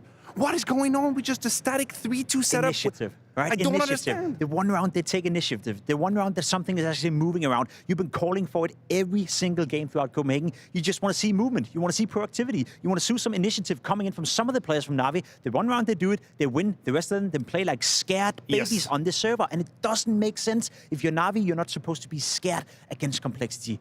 It just doesn't make sense. And it's not even just a B side, because we're talking about Banana, we're talking about initiatives, but I think that the MPL bit defensive duo has been lackluster as well. I mean, just as much as we praised bit in the first game on Inferno, here you could not trust these two. You could not trust them to be fallback. Yeah. Navi had a bunch of situations where they had done everything they needed to. They had information, they had the entry kill, and still Complexity were finding the way in through apps and short position. Now, I don't want to play, find excuses for Simple. This is not the game I'm playing. No. But I have the feeling that he doesn't trust that defense. He doesn't trust them to handle situations, which means he's shackled and he stays in position and he doesn't take the move that he usually does. And so you have a player that is supposedly taking over, now just being cornered in small little angles, because whenever he leaves the A side with 2 players, then it just falls apart. And then it's a domino. It's like a killing machine that turns into a little puppy. I don't understand what's going on. The one shining light I do potentially see for Na'Vi is that we have Overpass as the third and final decider, because this is where we did see Simple finally taking some initiative back a few games ago. This is the map where he's been farming all tournament long, to be fair. He's struggling massively on Inferno, he's struggling massively on some of the games, but on Overpass specifically against NIP twice, he's been absolutely fantastic. He has the playground now. He has no excuses, because I believe in you when you're saying that he doesn't trust his surroundings right now, and that's definitely affecting him. The thing is, as an AWP player on a map like Overpass, you don't need a teammate. You don't need anyone around you to set yourself up. You can do whatever the hell you want on that CT side, whether that's going toilets, A long, B, middle, who cares? You can play that role as you want to, so I expect Simple to step up, unless we're looking into a Simple playing crisis, which I find very hard to believe. We are the crossroad, Freya. I told you at the very beginning of this day, there is a crossroad for Na'Vi. Either you win this map now and it's a redemption, or you lose it, and hell, let's lose, we're about to see. Well, it's gone further than any of us would have anticipated after Complexity completely shatter Na'Vi's dreams on their own map pick. It does come down to Overpass, and potentially for Na'Vi, a spot of the showdown awaits.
Finally, it's coming.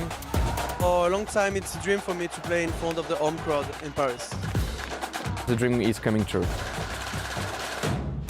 The majors winner will always be remembered. To win a major would mean everything. It will be the most exciting major ever.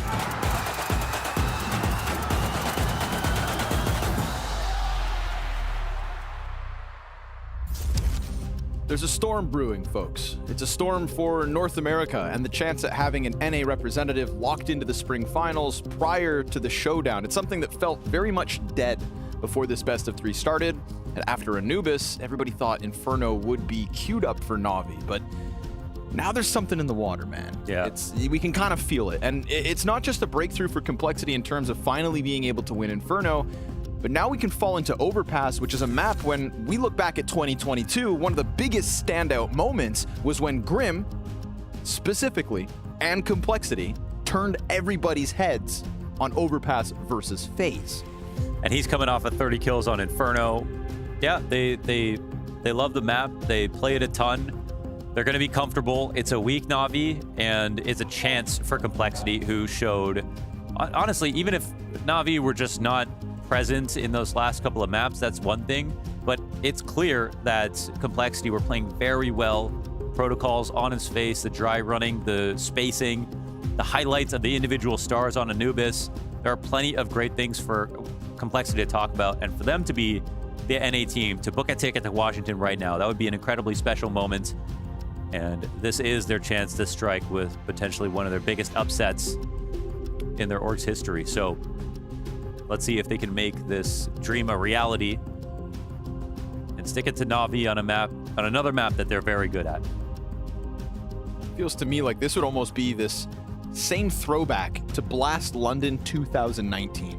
That's where Complexity started off the event, and they beat Astralis in a best of 3. And that was an Astralis that we started to see taper off after having that, very impressive run. So you can compare NAVI to Astralis now here in 2023. This is a completely different Complexity, but obviously the same org. And that same fighting spirit, the underdog mentality that I think each and every one of these players are really going to have to harness and tap into. And if we get more out of Grim, I think that's what we can expect.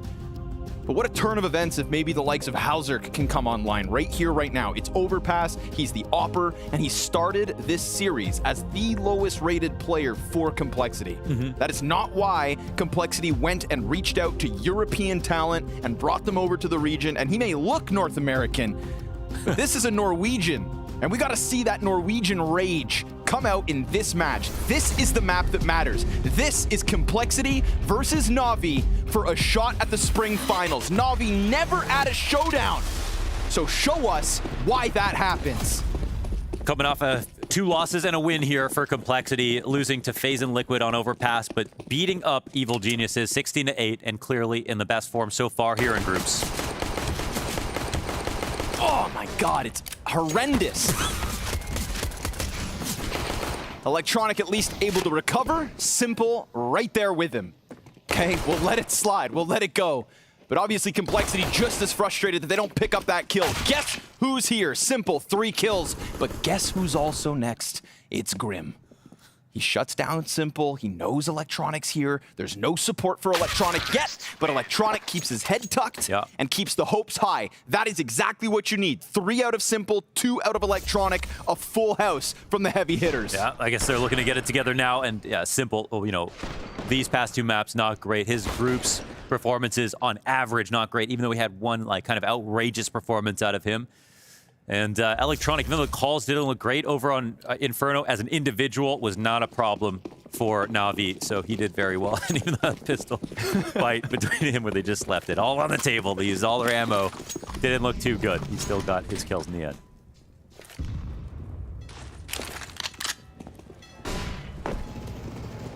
Even at this event, Complexity, honestly, they pushed Liquid to the limit on this map, but they were the victims of something like 3 or 4 half or just no-buy losses. Liquid stole so many winnable rounds. It almost kind of felt like how Anubis started versus NAVI.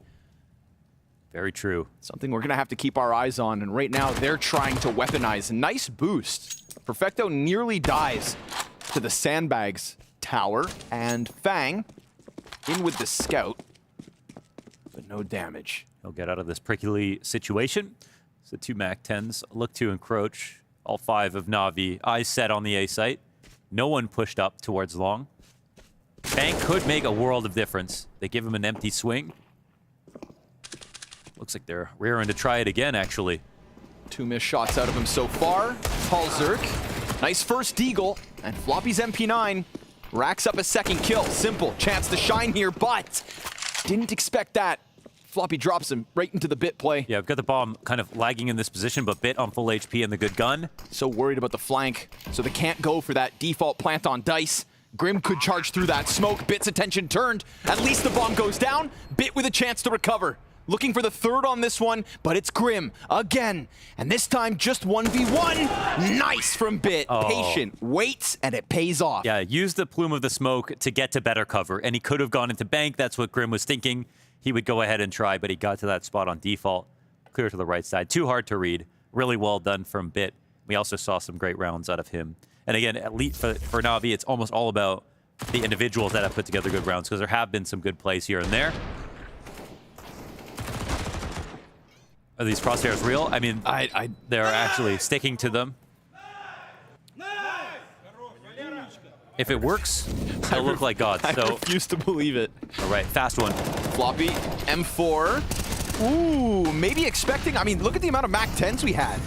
Navi thought this was gonna go down easy. Complexity, so well equipped and so far ahead of this push out of Navi. There's no way that this haymaker didn't just catch them off guard. And Simple, oh Lord, he sees them all. Grim turns around like, what's that? All that matters, Complexity come up 5 alive. Yeah, well, okay. They come up 5 alive. How many MAC-10s? Was it 3? 3. 3 on the round. And I guess they gave himself, if they don't have a buy now, then that wouldn't make any sense, right? Because they could have invested upgrades. But it looks like they don't. So, well, they lost 4 on that A-site hit into not have enough money to even out and get a really good buy next round. I guess the idea was they're not going to expect this. We can clean up, win lots of money with the MAC-10s, but no. Not today.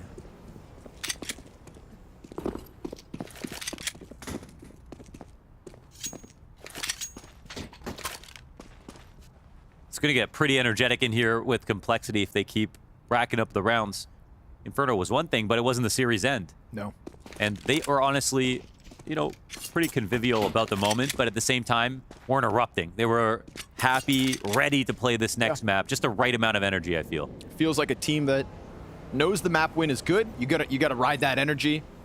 Take a win when you can, but they've been here before. Taking a map off of a top-tier opponent, that's one thing. Winning the series, that's where they faltered in the past. That's true. And so this one means a lot. And Fang, wow, it's just pistols. He's meant to clean them all up, but it's a nice flash out a bit. And Halzerk, well, he just got caught by Perfecto, who gets aim punched from JT. Just the MAC-10. Decides to run out. I like the initiative, but there is still life on this. Yeah, they knew that 2 were up there, so maybe a bit too far out for JT. He's middle of the map control bit. Gonna walk right by his opponent, but honestly, Grim's spot, it'll be hard to find. Let's see if he gives him the clear. No. All right, Grim, there's another right behind you. Bits will hit the headshot, but hey, Grim comes up 9 health. That would have been an advantageous post plant for the T in that spot if he got that 1 kill. So Grim absolutely had to do it, and it is, as an individual, on top of getting 30 kills on Inferno, just played so many situations while he was basically in solitary on the B site so well at every moment. Just the right amount of utility, the perfect peak, capitalizing on his first swing, and not overcommitting in a lot of spots. He's been so trustworthy with many of these rounds, and we'll be seeing his name a lot more.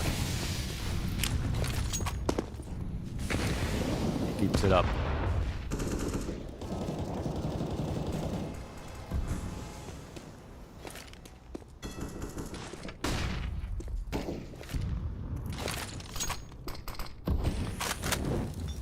Some pressure on him.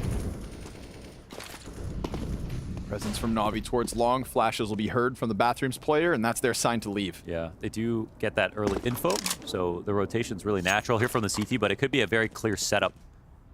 Because, you know, if you have a stairs player, you think they're exiting top stairs, you know there's an off support to help them, escort them from that position so you could speed up here towards long.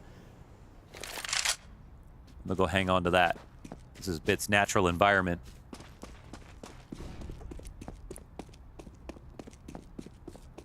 Pace looks right here from Navi.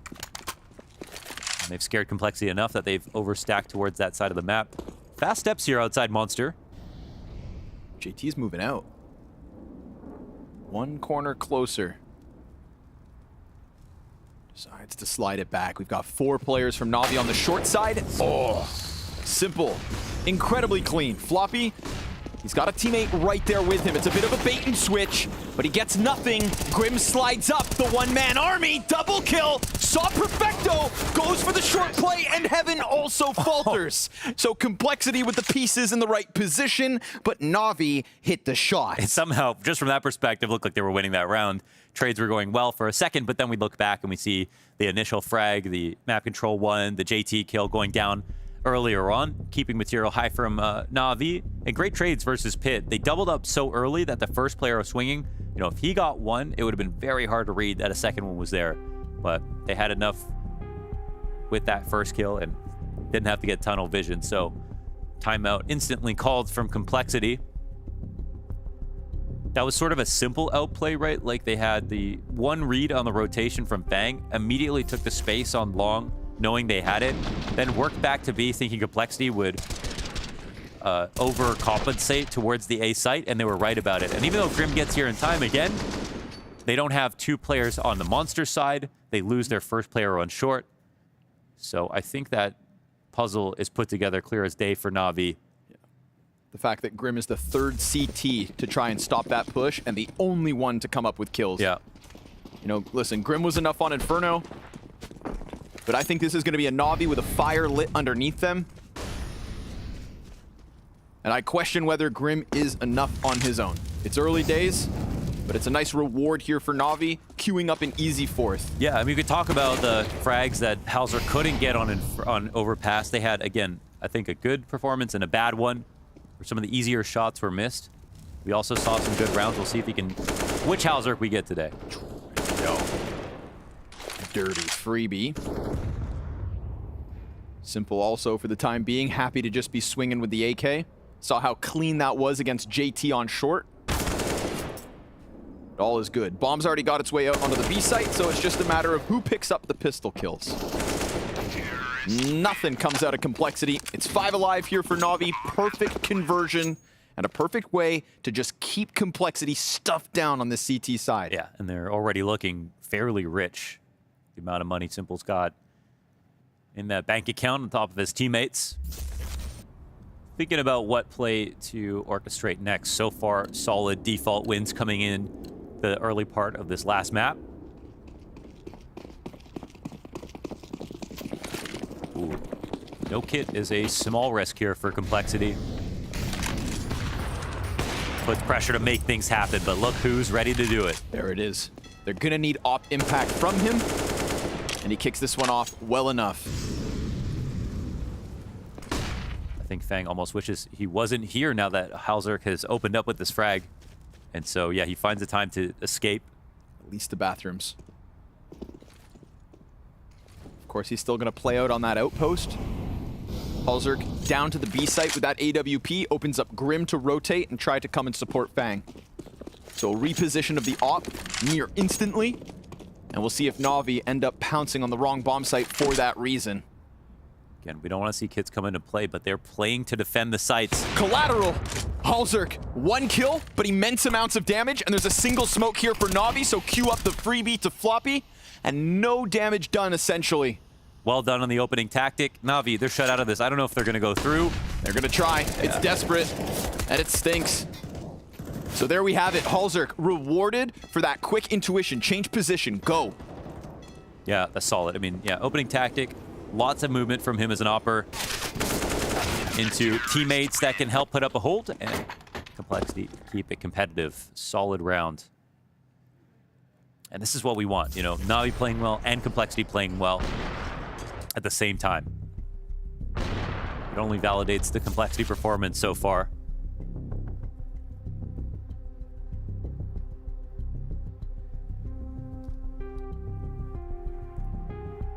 Last map, I don't even know if we ran through all the timeouts for Navi. Take one here early. Blades consistently come through with ideas.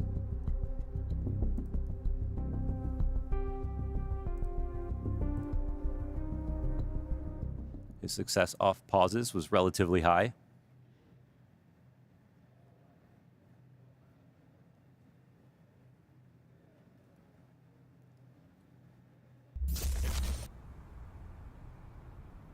Simple talking.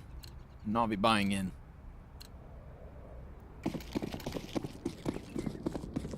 Trying to stuff complexity after the one.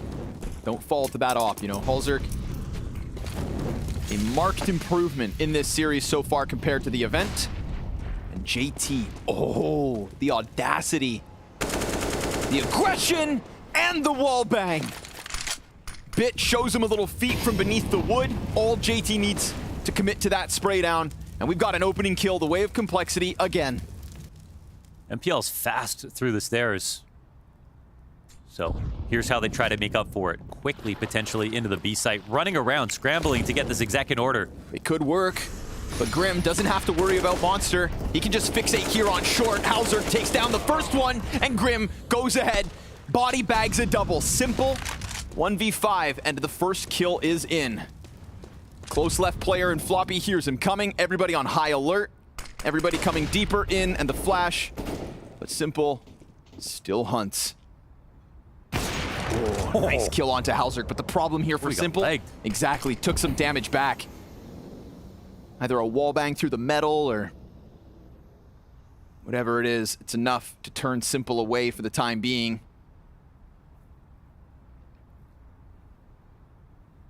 He's still gonna stick it out. But that op could be crucial in next round. This was everything they had, essentially. Leave it to Simple to save in your stack site. Yeah. Here he is at 20 seconds. Bomb still in possession. Floppy tucked on short. 2 players there. And just as Simple starts to size up things, there it is. Nice, clean, close. 3 alive to complexity. Obviously, opening kill from JT is very nice. And Navi, fast answer, but it's Grim's double that really shuts them out. Yeah, they gave up on going slow as soon as this first kill came down. This is the move of the round. So back-to-back 5v4s. And a conversion here. And just a solid spot to hold on. I mean, another 2K from Grim, and, you know, grabbing 30 on Inferno, it, like, snuck up on me quietly. There was so much attention drawn to, you know, Navi playing, the team play from complexity. But him as an individual climbing the board made a massive impact. Damn. In fact, they just got pelted by a nade outside of the B site.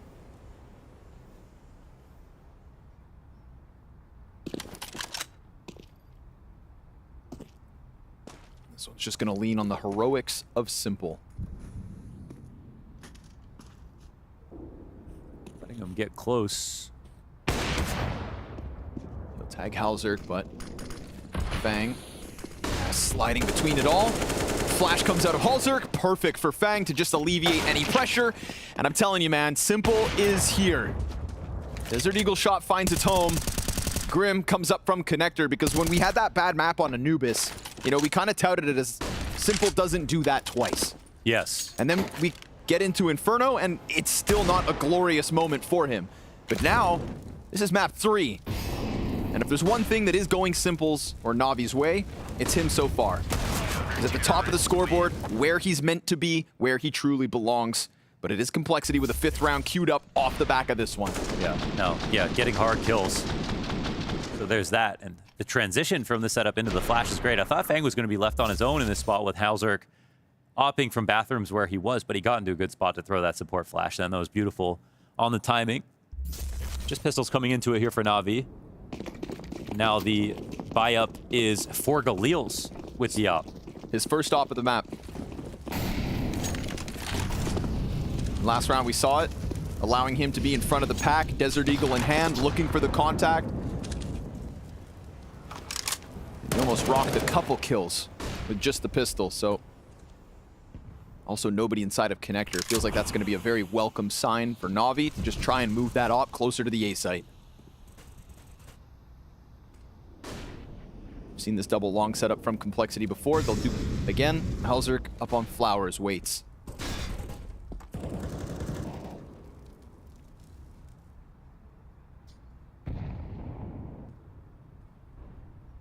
Tension's thick.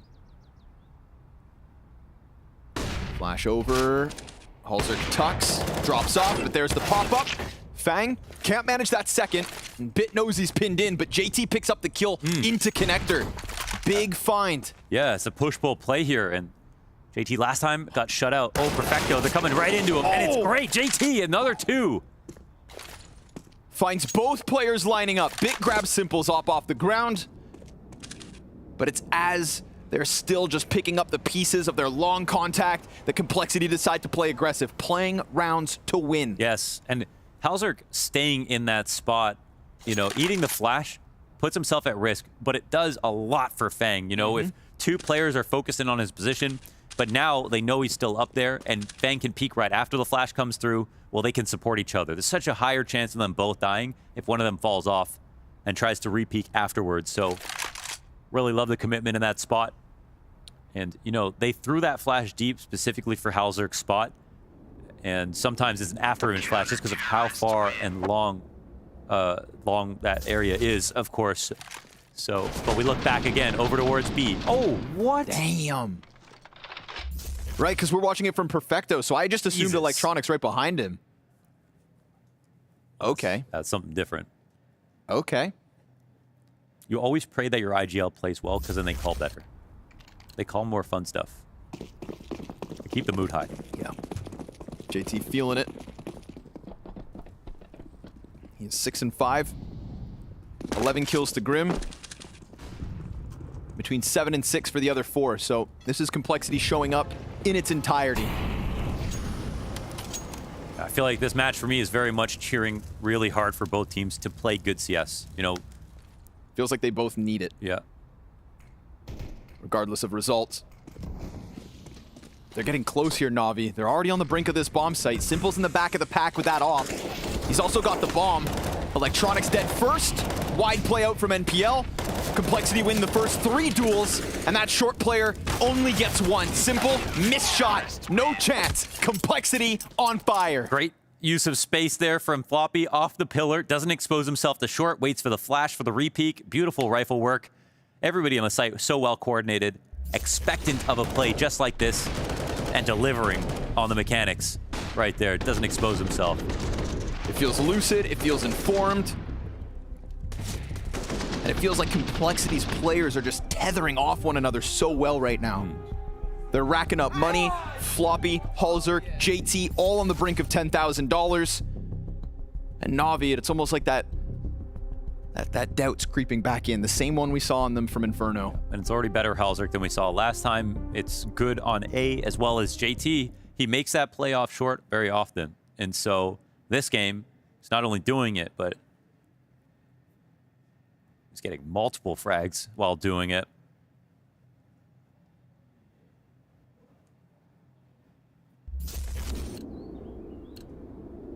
The momentum is starting to mount here for the defenders.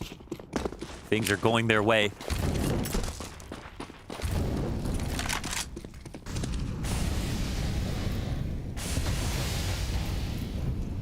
Couple players inside Con. Seen that op pick up the opening kill, but I think he's watching top party. Yeah. Expecting that walkout. Just feels like Complexity are keeping things fresh. Yeah, love seeing these new setups over and over again. Constant changes, preparation, clear. Oh, and Fang. There's a bomb at the top of that ladder if he really goes deep. And then the short players, they come into the short side of water just to exchange kills. Because Navi, it's either from party or through short. And Complexity eyes above, a push beneath, a 4v3, but taken back by Electronic. Fang has gone deep on this commitment. Simple awaits him. But the middle of map control right now, like Fang can even take this open position. He now turns his attention backwards. Oh, walks to the ladder, Simple. Great patience. Well, that's a reward.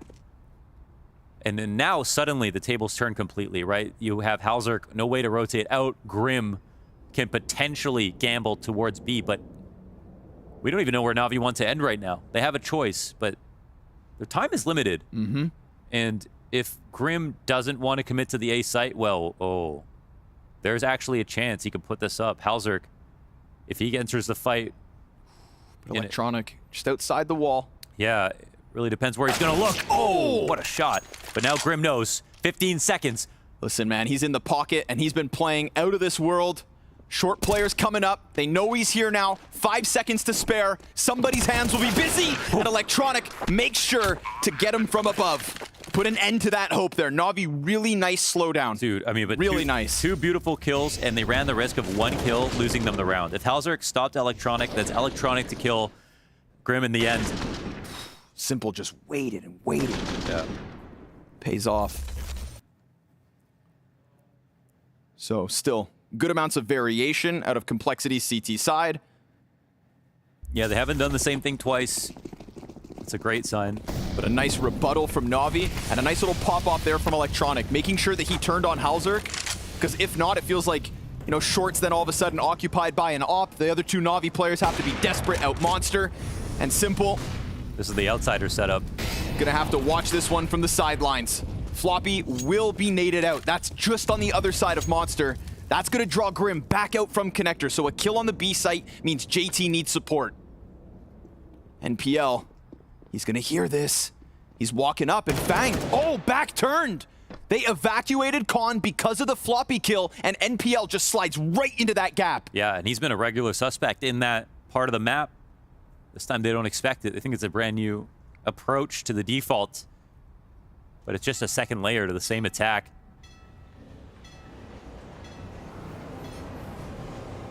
Na'Vi right now, man, thriving in this composed pace. And this is about how Halzerk can make an interesting move. There are a lot of fallback positions he can go to and be safe.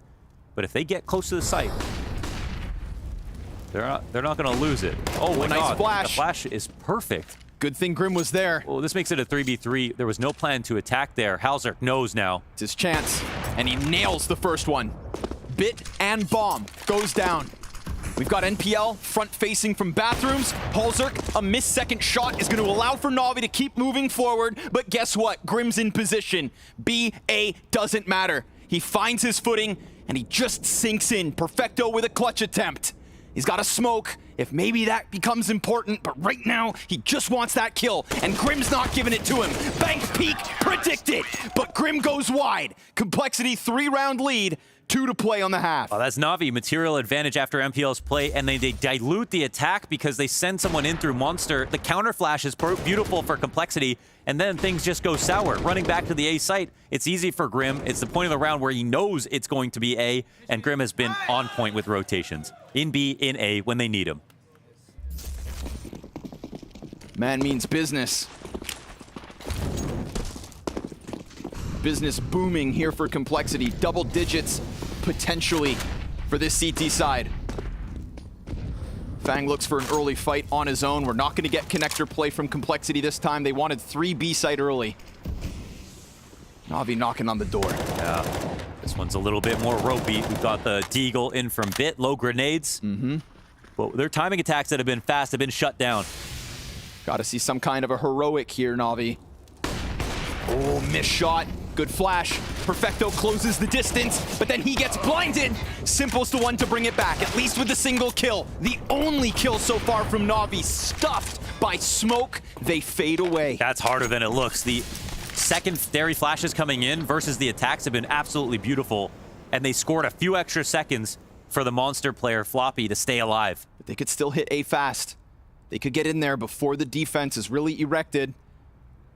It's Fang back in bank, so they know this Complexity. They're letting them have it.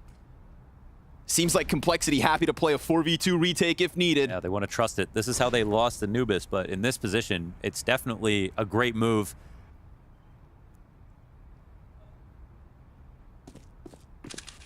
But 30 seconds, and they push off short again, and now they know. NPL is going to have to give Simple cover. Right now, he's got that bomb. Clearing some corners, second CT into position. Remember, Grim incredibly low. Bomb being planted, no overt rush just yet. They know Floppy's coming back up from the bottom of Connector. Oh, NPL, that's one. JT, though, off of Dumpster, cleans it all up. Complexity, full control of the situation. They knew what they wanted 30 seconds ago, and they take it. Yeah, no nades right there to give themselves the best advantage to really slow that down until the peaks come out at the opportune moment, with the stairs play coming in to get them as they're going towards bathrooms. But here, it's the defense. Floppy, and again, he's looking like a star in this position. These late flashes have been beautiful. So well timed, full trust. the communication is seeing right through the interference. As soon as he knows the attack is coming in, it gets messy. Sometimes you can easily look at a teammate's flash in that moment, but multiple times during the attacks, they've been able to find a moment to play anti and rejoin it, re-engage. Got so much value out of these $200 pieces of utility.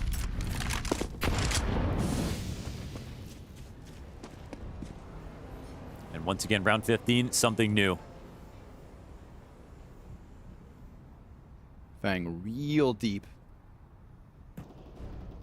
And that op could pull all the attention away. The fact Grim picks up the kill towards short's huge. Fang regains vision, but doesn't get either. It's a bunch of damage. It could still queue up another member of Complexity, but it felt like he had both. Yeah, and the damage might matter. It's 3v4, but they are so low. Perfecto, will he get cleared in this spot? JT is looking for it. Lesser weapon, but still comes out on top of it. Still locked into this spot. This is actually still not over. Floppy, how will he figure this out? Whoa, he's not even going to approach.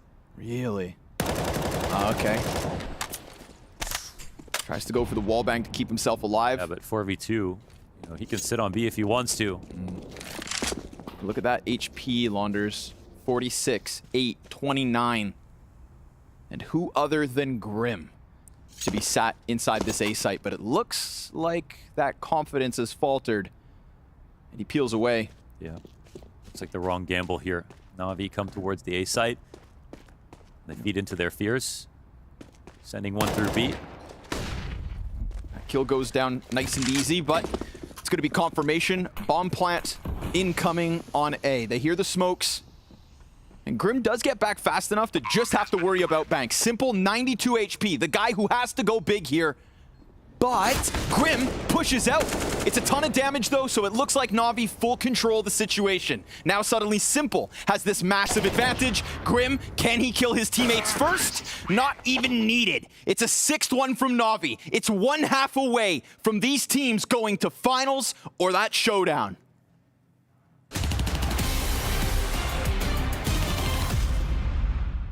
What I think the meta is gonna be mid here is like CTs have to block this somehow. They have to smoke or mollo or anything because taking this as T is gonna be pretty easy. For CTs, it's also, you know, kind of the same way. You can smoke a deeper part of the bridge and you can look into the river part. It will be maybe easy to block if you are CT side. You just need one smoke maybe here in case they are running on you. But yeah, it's not that easy. The most important part is I don't think there's like much random like things, you know, you can't just hide behind like random boxes, you can't hide in some corner. And this is another route that you can take if you're maybe rushing A as T. You can go, I don't know what you call this, maybe heaven or something. You can drop down here to the boats and you go to the main area, to A. A side looks more fun than B. If you're CT side, you have some more angles to play around. Probably will get smoked off quite a bit from CTs. I don't think there is actually a way to boost here. It's going to be difficult for sure as a CT because most of the times Terry's going to take the mid area here. And I think the A site's definitely easier to take than the B one. I think the, you know, using utility here makes much more sense. I think you have to come up with very small things as a CT to take control on this map and how to use your nade properly. I think the most cool thing about this map though is the river area, which will be probably responsible for a lot of like rotations since you can fall off the bridge. You can also boost up here, I saw. You can like boost on the here and you can jump back up the bridge. So it's gonna be interesting to see rotation and stuff. I think teams that have a very good slow play style are going to be great on this map. I think my team, NIP, is going to be best on this map. When Asian came out, when Vertigo came out, like NIP has always been good at like these new maps when they release this. So teams like Outsiders, sometimes we play pretty slow. Teams like NAVI. I think at the beginning at least Freya will be good because they are running, they have this play style and they play fast. When I look at the map, there's not many areas where you're going to be able to rush and get a super like fair duel. NIP, Heroic and Freya, they haven't played Dust 2 and now they can have some more time to just work on Anubis because all other 6 maps they are good at. I feel like we are good at theory crafting maps and finding out the first metas to say. I think this map favors teams that, you know, methodically take map control and, you know, account for everything.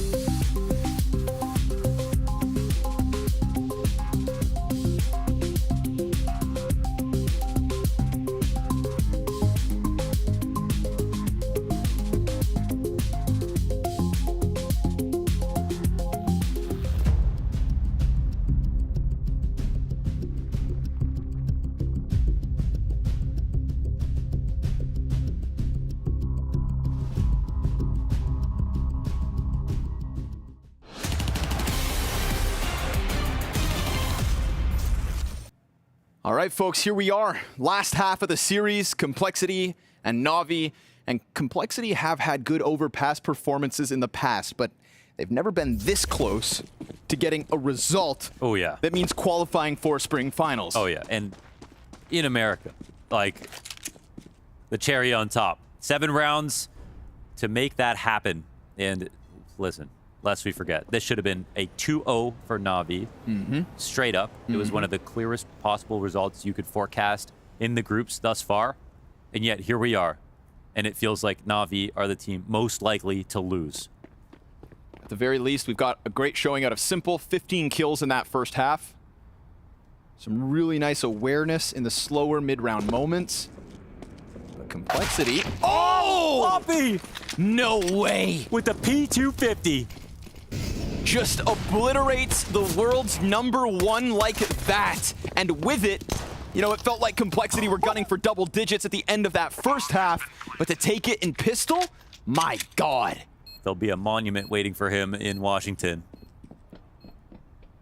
There's a retake inbound here from NAVI.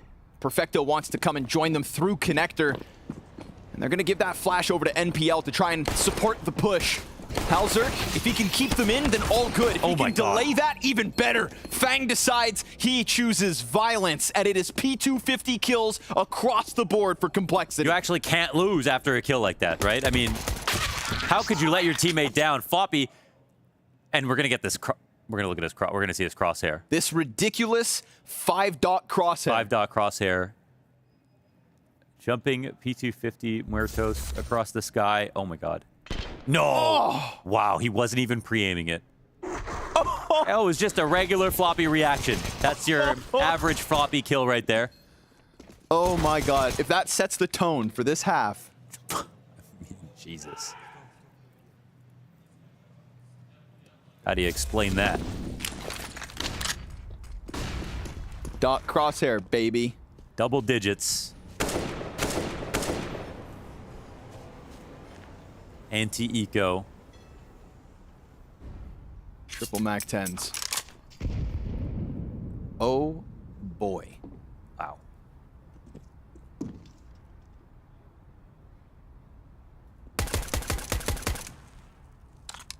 I don't say graffiti often, but... Just more than everybody else.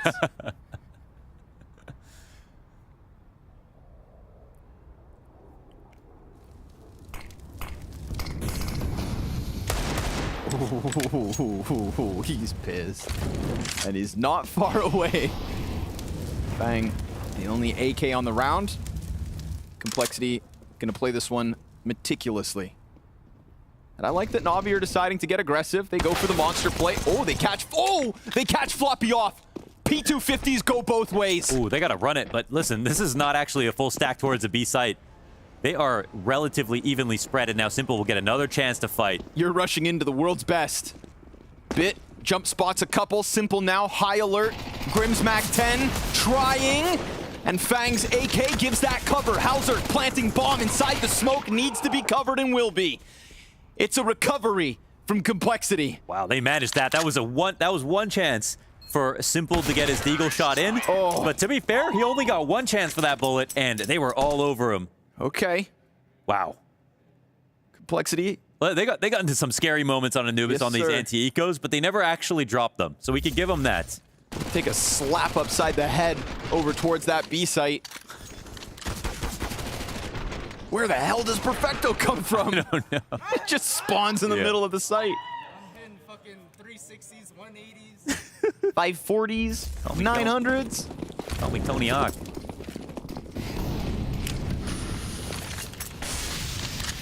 All right. Navi in with the buy. Listen, you know they just sent a shiver down Complexity's spine. Do not sleep on the talent. NPL. Pressure's here. But he shuts down Floppy. And then that flash finds its home. Electronic double kill. Famas takes the place. JT 1v3. Yeah, that mowdown, man. That was beautiful from Electronic. That's what Navi need. Just a quick stop to an attempt in from Complexity. It's going to take more than that. And we've got mirrored attacks. We had Complexity, you know, shut down the same thing when Navi brought it to them in the second round of the first half. And right here, the flash to push them up against the wall, make that even easier for Electronic. And again, doing what Complexity did really well in that first half with the secondary flashes to stop the attacks from coming in. Those are so key.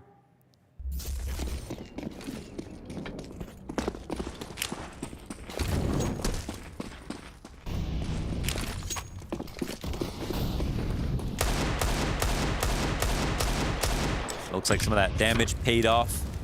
Got a no money Cole here. Uh-oh, Perfecto. Hope you like those feet. Down a couple toes. Still able to get back. Sends a frag in. No chase. But at least now Fang given a better chance. I mean, Floppy wall banging short or Fang actually getting to peek it. Neither nets them an opening they'd hoped for. I feel like this last half's going to get greasy, bro. Yes, yes. No, the Complexity are going to work really hard. Navi showing some teeth. I feel like that's the Complexity mantra.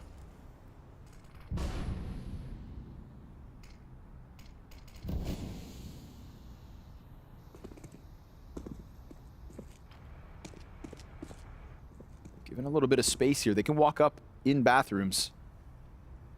Bit's getting curious. Simple. Oof, nice and clean. A1S just tears through the flesh of Complexity's bathrooms walk up. And this is what you love to see for Navi. Keep everybody back, keep all 5 guns alive, and just stuff Complexity out of this T side. Yeah, they're stacking paper. Fang, any kill would be nice, but that won't be the case. Full house between Simple and Bit. Total shutdown. No plant here on this eco round. No kills. Rebuy comes in, and now Complexity no. They've got the work cut out for them. Economically, they've got to win 2 full rifle rounds at the very minimum to get through what Navi have already saved up.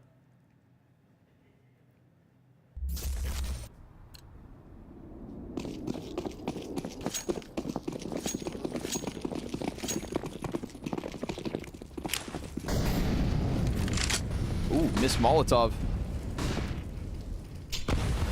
But, wow. Yeah, nade comes in real deep. Immense damage there for Halzerk and Fang to try and deal with. Yeah, that could have been a complete bait, right? Sure. Force them to stand there. Oh, they've got their own. Oh! They've got more value out of that. That's Electronic low as well off a tag. NPL. Almost nothing left. Man, what a war with this utility right now. They're going to try to go for the boost. This is good timing. Look at the... Oh, I thought he was out in the open. Floppy holds him back. And they're just getting tagged down even further. They dismantle it. Oh, they really want to find a move. Getting ever closer. To make up for this lost HP. But Complexity, they're starting to make something happen here. There was no one Monster, no one Woodwall. Nope. B player rotating outside the B site. Navi hoping their pressure was enough. No, the exec comes in at this very same moment. Excellent timing with just a little bit of util they still have. They put a Heaven smoke up. They've still got another one on Fang. Here comes the flash, plus a boost. Oh, but Simple slides off. Yeah, and if he does it again, he's dead. You can't in good conscience go for that again. No way, eyes on him. So instead, they have to concede. You know they're desperately wanting to try this because they have so much money left over. Even if they get kills and leave, it's a decent situation. And they'll hang out for a little bit here. See if something's gifted, but around this clean for Complexity. Now, it's going to be a lot of rifles. We're talking rifles on rifles for both teams, which will provide for the most interesting CS. But what a sharp call there from Complexity, and you got to appreciate, you know, amazing nade damage from Navi to start the round, and even more so beautiful nade damage out of Complexity in response somewhere else. And it was the nade damage that shifted Navi completely off their setup. And they denied all these micro re-aggressions out of Simple on the boost. And Navi thought at the very minimum, we bought ourselves a little time where they're not going to push in. The nades win the round. Just crumples.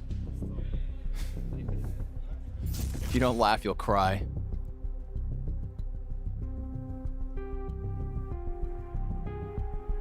Third timeout from Navi. Complexity in that critical territory on 12th. But there's money. There's money for the defenders. If you're tuning in from North America right now, message your friends, call your grandma. Complexity 4 rounds away from beating NAVI in a best of 3 and being the only guaranteed NA representative at Blast Washington later this year. I don't know what that means, sweetheart, but I'm watching.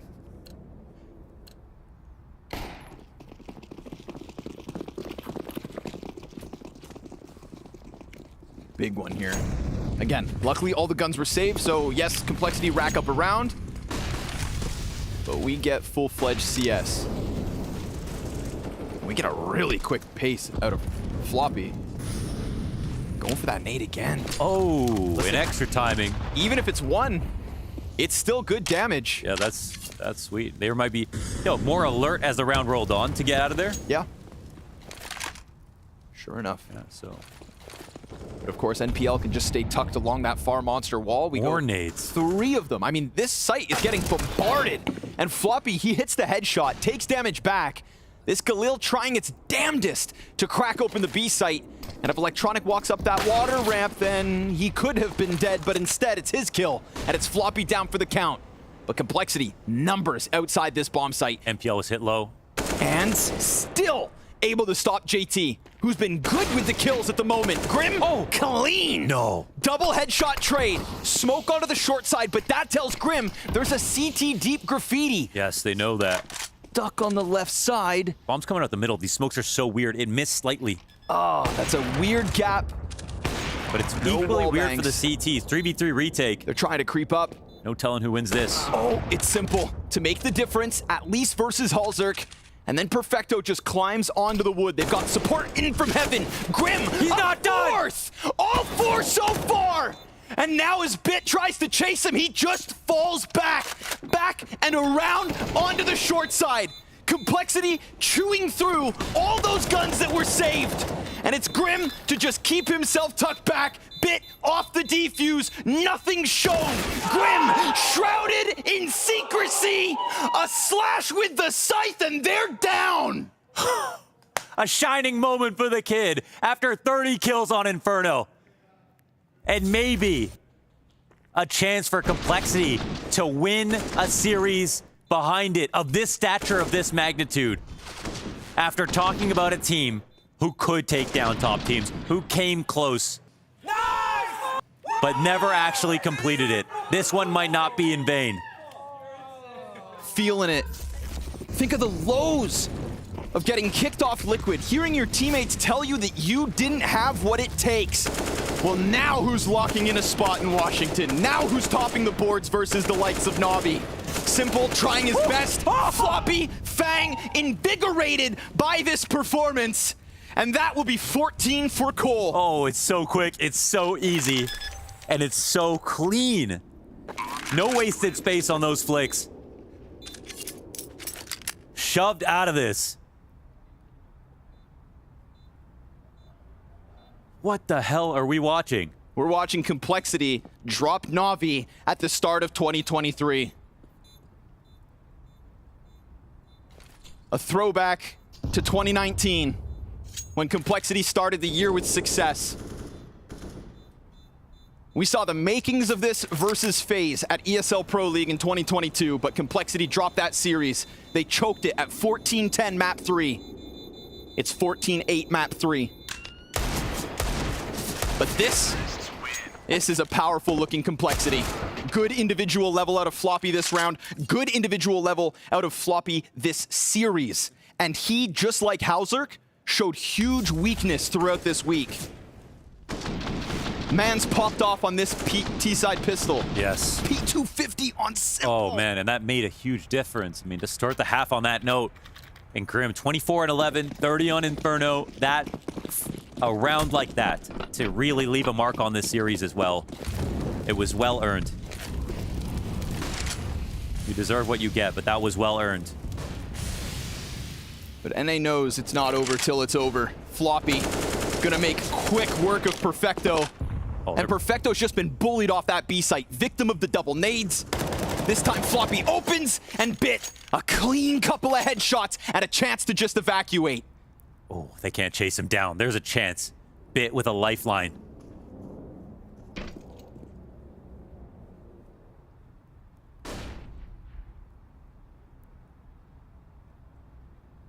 Here's a test. And they're spreading the map in an interesting way, actually. Fang by himself on long. Simple not clearing this.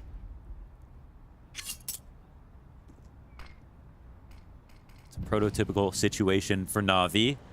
They have a feeling as to where Bit's playing from. Simple purveying the scene behind him. Fang's getting ever closer on long.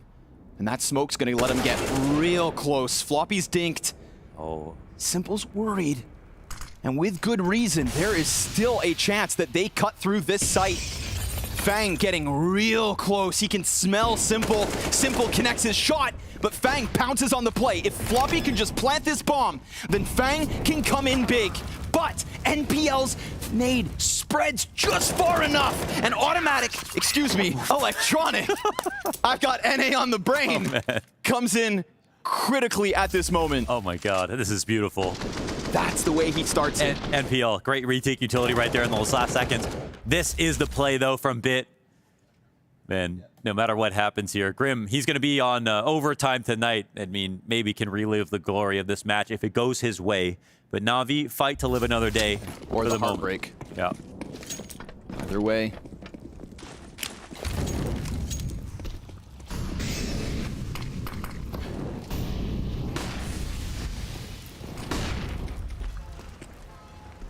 I think that's going to slow down Complexity. They've been playing these rounds with conviction.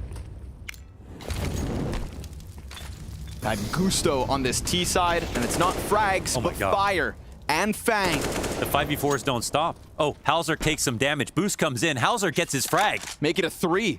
I mean, Hauser, wait, he was just on side of Party. They must be confused. They don't move into this because that's Bit, the loose A player. Simple's still up in the bathrooms. Electronic on an op. Yep.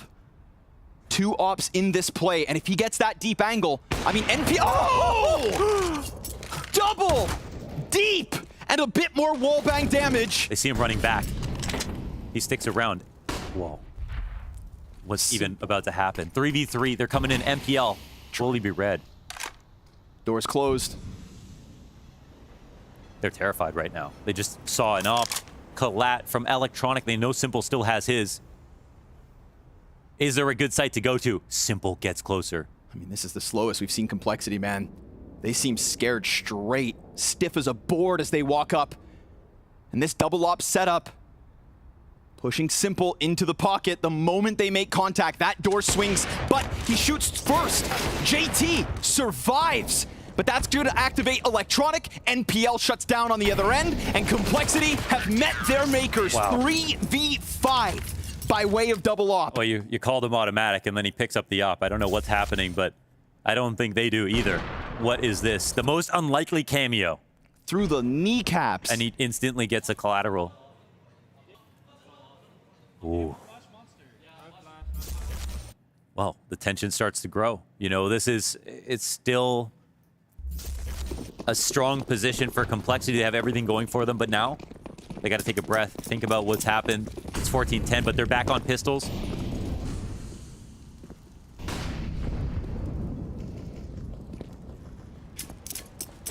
Bits 2K outside bathrooms, Electronics collateral on this past round. It's helped them survive 5v4s. Mm-hmm. Those individual moments of glory start to appear here for NAVI. And you get a certain amount of 5v4s in a game, right? Even if you're playing really well. But just because you got them doesn't mean you're going to get more. You need to close out those opportunities. Before you calcify the defense, they figure out what's happening, how to avoid that again.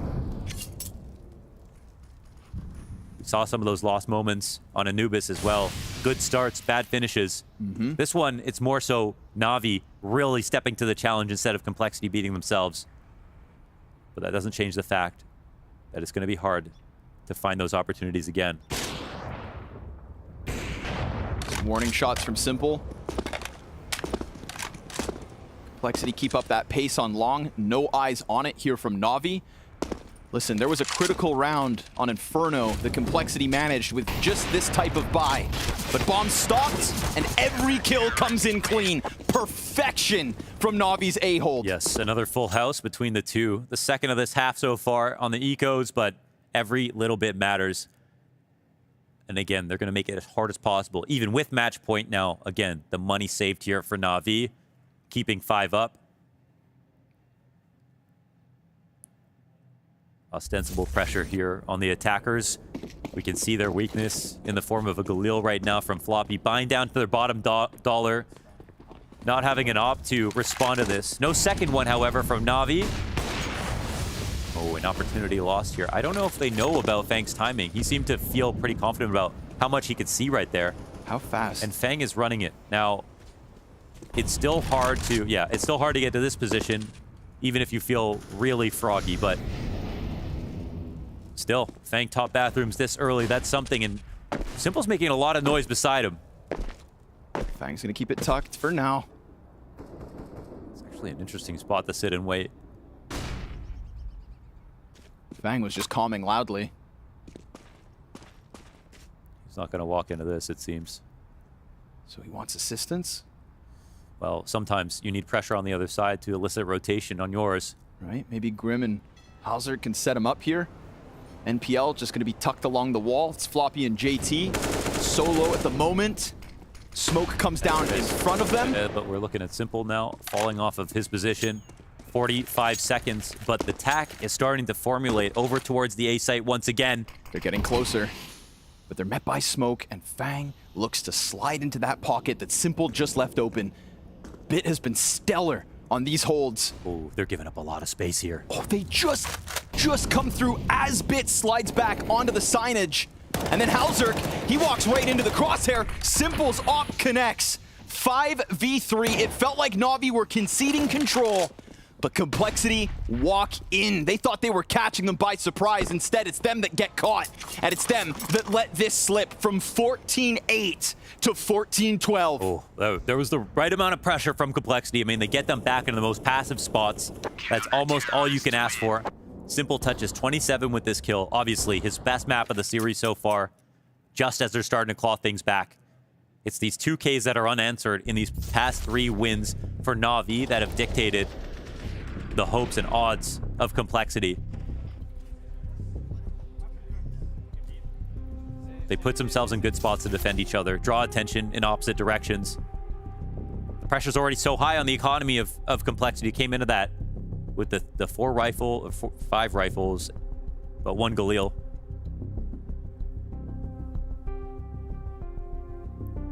This gets closer. It gets scarier for the winning team. And unfortunately, they've seen themselves lose these big moments before. Yes. This time felt different. There are teams that have that barricade. You can't forget your history. It's a part of who you are. And it's about surviving that as they have defined greatness in individuals and rosters in the past. And Complexity are not this tournament-winning organization just yet. Man, it's not pretty. Mac 10, Deagle, Galil. Super low grenades. But the wins are all relative. And this is as big as some teams winning entire events. An upset with this qualification. It's at least one of their biggest demons down. Not even sure they're looking at the other team and thinking it's Navi. They're just thinking, we need to win this for ourselves. Simple. We have not seen him here.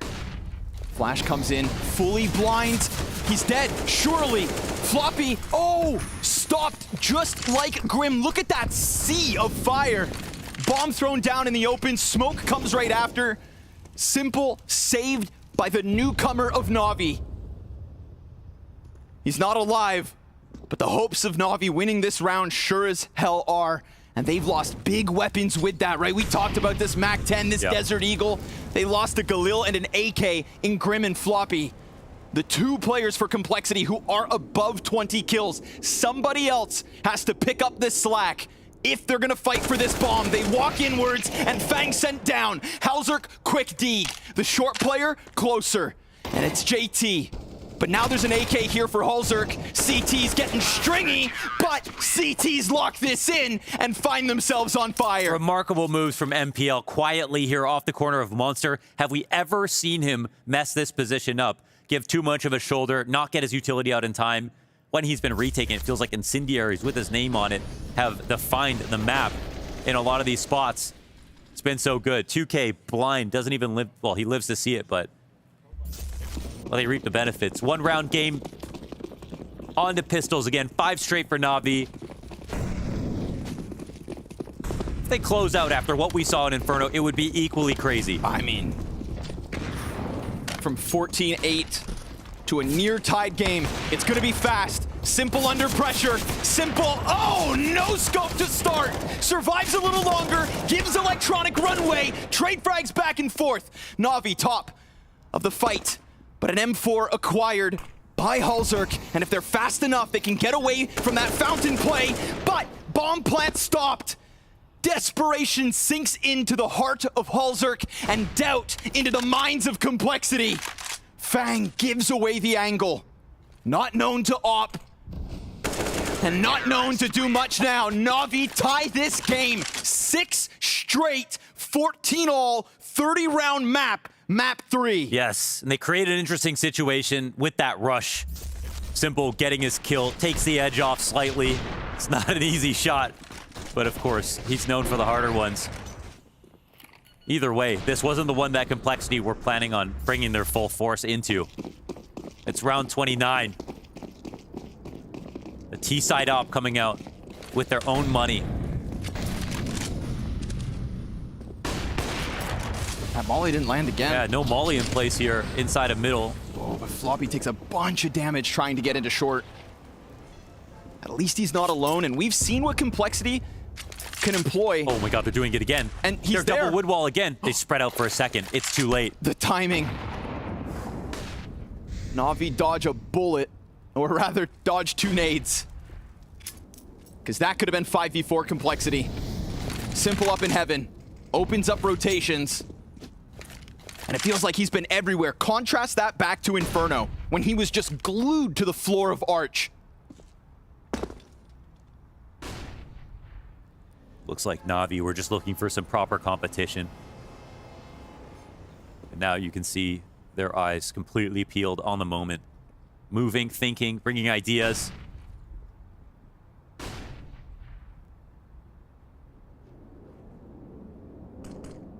And as silence falls across the map, there is close presence from Fang. He was right outside that bathrooms.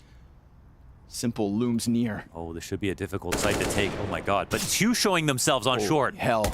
They pull the rotation from Simple off the A site. 30 seconds. Bit didn't see it. Oh, or did he? I don't know. They're trying to move back. Simple's trying to figure out the comms. They're stuttering. They're stalling. And yet Simple walling them. That first kill's his. Fang returns the favor. We've got that push up from Dice. Bomb out. Halzerk not ready for those fights. They thought with Simple things would go down easy, but we are talking about NAVI with 7 rounds straight. 31st for NAVI. I can't believe it. After the lead that Complexity had again, and they falter near the finish line, and this one is organized so perfectly.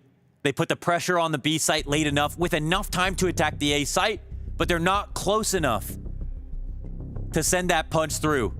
And they don't clear truck.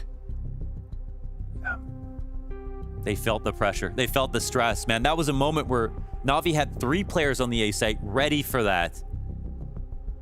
And then at the end, only had 1, and Simple got back just in time, but they could have gotten in there. They needed to believe in that move. It was correct. Truck unchecked. And now, just the potential for overtime. A feeling that has become all too familiar for Complexity. This is a team that we also saw falter at the North American Minor, the RMR for Rio.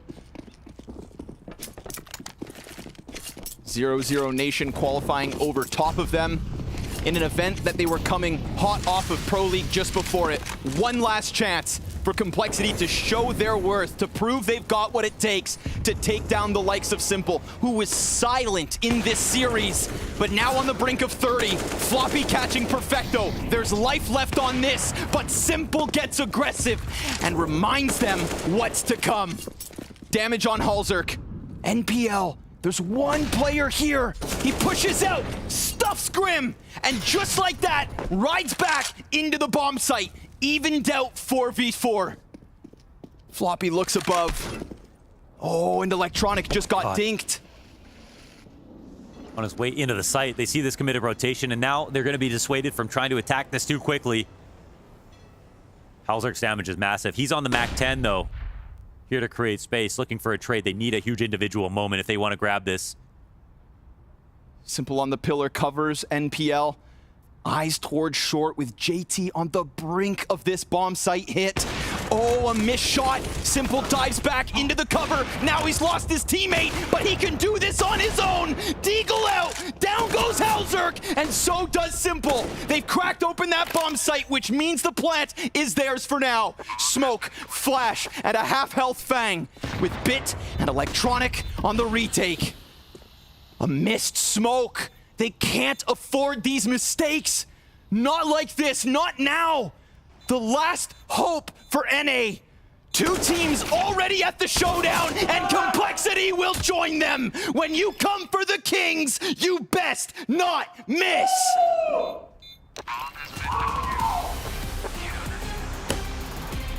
The hopes and dreams of Complexity shot dead in the street as NAVI do it. They pull it out in 30 rounds on a map they had no business doing anything but maybe getting to overtime. Unbelievable. There's two ways of looking at this. Heartbreak from Complexity, unbelievable result from NAVI, but you cannot help but feel for the team that have been here so many times to fail in the exact same way. Even worse, 14-8. 14-8. And Complexity gets stuffed. And this was the formula that Complexity can use to win. We got a marked improvement out of Halzerk, out of Floppy, Grim right back there at the top of the list. But you know who's at the top of that top 20? Man like Simple. Take it away, James. Sasha, that was one close fight and close game. You just got a smile on your face now, but is there also a bit of relief? No, that was clean and easy. Clean and easy, guys. We just gave them some NA hope, and that's it, yeah. But we got to be honest, mate. We look at the first map. It's your first time on Anubis. It goes the full distance. Then we come into Inferno. We think you guys are going to be strong on it. You've been good, been with MPL coming in, but then it starts to slip away. What was it that changed in Complexity? What was it that was wrong with you guys? I don't know, but they actually start to play really good on T side and on T side Inferno and City overpass.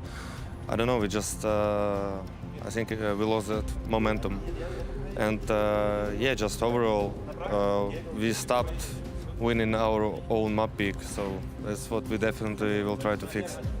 And in terms of that, when I've been looking at you in the other games, what we've seen from you guys on the camera, we're seeing, obviously you guys talk about the changes and coming back after the break, but there's a lot of frustration within this team at the moment. What are you going to be able to do to fix that? Because you've made it to the spring final, which is great, but obviously this is just the start of the year. Yeah, we're just gonna work as we worked before 1-2 years ago. We're just gonna play 24/7. And I feel that we need time because as you see, as all people see, we are struggling right now. But on practice, there's like a hope that we can destroy anyone, you know.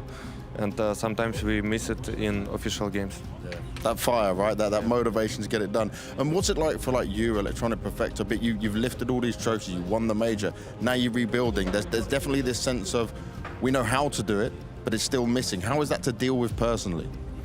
It's just tough to lose. I remember I told myself that I don't want to imagine how we're gonna, when the moment's gonna happen when we start losing, you know, because it's really frustrated. But we're just trying to not give up and just keep working and working. We understand that the team who practice the most and the team who deserve it, I mean, the teams that deserve it the most, they will win it. And to deserve it, you just need to do something for it. And we are trying to do as much as we can. And I know obviously Katowice is just around the corner. You guys are going to stay in boot camp, right, and keep practicing, keep grinding. What is that going to look like for you guys? Just non-stop work until the next event? Yeah, just non-stop working. We're already working for 3 weeks non-stop, but we finally understand some mistakes on different maps and different roles that we changed before. So just hopefully we'll prepare much better and we'll show who NAVI really is. That's what we want to see for sure. Now, I've got one more question for you. Less serious, we'll go into the little bit of the Blast TV questions. And what they want to ask you, mate, is which weapon would you change the cost of? You can make it higher or lower, any weapon in the game, and why? Which weapon I change what? Would you like to change the cost of? You can change the price of it. I would maybe increase silencer M4 or downcrease the A4, yeah, because sometimes it feels like you want to buy you're doing some eco and you have 2.9 and you always know that you can easily buy this M4, but with M4 A4 it's not that easy. Okay, I like it. Well, Sasha, congratulations on getting to the spring final. Thank you very much. It was almost the unthinkable Cinderella run, but unfortunately in the 11th hour, NAVI completely crushed the dreams of Complexity. Gentlemen, it wasn't clean, it wasn't pretty, but NAVI, they do manage to get it over the line. They do get it over the line, right? Electronic with that multi-kill AWP in a 3v5 scenario. We all remember it. That's kind of the game changer right here for me in that game. It didn't feel like NAVI had what it took, or had what it takes to win this game. It felt like Complexity were the better team. It felt like they wanted it more. And once again, I'm left with a feeling of disappointment, and I also feel sorry for Complexity. They've been in this situation so many times before, and I honestly do believe that today they deserve to win more than NAVI deserve to win. There's, in my head, you know, you can't say this, but it's almost like there's no winners of this game. No, I get what you're going for. I get where you're going. I understand you, Jacob. I think it's a harsh reminder of how hard it might be to win this last round that qualifies you, that lets you step into greatness. For Complexity, they were 2 rounds away from the spring finals in Washington, and you could feel that last little step, they somehow were not able to overcome it. And anytime they were allowing NAVI an inch into a round, they were taking it. And I guess this is what I like to call a far cry from the ego of a champion, what NAVI were able to do today, because this wasn't pretty. This wasn't great Counter-Strike. This wasn't in control in any way, but they've reached that point where they refused to give up. They just refused to give up. And you could see that you would have to pry the last rounds from their dead hands, even though they were not playing their best. And that is the quality of champions, to be able to do that even when you are definitely just playing bad Counter-Strike. And finally, we get to see Simple making that return as well. It's what we were asking for basically the entire duration of the series. Overpass, he did manage to wake up, Jacob. I think that's the second 30 bomb he drops on Overpass, or he had 29 kills against NIP or something. He's just a master of that map. The persistence on the CT side with the AWP, there were even rounds where he didn't play it as well as he should have, and yet he still ends up with plus 100 ADR, 31 kills, and he is once again the difference maker, right? It didn't come from anyone else from NAVI. He was the one keeping them in the game. He was the one closing the game, and the beautiful speech you just had about champion and championship mentality, you can apply all that to Simple as well. And towards the very end, we are seeing the Simple that we were talking about. I don't think it's a coincidence that he spends 2 out of the last 5 rounds on the B side, because he reaches that point where he is in the game and he knows he's going to do whatever is needed to win. If he thinks that B is where he needs to be, then he'll be there. He'll play aggressive towards short like he did one time. He'll play pillar, have that double kill that changes everything. This is the gear that we had waited him to switch to this entire event, and he's done it a few times. And at the end of the day, you might not like how they've done it, but he was here when they needed, and now they're in Washington, they qualified. Unfortunately, tantalizingly close for Complexity, but this one does end in heartbreak. But let's end out with a few words courtesy of Floppy. Floppy, you had all of NA on your back. I think you had most of us on your back. We saw it. We believed it was possible. First of all, I want to start with Inferno. Let's start on some of the positives, because even Ancient, you had a chance of winning, and it's been a great map for you guys, but you didn't know what NAVI would offer. But then Inferno, you've been losing it, and then you get it done, and things were changing, this positive impact. Grim playing lights out, you having moments as well. What did that feel like to you guys? Did you start to believe, like, okay, we can get this series? Yeah, I think we've been practicing Inferno for like the last week. Mainly those 3 maps that we've been preparing for the tournament, and we've been putting in a lot more time and effort than we have been before, and like literally in the prac room for like 12, 13 hours at a time, because we're just sick of losing. And I mean, it happened again, but I think we're seeing improvements, especially, you know, we finally won Inferno. That's really good to see. Grim at B now, he's just dropping 30. It's great to see. Now, in terms of this overpass, I have to bring it up. It was 14-8. You guys looked like you had it, and you had them down. Then we start to see them, obviously, they were over-rotating at times. You were trying to punish them for it, but it was like both of you got very scrappy with it. Is that how it felt to you? Yeah, it definitely felt a little scrappy, especially towards the end. I think some rounds Electronic had an op and he collided at Monster, and then I was boosted for short, and then I fell off Johnny's head, which is pretty cool. Literally could have just won the game right there, but unfortunately it just didn't happen. But yeah, they played really well, obviously. So. And I think the positive we can take away from it, right? You said of the time you're putting in, the practice time you're coming in, you've got obviously other events coming up, but you see that the progress and the work you're putting is working, even if you don't get the win here today? Oh yeah, I think we definitely made a lot of progress, and especially like the last 4 or 5 days. Like we've been putting in a lot more work, and we're gonna keep trying our best. That's what it's about. Floppy, thank you very much, man.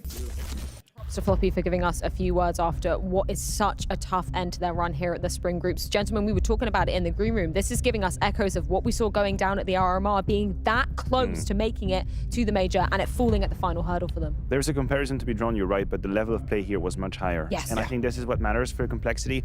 Obviously, tonight's are a heart's ache for them because they were tantalizingly close for making something that would have been fabulous for where they stand. But I think you have to be strong enough to keep the positives out of whatever they've been doing, because there has been improvement. They have overcame our expectations, sorry, rather. So I know you didn't make the final test, you didn't pass the final hurdle, but still Complexity defied most of what we expected they would do. Use that motivation, use those 12 hours of practice he was describing in the prep room every single day for the next tournament and the next tournament and the next tournament. On paper, you were never meant to beat NAVI, and you would have never been close to beat NAVI had they not had their struggle right now. But they showcased to us and they showcased to themselves that if they put in enough work and if they get sick and tired of losing, as he's describing right here, Complexity is definitely a team that can take down teams within the top 10 of Counter-Strike. Maybe not the likes of Heroic, in the future, Vitality, NAVI, FaZe, you name it. But just below that, there's definitely a competitive environment they're in right now, and I hope they use this experience to keep working hard so they get closer. Yeah, certainly a growing experience for Complexity going forward. Of course, we will be seeing them at the North American Showdown as well. But let's move on to recap our CS Money Play of the Day. As always, you guys can go over to the Blast Premier Instagram and get your votes in for what you think should be crowned the champion play of the day today. So, Matthew, do you want to kick us off with the first option for the viewers at home? I will absolutely do the honor, and we have Rez with an absolutely crispy, crazy pistol round on Ancient here with the USP. You can see how he's eco-friendly, protecting the environment towards the very end, only using the amount of bullets he needed. Beautiful 4K. Halzerk had a redemption day today. A couple of cool clutches, a couple of cool plays from him today. This one is a deagle round with the worst crosser I've ever seen in competitive Counter-Strike. Beautiful that he gets it done, It's a 4 kill in total and just about to get the diffuser with 0.26 seconds left. Beautiful by Halzerk, but goddamn change that. We should not encourage people to use that crosshair, but not a player that's been in our mouth this entire evening, a superstar in the making, Grim, with a crazy round, a crazy ace against NAVI here. That second shot is splendid. Crosshair placement is beautiful, and he is doing everything he can. Scoreline is 12-8, and he puts it down to 13. Yeah, I can react. Giving the 12 thumbs up. Here we go, man. We're balling. Grim made a name for himself, not only with this play, but in this tournament. I just want to give him the credit he deserves. He's played hearts out, and he's been by far the best player for Complexity, and I would argue one of the best players in the entire tournament. The Grim we see in the server right here, that's a massive positive for Complexity and something he needs to keep working on, because that is potentially a superstar in the making. Well, we were talking about him in our Mersk MVP discussion yesterday, so I'm curious, Banks, has that changed up with anything today? Sadly for Grim, he didn't manage to get there, but he had such an incredible day. So we're going to take a look at our Mersk MV people who are still within this top 5. And it doesn't seem like anyone is going to have a chance of removing Nico, Zyru, Broken, the likes from the top. But maybe if someone from maybe OG or Heroic can have an incredible day tomorrow, they might be able to work their way up. But right now, Nico looks like he's a sure thing in for this one. And they'll be very happy with that because he was lights out for G2, who pretty much look like the #1 team in the world right now. Yeah, plenty more Counter-Strike on the cards tomorrow as we can take a look at the schedule to see exactly what is going to be going down in the final day of the Spring Groups. Of course, we do have 2 more spots up for grabs at the Spring Finals in Washington that will either be going to Big or Heroic in our first matchup of the day, or Astralis and OG in our later matchup. But I think it was maybe a surprise to actually see Big going up against Heroic. We all kind of maybe predicted that was going to be Liquid, so maybe Big is a dark underhorse. Listen, my reality has been all shattered. I have no idea what we expected. A what? I'm making an ode to you, Jacob. Do you want to describe what a dark underhorse What is is? a dark? What is a dark underhorse? You not coin that coined term? the term. A dark Jacob. underhorse? Look up the I term don't in the remember that. dictionary. I don't remember It will that at be an ode to Jacob Pimp, Winnie. But you know what? We have the Overtime Show, which is going to be going over on blast.tv. If you're not already watching on that platform, make sure to join over there, as Grim is going to be the very special guest joining Danny and Mo over there tonight. We will be seeing you right over there for the action. Dark underhorse.